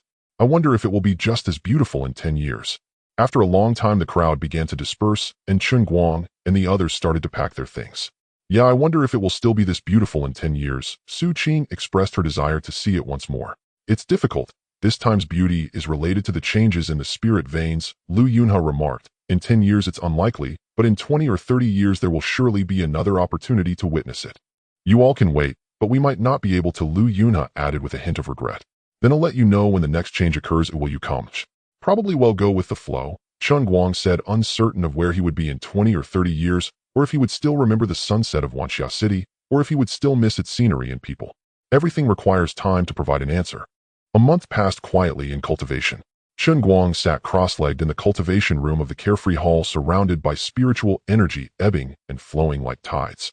Through a month of arduous training, he made another breakthrough in the foundation establishment chapter of the Ultimate Truth text, and the spiritual liquid in his dantian had grown from a shallow pool to nearly half a basin. He estimated that he would break through within 2 months. His progress in talisman crafting surged ahead. He had already successfully crafted second-tier, high-quality Thunderbolt talismans with a success rate of 70% and had also learned 2 more types of second-tier high-quality talismans. This was greatly related to his divine sense, which not only enhanced his operational capacity, but also expanded the coverage area to 200 zhang, surpassing even a perfected foundation establishment. Lu Yunhe and the others left the day after the grand event, and a few days later Mu Wanxing also departed, stating she had experienced enough of the foundational life and needed to return. She didn't ask Chen Guang to see her off, but merely notified him. To be honest, Chen Guang felt a slight regret as he hadn't shown her the enhanced puppet. It's time to go out for some fresh air and listen to music. Chen Guang gathered his energy, rose, performed a cleansing spell, and changed into a loose blue and white robe. Cultivation requires a balance of tension and relaxation, a wisdom he brought from Earth, and an understanding that one should possess. The Drunken Moon Pavilion was still brightly lit with the sounds of silk and bamboo music echoing from several. Chen Guang walked into the hall with ease. The guiding woman's eyes brightened when she saw him, and she greeted him with a smile. Young master, Chen, it's been a while. Same as usual. Yes, still missing I Chong, and I want that secluded spot. Understood. The woman smiled as she led him through the corridor beside the hall. Chen Guang had tried other courtesans, but none compared to Miss Ai Chong. She truly deserved to be the best foundation establishment courtesan. As for the Golden Core courtesans, they existed, but Chen Guang believed in taking things step by step. He would seek them out after he grew tired of foundation establishment. The corridor wrapped around the hall with small protruding platforms, every few zhang resembling elegant pavilions suspended in midair, not large, only about 10 square zhang. Semi-transparent silk curtains hung around the platforms, and once the formation's restrictions were activated, the outside would be completely unable to see inside. This provided an excellent private space, allowing one to hear the music from the hall while ensuring absolute secrecy. Miss Ai Chong was already waiting inside the small pavilion. Today she wore a lotus-pink gauze dress, the hem barely reaching her knees, revealing a pair of delicate calves that seemed to rival frost and snow, her bare feet resting on the soft carpet, with a small golden bell tied around her ankle. As she slightly rose, it issued a delicate, crisp sound, particularly enchanting. Her long black hair was loosely tied up with a few strands falling in front of her chest, accentuating her fair skin, gentle and captivating. Upon seeing Chen Guang enter, she quickly bowed slightly in greeting. Her eyes sparkled with a hint of shyness and anticipation that had never been there before, and her tone was softer than usual. Young master, I hope you are well. Chen Guang walked straight to the soft couch, poured himself a cup of spiritual tea, gently ran his fingers along the rim of the cup, then looked up at her, smiling, as he said, Today Miss Ai Chong seems a bit different. You appear even more charming than usual. Miss Ai Chong bit her lower lip, a faint blush coloring her cheeks. She walked slowly to Chen Guang's side, gently kneeling on the carpet by his feet, looking up at him with a mix of trepidation and determination. Young master, Ai Chong has something to ask today. Oh, just speak. I certainly won't refuse if I can help, Chen Guang replied, setting down his teacup, watching her with interest. Miss Ai Chong slowly raised her hand, and a wave of refined foundation establishment spiritual power appeared in her palm. Her eyes held a hint of yearning as she softly said, Ai Chong has been stuck at the foundation establishment for 2 to 3 years, unable to find a breakthrough opportunity. I need a high-quality golden core pill. With her income at the Drunken Moon Pavilion, buying a mid-quality golden core pill was not an issue, but a high-quality one was beyond her wildest dreams. High-quality golden core pills were extremely rare in Wanxia City, usually only appearing at large auction houses. Even if one had spirit stones, they might not be able to obtain one, and there might not even be any available. Yet she felt unwilling to settle for a regular mid-quality golden core pill to break through. She wished to embark on a higher path of cultivation, to become a nascent soul practitioner, and even pursue a stronger realm. Through her encounters with Chen Guang, she had already confirmed that he was no ordinary practitioner. The calm confidence carved into his bones, along with his generous spirit stone rewards every time he acted, proved that he possessed deep reserves and surely held rare resources that others could hardly acquire, which is why she gathered the courage to seek his help. Chen Guang's gaze casually assessed her. The curves beneath her lotus-pink gauze skirt rose and fell gently with her breath. Her usually gentle face was currently tinted with a faint blush, her eyes steadfast, yet tinged with uncertainty. Outwardly, he maintained a calm demeanor, but inwardly, he was overjoyed. After being single for 2 lifetimes, living 25 years in his previous life, and 17 years of cultivation, in this one a total of 42 years of being a bachelor, he was finally about to welcome a turning point today. He had a bit of a cleanliness obsession, which was why he only chose courtesans at the Drunken Moon Pavilion and never touched the red courtesans. Yet Miss Ni Chong, in both looks and temperament, perfectly matched his desires. Though excited inside, Chen Guang still maintained a composed demeanor, only the corners of his mouth curling upward. I have high-quality golden core pills, and I have quite a few. He slowly reached out, gently lifting Miss Ni Chang's chin, his tone carrying a hint of certainty, but I never make profitable deals. If you want the pill, it depends on your sincerity. To him, high-quality golden core pills were hardly rare items. During his idle time, he would use up his daily enhancement opportunities, cycling through 10-fold and 100-fold enhancements, crafting golden core pills of all levels. Miss Ni Chang's eyes instantly lit up with dazzling brilliance, her body unconsciously moving closer to Chen Guang. A faint, elegant fragrance surrounded her, drifting into Chen Guang's nostrils. Her voice was soft and somewhat submissive. Young master, tonight you must satisfy me. Chen Guang's tone was flat, yet carried an air of refusal. Miss Ni Chong, you must allow me to take what I desire. Chen Guang no longer spoke, casually waved his hand, directly activating the pavilion's formation restrictions. The originally semi-transparent silk curtains instantly solidified, completely isolating the inside from the outside. The hall outside remained lively and noisy, with the sounds of music and laughter continuously ringing out, yet this small pavilion formed a tranquil world of its own, completely separated from the outside. He no longer hesitated. The feelings and expectations accumulated over 2 lifetimes burst forth at this moment, reaching out to gently pull Miss Ni Chong into his embrace, feeling the warmth and softness of her body. At first, Miss Ni Chang's body was somewhat stiff and filled with restraint, but under Chen Guang's gentle comfort, she gradually relaxed, completely dropping her defenses. In an instant, warmth filled the curtain, and after a passionate encounter, 2 hours had slipped by. Miss Ni Chong lay softly against Chen Guang's chest, her cheeks still flushed, her hair disheveled on the carpet, her body trembling slightly, her breath not yet steady, filled with post-encounter languor. Chen Guang gently held her, his fingers unconsciously tracing circles on her smooth back, feeling an indescribable comfort in his heart. After 2 lifetimes of bachelorhood, the events of today finally marked an end. Young master, she spoke, her voice slightly hoarse, filled with a soft allure. Chen Guang casually took out a delicate jade bottle from his storage bracelet, which contained a golden spirit-rich pill, the high-quality golden core pill he had promised. He placed the jade bottle into Miss Ni Chang's hands, speaking lightly, "Take this. I have given you the pill, but this is not the end." He then produced a communication array for her to maintain regular contact. Miss Ni Chong tightly grasped the jade bottle and the array, her eyes widening, and suddenly tears welled up, filled with gratitude. She propped herself up, leaned forward to kiss Chen Guang deeply on the lips, her tone resolute. Ni Chong understands.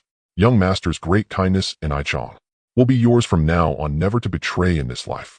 It's not a great kindness, it's just a fair exchange, taking what we need. Chen Guang chuckled lightly, his fingers gently playing with her hair, making her gasp and her face turn even redder.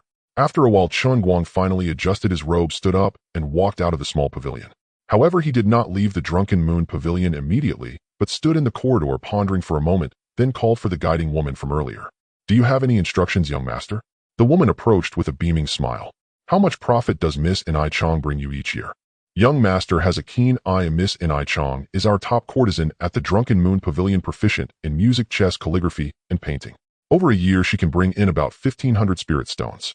Hearing this, Chen Guang took out 3,000 spirit stone notes. "This is for a year." He handed the spirit stones to the woman. "For the next year, she will not entertain any clients." The woman was surprised as she received the spirit stones. While it's common to keep red courtesans, it's rare to keep a clear courtesan, but as long as the spirit stones are sufficient, it's fine. Young master is generous. "Do not worry, young master. I will ensure it. For this year, Miss Ni Chong will belong solely to you. No one will see her, let alone listen to music." Chen Guang nodded, saying nothing more, and turned to leave along the corridor. Behind him, the woman whispered excitedly, likely rushing to relay the news and make arrangements. The cloud boat slowly traversed the night sky below. Wanxia City glowed with lights, the spirit glow vines illuminating like stars on the ground. Chen Guang looked at the bustling city, and an involuntary smile crept onto his lips. At this moment, in the Drunken Moon Pavilion, the old matron entered the small pavilion, looking at the already tidied Miss Ni Chong. "I wonder if your choice is right or wrong." She did not know that Miss and I Chong had already obtained what she desired. Miss and I Chong would not explicitly say, so only expressing her gratitude. Thank you, Pavilion Master, for your assistance. What have I assisted with? It was your own choice. Young Master Chen was willing, and I wouldn't say anything. However, those few moves you learned by stealth may not be enough. Come, I'll teach you. Chen Guang was unaware that Miss and I Chong had gone to learn, or if he knew, he might not sleep well. At this moment, Chen Guang returned to his comfortable dwelling, climbed onto the terrace, and settled into the familiar rocking chair. The chair creaked as it tilted back the angle, just right. So comfortable. Chen Guang let out a long sigh, looking up at the moon in the sky, which was round and bright, adorned by a few twinkling stars. He recalled the events at the Drunken Moon Pavilion, remembering Miss N.I. Chang's blushing face and soft figure, and the smile on his lips never faded. This is how a true practitioner should live, he told himself. Cultivating, growing stronger, enjoying delicious food, beautiful scenery, and charming companions, carefree and unrestrained. He was neither a saint nor a eunuch. He had resources and an infinite future. Why shouldn't he treat himself? Chen Guang closed his eyes, slowly rocking in the chair, a smile on his lips, and fell asleep. Another half-month passed. Chen Guang's cultivation progress had been modest, yet his skill in appreciating music surged remarkably. Lately, aside from drawing talismans at home, soaking in medicinal baths, and visualizing the radiant sun, he frequented the Drunken Moon Pavilion. After all, Wu Nishang was exclusively reserved for him, and each visit was accompanied by generous tips. The small pavilion had become his second sanctuary in Wanxia City, even more comfortable than Zizai residence. Today he returned once again. Young master, you've arrived. Wu Nishang wore a new gown of moon-white gauze, delicate as cicada wings, translucent, yet modest, subtly tracing the slender curve of her waist with every step. Barefoot, she adorned her ankles with silver chains instead of golden bells, their chimes crisp and crystalline with each movement. Chen Guang reclined upon a plush divan, idly twirling a white jade wine cup.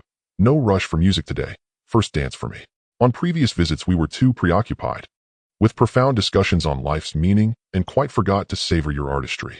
Wu Nishang pressed her lips together in a soft smile, two rosy clouds blooming on her cheeks. Since that day, the madam had personally trained her for several days, imparting refined new techniques. Just as she'd mastered them, Chen Guang's request stirred her into graceful obeisance. She drew forth a 3-foot water sleeve from her sleeve. Then Nishang shall humbly perform. Balancing lightly on her toes, she spun at the pavilion's center. Though compact, the space proved ideal for solo dance. Faint lamplight from the main hall filtered through the shimmering shark silk curtains, gilding the hem of her moon-white gown with silvery luster. Her water sleeves unfurled like drifting clouds emerging from mountain peaks. Her waist swayed with the supple grace of willow branches bending in the breeze. Chen Guang watched, eyes half-lidded, utterly entranced. This dance bore none of the flamboyant exuberance of mortal performances. Instead, it pulsed with the ethereal agility unique to the cultivation world. Each time her toes touched the floor, faint currents of spiritual energy buoyed her aloft, enabling feats impossible for ordinary mortals. At times, she soared like a celestial crane, spreading its wings, yet others, she undulated like a silver fish flicking its tail. That sliver of bare waist veiled beneath translucent gauze shimmered tantalizingly, half revealed, infinitely more alluring than full exposure. A true feather robe dance, indeed, Chen Guang applauded. Your name suits you perfectly. Wu Nishang concluded her pose, breathing softly, her chest rising and falling. Young master flatters me. This is but a minor technique for foundation establishment cultivators. Once one reaches the golden core realm, spiritual energy can manifest countless forms. The dance then becomes truly transcendent. Golden core. Chen Guang reached out and drew her into his arms, his palm settling naturally upon her warm, yielding waist. That is merely a matter of time. With your talent, 3 or 5 months of refinement, followed by the golden core forging pill, will suffice. Wu Nishang leaned softly against his chest, her fingers tracing idle circles upon his robe. Yet, I cannot help but feel anxious. Anxious about what? Anxious that once I attain the golden core, young master may find me aged, less beautiful. She lifted her gaze, eyes luminous and tender. Chen Guang chuckled, gently pinching her cheek. What nonsense. That's classic cultivator anxiety. A golden core cultivator enjoys a millennium of life, though our current years are but the first footfall upon the Tao path.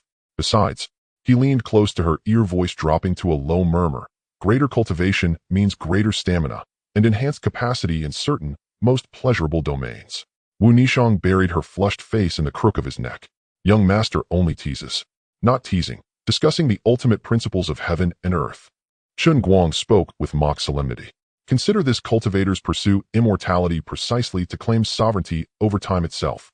Only with time may we savor exquisite cuisine, breathtaking vistas, and captivating companions, and probe the deepest mysteries of human origin. Human origin? Wu Nishang blinked, startled by the sudden pivot in topic. Precisely, human origin. His hands wandered freely, sliding from her waist down along the gentle curve of her hip. From where do we come? From the womb. Whence do we go? To the far shore of the Tao. Then, what ought we do now? Wu Nishang trembled beneath his touch, her voice quivering. What should we do? Indulge, while the moment lasts. Chen Guang laughed heartily, sweeping her into his arms and striding toward the divan. What did the primordial ancestors seek when they drilled wood to kindle fire? To cook food. And why do we cultivate the breath-fasting technique? To savor flavors more profoundly. Gently laying her upon the divan, he brushed aside the silk tie of her moon-white gown. Observe these shark silk curtains. They seal us from the world, crafting our own private cosmos. Here we are, sovereign creators, free to act as desire commands. This, freedom and delight, is humanity's most primal yearning. Wu Nishang fell silent, disarmed by his audacious logic, yet finding unexpected resonance within it. As Chen Guang leaned and she pressed her palms lightly against his chest. Young master, wait. Nishang has just learned a new dance. Would you not wish to see it performed in full? Chen Guang's eyes lit up. You have another performance prepared? She blushed deeply. The pavilion mistress said, to hold a man's heart one must rely not solely on intimacy, but on artistry as well. Your mistress is truly insightful, Chen Guang replied, sitting upright with amused curiosity and gesturing gallantly. By all means, perform. Wu Nishang drew a deep, steadying breath and rose once more.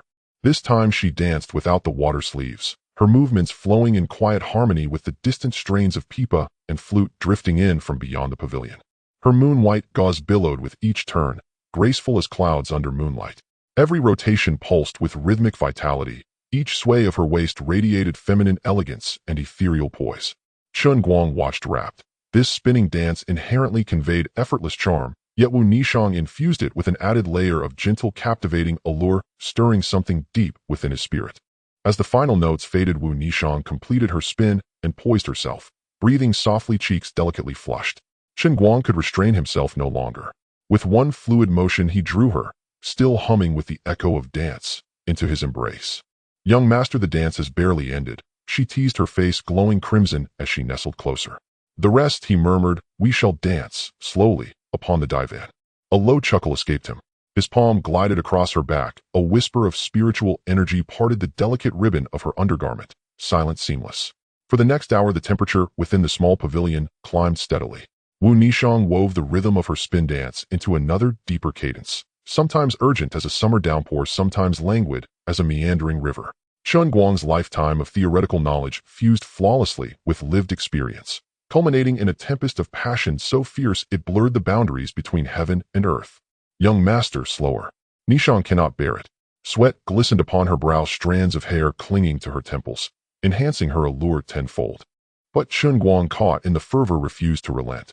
His physique, tempered daily by medicinal baths and rigorous conditioning, granted him endurance far surpassing any mortal's.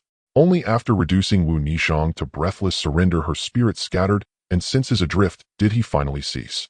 When the storm subsided, they lay entwined. Wu Nishang curled against him like a contented cat, her fingertips tracing slow circles upon his chest. Young master, that talk of human origin, I think I understand now. Oh, enlighten me. His eyes remained closed, fingers idly winding a lock of her dark hair. We emerge from joy and return to joy. Her voice softened, drowsy and dreamlike. And now is the origin. Chen Guang smiled, pressing a light kiss to her forehead. Sharp insight. You possess true spiritual aptitude. After you break through to the golden core, we shall explore even deeper truths of the Tao. And remember, as long as you please me, your future extends far beyond the golden core. Wu Nishang's eyes sparkled. Without hesitation she lowered her head, while Chen Guang stroked her silken tresses with quiet tenderness. Time slipped away. Outside, the clamor of the main hall swelled, deep into the night. Time flows in one direction without pause, and another 2 months have passed. At dusk, Chen Guang landed at the entrance of the Drunken Moon Pavilion on a cloud boat. He was now at the late stage of foundation establishment, with spiritual liquids surging through his meridians, radiating a faint golden glow, exuding an air of calm confidence with every gesture. Inside the small pavilion, dragon's saliva incense was burning, and Wu Nishang was dressing in front of a mirror. Upon seeing him enter, she put down her jade comb and turned around. Young master has come at a perfect time. I just learned a new dance called bending the waist. Chen Guang sat down on the soft couch and poured himself a cup of spiritual tea. Let me see how you bend your waist. Wu Nishang slipped off her outer garment, wearing only a thin pink gauze dress tied at the waist with a golden silk ribbon. She stood barefoot on the plush carpet, the silver chain on her ankle jingling softly with her movements. Without excessive adornments, just standing there, she radiated a natural allure. The music began a tune. She hummed herself, melodious like the calls of orioles. She started to spin her waist, bending backward, as if boneless, her hands supporting the ground, forming a graceful arch. The hem of her gauze dress fell, revealing a section of her snow-white thigh glistening like jade under the candlelight. Then she suddenly bounced up, her waist swaying like a willow branch, her chest rising and falling gently with her breath, 2 points of crimson hidden beneath the thin fabric. Chen Guang narrowed his eyes, watching her glide through the small space like a white snake, sometimes bending low, her hips high, sometimes tilting her head back, her neck forming a beautiful arc that revealed her exquisite collarbone. The flexibility of her waist seemed almost inhuman, each twist carrying a dangerous beauty that felt as if it could snap at any moment, yet she always paused just at the limit, making one's heart race. What a bending of the waist! Chen Guang set down his teacup, reaching out to pull her spinning form into his embrace. Wu Nishang naturally sat on his lap, wrapping her arms around his neck, her breath slightly hurried. Do you like it, young master? I do. Chen Guang's palm rested on her lower back, feeling the warmth of her skin through the gauze. But I came today to She tilted her head back, her eyes glistening. I'm going on a journey for a while. Chen Guang spoke calmly, leaving for a month or two. You can use this time to adjust your state and break through to Golden Core. Wu Nishang's body stiffened slightly, but she quickly relaxed. Please be careful, young master. I will be waiting for your return. Don't worry. This young master values his life the most. Chen Guang pinched her cheek. You should properly adjust your state. By the time I return, you might be a Golden Core expert. It would feel even better to cultivate from foundation establishment to Golden Core. Wu Nishang playfully pouted and lightly slapped him. Chen Guang chuckled and took out a formation token from his storage bracelet. At my house on Qixia Slope, take this. If you need to break through, it's quieter there than the Drunken Moon Pavilion. Wu Nishang didn't take the token, shaking her head with a smile. I appreciate your kind intention, young master, but the Drunken Moon Pavilion is actually more suitable for breaking through. There are specialized secret rooms, and there are seniors guarding the place. The pavilion master would also be delighted to have another Golden Core courtesan providing better protection than your house. Chen Guang considered it. A place like the Drunken Moon Pavilion would certainly invest heavily in nurturing a Golden Core courtesan. It was a win-win situation. He withdrew the token. It's up to you, but don't push yourself. It wouldn't be too late to break through when I return. Wu Nishang replied, understood. Wu Nishang nestled closer to his chest, suddenly recalling something. If you want to practice, there are a few blood-eyed wolves in the Black Wind Ravine of Wanxiao Mountain. They are at the late stage of qi refinement. Though not worth much, they are cunning and suitable for familiarizing yourself with combat. Black Wind Ravine. Chen Guang nodded. I plan to go to the Sanyun Mountain Range. Sanyun Mountain Range. Wu Nishang raised an eyebrow. That's thousands of miles to the northwest. Yes, I've done my research. Chen Guang traced circles on her back with his finger. It stretches for tens of thousands of miles with plenty of Tier 3 and Tier 4 demonic beasts and many tribulation cultivators. It's perfect for training. Wu Nishang listened attentively. That place is dangerous, young master. Be careful, and if you encounter trouble, don't push yourself. I'll be waiting for your return. Chen Guang chuckled, wanting to say more, but Wu Nishang placed a finger on his lips. You are going far, and let's not rush into those topics tonight. She slid off his lap, returning to the center of the plush carpet, glancing back with a smile. The previous dance, bending the waist, was only half finished. You haven't seen enough yet. For the rest, I'll change my style. She adjusted herself, and the light dimmed in the pavilion, leaving only a lamp in the corner casting a hazy warm glow. Wu Nishang untied the golden silk ribbon at her waist, and her pink gauze dress fell silently to her feet. She did not hide, but slightly turned her body, allowing the light to fall on her collarbone and shoulders. The silver chain jingled lightly as she began to move again. This time there was no humming, only the soft rustle of her bare feet on the plush carpet and the occasional chime of the silver chain. Her movements were much slower than before, each motion unfolding like it was in water, carrying a sticky, lingering rhythm. Her waist swayed gently like willow branches in the spring breeze, her arms slowly lifting, fingertips sliding from her neck to her chest, then to her abdomen, every inch of skin glowing softly in the dim light. Chen Guang's breath unconsciously deepened. Wu Nishang turned to face him, leaning down, her hands resting on either side of his knees, looking up at him.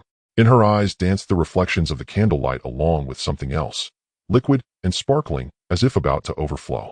She slowly straightened up, not stepping away, but rather pressing closer. The gauze dress was gone, leaving only a thin layer of fabric between them. He could clearly feel her skin's warmth and astonishing softness. She wrapped her arms around his neck, her lips close to his ear, her voice soft as a sigh. Young master, carry me. He said nothing more, simply lifting her horizontally into his arms. Wu Nishang let out a light gasp, and then laughed as she buried her face into his neck. After a few steps to the couch, the brocade blanket still held warmth. He set Wu Nishang down, but she did not let go. Instead, she hooked her arms around his neck, pulling him down.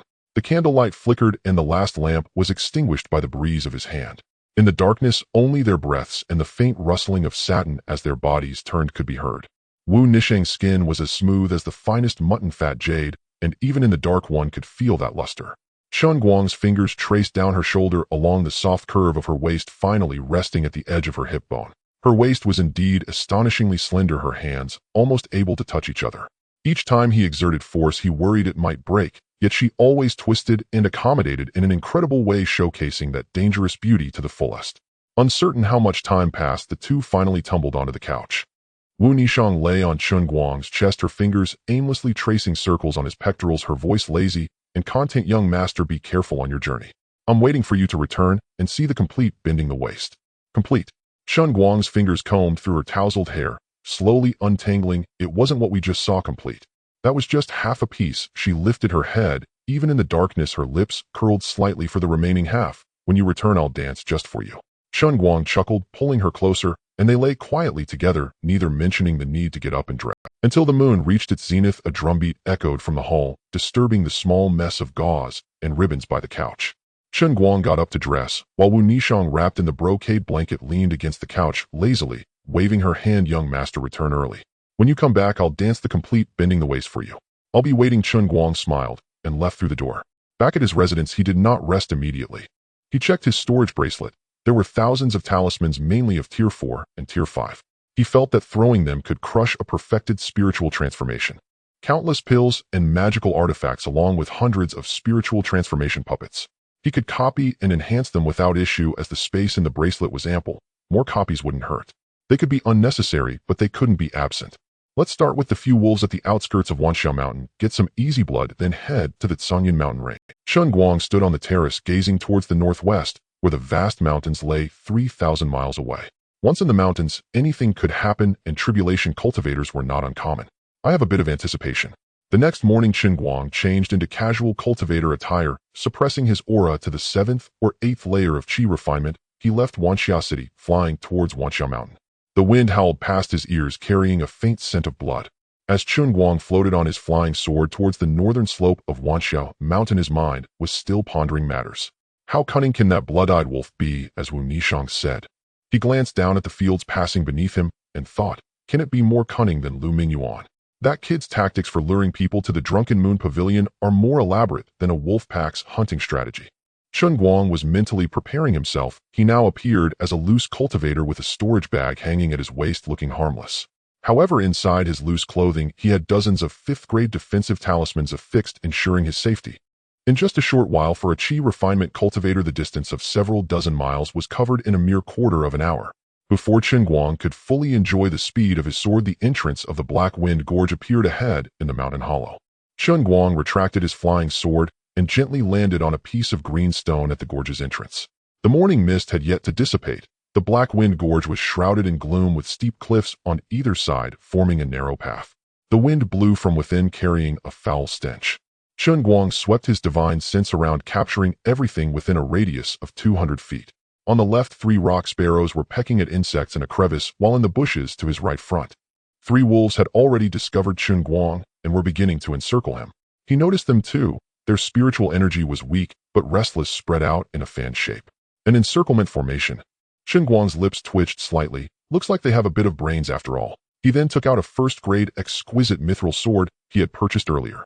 The sword was silver-white, its handle wrapped in polished beast skin, the most common style among loose cultivators in Wanxiao City. Come on, let me see what color the blood in the cultivation world is. He deliberately stepped on a dry branch, enticing them to attack.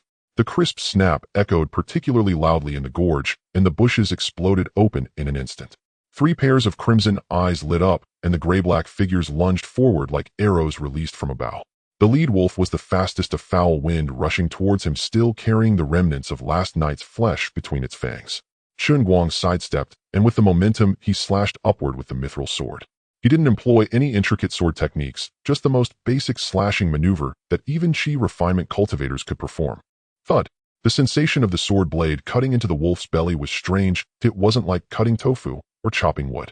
It felt akin to slicing through a thick layer of oiled leather with a dull knife. First met with resistance, then suddenly releasing warm liquid bursting forth.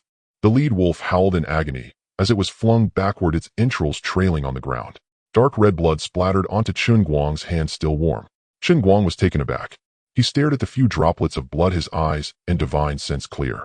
The blood beads rolled on the surface of his skin, viscous with a fishy sweetness mixed with faint spiritual energy fluctuations rapidly dissipating. This was the process of life ebbing away, the result of his own hands. Damn. He swallowed hard. This taste is much stronger than the beast blood wine at the Drunken Moon Pavilion. The other two wolves didn't care about his days. The smell of blood drove them into a frenzy. The one on the left opened its mouth and unleashed a fireball, while the one on the right lowered its body, charging at his lower half. They coordinated well, clearly accustomed to hunting.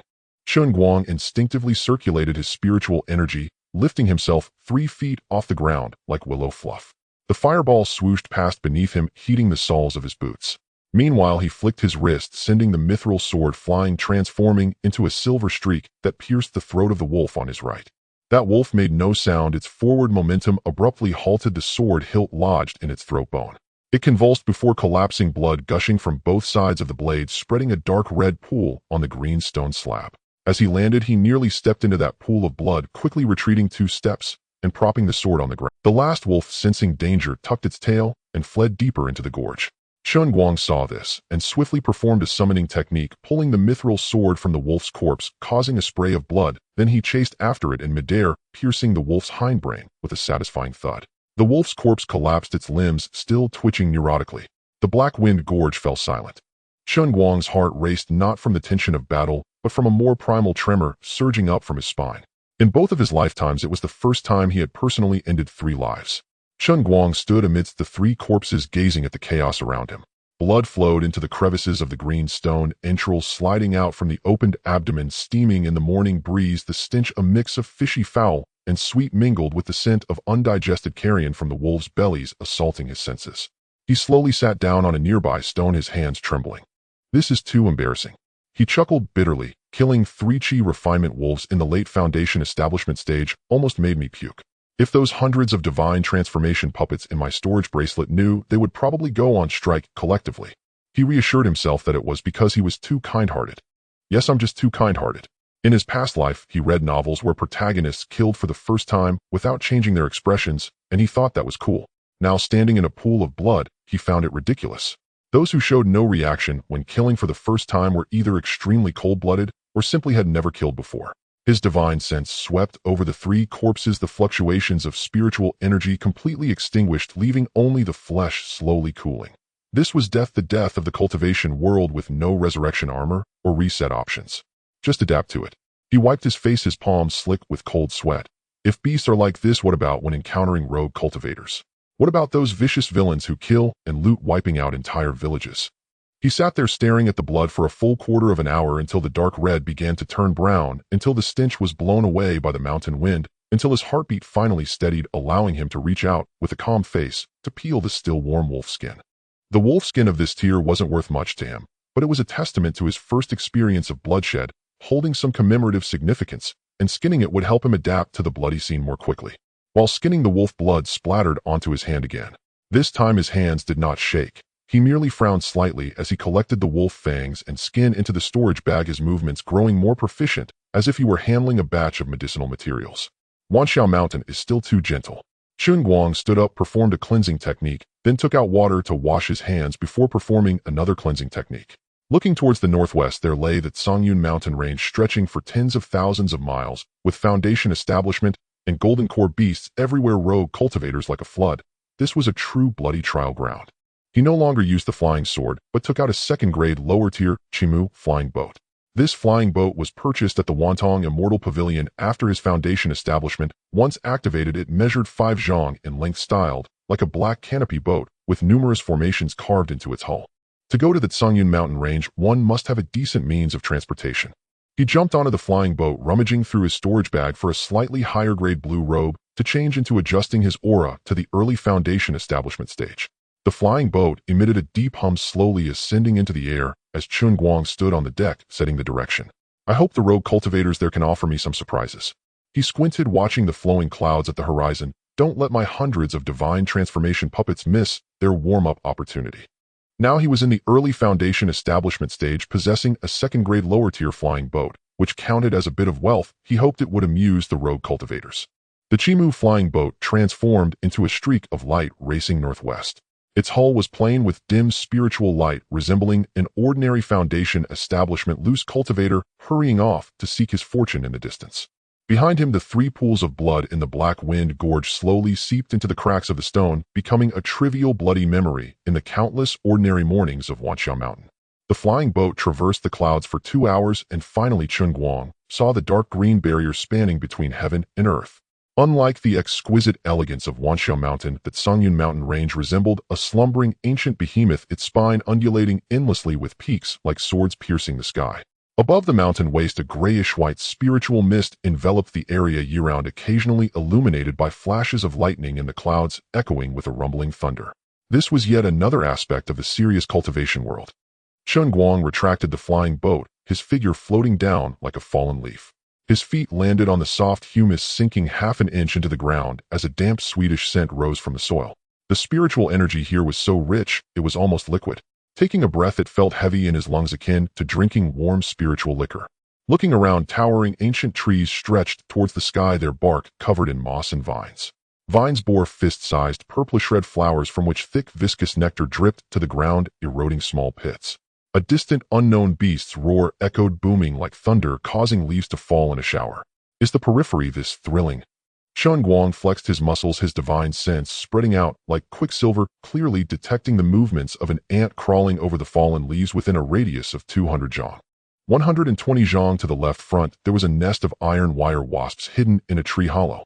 80 zhang straight ahead, a latest-stage mud python was hibernating under a mire, and to the right. Moi. Chen Guang's gaze sharpened, and in an instant he shifted 3 zhang to the side. Almost as soon as he left his original position, a gray shadow brushed past the edge of his clothing, the force of the wind carving 5 deep ravines into the ground. The swift wind leopard, a peak-level first-tier beast, was as fast as lightning, with sharp venomous teeth, preferring to ambush solitary cultivators.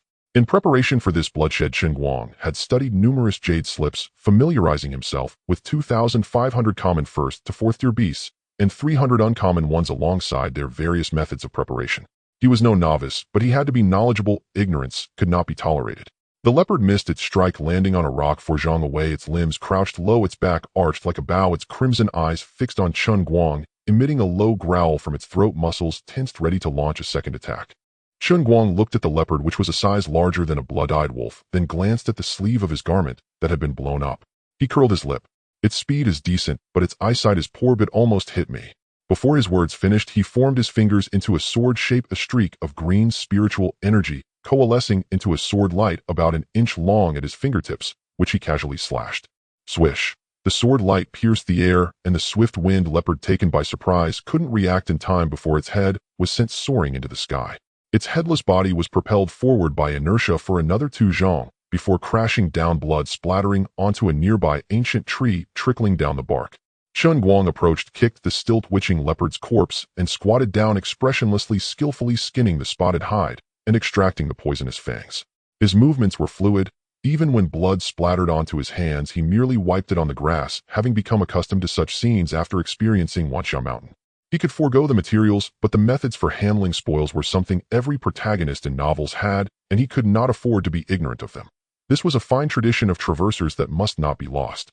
The blood was far inferior to that of a blood-eyed wolf, though it was foul. He stood up, washed his hands, cast a cleansing spell, tossed the materials into his storage bag, and continued deeper into the mountain range. This time his steps were noticeably lighter, no longer as cautious as when he first entered the Hafen Gorge. Having killed 3 blood-eyed wolves along with the swift-winged leopard, just now his adaptation to killing was astonishingly rapid. Or perhaps traversers inherently possessed a certain cold, hard quality that had merely been overshadowed by the peace of their previous lives. Right. The deeper he went, the dimmer the light became. Towering ancient trees obscured the sun, their canopies layered upon one another, allowing only speckled light to filter through the gaps. A faint green miasma permeated the forest, causing a slight sting upon contact with the skin. An ordinary chi training cultivator would be knocked out after a single breath, but relying on his latest-stage foundation establishment physique, Chen Guang didn't even need to use a detox talisman. He had only taken a third-tier obstacle avoidance pill and a detox pill. After traveling another 20 li, Chen Guang stopped by a mountain gorge. The sound of flowing water was gentle, and the spiritual energy here was at least 30% denser than elsewhere. A favorable location likely to conceal valuable treasures. Sure enough, with a sweep of his divine sense, he spotted a black iron wire snake coiled inside a rock crevice across the gorge, its body as black as ink, only as thick as a finger, yet its venom was enough to kill a cultivator in the early stages of foundation establishment. Beside the snake's nest, a water spirit grass, a second-tier inferior grade herb, was growing. An auxiliary medicinal herb for concocting foundation establishment pills. Buy one get one free, not bad. Chen Guang did not conceal his figure and boldly waded through the water. The iron wire snake startled, hissed, and shot towards him like a black line, its speed so fast it left an afterimage in the air. Chen Guang did not dodge or evade. Instead, he extended his right hand, accurately pinching the snake just 3 inches from its head. The iron wire snake thrashed wildly, its tail whipping against his arm, producing a sound like metal clashing against metal, yet leaving no marks at all. Chen Guang applied a slight pressure with his fingertips, and with a crack the snake's head drooped limply. Its skin is quite tough.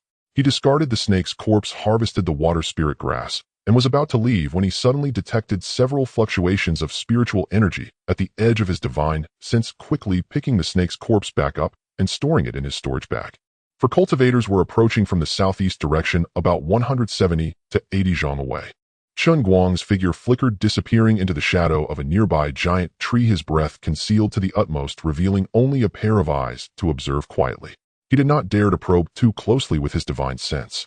Soon 4 figures appeared downstream of the gorge. 3 men and 1 woman, all dressed in moon-white robes with a small blue sword embroidered on their cuffs, the standard attire of the Qingyan sect.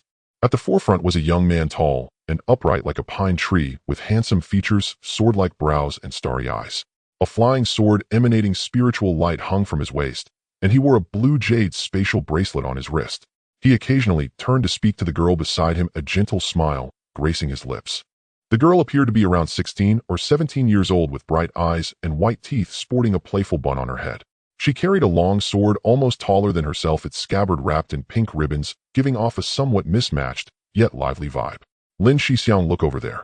The girl suddenly brightened, pointing at a red flower swaying in the wind on the mountainside. Is that a firecloud flower? It seems to be of the second-tier, mid-grade. The handsome young man referred to as Lin Shixiang looked up and smiled, saying, Su Shimi, you have sharp eyes, but indeed is a firecloud flower, and it appears to have matured for 300 years. Its medicinal properties are abundant. I'll go pick it. The girl exclaimed, eagerly rolling up her sleeves to climb up. Wait. Lin Shixiang reached out to stop her, shaking his head helplessly. There's something in that rock crevice.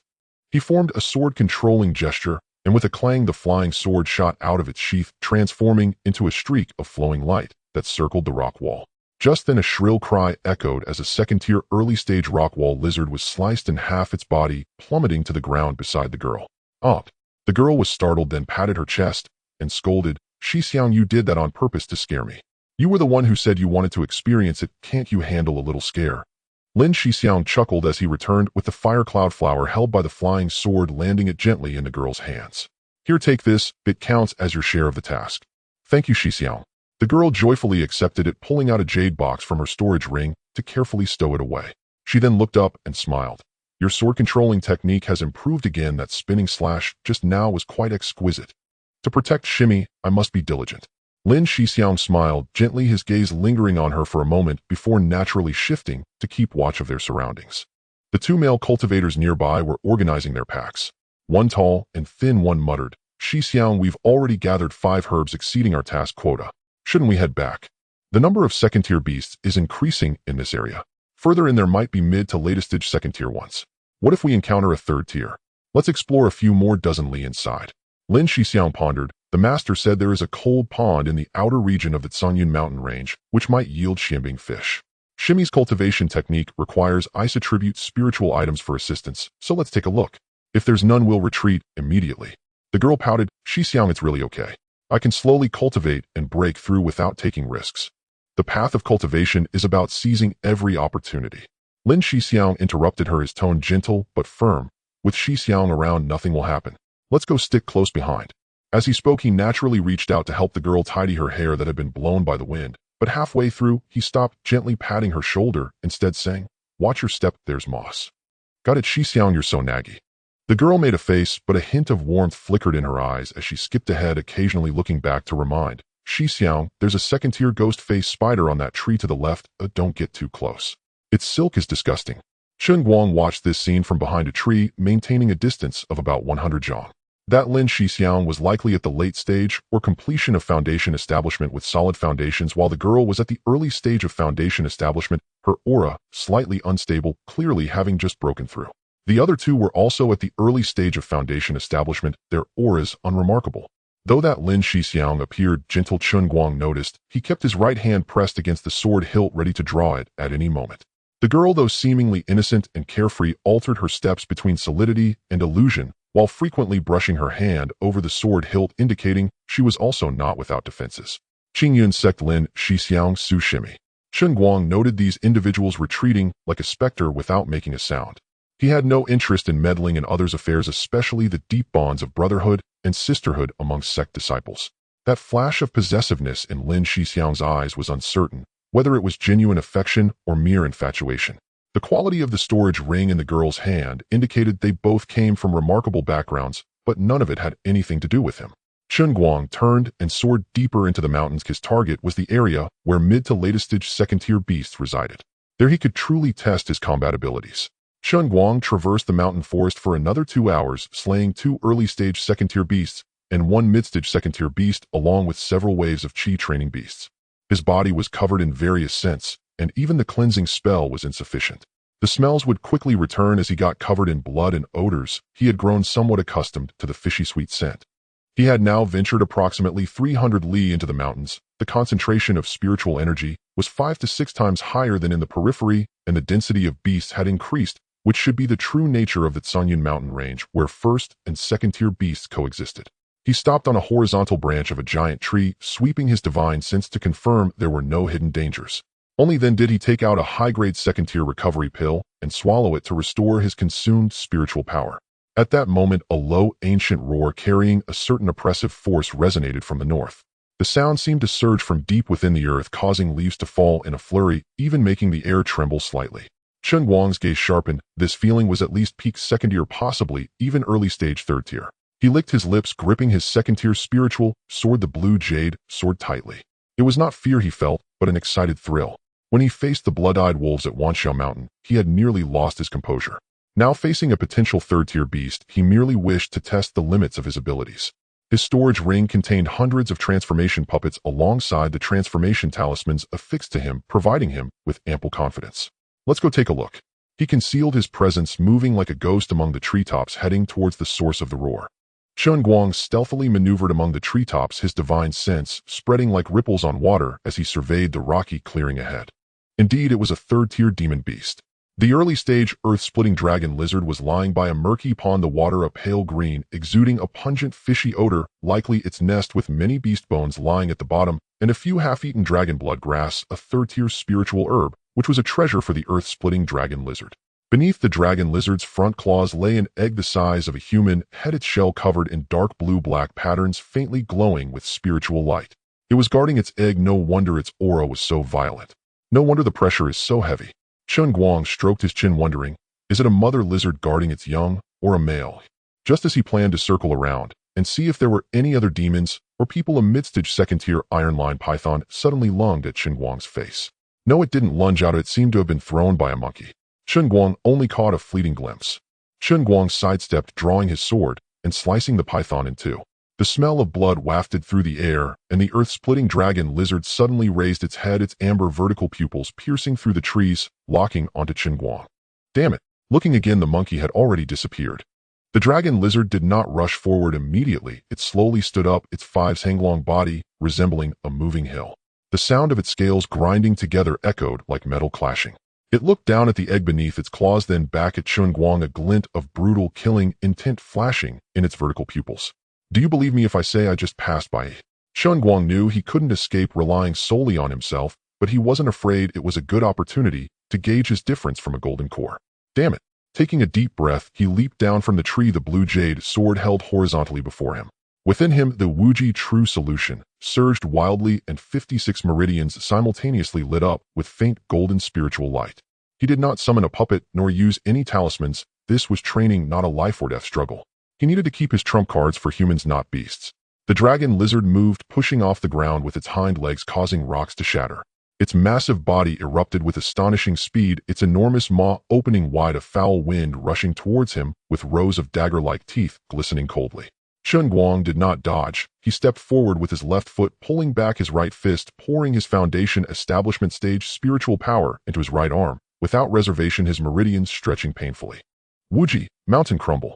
This was the punch technique from the foundation establishment chapter of the Wuji True Solution, emphasizing the unity of essence, energy, and spirit as his fist collided head-on with the dragon lizard's jaw.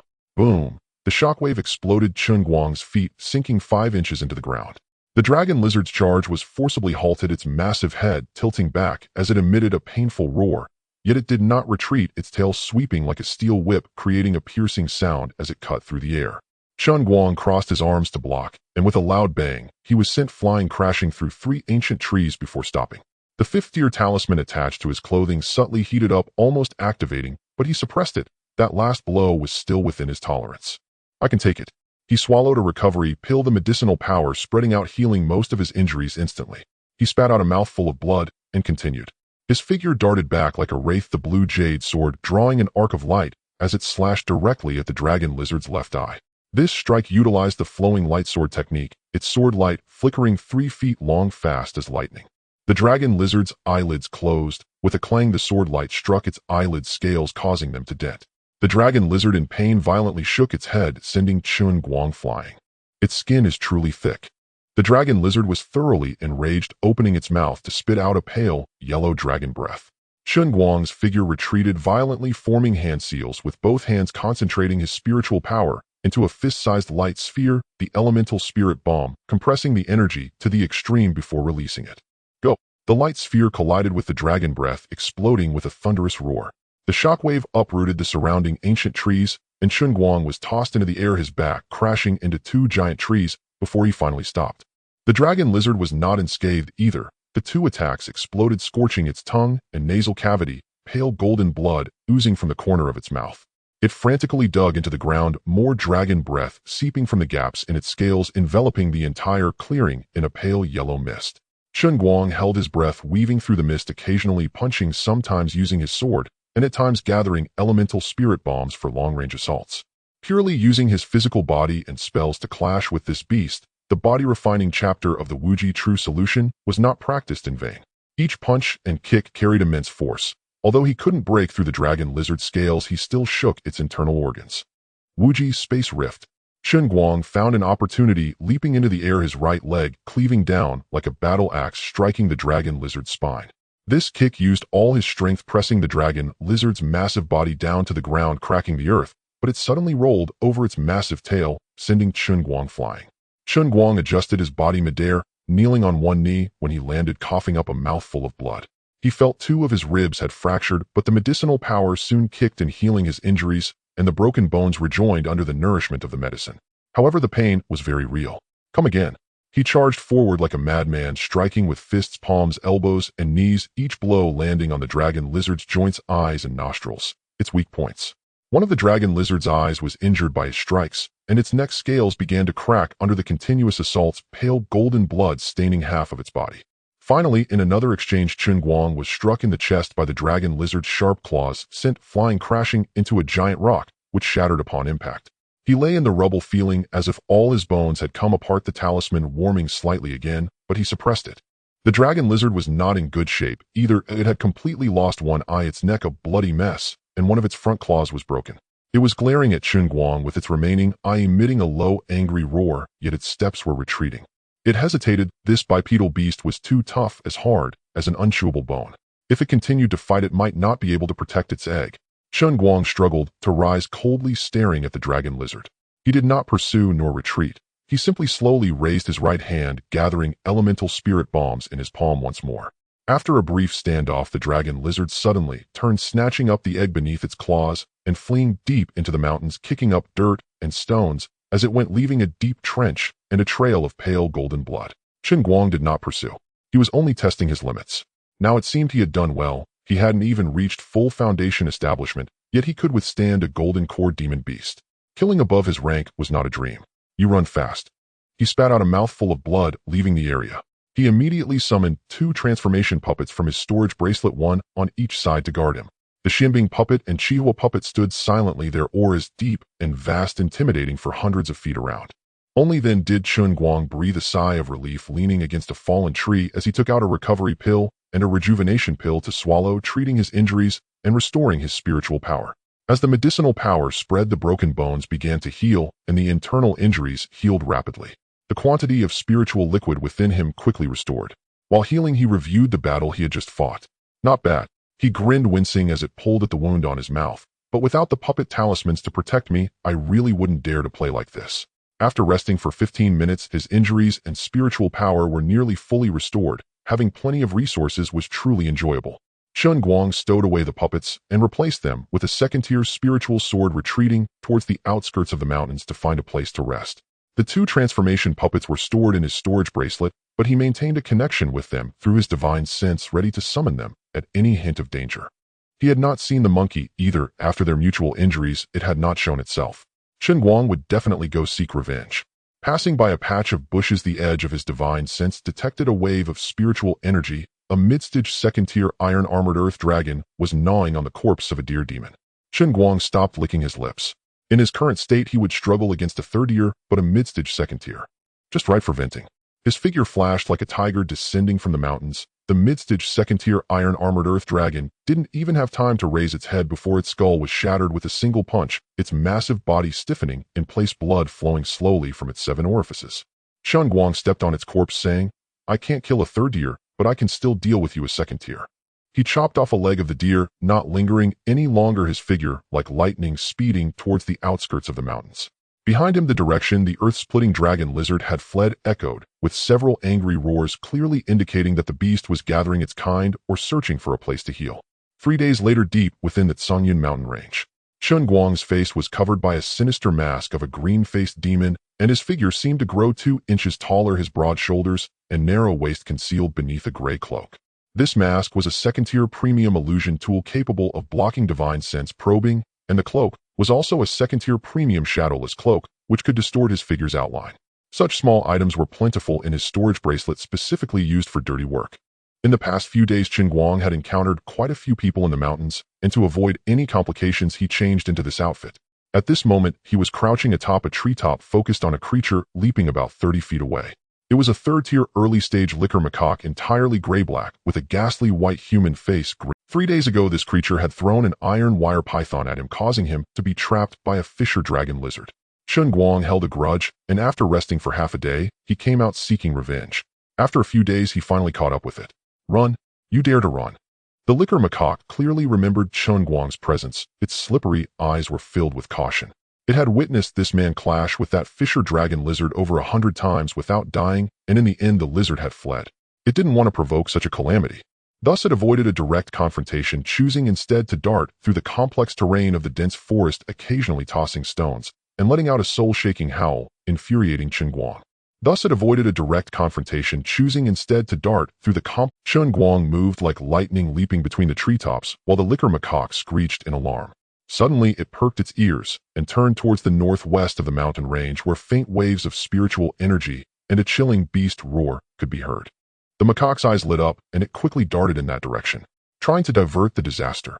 Chen Guang sneered, gathering his energy to follow. "I want to see who's the unfortunate one." The man and the macaque traversed 7 or 8 miles in swift succession. The sounds ahead grew clearer, and Chen Guang's divine sense had already captured that oppressive aura. Third-tier perfection, carrying a primal ferocity that was much stronger than the ordinary third-tier perfection. However, this aura was extremely violent and mixed with a bloody scent. He paused atop a giant tree, peering through the gaps in the leaves, his pupils contracting slightly. In the center of the clearing, a giant crimson-eyed golden-striped tiger comparable in size to a small mountain lay low to the ground, its golden fur flowing like flames, with a vertical line splitting its forehead, revealing a scarlet vertical pupil. That was the bloodline of the ancient ferocious beast, the three-eyed Xianbing. Impressive, this tiger's bloodline was extraordinary, oh no wonder its aura was so powerful. However, the tiger was in poor condition, with a gaping deep wound visible down to the bone, extending from its left shoulder to its abdomen, golden blood gushing forth and staining half of its body. Clearly it had suffered a serious injury, and was currently in a state of rage. On the edge of the clearing stood two figures utterly disheveled. It was senior brother Lin and junior sister Su from the Qingyan sect. But the situation was dire. The bodies of a tall, lean man and a fat man lay not far away, one torn in half, the other missing its head. Senior brother Lin's moon-white robe was stained a deep crimson, his left hand limp and powerless. Even if it wasn't broken, it soon would be. His right hand clutched a dimly glowing talisman, his protective spiritual light flickering precariously. That was a third-tier golden light disruption talisman, clearly already used, having left that horrific wound on the... His junior sister was in a terrible state, as well her bond had come undone, her face as pale as paper, blood trickling from the corner of her mouth. Her right hand gripped a sword tightly, while her left hand clutched a shattered jade pendant, a life-saving treasure that had evidently been used once, but failed to block all the damage. Senior brother, what should we do? Junior sister Su's voice trembled. The talisman given by Master has already been used. It's still not dead. Don't panic. Senior brother Lin gritted his teeth, forcing a gentle smile on his face, though it appeared especially sinister against the backdrop of blood. Junior sister, when I count to 3, it'll draw its attention to the east, and you run west. Use the Earth Escape talisman. I run as far as you can. Senior brother, what about you? Listen to me. Master has no other daughter. You cannot die here. Senior brother Lin spoke with righteous fervor, while his left hand quietly slipped behind his back, revealing a green talisman in his palm. The spirit-binding talisman, capable of temporarily immobilizing a cultivator's spiritual power. If you die, Master will be heartbroken. Chen Guang watched from the tree, scoffing inwardly. This senior brother had decent acting skills, but his gaze was too restless, constantly eyeing the broken life-saving jade pendant. However, Chen Guang could understand him. In a life-and-death situation, who could care about anything else? Surviving was the most important. The crimson-eyed golden-striped tiger growled impatiently, its third eye slowly opening, red light gathering about to unleash its innate supernatural powers. 1. Senior brother Lin tensed his body, feigning a lunge to the east. 2. Junior sister Su bit her lip, preparing to crush the Earth Escape talisman. 3. Run. He suddenly turned, but instead of lunging towards the beast, he struck junior sister Su's back with his right hand, while simultaneously activating the spirit-binding talisman with his left. Junior sister Su was caught off guard, her spiritual power instantly restrained, and she stumbled forward, landing right beneath the claws of the crimson-eyed golden-striped tiger. Senior brother you. Junior sister Su turned back, her eyes filled with disbelief and despair. Don't blame me, only if you die will it be satisfied, and then I can live. Senior brother Lin's face twisted, and he turned to flee. Go in peace, I will take care of Master for you. The giant paw of the crimson-eyed golden-striped tiger rose high, its shadow enveloping junior sister Su's frail figure. With that one strike, let alone a foundation establishment early-stage cultivator, even a golden core early stage would be reduced to mush. Junior sister Su closed her eyes. Just at that moment, a silvery white beam of light descended from the sky. Yes, it was Chen Guang taking action. A puppet entirely silver-white and exuding a chilling aura made a striking entrance. The puppet had smooth lines with mystical patterns glimmering at its joints. The mere aura it emitted caused the surrounding flora to instantly frost over. A puppet? Just 10 zhang away. Senior brother Lin abruptly turned back, his eyes nearly popping out. He couldn't discern the tier of this puppet, but could feel an overwhelming pressure far beyond the golden core stage, and it was at least a 4th-tier puppet. He was saved. The puppet made no unnecessary movements. Facing the injured and enraged crimson-eyed golden-striped tiger, it simply swung its paw down. Boom. Before the tiger's claw even descended, its head exploded first. A 5th-tier puppet against an injured 3rd-tier perfection was as easy as a parent beating a child. The massive head of the crimson-eyed golden-striped tiger, along with the vertical pupil on its forehead, was directly smashed into its chest cavity, its headless corpse standing stiffly for a moment before crashing to the ground, stirring up clouds of dust. On the other side, just as senior brother Lin was about to turn and continue fleeing, he found his way blocked by another puppet, crimson as fire, standing silently. Its aura was as deep as the ocean. Merely standing there caused senior brother Lin's legs to go weak, collapsing to the ground. Senior, I am Lin Yuan from the Qingyan sect. Thank you for saving my life. Lin Yuan knelt on the ground, bowing repeatedly. I didn't recognize your esteemed presence and troubled you. I deserve to die. Chen Guang stepped out from behind the tree, his voice raspy and unpleasant beneath the demon mask. Qingyan sect. Yes. My master is an elder of the Qingyan sect at the nascent soul late stage. Lin Yuan seemed to have grasped a lifeline. You saved me. When I return, my master will surely reward you greatly. Spirit stones, spiritual herbs, anything is fine. Chen Guang ignored him and glanced at junior sister Su, who was slumped beside the tiger's corpse, struggling to rise. Her spiritual power was locked, making it difficult for her to stand, but the look she cast at senior brother Lin was no longer one of shock, but rather a cold, lifeless gaze. Senior. Junior sister Sue's voice was weak, but laced with hatred. This person is heartless, pushing me to my death. If you kill him, Shut up. The scoundrel. Lin Yuan suddenly erupted, a short sword appearing in his hand, thrusting directly at junior sister Sue's throat. He'll kill you first. He knew that today's events could not get out, otherwise he would undoubtedly face death in the Qingyun sect. Rather than begging for mercy, it was better to kill junior sister Sue to silence her, and then think of a way to negotiate. The short sword was just 3 inches from junior sister Sue's throat. A hand grasped the blade. Not a puppet, but Chen Guang. He didn't know, when he had already stood in front of junior sister Sue, his face behind the demon mask slightly tilted. As he looked at senior brother Lin, his voice still hoarse. Did I allow you to move? You're not a senior. Senior brother Lin finally realized this person's aura was Foundation Establishment. Latest stage Foundation Establishment. Indeed, if you kill me, you can leave. Chen Guang decided that the first life he would take would be Lin Yuan's. Lin Yuan froze, a glimmer of wild joy flashing in his eyes. Regardless of the situation, he would strike first and ask questions later. Seeking death. Lin Yuan abandoned his sword, retreating rapidly, while drawing a second-tier premium spirit sword from his storage bracelet. Wind Thunder Sword Art. Lightning flickered along the sword's body, transforming into a streak of light aimed at Chen Guang. Chen Guang did not retreat, his left hand clenched into a fist, his right arm's muscles suddenly bulging, a faint golden spiritual power condensing at the tip of his punch. Wuji Mountain Collapse. The punch collided heat with the sword's gleam. Clang. The sound of metal clashing erupted. Lin Yuan felt a tremendous force surge from the sword, causing his palm to crack and nearly lose his grip. His pupils contracted. How could this person's physical strength surpass that of a beast? Chen Guang offered no chance to breathe. He moved like a phantom, his right knee thrusting into Lin Yuan's abdomen. Lin Yuan sidestepped the sword's tip, aiming for Chen Guang's ribs, while his left hand formed a seal, unleashing a wind blade towards Chen Guang's throat. Chen Guang did not dodge, but allowed the wind blade to slash across his shoulder, damaging his clothes and leaving a red mark. Meanwhile, his right elbow swung like a hammer, crashing down onto Lin Yuan's wrist, holding the sword. Crack! The sound of shattering bones was crisp and melodious. Lin Yuan screamed in agony, losing his grip on the sword, as Chen Guang seized his broken wrist, twisting it behind his back, contorting his entire arm like a pretzel, and then kicked his knee. Oh! Lin Yuan collapsed to the ground, his legs twisted at unnatural angles, rendered completely useless. Who are you? Lin Yuan's face was bloodied, and he looked at the man wearing the demon mask in horror. I am a core disciple of the Qingyun sect. If you dare to kill me, the Qingyun sect will not let you go. Chen Guang said nothing, slowly raising his right hand, his fingers forming a sword-like shape, as a faint azure spiritual power coalesced into a sword gleam at his fingertip. Wait! I have spirit stones. I have treasures. I can give them all to you. Lin Yuan struggled frantically. I can also tell you a secret about my junior sisters. The sword gleam sliced through his throat, spraying blood 3 zhong high.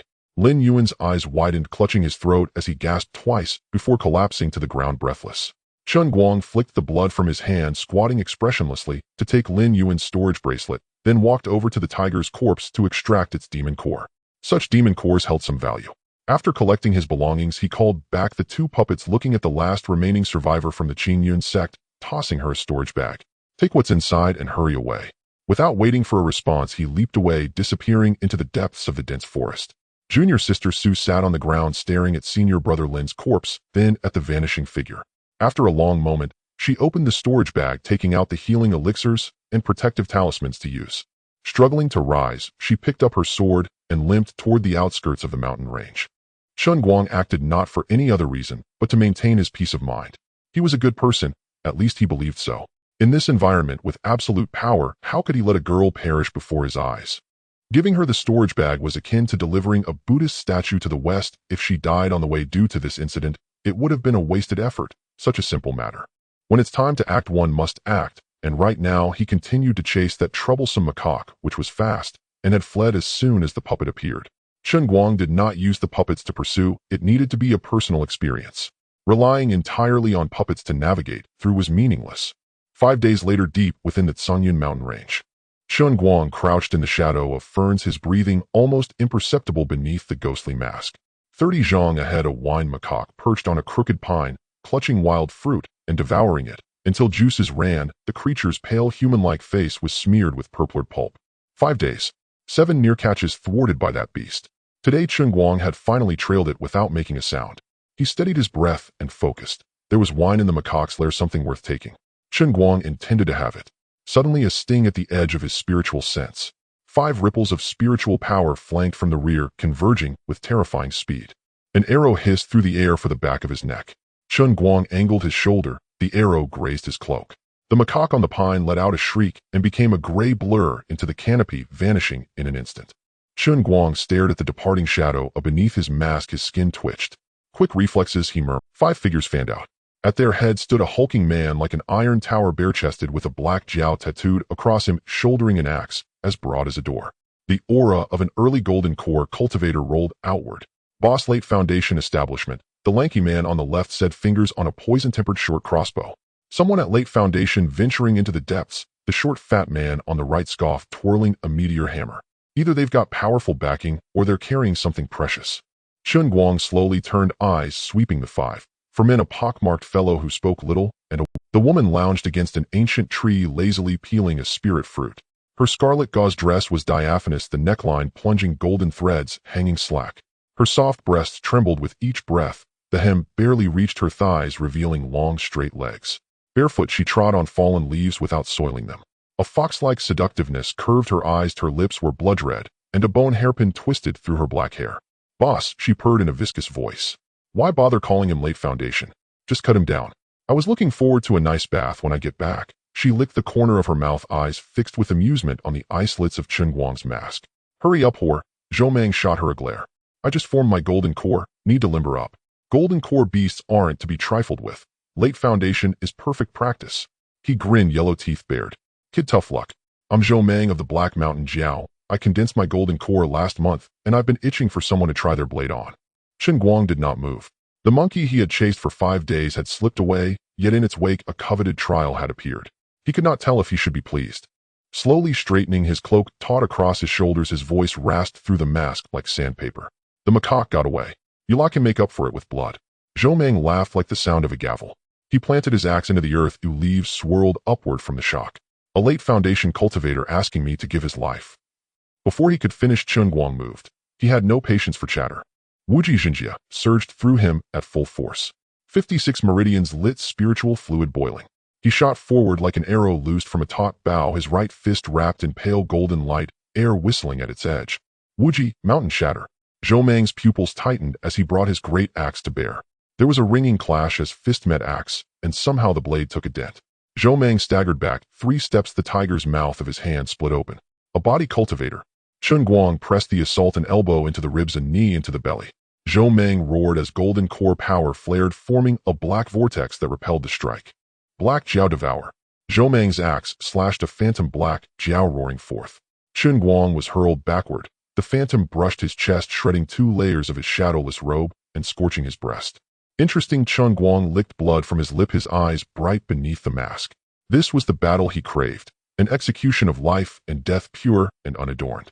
They traded blows a dozen times in an instant. Zhou Meng's axe carried overwhelming weight, cleaving rock with each swing. Chen Guang met force with speed. Fists, palms, elbows, knees. Landing strikes in the gaps between axe arcs, shaking Zhou Meng's chi and blood. All of you strike.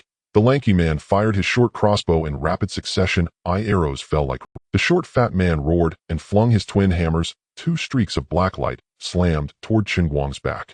The pockmarked man formed hand seals as earth spikes erupted from the ground. The red-clad woman cracked her bone whip, and 3 skull heads sprayed out poison mist flame and acid, weaving a lethal net. Chen Guang spun with blinding speed. The arrows were diverted by his protective chi. Earth spikes shaved past his feet. Without looking back, he snatched. 2 streaks of black light were caught in his palm. The meteor hammer's chains tightened. The short fat man pulled with all his strength, but was like an insect trying to shake a tree. Come here. Chen Guang heaved. The fat man lost balance and lunged forward. Chen Guang sidestepped, letting the fat man pass, then his right fist slammed into the man's back. A dull crack. The spine shattered, the man spouted blood and flew forward into the cloud of poison and acid. His screams cut off before they truly began as his body hissed and dissolved. The lanky one saw disaster and tried to flee. Chen Guang abandoned the meteor hammer, gliding like a wraith to close distance. His left palm severed the hand that held the crossbow, his right uppercut smashed the jaw. A sickening crack, neck bone snapped, and the lanky man slumped. The pockmarked man had already vanished 10 zhang away, a yellow glow sinking into the earth. Chen Guang sneered, producing a verdant gourd, the soul-chasing gourd. Go! A turquoise beam stabbed into the ground, earth rolled and screamed. A distant cry cut off abruptly. The gourd spun back trembling. Even while using the gourd, Chen Guang stole 2 blows at Zhou Meng, striking his waist and belly to force him back for the moment. Little brother, the red-clad woman's lust faltered. She had approached close. Her bone whip became a mirage, poison swirling. Why kill when you can come with sister? She slid like a serpent, pressing her ample chest against Chen Guang's arm. Her right hand plunged beneath her gauze, nails lengthened 3 inches black, as ink aimed straight for his heart with a soul-capturing technique. For a breath, Chen Guang's eyes seemed to waver. Then the poisoned claw was already upon him. He smiled. He raised his left hand and seized the poisoned claw. He abandoned his sword and formed a fist in his right. Pale golden spiritual light coalesced into a blinding orb at his knuckles. Haha. The punch unleashed like a dragon driving into the woman's chest. Her pupils contracted. She tried to withdraw, but his left hand held her wrist fast. A thunderous strike. The fist smashed between her 2 white mounds, and spiritual force detonated. First came a soft collapse, then the muffled shudder of breaking bone, then the sick sound of organs rupturing. Her back ballooned in the shape of a fist, and then collapsed. The 2 breasts exploded into a mist of blood-shredded flesh and splintered bone, fragments of scarlet cloth scattering like rain. A single half-formed scream escaped. Chen Guang withdrew his fist, an uppercut cutting off the remaining scream. Her head snapped back with a grievous crack. He finished with a kick to the belly. The ruined corpse struck an ancient tree and slumped motionless to the ground. Zhou Meng clutched his wounded abdomen, eyes bulging with fury as he watched his followers fall, and his golden core pride shattered. I will drag you to the grave with me, he howled. He threw back his head in a bloodthirsty scream. His essence flared, his body swelled, and became half man half jiao. Scales armored him as his axe became a black rainbow, severing downward. Black jiao, world ending. With the full force of an early golden core below, the ground below his descending axe groaned and cracked long before the blade struck. Chen Guang's protective chi screamed under the burden. Chen Guang's pupils narrowed, and he retreated, forming hand seals as spiritual fluids surged into his meridians. Wuji ward. Pale golden light congealed into a shield before him. The black rainbow crashed down, the shield shattered.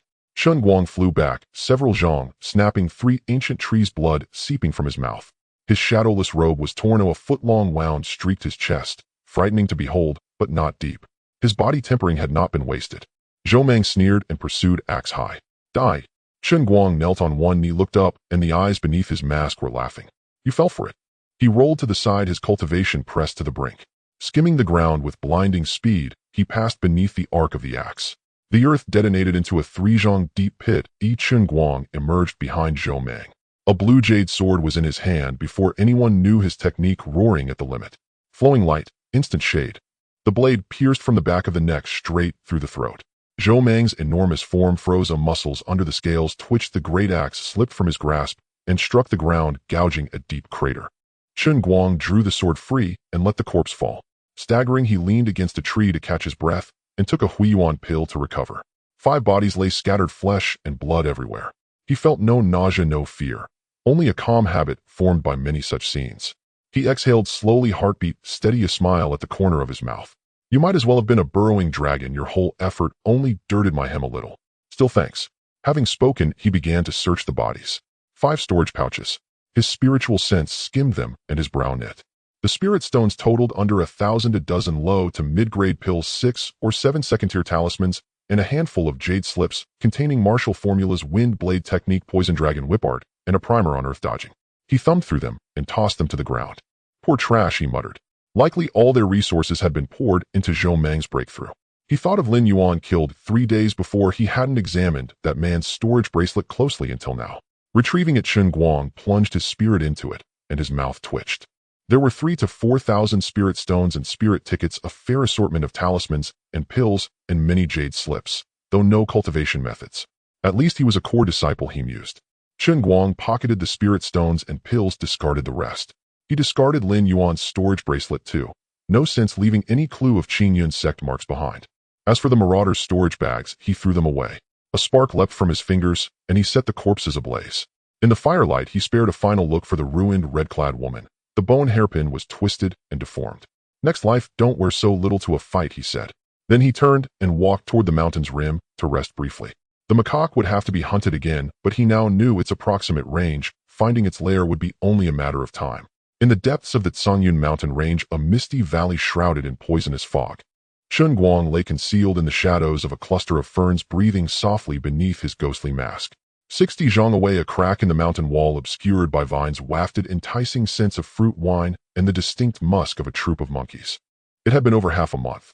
The wine-sipping monkey was as slippery as an eel, favoring the treacherous cliffs and dense miasma of the forest, but this time he had finally discovered its lair. During this time, Chen Guang did not waste a moment. He pursued ferocious beasts in the depths of the Tsangyun mountain range, battling against both demon beasts and human cultivators. In one harrowing encounter, he faced a golden core early-stage iron-backed song bear whose strength was immense. He clashed with it for 200 rounds using his foundation establishment latest-stage cultivation, ultimately shattering its skull, though he sustained significant injuries. However, after recovering, he found his bottleneck loosening. He sought out a golden core early-stage one-eyed firewolf, and this time he dispatched it in less than 100 exchanges, sustaining almost no injuries. Thus, he officially stepped into the realm of perfected foundation establishment.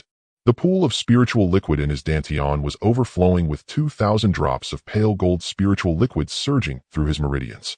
His divine sense extended to 300 zhang, and the strength of his physical body surpassed his former self. Now he could take down a golden core early-stage beast as easily as reaching into his pocket. At this moment, he finally located that damned monkey. 3 days ago, he had witnessed that pale-faced creature slip into this crack. He did not act rashly, but instead wandered around observing patiently.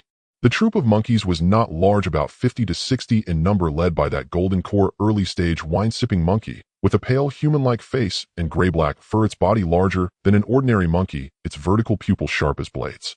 The rest were all foundation establishment stage, ranging from early to late stages, along with a dozen or so chi refinement stage juvenile monkeys. After repeated confirmations, there was no second golden core among them. This troop of monkeys had a simple structure and posed a limited threat. Today, Chen Guang would no longer wait. He slowly straightened up, loosened his stiff muscles, and the new shadowless cloak slightly distorted in the miasma, completely blending his figure into the environment as he drew out his spiritual sword. His figure glided towards the crack like a falling leaf, silently slipping inside. The passage sloped downward, and the glow of luminescent moss on the rock walls cast an eerie green light. The scent of wine grew stronger as Chen Guang crept along the rock wall, his divine sense cautiously extending forward. At the end was a natural cavern nearly 100 zhang in circumference, with stalactites dripping from the ceiling. Surrounding the water pool below were stone basins filled with fermenting spiritual fruit. The troop of monkeys was inside the cave. The golden core wine-sipping monkey perched on a rock in the center of the pool, cradling a stone bowl with a look of intoxication, while the other monkeys either squatted or sat, some guarding the wine pool, others climbing and frolicking on the rock walls. A few latest-stage foundation establishment monkeys formed a circle, seemingly competing for a purple jade grape. Chen Guang stopped at the end of the passage, the corners of his mouth slightly curling beneath the ghost mask. "Found you." In an instant, he lunged forward like a flash of blue lightning towards the golden core wine-sipping monkey. The blue jade sword traced an arc so fast that it left no afterimage. Squeak. The wine-sipping monkey was extremely alert. As soon as it sensed danger, it transformed into a gray shadow and darted sideways. But this time Chen Guang was faster. The sword light pursued, piercing through its nape and emerging from its chest, spraying a burst of dark red blood. The corpse froze for a moment before crashing down at the edge of the wine pool, its blood mingling with the amber liquid, creating an eerie pale red. The effortless and clean kill of a golden core early-stage beast was impressive and stylish. Squeak. The monkey troop erupted in chaos. The 3 nearest foundation establishment monkeys were the first to pounce, their claws shimmering with spiritual energy, forming a triangular formation to encircle him. Chen Guang did not dodge, but instead moved like a specter through their midst. With a flick of the blue jade sword, 2 monkey heads flew into the air, while the third was struck down by his elbow, its skull bursting apart.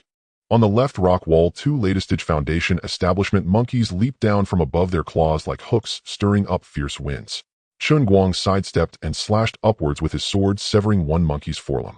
That monkey screamed as it fell into the wine pool, splashing amber waves.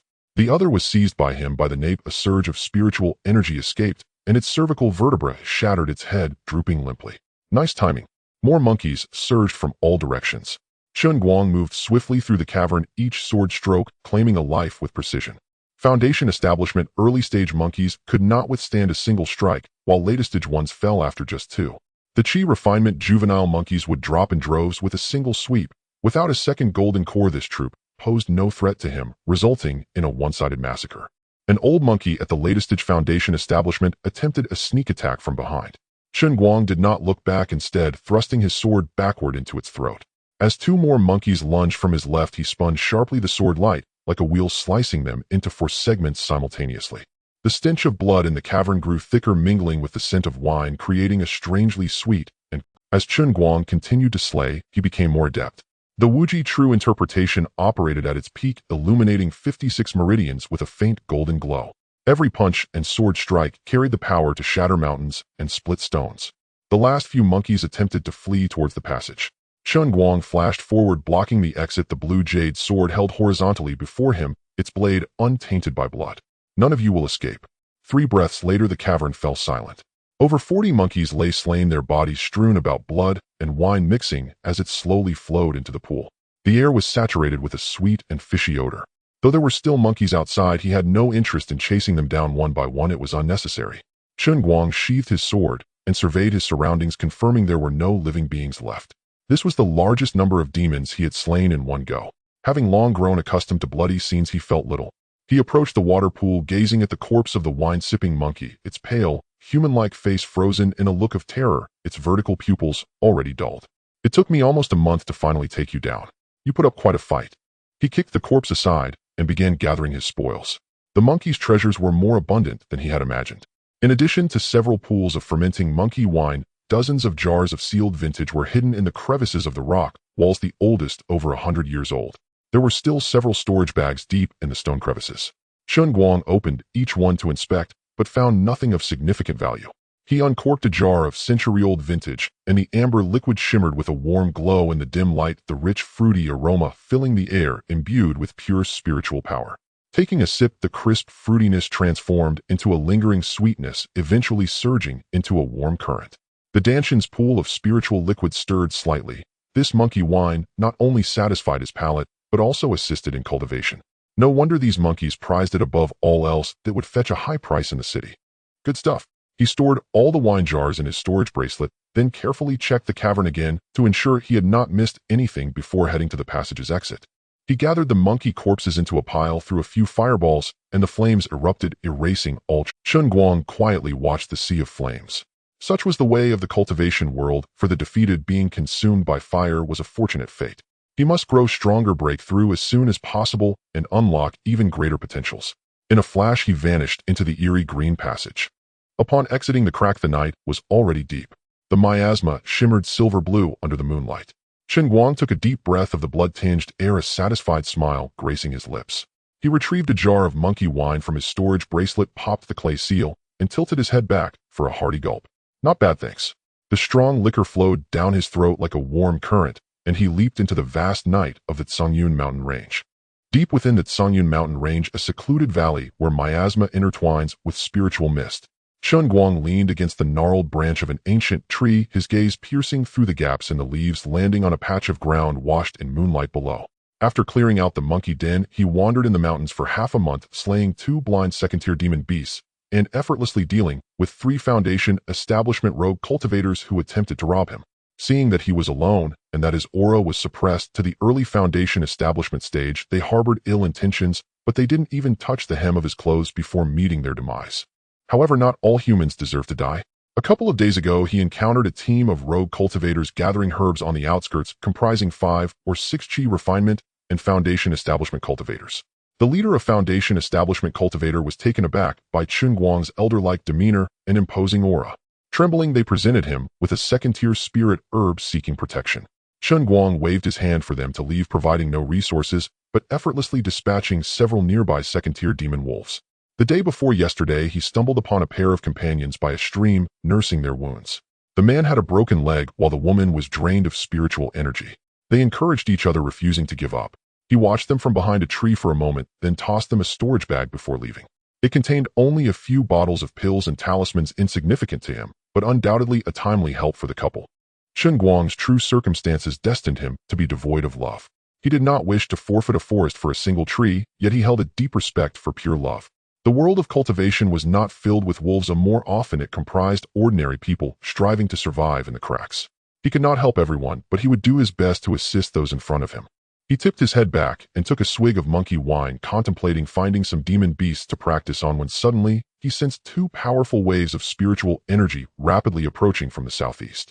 One aura was as clear as moonlight, while the other was heavy as a mountain, intertwining, yet distinctly separate, clearly not from the same group. Chen Guang's figure slightly sank as he completely concealed his aura. Even his breathing became extremely light. Under the moonlight, the two groups of people reached the edge of the clearing almost simultaneously. The group on the left wore flowing moon-white dresses embroidered with star and moon patterns and silver thread, moving as though they tread upon the Milky Way. At the forefront stood a beautiful woman, her temperament cold as a frigid pond, with a vermilion mole at the center of her brow. Her moon-white dress trailed on the ground, and her aura of spiritual energy was as deep as the ocean, leaving Chen Guang unable to gauge her cultivation level, only feeling that her presence made his divine sense tremble slightly, even though Chen Guang had withdrawn his divine sense. Beside her was a tall female cultivator, appearing to be in the late golden core stage, her moon-white attire accentuating her stunning figure. In her hand was a crescent-shaped blade that emitted a chilling glow, followed by several similarly cold female cultivators, 4 in the golden core stage and 4 in foundation establishment, all exuding an aura of cold elegance. Moon God Sect. Chen Guang silently mouthed under his mask. The star and moon pattern on their attire he had seen in ancient texts was the insignia of the Moon God Sect of the Great Zhou Kingdom. The group on the right, however, was clad in dark garments, their sleeves embroidered with mountain patterns. Leading them was a middle-aged man with a square face, his aura equally profound, a heavy sword hanging at his waist, its scabbard simple and unadorned. Following him were several male cultivators, 4 in the golden core stage and 5 in foundation establishment, directly opposing the Moon God Sect. Wan Mountain Sect. Those two leaders seemed to be in the nascent soul stage. Chen Guang squinted, realizing that 2 major transformation sects had clashed deep within the Cangyun mountain range. Elder Han, you a long time no see, said the middle-aged man from Wan Mountain Sect, cupping his hands and greeting, his voice deep and resonant. It has been 20 years since we last met at the Dharma conference.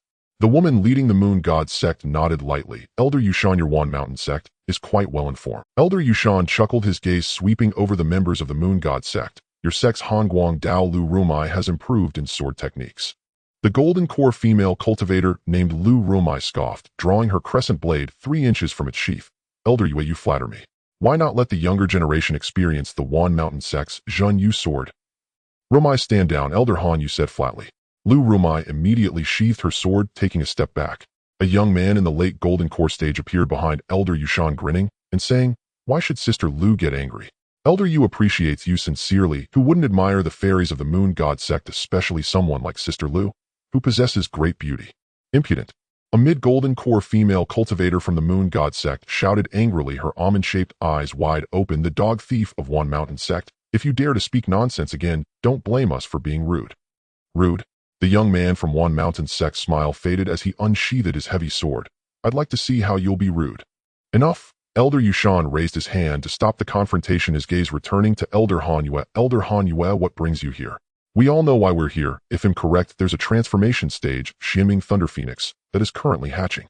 Elder Han Yu's eyes narrowed slightly. Your information is indeed accurate. Therefore, I propose cooperation. Elder Yushan stated seriously, the Thunder Phoenix is fierce. With just the 2 of our groups, we likely cannot handle it alone. There are 2 eggs. How about we each take one? Based on your Wan Mountain Sect's reputation. Lu Rumai scoffed. I fear that any cooperation will lead to you stabbing us in the back.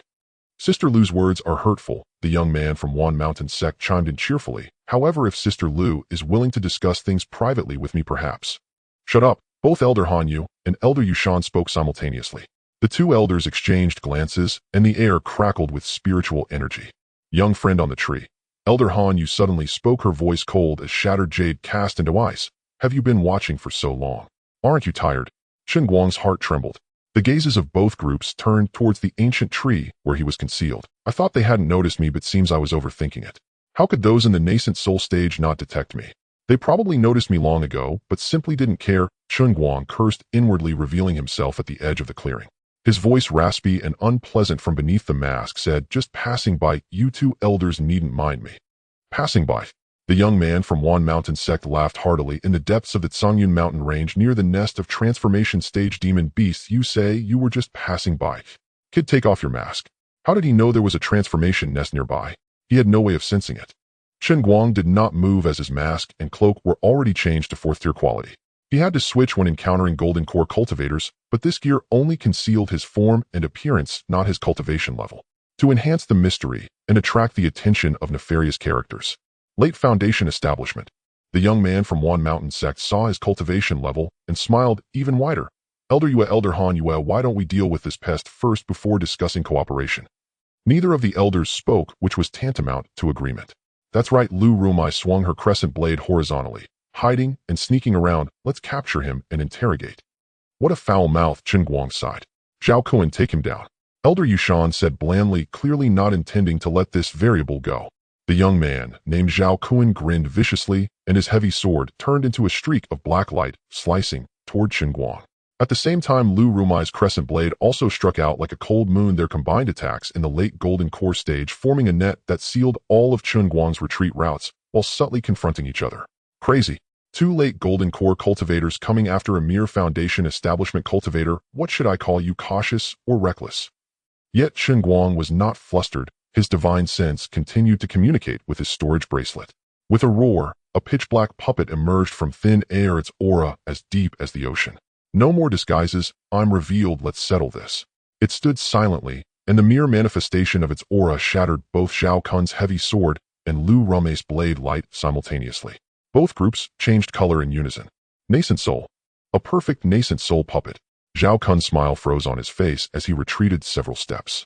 What Chen Guang had brought out was indeed a transformation puppet, but it only revealed the aura of the nascent soul stage to avoid scaring them and to keep a little back. Elders Han Yu and Yushan's pupils also constricted slightly, clearly not expecting that this foundation establishment cultivator would possess such a hidden card. Standing behind the puppet, Chen Guang smirked beneath his mask. Elders, I don't want that egg, you may argue over. Before his words fell, the black puppet struck out with a palm, its immense spiritual power, forming a barrier of qi that forced both groups back 10 zhang. Zhao Kuan, due to his foul mouth, was especially targeted and was instantly gravely injured. Chen Guang allowed the puppet to protect him as he transformed into a streak of light, vanishing into the night. Pooh! Zhao Kuan spat out a mouthful of fresh blood before collapsing. Elder Yushan's face turned ashen, his heavy sword humming ominously in his grasp, yet he ultimately did not dare to pursue. The aura of that puppet was at the nascent soul perfect stage, for him a mere nascent soul initial stage cultivator to approach. What difference would it make to sending himself to his death? Elder Han Yu gazed at the 2 disappearing lights, her moon-white dress fluttering gently in the night breeze, the vermilion mole at her brow flickering slightly. To carry a perfect nascent soul puppet with him, this person's identity is certainly not simple. Send a message to the sect and inquire which forces have been active in the Canyon Mountain range recently, only asking and not investigating. Chen Guang paid no mind to how the 2 groups thought. At this moment, he was being taken away by the puppet towards the outskirts of the mountains. Having been out for over a month, it was time to return. Wu Nishang should be breaking through to the golden core stage, and the peach blossoms in the free residence should be blooming. There was also the unfinished dance of bowing waiting for him to return and appreciate. The green mountains remain unchanged and the waters continue to flow. In this vast world with opportunities everywhere, Chen Guang has infinite resources at his disposal and does not care about a mere egg. Upon exiting the mountains, he stored away the puppet and summoned his cloud boat. Moments later, the cloud boat pierced through the clouds. Chen Guang leaned against the ship's railing, a faint smile on his lips, taking out a jar of newly acquired monkey wine from his storage bracelet, opening the clay seal, and raising it towards the starry sky. A toast to this world of cultivation, a toast to this carefree path. The silhouette of the Canyon Mountains slowly faded behind him, dissolving into a pale blue-gray shadow along the horizon. Chen Guang stood at the prow of the Qingmu Feizhou, the morning wind whipping around him. He removed the ghost mask and donned a loose moon-white robe, a dark flowing cloud sash, cinching his waist, and once more assumed the composed, untroubled mien of a cultivator from Qixia. The cloud boat moved unhurriedly. He kept its pace deliberately slow to make the return feel longer. A month of slaughter and flight had already washed the blood from his body, yet the keen edge forged at life and death's brink still needed time to settle. Ahead, the outline of Wanxia City rose gently on the horizon. Unlike the raw ruggedness of the Canyon Mountains, this city was like a carefully polished jade. Even from miles away, one could discern the faint golden halo from the Spirit Manor plaque at its center and the crisscrossing lanes of cloud boats carving filaments of light in the morning glow. This place still feels right. Chen Guang squinted, a smile tugging at his mouth. The boat descended 30 li north of the city. It was the custom, and as a foundation establishment cultivator, he naturally observed it. After securing the cloud boat, he walked toward the north gate. The 20 Zhenghai blue-gray walls gleamed like metal in the dawn as spiritrune beacons along the ramparts still burned, echoing the light of the sky. Through the gate people came and went, farmers shouldering poles of spirit vegetables, cultivators returning astride spirit cranes, and a squad of city guards in deep blue uniforms scrutinizing passers-by. Chen Guang flowed with the crowd through the archway. The heavy stone passage plunged some 20 zhang deep, footsteps ricocheting beneath the vaulted ceiling until they blended into a low resonant hum. He drew a long breath. The air carried the frying scent of breakfast stalls, the fresh perfume of spirit flower vendors, and the distant clamor of drums and gongs from a lion dance troupe in the square. This is what it means to live among people. Once outside the gate, he did not summon a cloud boat. Instead, he went to a roadside stall selling soy milk, ordered a bowl of steaming sweet soy milk, and 2 freshly fried youtiao, and sat by the street to eat slowly. Nearby, a few scattered cultivators of the Qi refinement stage clustered around and noticed, gossiping that a new vendor selling low-rank talismans had arrived in the eastern market and was offering cheap prices. Chen Guang smiled, though everything else remained as it had been. Only he had changed, his mindscape altered. He produced a few spirit coins to pay, then took out a boat track token and infused it with spirit power. After a moment, a 1 cloud boat descended from the clouds above. Its hull remained unchanged, narrow as a crescent, the array pattern on its keel glowing faintly blue. Chen Guang leapt aboard, sat in the front row, and set his destination for Ziyuge. He meant to ease his tension and had already contacted Wu Nishang with a celestial sound array disc on the way. The cloud boat rose steadily, slipping through tiers of buildings as it drifted toward the southern quarter. From 20 zhang up, Wanxia City unfurled like a slowly opening scroll. The sect quarters to the north lay veiled in faint spirit light, indistinct and ghostly in the morning mist. Below, the streets wove like fabric. Though the spirit lantern vines had been extinguished, shop signs shone all the brighter. The glazed curtain walls of Wantong Xiangu reflected the heavens, and the great spirit stone plaque of Dutian Lingzhuang glowed with a warm radiance even in daylight. Cultivators rode swords close to the ground or ferried themselves by boat. The city operated like a vast, precise engine, prosperous and orderly. This still feels comfortable. Chen Guang leaned back against the seat, a faint smile at his lips. A month among the Tsunyun Mountains felt like a previous life. The blood and slaughter were diluted by the city's hearth smoke, the beast's roars, and the dying cultivator's hateful eyes fading into a blurred undertone in his memory. The cloud boat descended at the gates of Ziyuge.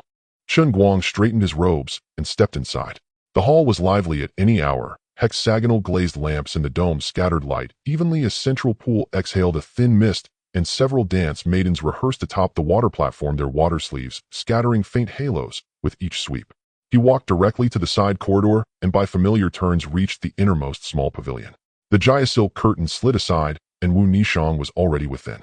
Today she wore a gauzy skirt of smoky blue, the fabric lighter and more translucent than usual, as if woven from morning mist. With each step it faintly traced the outline of her slim waist. Her hair was loosely coiled, secured with a white jade hairpin, a few dark strands falling at her neck, making the exposed line of her throat seem even paler and more elegant. When she saw Chen Guang enter, her eyes filled with warmth, and she inclined slightly. "Young master, you have returned. You are still as beautiful as ever. Have you broken through?" There was no embrace, no tears. A calm, understated reunion.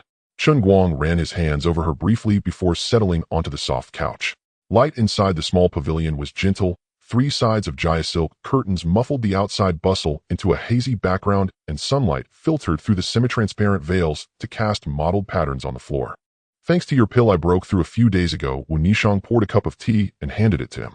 "I prepared your favorite Qingxin tea and also half of Jiao." Chen Guang nodded and took the cup, unsurprised by her breakthrough. His gaze lingered on her. "Complete. Complete," she replied. She stepped back 2 paces and stood at the pavilion's center. The gold bells at her waist chimed softly. "A performance for you alone, young master." She drew a deep breath and grounded herself. Music began. Not the hall's chimes or chime, but the clear winding note of a small jade flute at her waist, plaintive and lingering like a whispered sorrow. As the music rose, the glass candles in the pavilion's corners lit one by one. The light shifted from bright to dim warm yellow to crimson, finally settling into a hazy rose. Wu Nishang began to turn. Her gauze garments billowed like a lotus blooming at dusk. Her waist remained astonishingly supple, swaying with the music's rise and fall. At times she arched backward, hands braced to form a graceful curve, the hem slipping to reveal a flash of alabaster calf. At others, she sprang up, toes kissing the floor as the gold bells chimed in time. This was wholly different from the half-piece before. The last time had been brisk and ardent, this was lingering and exquisite. Her arms rose slowly, water sleeves sweeping like drifting clouds. The lights shifted with her movements. When she bent backward, the spirit light above dimmed while side candles flared, elongating her shadow and casting it upon the silk curtains. The silhouette grew vast and wavering, twisting and stretching with her motions, as if another self danced beyond the veil. The music quickened. Her spins accelerated, the gauze weaving a blurred tableau in the air, the chime of bells and the jade flute's purity interlaced into an uncanny, bewitching rhythm. Her form began to change, no longer mere rotation, but a spiraling ascent. Her arms spread like wings, her waist arched into a breathtaking arc nearly parallel to the floor, pausing at the brink before springing upward like a coiled spring. The gauze loosened as she spun. At some point the sash had slipped away, and her outer robe hung open, revealing a moon-white bodice underneath that rose and fell with her labored breath. Yet she did not relent. She danced all the more fiercely, her toes tapping fine rhythms on the floor like rain on banana leaves or pearls scattering across a jade plate. The lighting shifted with her, crimson to pale violet, then to a deep, haunting blue. Under the blue glow, her skin took on an ivory sheen, sweat beaded at her temples and trailed down her neck to her jaw, glittering like scattered diamonds in the light. Her eyes were dreamy and intent. As her gaze flowed, it seemed the whole world narrowed to that small pavilion and to that single person. At last the music cut off abruptly. With an extremely slow motion, she leaned back, her waist forming a perfect curve, hands reaching behind, as if to embrace or to hold something back. The gold bells pealed crisply at the apex, and she sank softly like a fallen leaf, only to be caught by Chen Guang's outstretched arm before she touched the ground. "Young master," she breathed, eyes moist. Chen Guang helped her to her feet, smoothing the stray hair at her temples. His fingertips brushed her warm cheek. "This half-piece is better than last time." Wu Nishang leaned against his shoulder and smiled. "The pavilion master taught me some new techniques." Then they began to spar, pouring out their longing in their movements. After her breakthrough, Wu Nishang's combat strength had grown. She was nearly a match for Chen Guang. Several brilliant exchanges followed, a high-intensity duel that lasted 2 hours. When it ended, they lingered a while in the small pavilion, listening as the hall's clamor softened into a languid afternoon hush. Chen Guang did not stay long. He rose, straightened his robes, and produced 1,000 spirit tickets. "Stabilize your cultivation well. You have a long road ahead," he said. "Young master, when will you come again?" "Soon," Chen Guang smiled. "After I rest for a few days, I will return to duel you." He pushed the door and stepped out. The silk curtains closed behind him, cloaking that flawless figure once more in a hazy glow. Outside Ziyu, Chen Guang hailed a cloud boat, set the destination, and headed for Xiaopa. The cloud boat threaded among the buildings. The afternoon sun lay lazy across the city. Chen Guang leaned against the seat back with closed eyes, the rhythm of the dance still echoing in his mind. Its lingering melancholy, a stark contrast to the iron-blood slaughter of the Tsungyuan Mountains. The contrast felt almost unreal.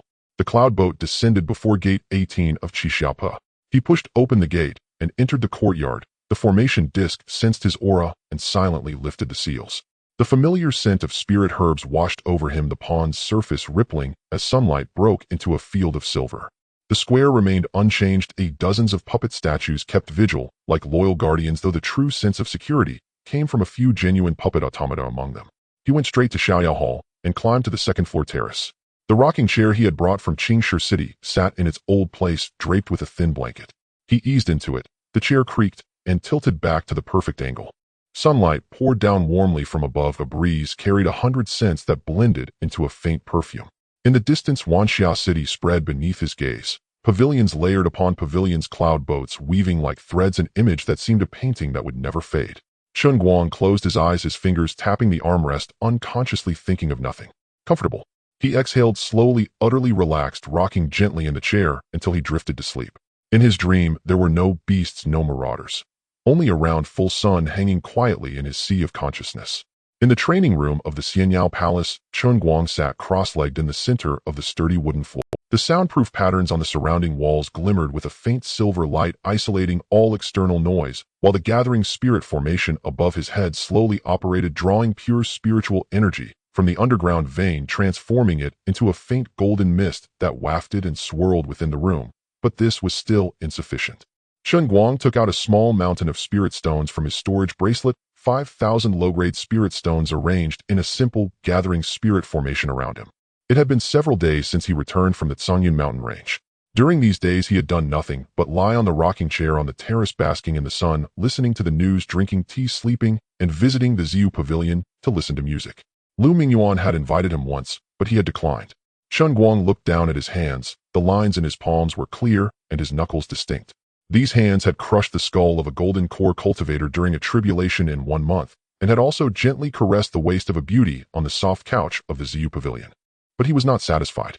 Foundation establishment perfected, able to kill a golden core cultivator in the early stage. He murmured softly, his voice echoing in the silent training room.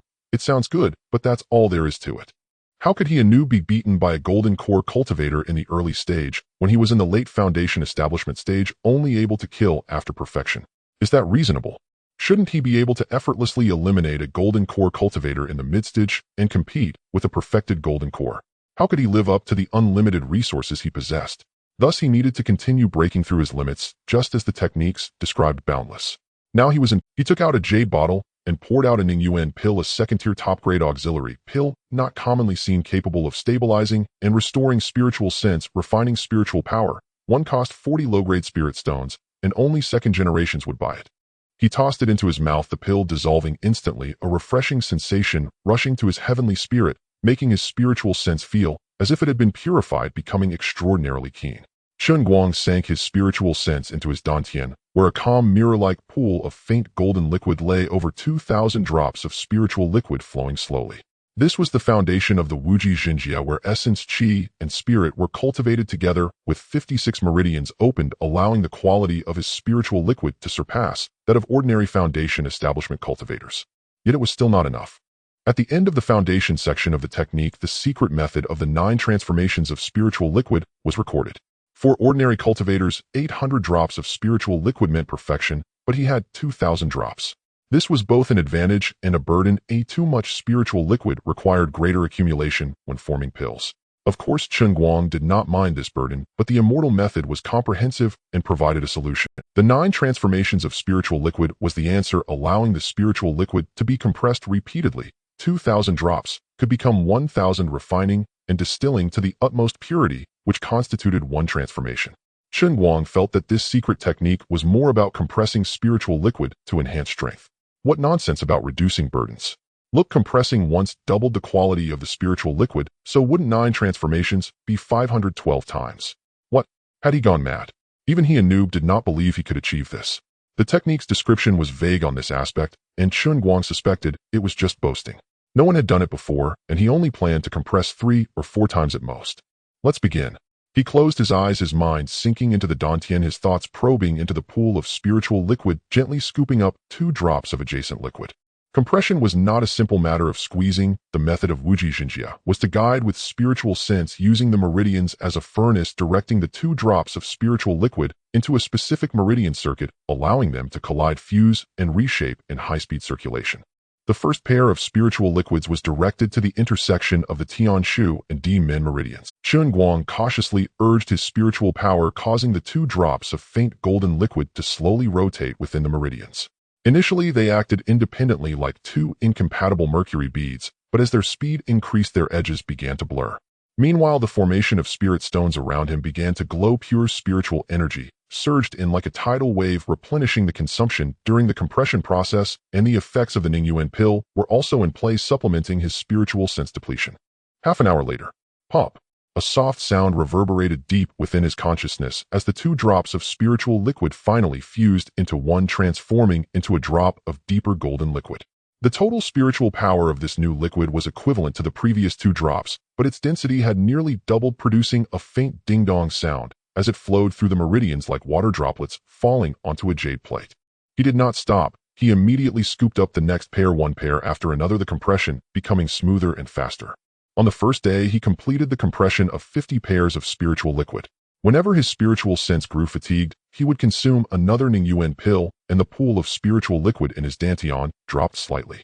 On the 3rd day, the speed of compression continued to increase. He became increasingly familiar with that subtle sense of balance, and as the spiritual liquid circulated in the meridians, tiny whirlpools began to form at specific nodes, the centers of which sparkled with golden light, as if they contained miniature suns. By the 6th day, the pool of spiritual liquid had dropped below 1,000 drops, but each successful drop was as thick as mercury, producing a deep rumble sound as it surged through the meridians like a golden river roaring within. The 56 hidden meridians were slightly swollen, and fine golden patterns appeared on their membranes, remnants of the long-term washing by the spiritual liquid. On the 11th day, the last few drops of spiritual liquid were successfully compressed. Chen Guang slowly opened his eyes, a golden red light flashing in his gaze. Looking inward with his spiritual sense, the scene in his dantian was now completely different from before. The spiritual liquid that had once filled the bottom of the pool now only remained slightly over 1,000 drops. However, each of these 1,000 drops presented a profound golden red color resembling a mixture of molten gold and red copper, with fine spiritual patterns subtly visible on the surface. They quietly floated in the center of the dantian, maintaining a delicate distance from each other, neither merging nor repelling, forming a peculiar balance.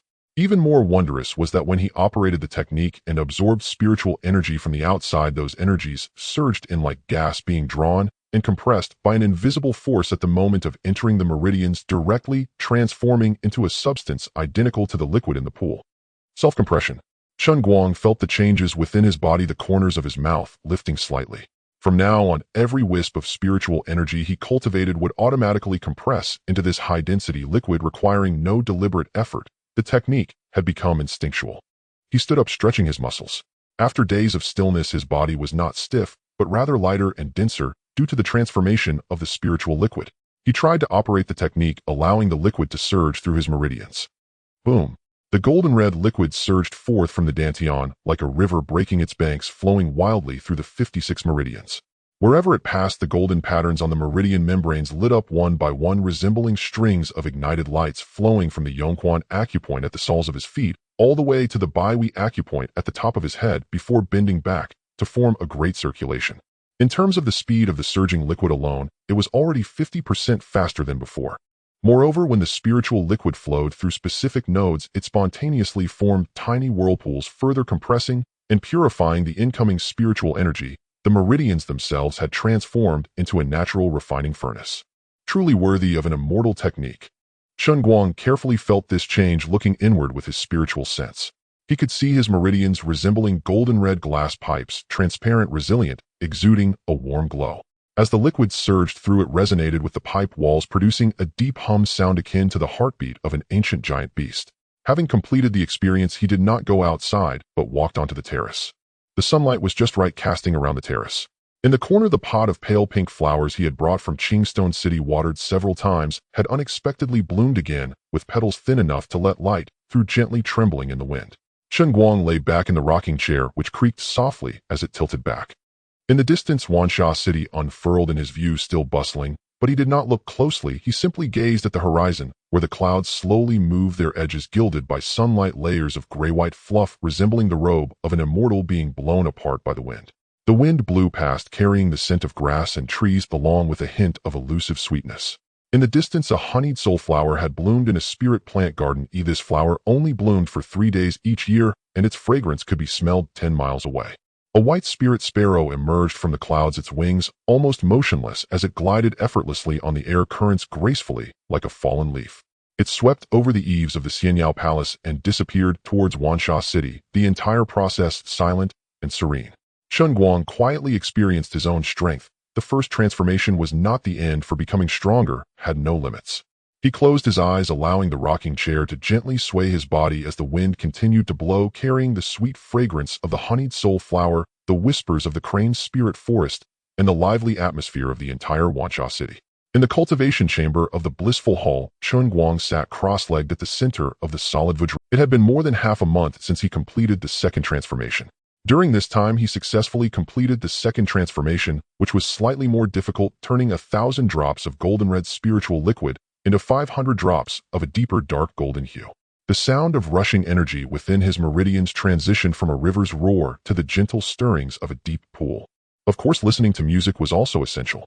He had relaxed at the Drunken Moon Pavilion twice, and the golden core cultivation of Wu Nikhang had become increasingly stable. The performance of bowing down was even more lingering than before. But now he faced a true test. The third transformation. Chen Guang turned his attention inward to his dantian. After these days of cultivation, the 500 drops of second transformation spiritual liquid had increased to 600 drops, each resembling molten dark golden beads, their surfaces swirling with intricate red spiritual patterns. As they flowed through his meridians, they moved smoothly, drawing close to one another without any anomaly. Compressing 600 drops into 300, He murmured softly, "The difficulty is not simple." He selected 2 drops of spiritual liquid, guiding them with his divine sense to the junction of the Tianshu vein and the Di-Min vein, the same spot as in the previous 2 integrations, navigating it with ease. The spiritual liquid slowly approached within the meridians, peacefully coexisting, but the moment Chen Guang urged them with his divine sense, attempting to initiate their fusion and rotation, an unexpected change occurred. Buzz! The cores of the 2 drops of spiritual liquid trembled simultaneously. A violent repulsion erupted from within, not merely pushing them apart, but generating a fierce clash of energy at their contact point. The dark golden light flashed wildly, and the spiritual patterns bit at each other like venomous snakes, desperately resisting the fate of merging into one. Chen Guang furrowed his brow, increasing the output of his divine sense. "Spin for me." The spiritual liquid began to rotate, but at an extremely slow speed. As the speed increased, the repulsion built up layer upon layer, and the dark golden light at the edges of the 2 drops twisted violently.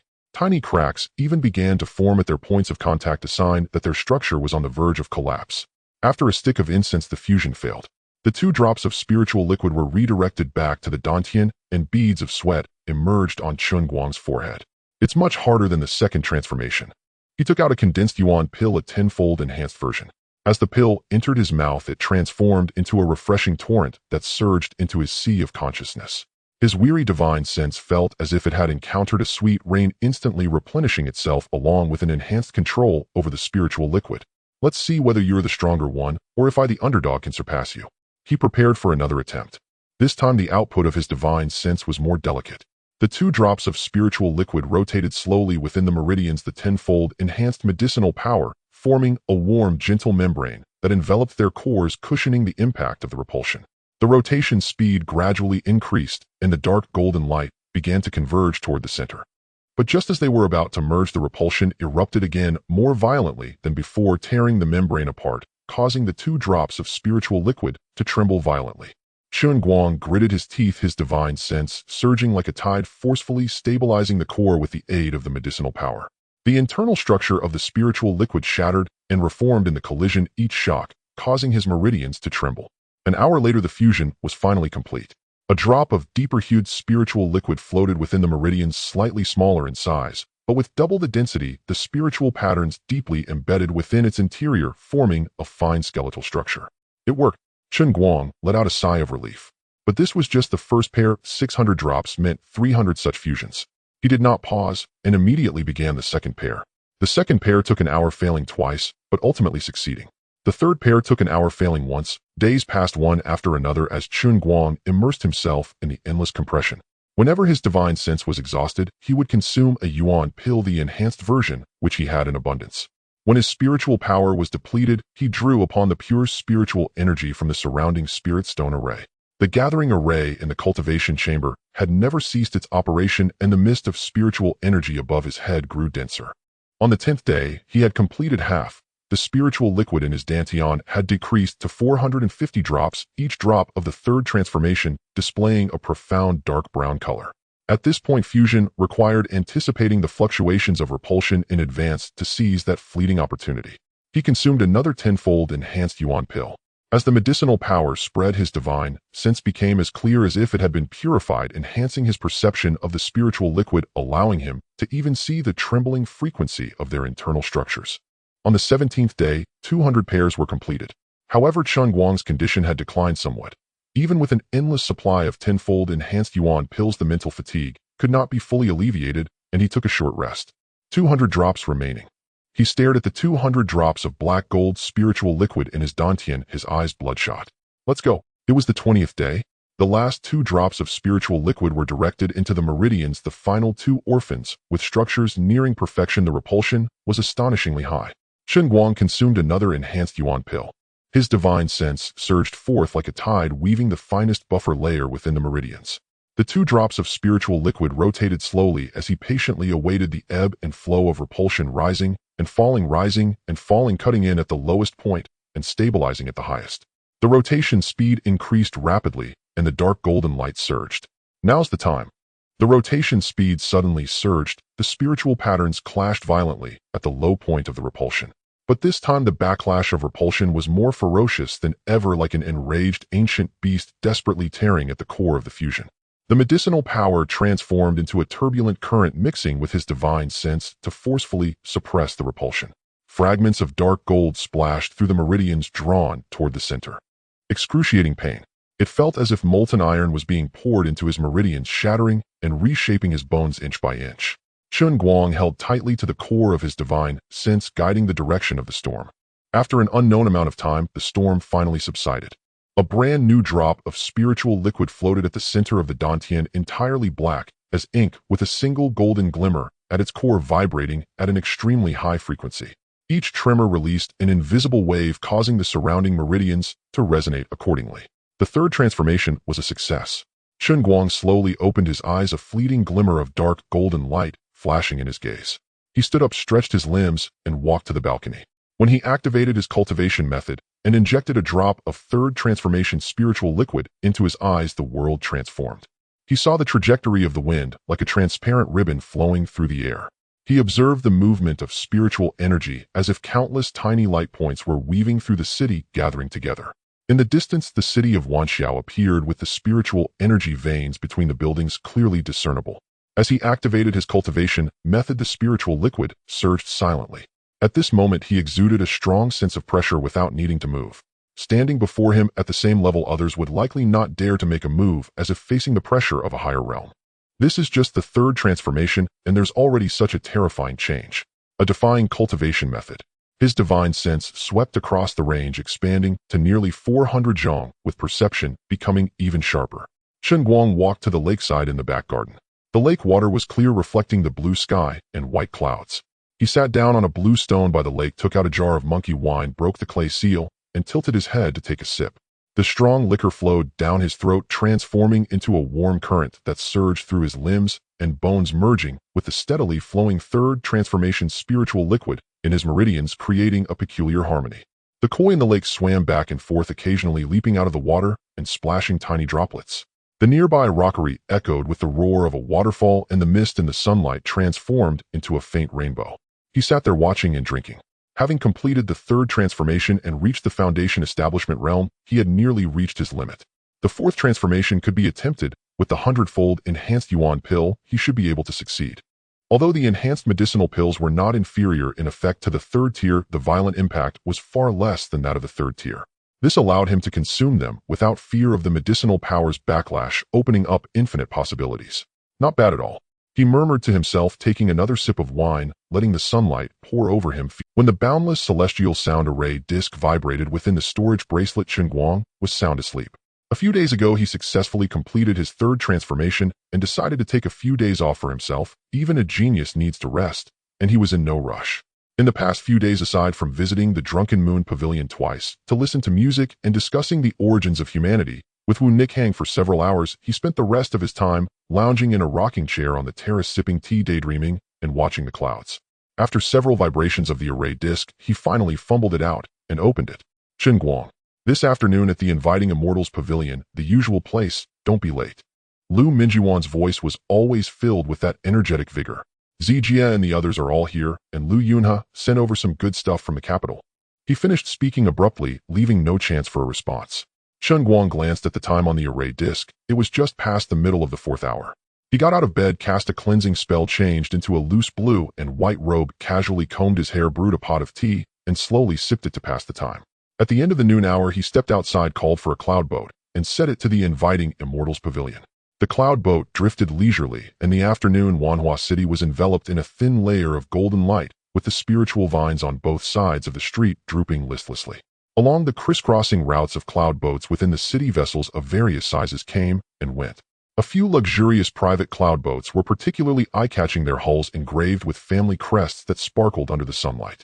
He was accustomed to it, but each time he saw it, he still felt that this city was truly vast and bustling. Upon arriving at the inviting Immortals Pavilion, a water curtain parted, and Chen Guang walked in, following the bluestone path towards the peach grove. The stream flowed gently, bamboo leaves rustled, and a faint orchid fragrance wafted through the air. There were already people in the peach grove. Lu Mingyuan was lazily lying on the grass, a leaf covering his face. Hearing the footsteps, he didn't move, only raised a hand slightly. Zhao Kui sat on a stone by the stream, holding a cup of tea. Zhou Zijie was focused on the water with a fishing rod, completely still. Su Qing and Zhou Zixuan sat in a pavilion with a plate of spirit fruits in front of them, while Wang Xian squatted by the stream, splashing the water with his hands. In a corner sat Lin Mabai dressed in a gray robe, holding a jade slip, his eyes narrowed behind his glasses. Everyone is here. Zhao Kuo lifted his head and said, "Sit down." Chen Guang found a stone by the stream to sit on and accepted the tea Zhao Kuo handed him. Clear heart, tea fragrant and long-lasting, which he liked. What did Lu Yunhe send? Chen Guang asked directly. He sent over his bragging rights. Lu Mingyuan sat up and pulled out a recording stone from his pocket, injecting spiritual power into it. A light curtain projected into the air. The image showed a delicate courtyard with Lu Yunhe standing in the center. Beside him squatted a completely silver-white little beast about the size of a domestic cat, with a tuft of light golden fur on its forehead and ice-blue eyes that twinkled. Everyone, this is a spirit beast, my family match for me, a frost moon silver wolf cub with a 4th grade bloodline carrying a bit of divine beast bloodline. Lu Yun's proud voice came from the recording stone. At 3 months old, it will be at least at the nascent soul stage when it matures. This bloodline spirit beast is rarely seen on the market. My father spent quite a bit of favor in spirit stones, but it's worth it. With it around, I'll have more confidence when going out for training in the future. In the image, the little silver wolf yawned, stretched out its paw to pat Lu Yun's pant leg. He pulled out a piece of spirit beast jerky and handed it over. The little silver wolf bit down, devouring it before leaping onto his shoulder, its tail held high, adopting a posture as proud as a little emperor. Lu Yunhe let out a wry smile, and the image faded. A 4th grade divine beast bloodline maturing as a nascent soul. The Lu family has really put in a lot of resources. Zhao Kuo clicked his tongue. I've seen frost moon silver wolves in the records. Zhou Zijia rarely spoke, his eyes still fixed on the water surface. If the divine beast bloodline is pure, it can go beyond the early nascent soul stage when matured. With proper care, it can reach later stages, but this kind of spirit beast has a long growth cycle and takes thousands of years to mature. It requires a significant amount of spirit materials in the meantime, which only a divine transformation force like the Lu family can afford. That also depends on how it's raised, Zhao Kuo said. I heard there's a specialty spirit beast workshop in the capital that can accelerate the growth of spirit beasts for a price in spirit stones, though it's expensive. The Lu family isn't short on spirit stones. Lu Mingyuan put away the recording stone and reclined back on the grass. By the way, speaking of spirit beasts, have you heard? The egg of the Xianming Thunder Rock in the Zongyun mountain range was stolen. The Xianming Thunder Rock. Wang Xian lifted his head from the stream. It's a divine beast at the transformation stage, and there's only one in the entire Zongyun mountain range. Lu Mingyuan continued. With the egg gone, the Thunder Rock went mad, rampaging through the mountains and destroying several peaks. The surrounding spirit beasts ran wild, and the trade routes of several nearby towns were affected. Our county governor even sent people to investigate. A 5th grade spirit beast's egg. Who stole it? Su Qing asked softly. People from the Moon God sect and the Wanshan sect went to the Zongyun mountain range last month. Zhou Zijia said flatly. Elder Han Yu from the Moon God sect and Elder Yushan from the Wanshan sect, both at the nascent soul stage, brought quite a few people. No one knows what they went to do, but the timing matches up. Stealing the egg of a divine transformation spirit beast at the nascent soul stage. Isn't that courting death? Wang Xian expressed his confusion. Not necessarily a direct confrontation. Zhao Kuo pondered. Even though the Xianming Thunder Rock is powerful, there are ways to divert its attention. Both elders are from divine transformation forces and must have their cards up their sleeves. Interesting, Lu Mingyuan grinned. If the Thunder Rock goes crazy, I wonder who will benefit in the end. Perhaps no one will end up with it. Zhao Kuo said the thieves may not necessarily be those two sects. Perhaps it's a case of the mantis stalks the cicada, unaware of the oriole behind. Whoever stole it has nothing to do with us. Lu Mingyuan waved his hand, suddenly raising his voice. Hey, have you heard? Sun Boyong from the Sun family in the west of the city was beaten up last week. Sun Boyong. Several people turned to look at him. Even Zhou Ziji's fishing rod moved slightly. Yes, the Sun Boyong who has always been at odds with us. Lu Mingyuan's eyes gleamed with schadenfreude. I heard it was a conflict outside the city, and the opponent was a golden core rogue cultivator with a terrible temper. They got into a fight over just a few words. Sun Boyong brought 4 Foundation establishment guards who were all knocked down with a single slap, and he himself was beaten black and blue, losing a front tooth. Isn't it bullying for a golden core to fight a Foundation establishment? Su Qing frowned. That rogue cultivator doesn't care about that. Lu Mingyuan chuckled. The best part is after the fight, that rogue cultivator tossed a bag of spirit stones at him, saying it was for medical expenses. Sun Boyong had never endured such humiliation and went home to complain to his father. His father got so angry that he wanted to settle the score with that rogue cultivator, but it turned out that the rogue cultivator was a relative of the county governor's nascent soul guest elder. They had no justification, and old man Sun had to swallow his anger. I heard he scolded Sun Boyong thoroughly and grounded him for a month. Deserved it, Zhou Zishuan said bluntly. Last month, he deliberately raised our Zhou family's price at the auction, causing my brother to spend an extra 3,000 spirit stones. Now it seems he's getting his comeuppance. What was that rogue cultivator's name? Zhao Kuo asked. Meng Shanha Mid-Golden Core just came to Wanhua City a few months ago. He previously killed a rampaging third-grade flame wolf outside the city, the one we discussed before. Meng Shanha. Chen Guang silently repeated the name in his heart. Lu Mingyuan had mentioned this person before, saying he had no significant background, but possessed some inheritance, having emerged alone from a remote place. Now it seemed that this person not only had strength, but also connections. Moreover, his style of doing things increasingly resembled that of a protagonist. Sun Boyong is indeed unfortunate. He provoked someone like that. Wang Xin said, watching the fun. But with his temperament, it was only a matter of time. Exactly. Lu Mingyuan lay back down. I also heard something else. The Zhao family in the north, Zhao Wenyuan, went to the state city last month to attend the nascent soul ceremony. He took a liking to a female cultivator and publicly fawned over her, only to find out that she was the daughter of the sect master of the Town Mountain sect. She didn't even glance at him. Zhao Wenyuan, not willing to give up, asked someone to mediate, but the Town Mountain sect's people directly kicked him out. Lu Mingyuan laughed. I heard that after he returned, he shut himself and not seeing anyone. His father got so angry he smashed all the wine. Lu Mingyuan laughed. I heard that after he returned, he shut himself and not seeing anyone. His father got so angry he smashed all the wine in the house, saying he raised a disgraceful child.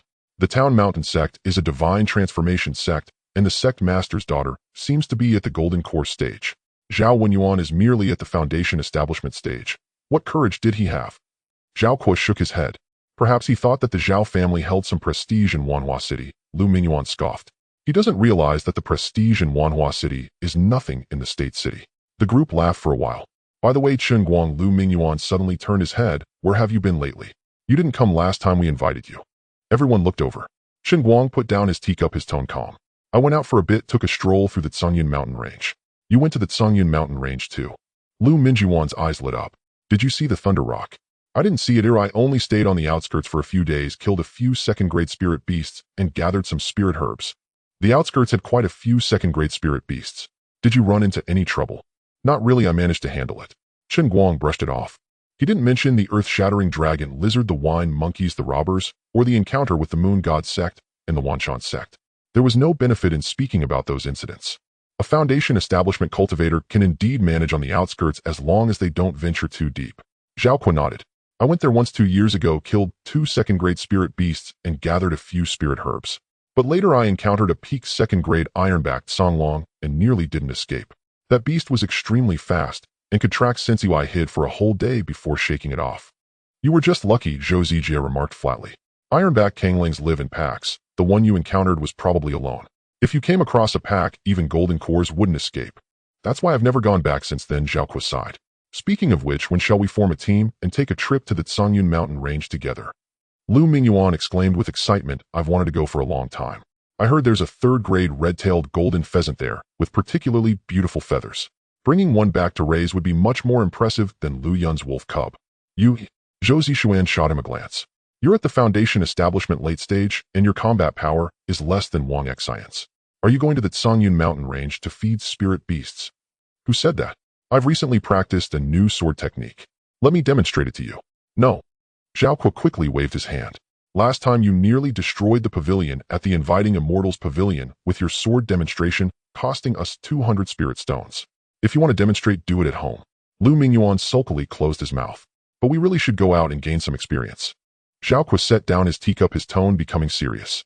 My father told me a few days ago that I spend all day in the city drinking tea and chatting, and my cultivation is almost rusting. When he was my age, he had already traveled half the great Zhou kingdom with a trade caravan. Same here, Zhou Zijie agreed rarely. My grandfather said that among our Zhou family, my generation has lived the most comfortable life. When he was young, he ventured alone into the southern wilderness for 3 years, and when he returned, he broke through to the golden core stage. What you're saying is old history, Lu Mingyuan scoffed. What era is it now? Who still practices that kind of hard cultivation? With pills, techniques, and resources, isn't it better to cultivate steadily and safely? That's why you're still at the foundation establishment late stage, Zhou Zishuan interjected suddenly. Lu Mingyuan was left speechless. Zishuan is right. Su Qing spoke softly. Resources are important, but some things can't be gained through resources. My master often says that a true cultivator is forged between life and death, not through pills. That's true, Lu Mingyuan muttered, but he clearly lacked conviction. Chen Guang listened quietly, not interjecting. He recalled the past month in the Songyun Mountain range, the claws of the earth-shattering dragon lizard, the blades of the robbers, and the blood of the monkey horde. Those experiences were indeed irreplaceable by pills. But he wouldn't urge others to take risks. Oh, everyone has their own path. Lu Mingyuan's preference for comfort wasn't necessarily a bad way to live. As the sun gradually tilted to the west, the light in the peach grove turned warm orange. The group chatted for a while longer. Lu Mingyuan mentioned that there would be an exchange meeting at the county governor's office next month, which was quite large in scale and related to the promotion of the county governor, and asked if they would attend. Wang Xin raised his hand first. Zhao Kuo said he needed to check the time, while Zhou Zixuan hesitated for a moment and nodded. What about you, Chen Guang? Lu Mingyuan looked at him. He'll decide when the time comes. What do you mean by that? You always say that. Lu Mingyuan expressed his dissatisfaction. Chen Guang smiled and did not respond. The sun sank lower, and the group gradually dispersed. Zhou Zijia packed up his fishing rod, still finding that there wasn't a single fish in the bucket. Expressionless, he poured the water out of the bucket and turned to leave. Su Qing and Zhou Zixuan linked arms and headed towards the orchid garden.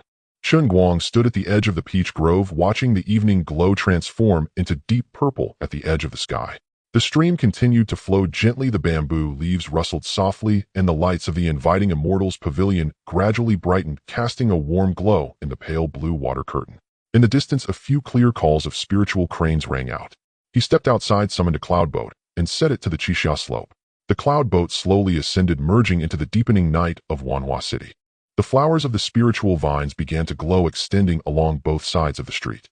The massive spirit stone plaque in the center of the city also illuminated, casting a pale golden light into the sky. Further away, the silhouette of Wanhua Mountain transformed into a deep blue shadow in the twilight, with stars twinkling above the mountains. It was unclear whether they were the dwellings of cultivators or natural spiritual lights. Leaning back in his chair, Chen Guang let the evening breeze blow over him. There was no rush for the fourth transformation or the breakthrough. He had plenty of time and resources. He wanted to slowly and thoroughly enjoy every scene and every moment this world had to offer. After resting for another 2 days and enjoying several long naps, Chen Guang still preferred to alleviate his fatigue through sleep, and he felt that his condition had improved significantly. In the early morning, Chen Guang entered the training room. The gathering spirit array patterns on the diamond-wood floor sensed his aura, emitting a faint silver glow. He took out 5,000 low-grade spirit stones from his storage bracelet and arranged them into an auxiliary formation around him. 5,000 was quite sufficient, creating a continuous emerald green halo as the spiritual energy concentration in the training room began to slowly rise. Finally, he retrieved a jade vial. The 100-fold enhanced Ning Yuan Dan spilled out. A strand of azure light overflowed from the vial's mouth. It resembled a meticulously carved jade with layers of pill patterns intricately intertwined. Under the immersion of spiritual energy, it slowly wriggled. The medicinal fragrance was not strong, but inhaling it made the sun in his sea of consciousness shine a little brighter. The repulsive force experienced during the third transformation had already caused enough suffering to his meridians. The fourth transformation would only be more terrifying. Therefore, he planned to give no chance to the spiritual liquid and directly use the pill. He closed his eyes and adjusted his breathing.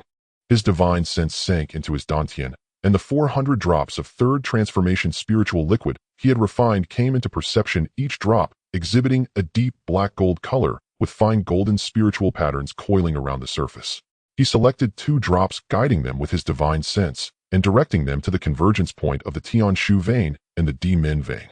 The 2 drops of spiritual liquid slowly approached within the meridians. As they began to merge, the core's tremor inevitably commenced.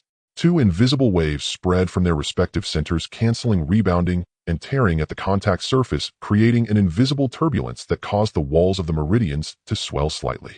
He did not exert force immediately. The 100-fold enhanced medicinal power spread in his sea of consciousness, making his perception extremely sharp.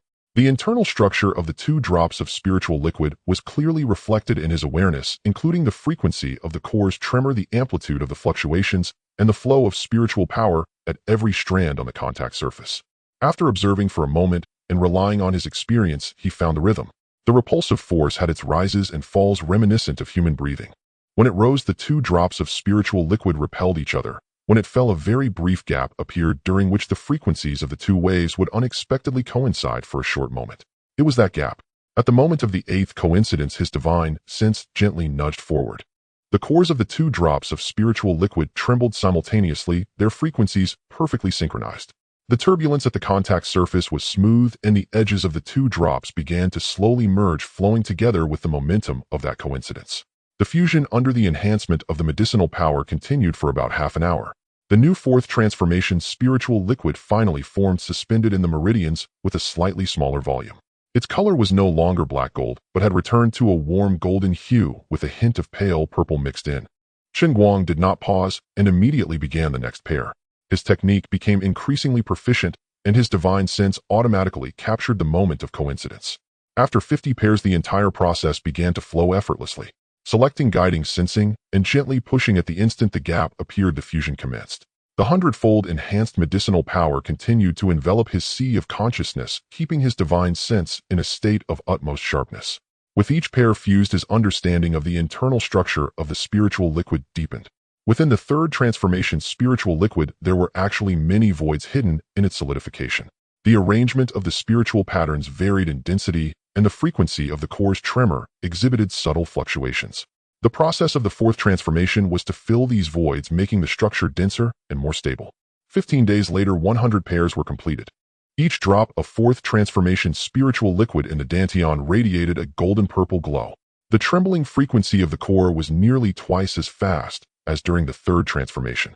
During these 15 days of continuous operation, the meridians had also changed.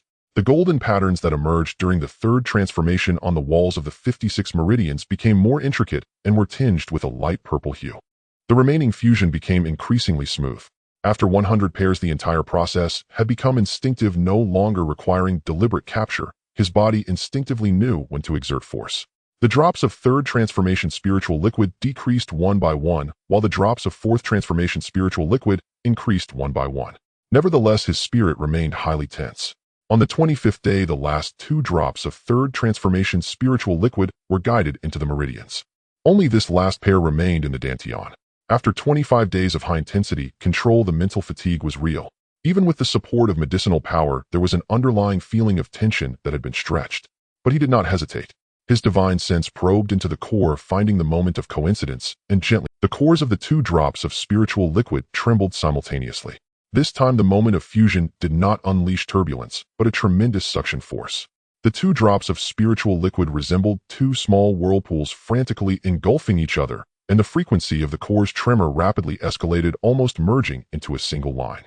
The meridians were painfully tugged by this suction force, and the purple-gold patterns on the walls flashed wildly. He did not withstand it forcefully. Instead, he followed that suction force, pouring all his divine sense into the fusion core, not suppressing, but guiding. The hundredfold enhanced medicinal power poured down, transforming into a layer of warm, delicate membrane that enveloped the violently trembling core. The suction force gradually stabilized under the cushioning of the medicinal power, and the structure of the two drops of spiritual liquid began to truly merge. The storm subsided.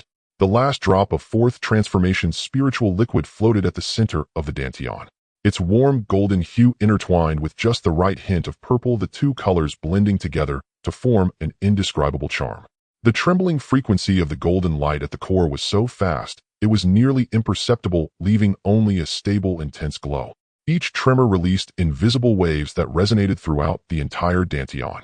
In the dantian, 200 drops of fourth transformation spiritual liquid floated quietly.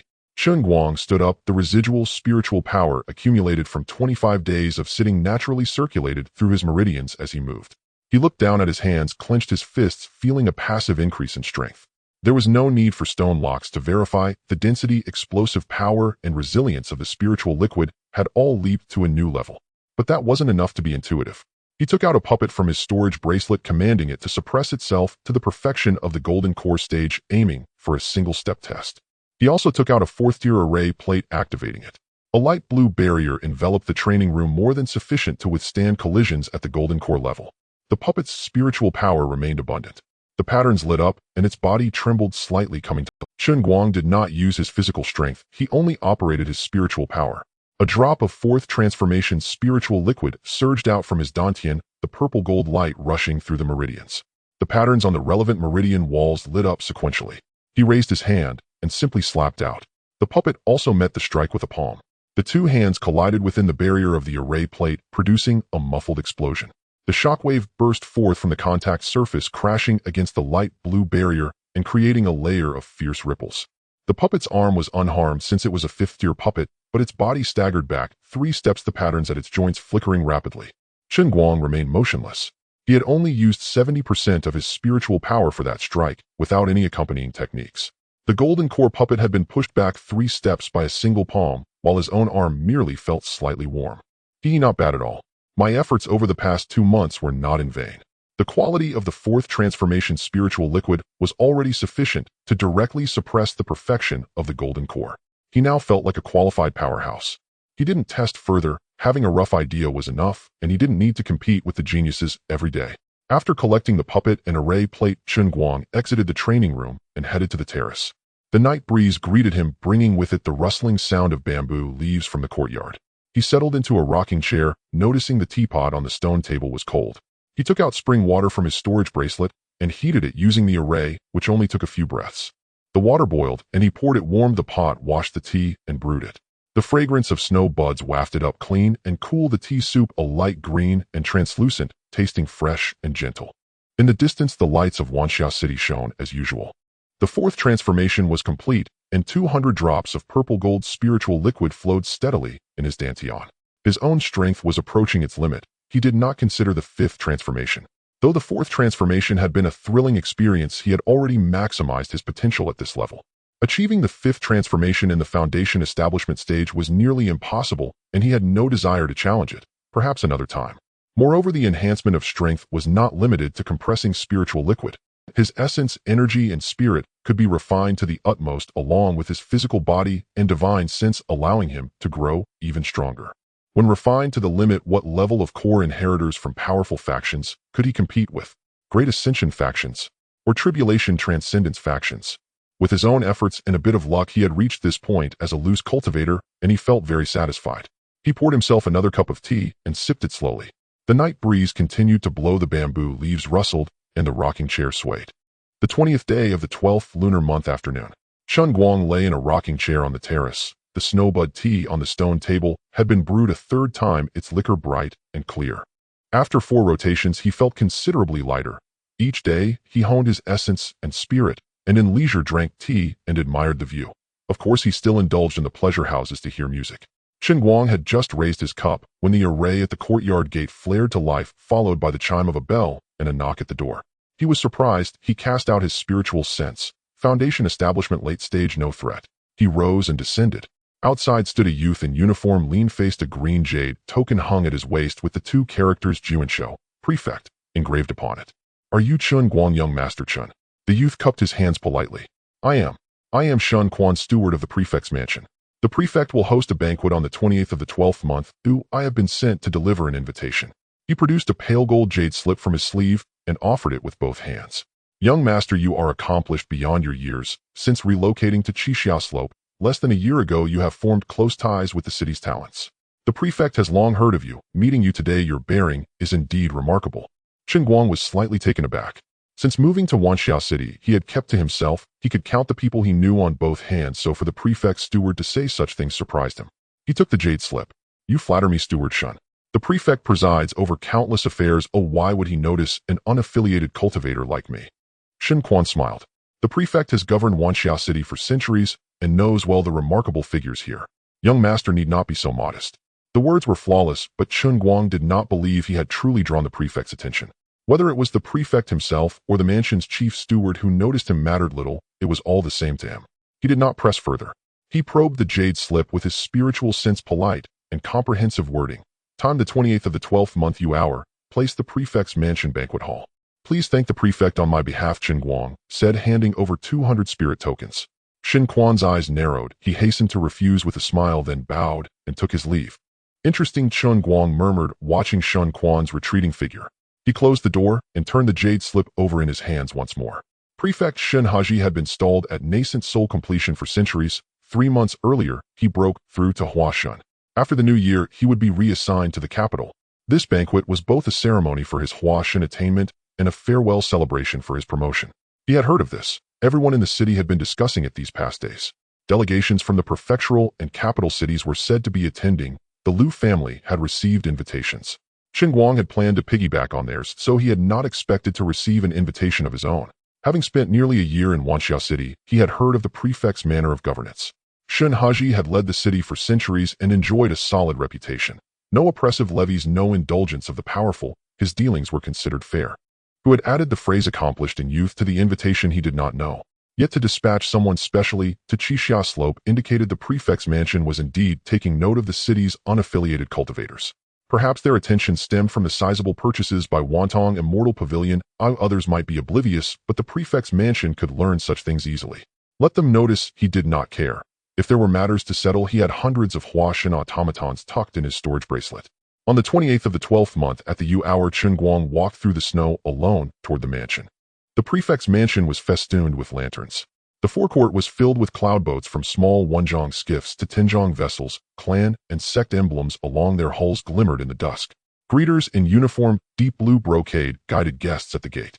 Chen Guang produced the jade slip and followed the attendants through the shadow screen with the flow of guests. He had heard of the banquet hall, Chengyun Hall of the prefect's mansion. Seeing it today, it surpassed his imagination. The entire hall was arranged in a convex layout. The central main hall, brightly lit, was where nascent soul and Huashan cultivators gathered. Side halls extended on both flanks where Foundation Establishment and Golden Core Juniors stood, orderly in rank. At Chengyun Hall's entrance, two attendants in gray robes stood aside. Before the left one, a long table held neatly arranged congratulatory gifts faintly suffused with spiritual light. The attendant on the right held a jade register. Each gift passed to him was inspected, recorded with a pen, and then announced aloud. When Chen Guang arrived, there were several people ahead in line. He did not hurry and stood waiting at the rear. A middle-aged cultivator ahead handed over a gift box and jade slip. The attendant scanned with his spiritual sense, penned a note, and then proclaimed loudly, Wanxiao City, Zhao family 5, third-rank spirit herbs. The clear voice carried far. The cultivator adjusted his robes and stepped into the hall. Chen Guang stepped forward, retrieved a small jade box from his storage bracelet and the pale gold jade slip, and handed both over. The box was modest, its surface smooth and warm. Within lay a high-grade cast golden core pill. He could not present a shabby gift as a show-off, after all he had been invited, and this was his first invitation. He had to make an impression. The attendant receiving gifts accepted the jade slip, probed it with his spiritual sense to confirm the identity, nodded slightly, and set the jade box carefully in the section for valuable offerings. The scribe lifted his pen, recorded it, glanced at Chen Guang, and cleared his throat. Qixia Slope, young master Chen Guang, 1 high-grade, cast golden core pill. The clear announcement cut through the strings and flutes of Chengyun Hall and rippled into the side chambers. Chen Guang strode into the hall and immediately saw Lu Mingyuan staring toward the entrance with wide eyes. Upon seeing him, Lu grabbed his sleeve. A high-grade cast golden core pill. Liu's voice was kept low but trembled with each syllable. You brought a high-grade cast golden core. At auction that fetches nearly 100,000 spirit stones. It's far more valuable than an ordinary Foundation Establishment pill. Zhao Kuo leaned in and appraised him up and down. Chen Guang, exactly how rich are you? Wang Xin beside him counted on his fingers 100,000 spirit stones. My father only gives me 500 a year. Chen Guang took the teacup from Zhao Kuo, sipped, and said evenly, inwardly pleased, haven't I said it? I do not lack spirit stones or pills. Lu was stunned, speechless for a long moment before sputtering, I knew you were wealthy, not this wealthy. Does your master still accept disciples? Zhou Zijia allowed the corner of his mouth to twitch. Su Qing turned her head to glance at Chen Guang and said nothing, but a faint smile touched her lips. Su Qing wore a pale purple gown with silver orchid embroidery at the sleeves. Her dark hair was pinned with a white jade hairpin, and small pearl drops dangled from her earlobes. Her master Wan Yue was a nascent soul independent cultivator in Wanxiao City. Though without clan backing, his cultivation was profound, and he was a 4th-rank alchemist, which earned him considerable standing in the city. As the direct disciple, Su Qing attracted many suitors, but her temperament was cool, and she never affected false courtesy. The earlier commotion had drawn many curious glances. They wanted to see what sort of person young Master Chen was. After all, a high-grade cast golden core pill was no trifle. Even nascent soul powers would covet it. And yet the donor was young Master Chen, an unaffiliated cultivator. Chen Guang was unbothered by the scrutiny, and even intended to put on a little show. Most of the guests have arrived, he observed. Lu, recovering from the shock, nudged toward the other side of the wing. People from the capital have arrived. Yunyang Marquis heir Pei Yuding, latest-stage golden core. His cousin Qin Rulin, early-stage golden core of the Qin family. Her swordsmanship is said to be the true transmission of the Yunyang Marquis. Chen Guang followed his gaze. Pei Yuding stood at the west side of the wing, conversing with several prefectural cultivators. He wore a dark brocade robe, handsome and tall, speaking with composed ease.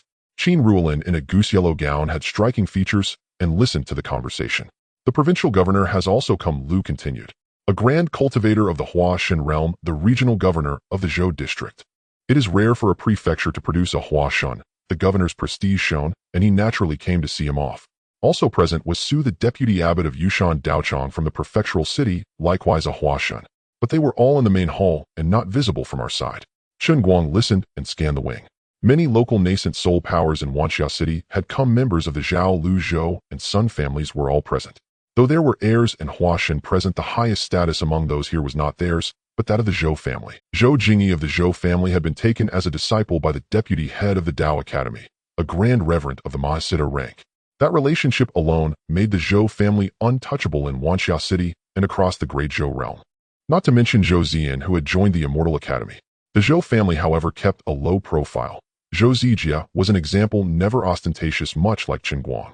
The atmosphere in the side hall grew lively. Some carried cups exchanging pleasantries while others gathered at the windows to admire the plum blossoms. Pei Yuding had clinked cups with several groups, mannerly and polite, not assuming the airs of an heir. Qin Ruolin walked over to Su Qing and Zhou Zishuan and said something with a smile. Su Qing nodded slightly, and the women soon fell into animated conversation. Chen Guang lingered among the crowd, occasionally trading a few words with Lu and Zhao, sometimes standing by the window with his cup. Just then a voice sounded nearby. Junior sister Su, long time no see. A young male cultivator emerged from the throng in a white robe threaded with silver. Handsome and upright, his foundation establishment Cultivation was complete and his aura solid, neither concealed nor brazen. A long sword at his waist shimmered with spirit light of no low grade. He walked straight towards Su Qing with measured steps. Lu frowned and transmitted Han Zhao. His master is Qingyang, a senior like Su Qing's master Wan Yu. Both are nascent soul independent cultivators in Wanxia City. Though lacking clan roots, these two seniors have been in the city for centuries and have countless ties to various powers. Han Zhao is Qingyang Zenrin's true disciple, foundation establishment complete, and has a considerable reputation among independents, he added. He has long been courting Su Qing, everyone knows that. Han Zhao stopped 2 steps before Su Qing, posture reserved. As a fellow nascent soul direct disciple, there was a familiarity in his bearing, an implicit we belong to the same circle intimacy when facing her. The familiarity itself was nothing, but when his gaze swept over Lu and the others, it carried a faint, barely concealed disdain. Not an intentional sneer so much as a sincere belief that he was unlike them. A nascent soul direct disciple taught personally by his master with abundant resources and firm roots. Though Lu and his peers were scions of a nascent soul family, several generations removed, in Han Zhao's eyes they merely rode on ancestral glory. His disdain, mild but unabashed, had left him cold with many family scions. Senior brother Han. Su Qing turned, gave a slight nod, and spoke evenly. Han Zhao's gaze rested on her. Junior sister, tonight's attire suits you well. His manner calm, bearing a self-evident confidence. You flatter me, senior brother, she replied. Han smiled and stepped half a pace forward. Su Qing, without show, took a half step back. He seemed not to notice or simply did not care.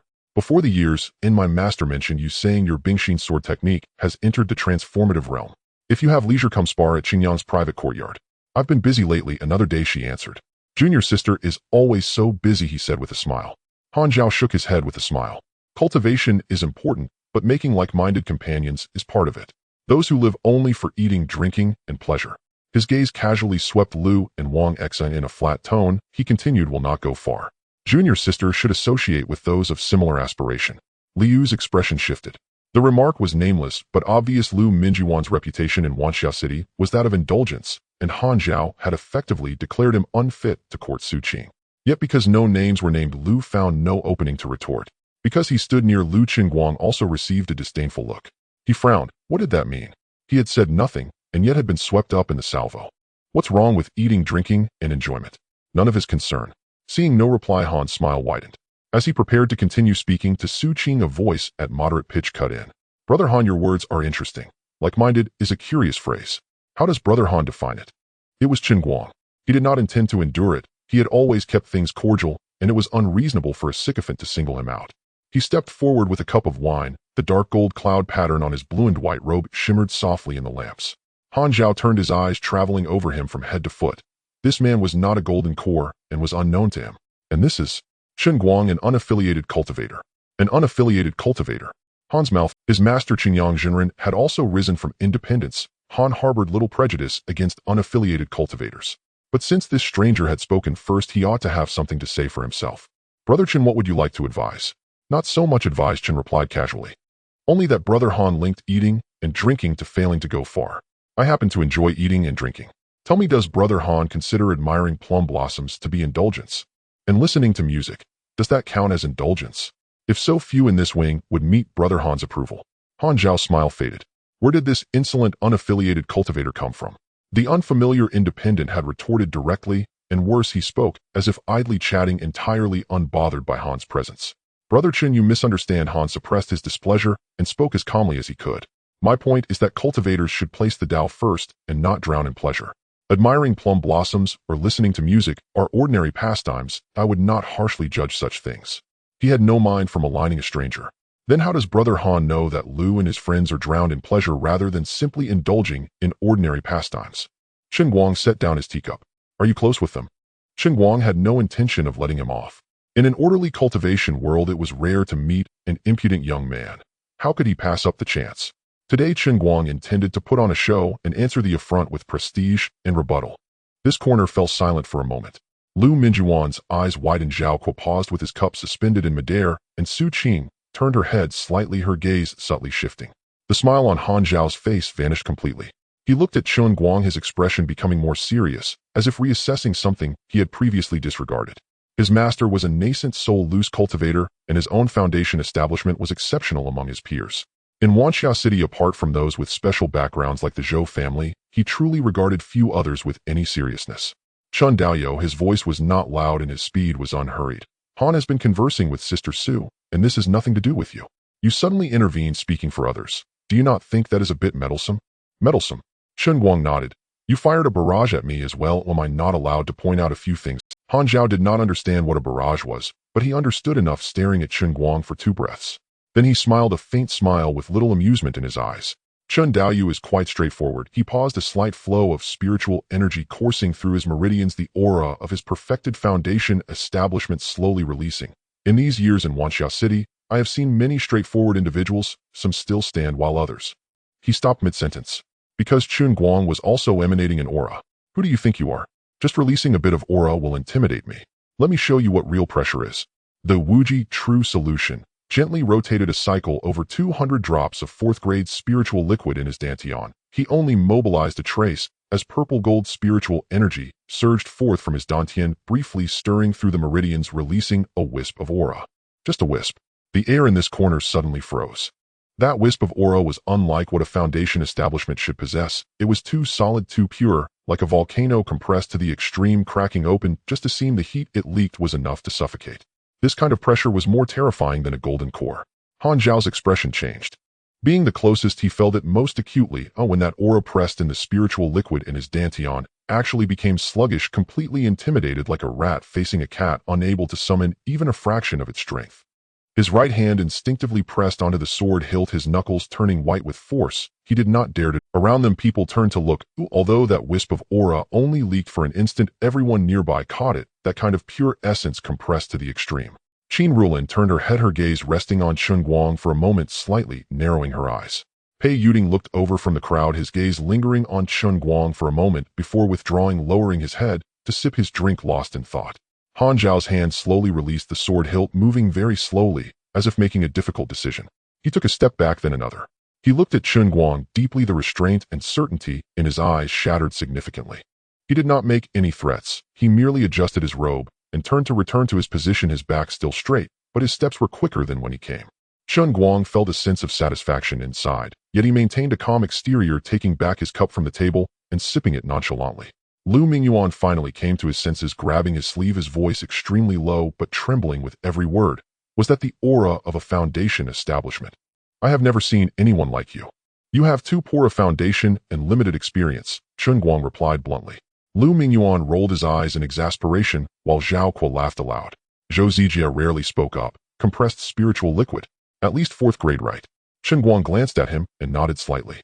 Zhou Zijia did not often speak when at the invitation of Immortal's pavilion, but whenever he did, it was always to the point.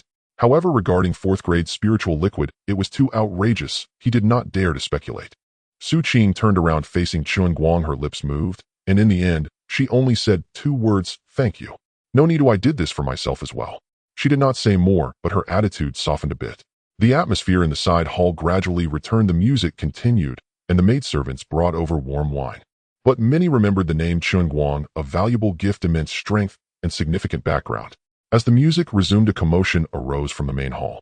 The prefect Shen Haji personally led the state shepherd and several divine transformation cultivators out from the main hall, walking along the central axis of the banquet hall toward the side hall.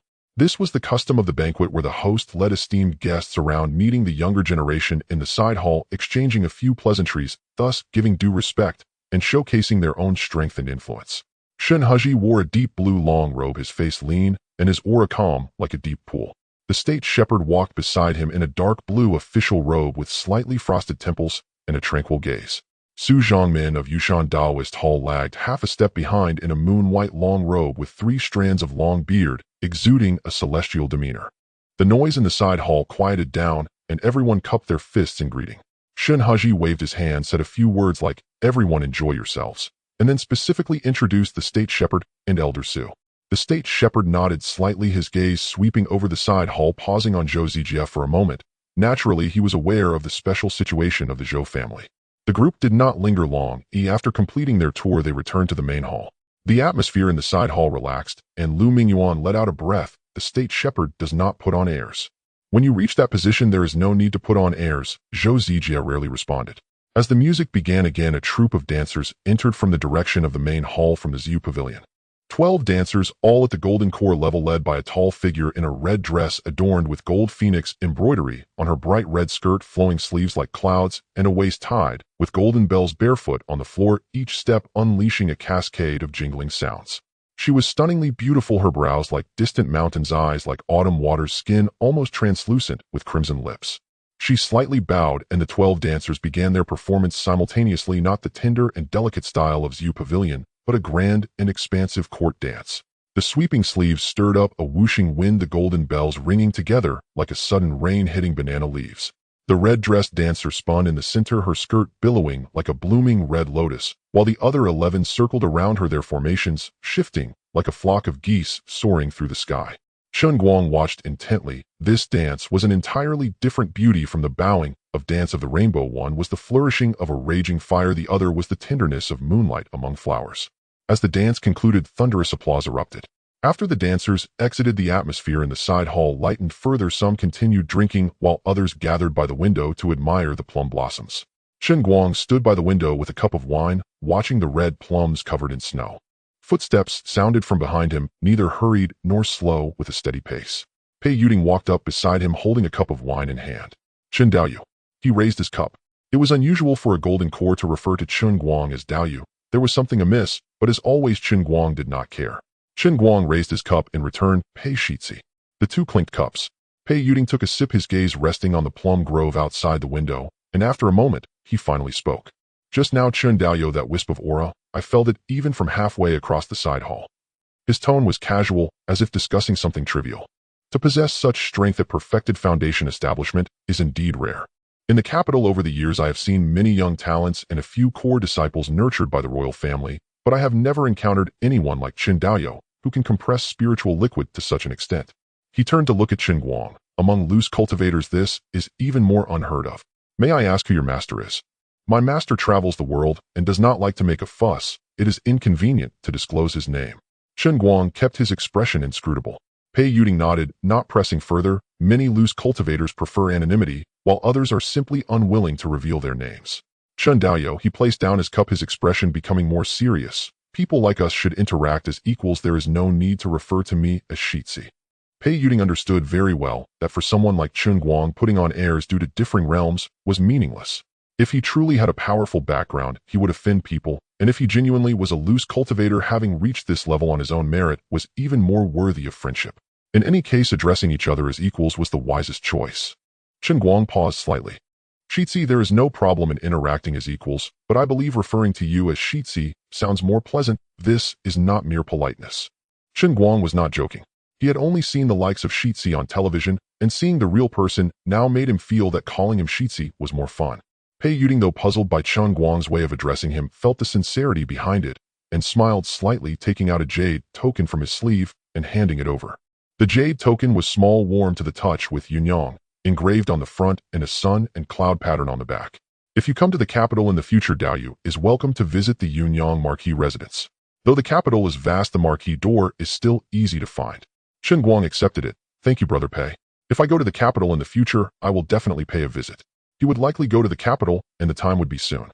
Pei Yuding nodded slightly, raised his cup again to acknowledge Zhou Zijia, then turned to return to the other side of the side hall. Qin Rulan followed behind him, glancing curiously at Chen Guang as she left, smiling softly.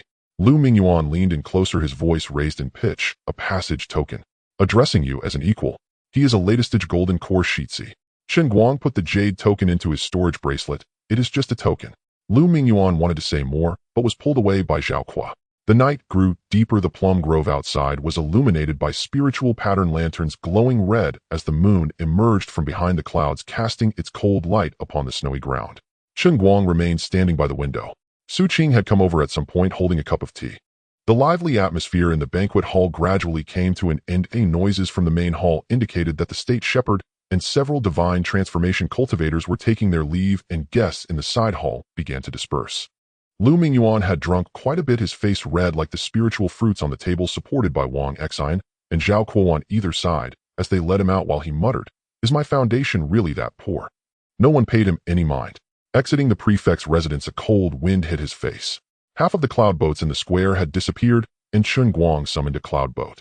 The wind carried the chill of the 12th month and a faint scent of plum blossoms as he leaned back against the chair, letting out a long breath. Today's events, the conflict with Han Zhao, was both unexpected and a pleasant surprise, satisfying his desire to show off. Making a connection with Pei Yuding was also unexpected, and the jade token lay quietly in his storage bracelet, light in weight, but heavy in significance. The cloud boat descended at Qixia Slope, pushing open the courtyard gate. The formation array flickered slightly. The pond in the back garden was frozen over with a thin layer of ice. Remnants of snow on the rockery had not yet melted, and the bamboo leaves continued to rustle in the wind. The pot of pink heart petals brought from Qingshi City curled up under the stone table, the petals tightly closed. Walking onto the terrace, he lay back in the rocking chair. The chair creaked as it tilted back. The moon was clear and cold, the same one as the one outside the prefect's residence. On the 29th day of the 12th month, the morning light began to break through. Chen Guang awakened from his meditation, and the purple-gold spiritual liquid in his dantian had steadily circulated throughout the night. He performed a cleansing spell and changed into new garments made from frost silkworm silk mixed with shimmering brocade. The base was blue and white, with the cuffs embroidered in gold with light golden cloud patterns, newly tailored and costing 200 spirit stones. Pushing open the window, a cold breeze rushed in, causing the remnants of snow on the bamboo leaves to fall softly. The sound from the Immortal sound array came again, and Lu Mingyuan's voice emerged from within. Chen Guang. Tomorrow is New Year's Eve at the Lanyuan of the Yaoxian Pavilion. Let's celebrate the new year together. Come early and don't be late. Sure, no problem, Chen Guang agreed after a brief moment of surprise. Although celebrating the new year with friends was not something he had ever done in his 2 lifetimes, in his past life, New Year was a time of solitude for him, marked by frozen dumplings, the background sounds of the Spring Festival Gala, and mass text messages of blessings.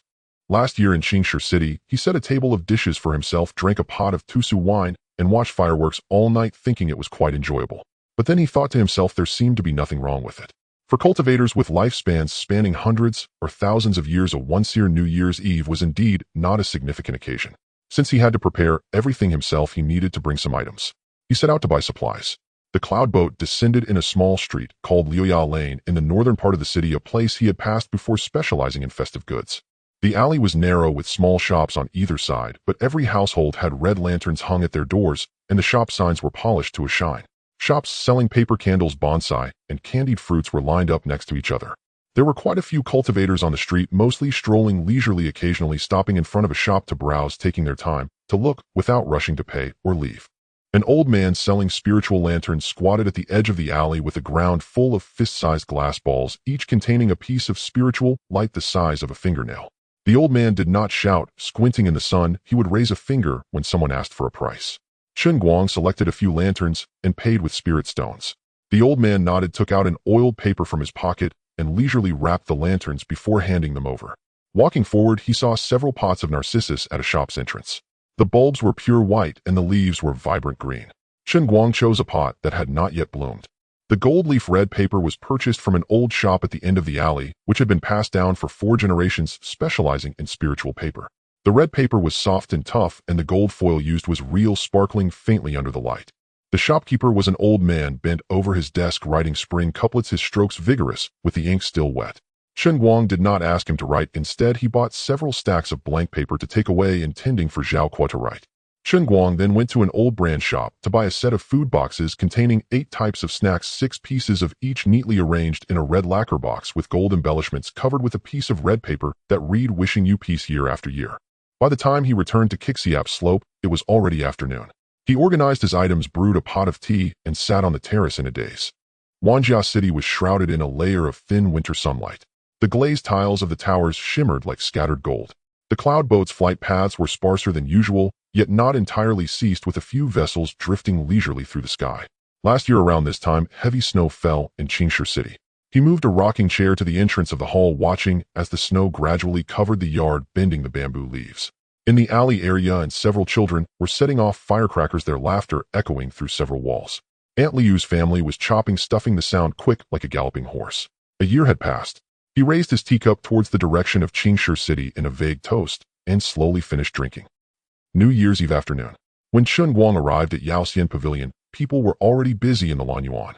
He rarely came to this garden, smaller than the peach forest, but exquisitely designed, with several clusters of orchid grass nurtured in blue-green porcelain pots arranged along a winding stream. The orchid leaves were long and slender, and although they had not yet bloomed, they exuded a refreshing fragrance. The winding stream was fed by fresh water with visible pebbles at the bottom, and a few bamboo leaves floated gently on the water's surface. On the stone table beneath the old plum tree, many items had already been piled up: lanterns, spiritual fruits, food boxes, and several jars of wine. Zhao Kuo was using his divine sense to manipulate several spiritual lanterns, hanging them on the plum branches. The precision of the divine sense was much better than using hands. The lanterns settled steadily among the branches, neither too close nor too far, arranged in an aesthetically pleasing manner. Wang Xian stood by, observing, occasionally stepping back to assess the arrangement. Zhou Zijia was squatting by the winding stream, and when Chen Guang approached, he found that he had built a small pond the size of a palm using pebbles at the bend of the stream. The pond's bottom was lined with fine spiritual light stones, making the water appear bright and shimmering. At the pond's edge, a small water iris was planted, its leaves only 2 inches long and a vibrant green. "Where did you get the iris?" "I brought it from home," Zhou Zijia replied, without looking up, carefully adjusting the angle of a stone with his divine sense to make it more stable. "It likes water." "Good for you, Zhou Zijia, having such interests as expected of a reserved character." Chen Guang took out the items he had brought, spreading the gold leaf red paper on the stone table. Zhao Kuo leaned over to take a look and said, "This is good. I'll write a few characters." Zhao Kuo was known for his excellent calligraphy among his peers. He took the brush and ink, cut the red paper, dipped it in ink, and concentrated as he wrote the 4 characters, "Wishing you peace year after year." His strokes were upright and strong, with the ink seeping into the gold-foiled paper, the gold foil subtly visible between the strokes, fitting perfectly on the pavilion's columns. The spiritual lanterns were given to Zhao Kuo to continue hanging, while the narcissus was placed on the stone pedestal by the winding stream, its buds swelling, likely to bloom in 2 or 3 days. Wang Xian was preparing the ingredients. He had evidently been getting ready for some time, with ice crystal shrimp, snow-patterned spiritual perch, red jade turtle, and frost-hoof pig ribs, along with various spiritual vegetables and mushrooms such as tender shoots, jade bamboo shoots, and even a bag of crystal rice. Almost all were second-tier ingredients arranged into a splendid spread. Just as they were busy, Su Qing and Zhou Zishuan walked in from outside the garden. Su Qing wore a light cyan skirt with a collar adorned with a circle of white rabbit fur accentuating her long neck. She took out several plates of cold dishes from her storage ring and placed them on the table. The sliced venison was as thin as paper, the marinated pig's head meat was fragrant and flavorful, and the honey-glazed snow lotus slices were refreshingly crisp. Each dish was neatly arranged with a few coriander leaves garnishing the edges. "Did you make these, eh?" Chen Guang asked. Su Qing nodded without speaking, and Zhou Zishuan replied for her. She spent the entire day making them. When I went to find her, there were over a dozen plates laid out in the kitchen. Su Qing's ears turned slightly red. Zhou Zishuan also took out 2 jars of wine, their clay seals bearing the marks of age. "These are Su Qing's hidden wine, brewed by Senior Wan Yue, 500-year-old green plum wine. I borrowed 2 jars. 500 years. Lu Minjiwan's eyes widened. What if Senior Wan Yu finds out? She's in seclusion. By the time she comes out, she'll have forgotten all about it. Besides, she has dozens of jars piled in her wine cellar. Missing 2 jars won't be noticed. Zhou Zishuan placed the wine jars on the table, her tone confident. Su Qing smiled slightly, and the group began to divide the tasks. Zhao Kuo's calligraphy was excellent.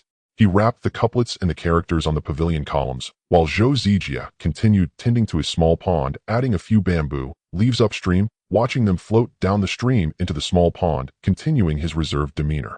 Zhou Zishuan was in charge of arranging the dishes, placing the spiritual fruits into tall porcelain plates. The red fruits were vibrant, the golden oranges were bright, and the honey dates formed small hills. She knew exactly how to arrange them beautifully. Wang Xian and Lu Mingyuan were handling the ingredients. Wang Xian couldn't cook, but his knife skills were excellent, manipulating the knife with his spiritual sense, cutting with ease. Lu Mingyuan was responsible for washing the vegetables, which was basically just a matter of using a cleansing spell. However, he performed it with great seriousness, rinsing each leaf of the vegetables twice, which earned him Zhou Zishuan's teasing that he was more meticulous than when washing ritual implements. Su Qing managed the cooking. Surprisingly, this cool fairy had decent culinary skills. There was a ground stove in the pavilion of Yaoxian Pavilion, which could be activated with an array. A stable spiritual flame rose in the stove, and she rinsed the crystal rice, placed it in a clay pot with water and a few spiritual dates, and set it on the stove. The turtle was the main dish.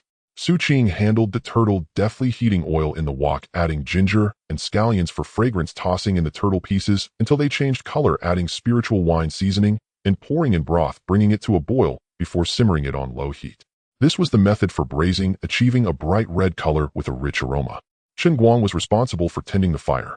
In truth, it didn't require much attention as the spiritual flame was quite stable, but simply guarding the fire gave an inexplicable sense of reassurance. He sat by the stove, glancing into the hearth where the spiritual flame quietly burned, a light cyan color, almost silent. The sky gradually darkened. Zhao Kuo finished hanging all the spiritual lanterns, then adjusted their angles one by one with his divine sense, ensuring that each lantern's glow illuminated its intended area. The old plum branches looked like they were adorned with a multitude of glowing little fruits as warm yellow light scattered on the bluestone ground. In Zhou Zijia's small pond, the spiritual light stones began to glow faintly. The winding stream flowed downstream, passing through the light, and continued on, resembling a glowing ribbon, with the water iris leaves appearing almost transparent in the light. The 4 characters wishing you peace year after year on the pavilion columns shone faintly with gold when illuminated by the lantern's light. There was no smoke rising, yet the fragrance wafted out first. The sweetness of the crystal rice, the freshness of the matsutake, and the richness of the braised turtle combined with the subtle fragrance of the orchids and the cold scent of the plum blossoms gradually spreading throughout the garden. Lu Mingyuan sniffed, saying, "I'm hungry." "When are you not hungry?" Zhou Zishuan did not turn her head. The dishes were served one by one, the clay pot of crystal rice, glistening with a thin layer of crispy rice at the bottom, fragrant and crispy. The braised red jade turtle was served in a deep blue-green porcelain plate, the turtle pieces coated in bright red sauce, the edges braised to a semi-transparent amber color. They trembled as they were picked up with chopsticks, melting smoothly in the mouth, the gelatinous texture making lips feel sticky. Along with Su Qing's cold dishes, Wang Xin's iced crystal shrimp, and Zhou Zishuan's fruit platter, the table was filled to the brim. Zhou Zishuan opened a jar of 500-year-old green plum wine, pouring it into a glass. The wine clung to the glass like honey, with a fragrance that was not overpowering, rich with the scent of plums refined by the passage of time. The few of them sat in the pavilion, the lantern light spilling down from the plum branches. The steaming dishes on the table formed white mist in the cold air, gradually dissipating. Lu Mingyuan raised his cup, opened his mouth, but then hesitated. Typically the most talkative, he now found himself at a loss for words. "Happy New Year," he managed to say. "Happy New Year." Zhao Kuo clinked his cup with Lu Mingyuan. "Happy New Year." Zhou Zijia spoke up for once. "Happy New Year," Su Qing said softly. "Happy New Year." Wang Xian had already taken a sip, grimacing at the spiciness. "Happy New Year." "Happy New Year." Zhou Zishuan laughed as she clinked her cup. Chen Guang also raised his cup, saying, "Happy New Year." The glasses clinked together, producing a clear and crisp sound. The green plum wine was thick and smooth upon entry, its fragrance gradually melting on the tongue, warming the throat without being harsh, but deep. "Let's eat." Lu Mingyuan could no longer contain his impatience. The matsutake rib soup soaked into the crystal rice, each grain glistening as it absorbed the broth. The iced crystal shrimp dipped in ginger vinegar was so fresh it felt like it could be swallowed whole. No one hurried, the chopsticks moved slowly over the table, while the wine glasses swayed gently, and Zhao Kuo spoke about his family's New Year traditions. "First we worship our ancestors, then pay respects to the elders. By the time it's my turn to eat, the dishes are already cold." It's the same every year. I'm used to it. But during the ancestor worship, I can see the family tree, a thick stack of paper recording the names of hundreds of generations. Each time I see that, I feel everything is worth it. When I was young, I stole my father's wine and got drunk for an entire day and night with my mother chasing me around the yard, Wang Xian recounted. Your mother, a golden core cultivator, chased after a little brat like you all over the yard. You were just trying to scare me, but you really did get hit, Zhou Zijia said, having hardly spoken, but smirking slightly at Wang Xin's mention of being beaten. Su Qing, rarely sharing, spoke up about how her master used to cook longevity noodles for her during the new year. Actually, the noodles made by my master weren't tasty at all, but I looked forward to it every year. Chen Guang listened, occasionally chuckling as he shared some small stories from Earth, leaving them all stunned. This year's new year was just right. Lu Mingyuan had drunk quite a bit. His words began to flow again. He took out a memory stone. Come on, let's take a picture. The group was ushered beneath the old plum tree. Zhao Kuo stood up straight. Wang Xian tilted his head. Zhou Zijia maintained a blank expression, but did not refuse. Zhou Zishuan linked arms with Su Qing, who tilted her head slightly, while Chen Guang stood at the edge. Chen Guang also took out the memory stone for the photo. Each person's divine sense extended out, simultaneously connecting to the recording formation inside the memory stone from different angles. The image froze, capturing the lantern light on the old plum branches, the narcissus, by the winding stream, the characters wishing you peace year after year on the pavilion columns, and a few young cultivators beneath the tree with moonlight and lantern light falling upon them. The night grew late. The plum wine was finished, and Chen Guang took out some monkey wine while the dishes were mostly eaten. Lu Mingyuan leaned against the pavilion column, his face flushed, beginning to babble. Next year, I want to form a golden core. If I can't form it then I'll form a Tao companion. It was clear he was drunk, let alone him. Even Zhou Zijia, finding it hard to form a golden core next year, was a stretch. No one paid him any mind. Wang Xian was slumped over the stone table, half-footed, still clutching a golden orange, while Zhao Kuo and Zhou Zijia exchanged quiet words. Chen Guang, Zhao Kuo suddenly turned his head. After the new year, are you going to the Cangyun Mountains? Everyone looked over. Chen Guang paused, holding his wine cup. I don't know. If it's later in time, I probably won't stay until then. The table fell silent for a moment. Are you leaving? Lu Mingyuan sat up straighter, shaking off some of his drunkenness. Yeah, maybe in 2 or 3 months, Chen Guang replied. Where to? Not decided yet. What Chen Guang said was the truth. He genuinely hadn't planned where to go, whether it be the state city, the capital, or even farther. However, he indeed needed to leave, aiming to break through within a month or 2 after the new year. What Wanjia City could offer him was nearly exhausted. He needed a broader place, more opportunities, and a wider world. Lu Mingyuan opened his mouth as if to say something, but swallowed it back. He lifted his wine cup and took a gloomy sip. Will you come back? Will you come back? Su Qing suddenly asked. Chen Guang looked at her and thought for a moment. I should. Su Qing nodded, saying nothing more. Then are we still going to the Cangyun Mountains? Wang Xian raised his head from the table, still clutching the golden orange. Yes, Zhao Kuo replied. If Chen Guang doesn't go, we will go. Besides, with Chen Guang being so strong, if he goes, will it be for training or just to be a bodyguard? All right. Zhou Zijia rarely agreed so straightforwardly. Then it's settled. Lu Mingyuan perked up again, slapping the table. Let's wait until May or June, and we'll head to the Cangyun Mountains to catch red-tailed golden chickens, gather spiritual herbs, and hunt monster beasts. The moon had shifted westward. The group continued drinking, with Lu Mingyuan discussing the route to Cangyun Mountains with Zhao Kuo in an animated manner. Wang Xian finally finished that golden orange, went to grab a second one. Zhou Zishuan and Su Qing leaned against each other, whispering about something, occasionally laughing. Zhou Zijia went back to the winding stream, adding another piece of spiritual light stone to the small pond, making the water surface shine even brighter. The narcissus buds trembled slightly in the night breeze, likely to bloom by tomorrow. In the pavilion, Lu Mingyuan had already begun assigning tasks for the Cangyun Mountains, with Wang Xian responsible for scouting, Zhao Kuo and Zhou Zijia in charge of combat, Su Qing leading, and Zhou Zishuan handling healing. The moon sank even lower, and no one mentioned leaving. They had finished 2 jars of monkey wine, and only a few dishes remained on the table, but no one cared. The spiritual lanterns on the old plum branches still glowed, the winding stream continued to flow, and the water iris leaves appeared almost transparent in the light. This night was still long. As the sun and moon alternated, time flew by, and a month had passed in the blink of an eye. During this month, Chen Guang focused on his cultivation, occasionally listening to music, pushing the foundation of his foundation establishment to its limits. The body tempering reached its peak. During the final immersion, the medicinal power penetrated the skin and left no gaps for further enhancement. Every layer of flesh, fascia, bones, and marrow had been tempered repeatedly, as solid as a piece of iron forged countless times. The power of 1,000,000 pounds lay dormant within his muscles and bones.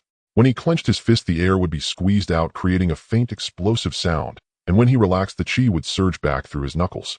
With such a physical body, he was confident he could kill an early-stage golden core with a single punch. His divine sense had also reached its limit, covering a radius of 600 zhang. Every sound within this range was clear to him, and his divine sense had become more solid, able to single-handedly kill a golden core. Meanwhile, he had accumulated 330 drops of spiritual liquid, which was sufficient. It was time to form his golden core. Chen Guang placed a divine puppet in each corner of the cultivation room, activating a fifth-tier comprehensive formation, and a faint golden light shield silently enveloped the entire room. Spirit stones were piled around him, a mix of low-grade and medium-grade, and the silver patterns of the gathering spirit formation lit up, causing the concentration of spiritual energy in the room to rise rapidly. He took out the golden core elixir, originally a medium-grade pill, which had transformed after a 100-fold enhancement. Perfect golden core elixir. After enhancement, the success rate of forming the golden core approaches near perfection, greatly improving the quality of the golden core likely to produce pill patterns. It was entirely crimson gold with natural pill patterns condensing on its surface, appearing to be a valuable item. The pill aura was extremely dense, almost odorless, yet his dantian reacted. With everything ready, he swallowed the elixir and began. The medicinal power did not explode, instead it sank down silently, reaching the bottom. Simultaneously, the 330 drops of spiritual liquid were activated, starting to gather toward the center of the dantian. He operated his technique. The spiritual liquid formed a sphere at the center of his dantian, beginning to slowly rotate. At first, he could distinguish the outline of each drop, which pressed together without merging. As the rotation sped up, the outlines became blurred, the edges began to merge, and the independent droplets transformed into a continuous flow of liquid. The vortex tightened increasingly, its volume shrinking while the color of the compressed spiritual liquid at the core deepened. The medicinal power of the golden core elixir continuously enveloped this vortex, dissolving much of the natural repulsion between the spiritual liquids. However, the real discomfort was not the compression itself, but the dantian's repeated adaptation between the two states. The liquid spiritual liquid continued to rotate on the periphery, while the solid form of the golden core had already condensed at the core, with the dantian walls being pulled repeatedly by these two entirely different modes of existence. That feeling surged up from the depths of his body, causing a slight pain.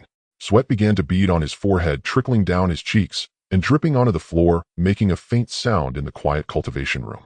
The vortex continued to contract, and the volume of the liquid spiritual liquid was now less than 1/10 of its initial amount. The core's golden core shape became clearer, with a rough and uneven surface, colors modeled as gold and purple mixed together, resembling a raw stone freshly mined from a vein. The medicinal power surged upwards, wrapping the entire golden core shape in a warm stream. As the warm current passed, the rough surface began to smooth out, and the mottled colors started to rearrange. The golden hue sank down, becoming the base color of the golden core, while the purple color coiled into a belt wrapping around the waist of the golden core, like a purple star ring surrounding a celestial body. The width of the belt was uneven, with some areas thicker and others thinner, making it particularly eye-catching against the golden core's backdrop. Upon closer inspection, the purple ring had even finer patterns swirling around it, reminiscent of lightning flashing occasionally through clouds flickering unpredictably. When the last drop of liquid spiritual liquid entered the golden core, the entire dantian suddenly fell silent. The formed golden core floated at the center of the dantian, slowly rotating. The golden core was warm and smooth, and the purple ring moved gently with its rotation. Each time it completed a circle, the patterns on the ring would faintly glow. Meanwhile, the spiritual energy in the cultivation room was drawn towards the dantian. The moment the spiritual energy touched the surface of the golden core, it was absorbed, compressed, and refined within the core, transforming into an even purer spiritual power that erupted from the core, flowing through the meridians to his limbs. The entire process was extremely swift, almost completed in an instant, and the quality of the expelled spiritual energy was remarkably high, feeling more refined than the foreturned spiritual liquid. At the moment the golden core was formed, his entire body was recalibrated. His senses became sharper. Subtle scents that were previously undetectable in the cultivation room were now clear: the dry mineral smell of spirit stone powder, the salty scent remaining from his evaporated sweat, and his hearing improved as well. He could detect the tonal differences of bamboo leaves rubbing against each other in the courtyard as he activated the formation. Continuing to experience, his divine sense also underwent a transformation, expanding from 600 zhang to 3,000 zhang, able to precisely navigate around each person within this range and extend forward. When the wind blew through the bamboo forest, each bamboo leaf swayed differently, and his divine sense could simultaneously track the trajectory of all the leaves and make simple predictions. Retrieving his divine sense, Chen Guang opened his eyes. The divine puppets in the corners remained motionless, and the pile of spirit stones around him had been depleted by a small half, with many spirit stones having crumbled into grayish-white powder, collecting into a thin layer on the floor.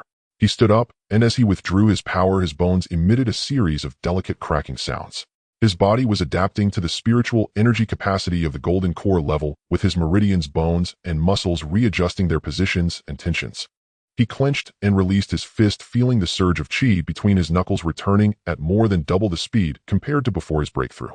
Stepping out of the cultivation room, he arrived at the terrace where it was already night. On the last day of the first lunar month, the night of Wanxiao City was tranquil and vast, with faint firecracker sounds emanating from the southern part of the city, muffled and distant. A few prayer lanterns were slowly rising, their orange-yellow light floating hesitantly against the dark blue sky, ascending higher and drifting farther, eventually blending into the sparse stars, making it hard to distinguish between lanterns and stars. In the direction of the sect's residence, several tall towers shone with eternal lamps, their light piercing through the thin night mist, creating circles of soft halos. The wind carried the scent of freshly turned spring soil along with a faint whiff of smoke. He lay down in a rocking chair, brewing a pot of his favorite calming tea to clear his mind and invigorate his spirit. Opening the system, Infinite System, host Chen Guang Realm, early golden core record count 4040, reset daily enhancement count 88, reset daily copy count 88, reset daily enhancement multiplier. Golden core realm can enhance by 1000 times copy amount. Golden core realm can copy 1000 copies. Note: breaking through major realms doubles all counts, and the numbers for copying and enhancing are multiplied by 10. The Infinite System had made another leap forward. He could expand his capabilities even further and achieve greater heights, but this required a larger stage. With the golden core formed, it was time to consider the next step. Recently, he had been contemplating where to go next, and now he had decided to the capital. Going to the state city felt too small a leap for his growth, while venturing beyond the island of all nations was too large a step, which could lead to trouble. Moreover, this trip to the capital required him to plan for future arrangements. He was going to start doing business. After achieving the golden core, Chen Guang did not rush to leave. The teleportation array to the capital only opened at noon on the 1st and 15th of each month. Refining for another half month would be even better. Chen Guang secluded himself in the Zizai residence, spending his days familiarizing himself with the spiritual energy of the golden core stage, sitting in a rocking chair on the terrace sipping tea, while daydreaming about his business future and occasionally practicing with puppets. The purple-ringed golden core in his dantian spun continuously, exuding a steady sense of power as spiritual energy surged through his meridians. Within the range of his divine sense, every movement of the wind and grass was perceptible.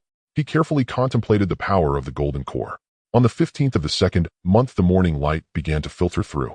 Today was a day of farewell. Chen Guang opened his eyes from meditation, performed a purification spell, and donned a blue and white frosty silk robe.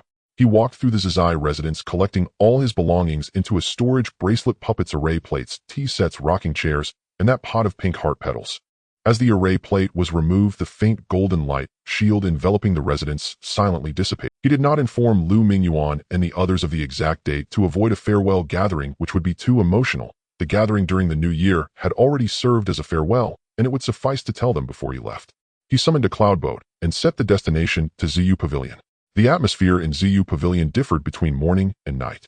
In the main hall, the dancers performed a gentle dance accompanied by soft melodies. The central pool quietly rippled, with several koi lazily swimming at the bottom of the white jade pond, and a few guests scattered about sipping tea in an elegant and languid atmosphere. Chen Guang passed through the hall and walked towards the side corridor, which circled around the hall in its usual quietness. Upon reaching his favorite pavilion, the jellyfish silk curtains slid open silently. The dancer Wu Nichong was already waiting inside. Today she wore a smoke blue wide-sleeved flowing dress, the fabric light and soft, shimmering with a faint silver glow under the gentle light filtered through the jellyfish silk. The dress fit perfectly, accentuating her slender waistline with a slightly open neckline, revealing a hint of collarbone and the edge of a moon-white bandeau. Her hair was casually secured with a single sheep fat jade hairpin, a few strands of hair cascading down her neck, and her bare feet shone with a string of moonstone on her ankle in the soft light. Her cultivation at the golden core stage elevated her ethereal presence, adding a touch of composure to her gentle demeanor. Young master, she stood up, poured a cup of tea, and handed it to him, sitting down opposite Chen Guang with her hands folded on her lap. Where are you going, young master?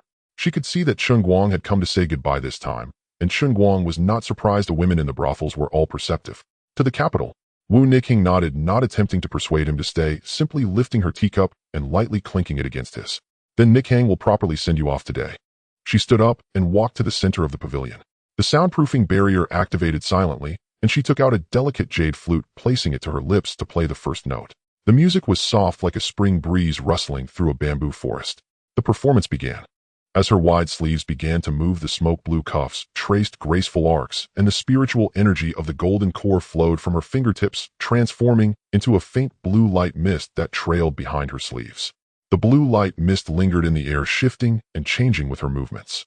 At times it resembled drifting clouds gathering into a hazy mass above her head. At times it flowed along the ground like a winding stream, and at times it scattered into countless tiny points of light, floating in the pavilion like fireflies on a summer night.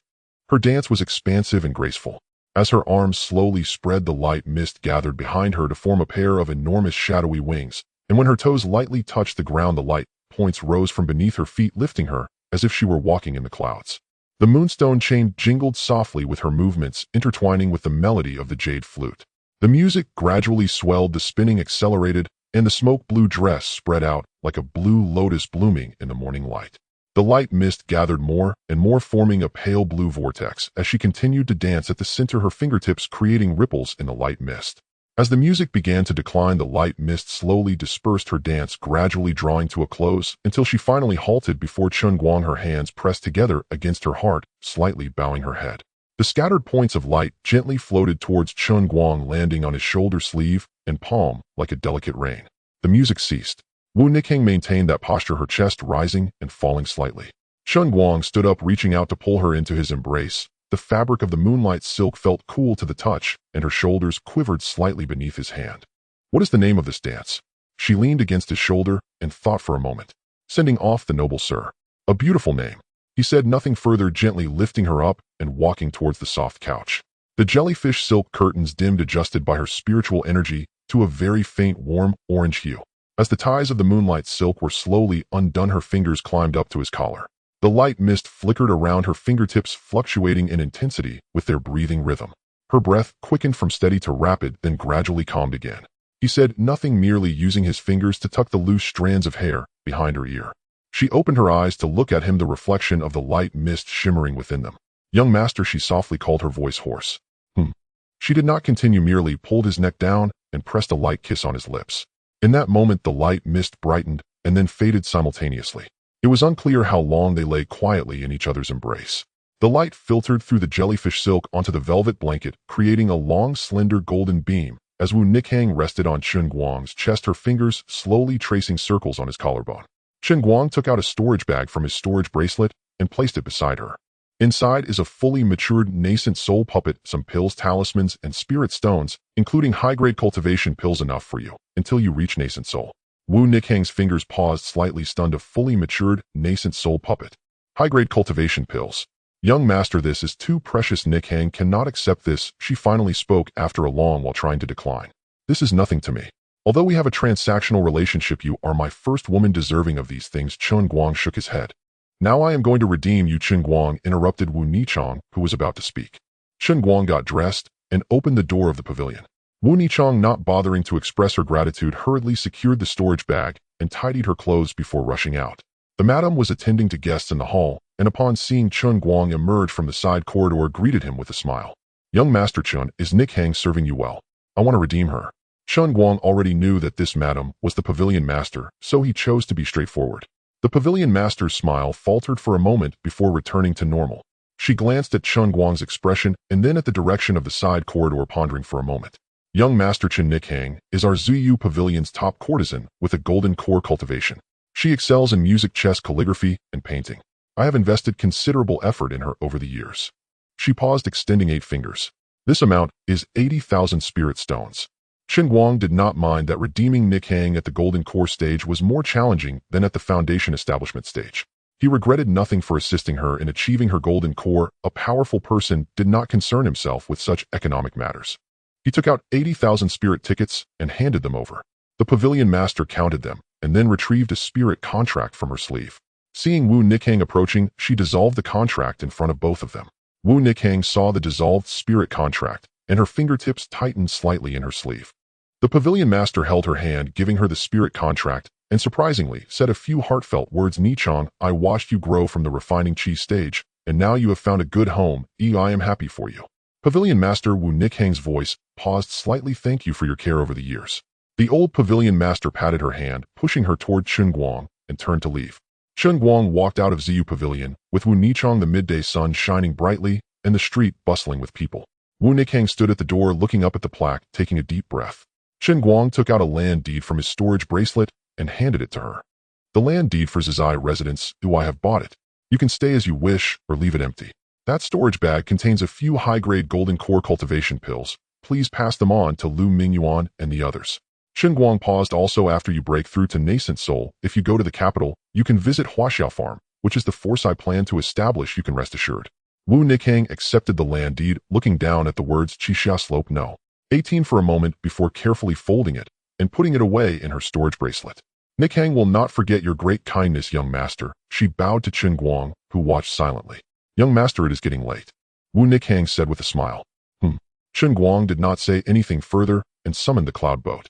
Wu Nikhang stood at the door of Ziyu Pavilion, watching the cloud boat slowly ascend, merging into the intersecting flight paths in the sky. She remained standing in place until the cloud boat became a point no longer distinguishable. Passing by the spirit trading house, Chen Guang exchanged many spirit tickets, and before leaving, he cashed in a ticket worth 200,000 low-grade spirit stones and 200,000 mid-grade spirit stones. Thinking back to the shock and disbelief of the staff and passers-by at the spirit trading house, it was incredibly. Just before noon, Chen Guang arrived at the teleportation hall in the city center. The hall was constructed from whole pieces of dark gray Kongming rock, a naturally spatially harmonious spirit rock capable of enduring the operation of the teleportation array for years without fracturing. The walls were devoid of unnecessary decorations, only a network of array patterns that faintly appeared, resembling blood vessels or root systems connecting the entire hall with the underground spirit veins. The hall doors were wide open, with a continuous stream of cultivators entering and exiting. Chen Guang stepped inside. The interior of the hall was spacious, with a dome soaring several dozen feet high, without a single column, illuminated by the intertwining blue light of the array patterns. Dozens of teleportation arrays were distributed throughout the hall, varying in size. The smaller ones were merely 2 to 3 meters, leading to nearby counties, while the larger ones, with diameters of several dozen meters, led to state cities or even further. A jade tablet stood beside each array, inscribed with the destination and price. The array platforms were spaced apart, with gray-robed staff collecting fees nearby. The hall flickered with white light, each flicker marking the disappearance or appearance of a group of cultivators. The teleportation array to the capital was located slightly to the east.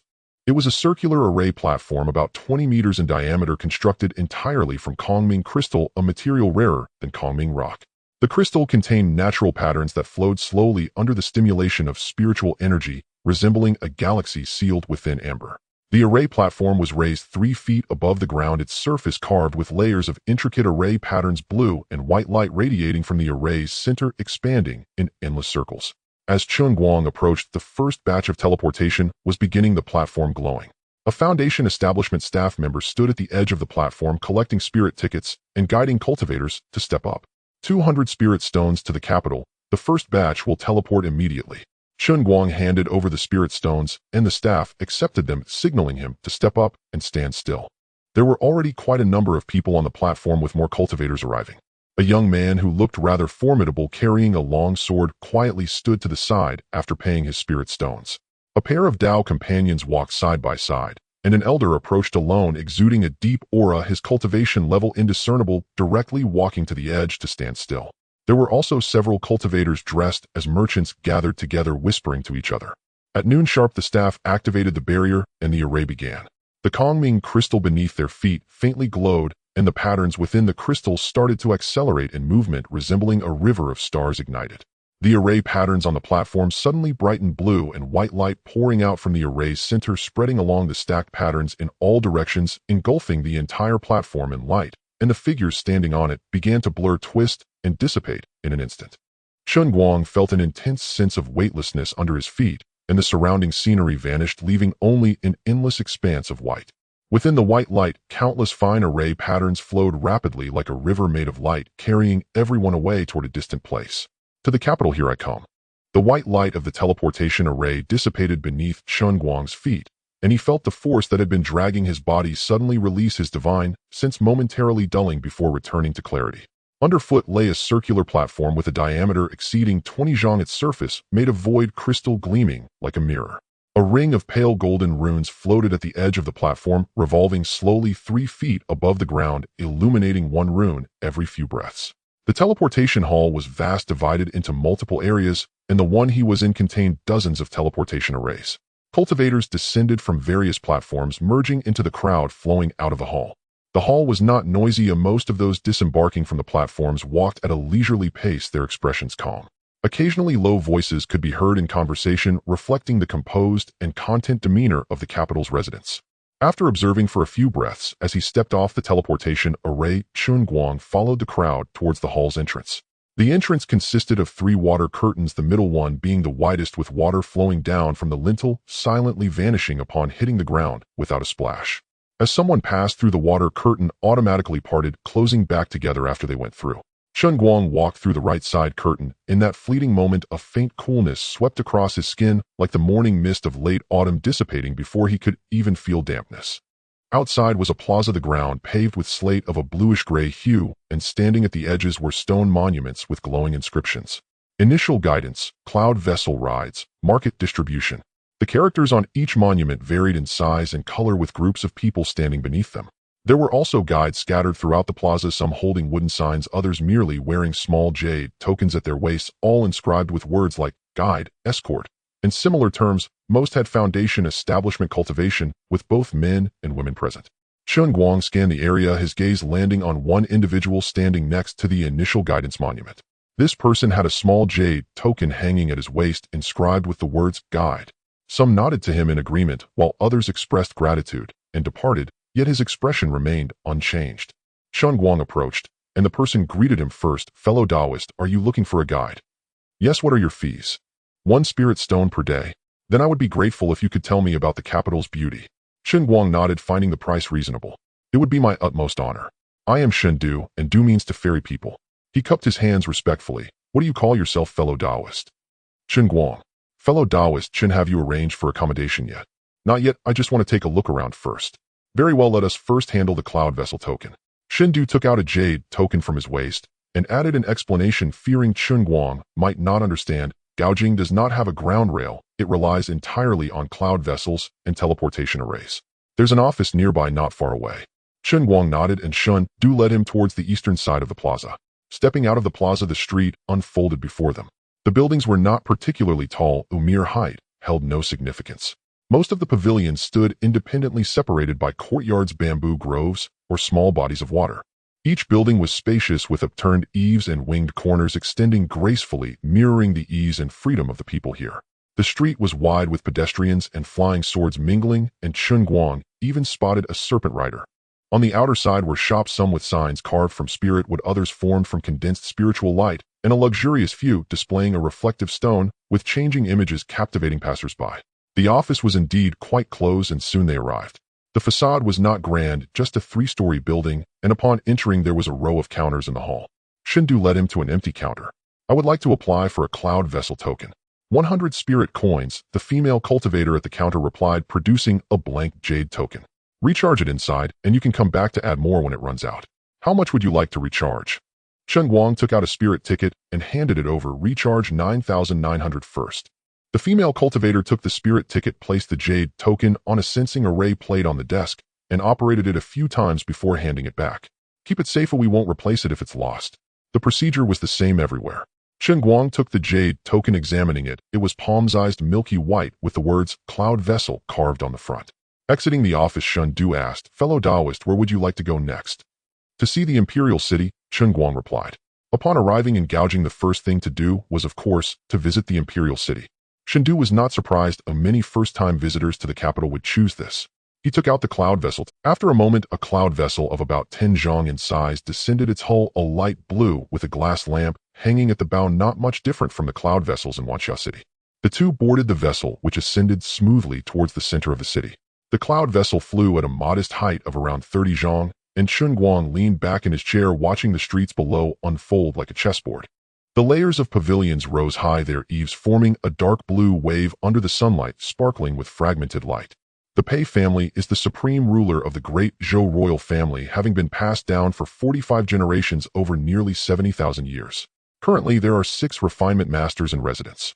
Fellow Taoist should take a good look at the grandeur of this palace, Chen Du introduced with pride. Certainly. Without needing to say more, Chen Guang would certainly take a good look at what the imperial palace of the cultivation world looked like. After about 15 minutes, the view ahead suddenly opened up. Chen Guang saw the wall. The reddish-brown palace walls rose from the layers of towering pavilions, standing majestically over 20 zhang high, as if a red celestial barrier was pressing down upon the city.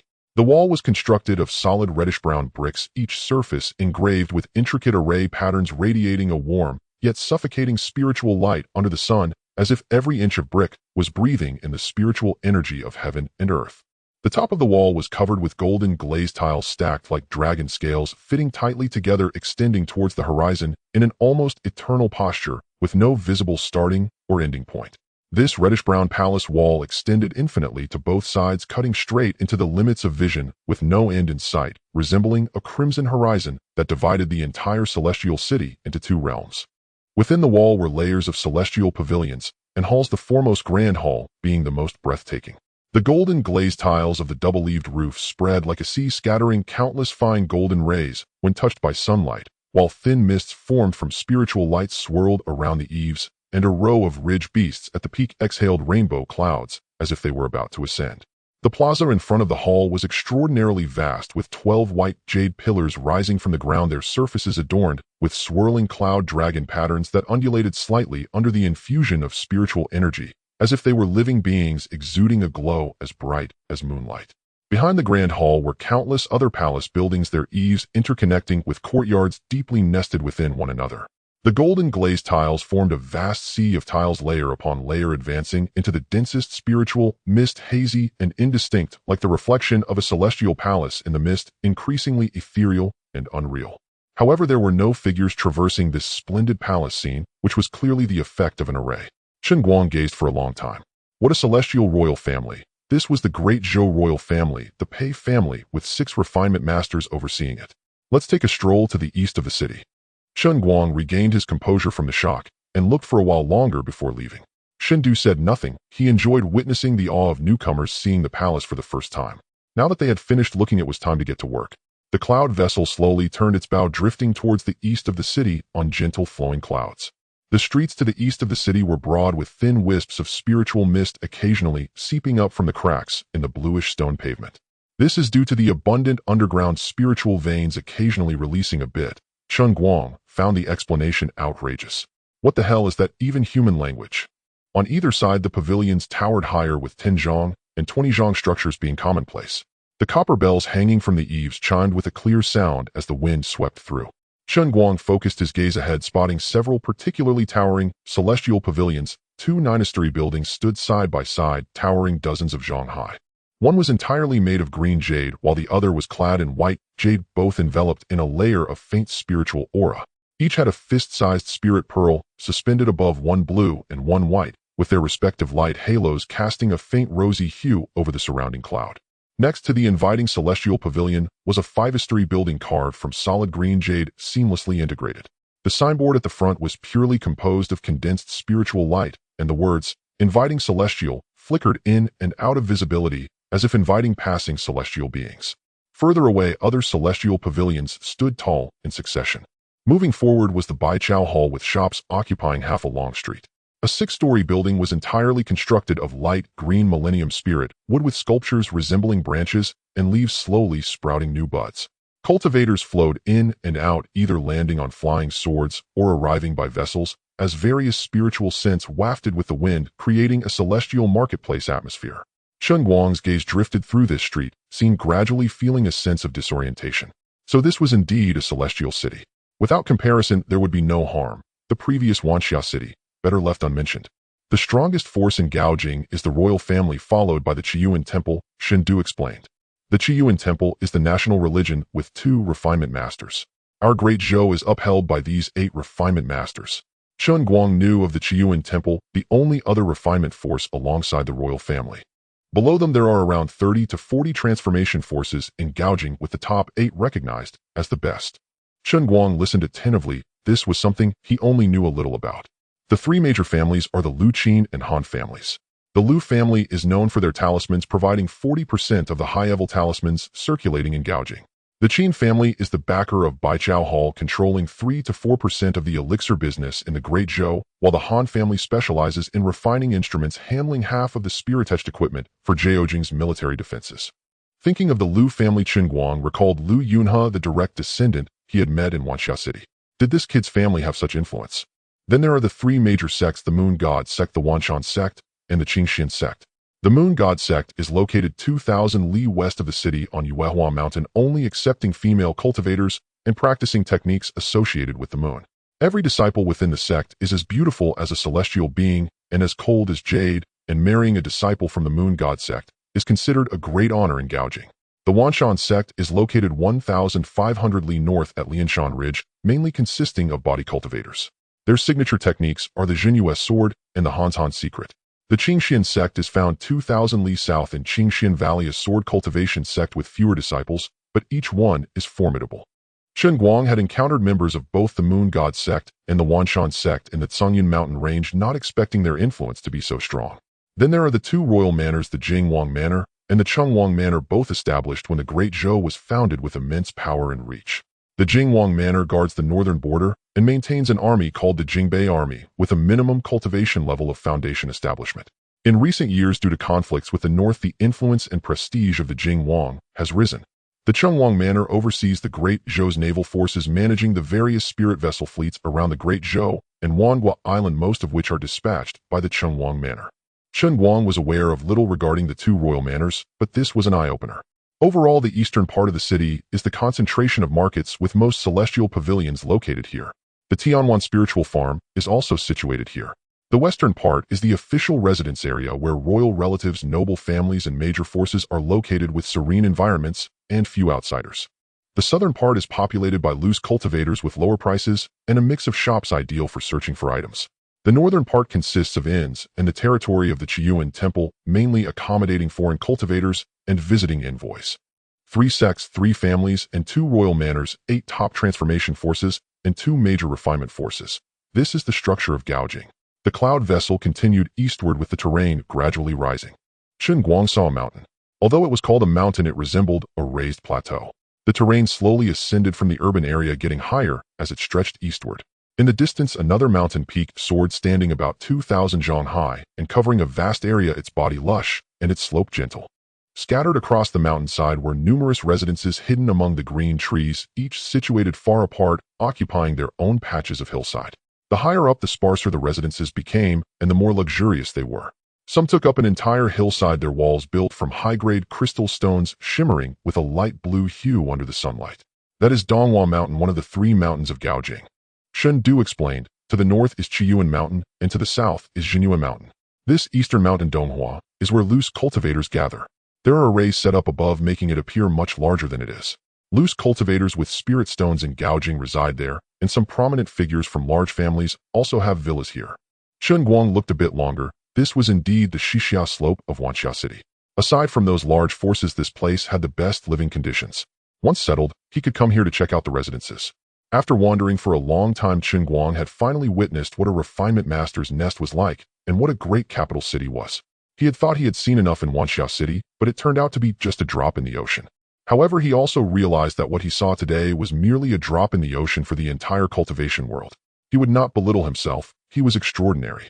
Having witnessed beauty, he would only create a more glorious future to welcome greater wonders. However, after expanding his horizons, it was time to get down to business. Chen Guang played with the newly acquired Yunzhou token, glancing up at the Lingzhuang across the street, then looking at the side of Shendu. Shendu was slightly taken aback, then smiled. "Are you sending me spirit stones today, Dao friend?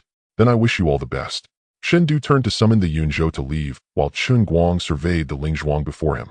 It was the Lingzhuang of the Daiyan Wanjia gouging branch.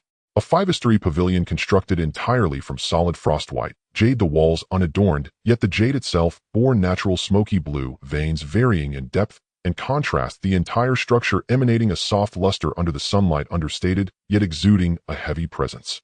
Above the main entrance hung a plaque made of mid-grade spirit stone, a green aura enveloping the door frame in a spring water-like hue. "You're just pretending to be modest." Once I gain status, I'll get a spirit stone plaque to hang at my door, surely larger than yours. Chen Guang remarked as he stepped inside, seeking to process his Qinji spirit seal, something akin to a bank card, but able to withdraw spirit stones at any time. Quite miraculous. He had only heard of it, but never seen one. Due to its high cost, only the nascent soul ancestors of nascent soul families in Wanxia City possessed such items, and not every one of them had one. The Lingzhuang in Wanxia City did not sell this either, which is why he came to the capital to have a look. Upon entering the Lingzhuang, the hall was circular with a very high dome. A layer of light golden spirit mist slowly flowed overhead, the floor paved with gray-white cloud-patterned stones, and in the center a circular pool, where a few koi leisurely swam at the bottom. Several sets of tables and chairs for guests were scattered in the hall, where 3 to 5 cultivators sat quietly conversing. Several female Foundation establishment cultivators, dressed in moon-white long skirts, walked through the hall, approaching newcomers with soft inquiries and guiding them gracefully. One female cultivator approached Chen Guang with an appropriate smile. "Greetings, Senior. What business brings you here?" "I am here to process the Qinji spirit seal." Chen Guang was now a Golden Core Senior. The female cultivator maintained her smile and gestured for him to follow. "This way, Senior. I will take you to the quiet room." She led Chen Guang through the hall and into a side corridor, at the end of which was a wooden door. The female cultivator pushed the door open and slightly bowed. "Please enter, Senior. The matter will be handled for you inside." Chen Guang stepped inside. The room was small, simply and elegantly furnished, with a long table, 2 chairs, a wall hanging the character for quiet, and a censer in the corner from which blue smoke rose straight up. Behind the table sat a woman. Her exact age was indiscernible. She wore a deep green robe, the fabric flowing, without creases, her hair pinned up, with a jade hairpin perfectly arranged. Her features were beautiful, her expression exuding a calmness that seemed born of time and a composure from having seen many comings and goings. She was at the nascent soul stage, which Chen Guang could tell at a glance. She was pouring tea, her wrist hovering above the teacup, a stream of tea steadily falling into the cup without a splash. Once finished, she set down the teapot and raised her eyes to look at him. "Young friend, please sit. I am Wen Xixue, responsible for the spirit seal processing in this quiet room." Chen Guang sat down opposite her and introduced himself. "I am Chen Guang, a junior." Wen Xixue nodded slightly and got straight to the point. "You have exceptional fortune, young friend. Let me introduce you to the Qinji spirit seal. It is divided into 4 tiers: heaven, earth, mysterious, and yellow. The yellow tier has A and B grades, with B grade costing 500 mid-grade spirit stones available at any time, with a storage limit of 10 million mid-grade spirit stones, and both low and mid-grade stones can be stored. She took a sip of tea. A grade is not sold directly. You must have 50,000 mid-grade spirit stones in current storage to qualify to purchase it for 5,000 mid-grade spirit stones, with a storage limit of 100 million mid-grade spirit stones. What about the mysterious tier? When Xixue glanced at him, her lips slightly moving as if she had anticipated this question. For the mysterious tier, you must currently have 10 million mid-grade spirit stones in storage to purchase it for 500,000, or have 100 million in storage for a free exchange, with a storage limit of 10 million high-grade spirit stones. Chen Guang nodded. "Then I will go for B grade." When Xixue took out a spirit seal from her sleeve and placed it on the table. It was square, about 2 inches on each side, a soft and warm blue, like the lake water of spring, solidified into jade. The seal's body engraved with intricate spirit patterns flowing slowly, with a carving of a cloud stepping Pixiu on it, 4 feet, stepping on Cloud's head, held high, with a spirit pearl slowly rotating in its mouth. This is the yellow tier B grade Qinji spirit seal. When Xixue pushed the spirit seal in front of him. There are 2 methods of refining it. Using the soul for refining allows for the fastest access, almost without hindrance. Binding it with spiritual sense, while having a very slight delay in access, is more secure. Even if the spirit seal is obtained by outsiders, they cannot forcibly break it using soul secret arts. I will use spiritual sense. Chen Guang did not hesitate. When Xixue nodded slightly, not surprised by this choice. 90% of people chose spiritual sense, and the Lingzhuang would not comment on it. Chen Guang picked up the spirit seal, feeling its warmth and slight weight. He sent a strand of spiritual sense into its core, revealing a tiny space within. At the center was a blue light orb covered in golden array patterns. The moment his spiritual sense touched it, the patterns extended, entangling, tightening, and binding with his spiritual sense energy. A surge of information flooded into his sea of consciousness: methods for storage and withdrawal, balance check, restriction settings, and a positioning switch, all comprehended in an instant. Upon completion of the refining, the blue of the spirit seal deepened, and the rotation speed of the spirit pearl in the Pixie's mouth increased slightly. What does this positioning mean, Senior? Chen Guang noticed a positioning switch while reading the information. The Qinji spirit seal has a positioning function. If you find yourself in an absolute predicament, a powerful helper can arrive through the positioning to either rescue you or help you pinpoint the true culprit for vengeance. However, if you don't like it, you can turn it off. I understand now, Chen Guang replied, feeling a bit scared. It was a bit unsettling, and he didn't know if turning it off would be effective, but fortunately, he was a good person. Chen Guang took out the spirit ticket and handed it to Wen Xixue. You are quite straightforward, young friend. She accepted the spirit ticket, her tone warmer than before. Once your storage meets the criteria, you can come anytime for an A-grade exchange. Any day will do. Thank you, senior. I will take my leave now. Chen Guang stood to bid farewell. As he exited the Lingzhuang, the sun had already begun to set, and the green light of the plaques spread out in the evening sun soft as water. He summoned a Yunzhou and flew eastward. As per the usual routine, he would first find an inn to stay for a couple of days, then slowly look for a residence. Food and shelter must not be taken lightly. He had already selected an inn while in the sky, and the Yunzhou passed through several streets, the buildings on either side gradually becoming sparse with more bamboo groves appearing. The Yunzhou descended before a small path through the bamboo forest where the towering bamboo on either side arched overhead, weaving a natural archway, sunlight filtering through the gaps in the bamboo, leaves casting a trail of scattered gold on the ground. Chen Guang walked along the path for about 100 steps before suddenly opening up to a spacious bamboo court. Several independent bamboo buildings were scattered deep within the bamboo forest, separated by 20 to 30 feet, each occupying a small piece of land. The bamboo houses were not large, 2 stories high, made entirely of spirit bamboo, coated with varnish shimmering with a warm honey-colored sheen in the evening sun. Each bamboo house had a small courtyard in front. In front stood a 5-story main building with a bamboo plaque hanging in front inscribed with 3 characters, Qianju. Chen Guang stepped inside. A young cultivator dressed in a light green robe approached his foundation establishment, Cultivation, evident with a slender face and a friendly smile. Senior, are you looking for accommodation? Are there any of those independent bamboo houses available? The young cultivator's eyes brightened slightly. Senior has a discerning eye. There are a total of 6 or 8 independent bamboo houses, and one remains deep in the bamboo forest, the most tranquil, but it's a bit more expensive than the rooms in the main building. 50 spirit stones a day. I'll take that one.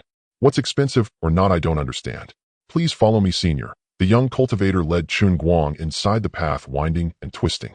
Soon a bamboo house appeared before them with a small courtyard in front laid with white sand, a few stones scattered about, and several bamboo stalks standing haphazardly in the yard. The young cultivator took out a bamboo token from his sleeve and handed it to Chen Guang. This is the array token for the bamboo house. Senior, please keep it well. If you need anything, just come to the main building and call for me. My name is Hikai. Chen Guang accepted the bamboo token and let him leave, opening the courtyard door, stepping over the stone path on the white sand, and pushing open the bamboo door of the bamboo house. The first floor had a small hall with bamboo flooring and walls, a low couch, and a small table, all made of bamboo. The windows were made of a large piece of shadow glass facing the white sand lake stone in the yard and the bamboo forest outside. Ascending to the second floor, the bedroom was not large, with a wide bamboo bed, the silkworm silk bedding neatly stacked, and the window, also facing the bamboo forest. Pushing it open, the rustling of bamboo leaves poured in. Chen Guang was very satisfied. The independent courtyard was quiet and stylish, very fitting for his status. He took out the array plate to activate it, and a light golden barrier instantly enveloped the entire bamboo house. Then he sat down on the low couch on the first floor, taking out the Qinji spirit seal. He wanted to see how to withdraw spirit stones. He pulled out a pile of spirit stones of various grades, activated the spirit seal, and a blue light silently enveloped the pile of stones. 55 low-grade spirit stones, 6 mid-grade spirit stones. This was the amount reported by the spirit seal. Chen Guang used his spiritual sense to count. The number was accurate. Incredible. Let's try storing and withdrawing again. With a thought, the blue light disappeared, and at the same time the pile of spirit stones vanished. Looking at the spirit seal, it displayed the stored spirit stones, the amount unchanged. Chen Guang hadn't even reacted when the spirit stones disappeared. He didn't understand the principle behind it, and the pearl had spun a few more times. Trying to withdraw again, he retrieved 20 low-grade spirit stones. With a flash of blue light, exactly 20 spirit stones appeared silently before him. This time, Chen Guang didn't see it clearly. Forget it, it's normal for a golden core rookie like me not to understand, but this spirit seal is indeed a good thing. He stopped probing further and began recharging. Boxes of spirit stones were taken out. He had an abundance of them, copying them whenever possible. The more spirit stones he had, the happier he became, taking up most of the space in his storage bracelet.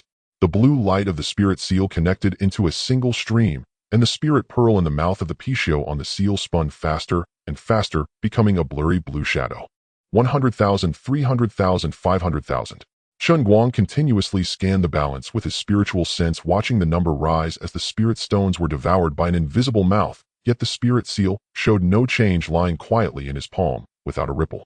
Eventually, the number settled at 500,000 low-grade spirit stones and 50,000 mid-grade spirit stones. That will do for now. Oh, just in case there's a back-end record, it wouldn't be too shocking if someone from the Lingzhuang saw it. You really have a deep capacity. He flicked the spirit seal, which emitted a faint humming sound, as if protesting. It's truly a good thing. He held the spirit seal up to his face, looking at the sunlight streaming in through the window. The blue seal body became translucent, and the spirit patterns inside flowed like aquatic plants. Having the spirit seal still made the previous spirit ticket useful. Not everyone had a spirit seal, and the spirit ticket could be used as a reward, offering broader utility. Now that the spirit seal was in hand, it was time to handle the puppet. Out the door by insurance.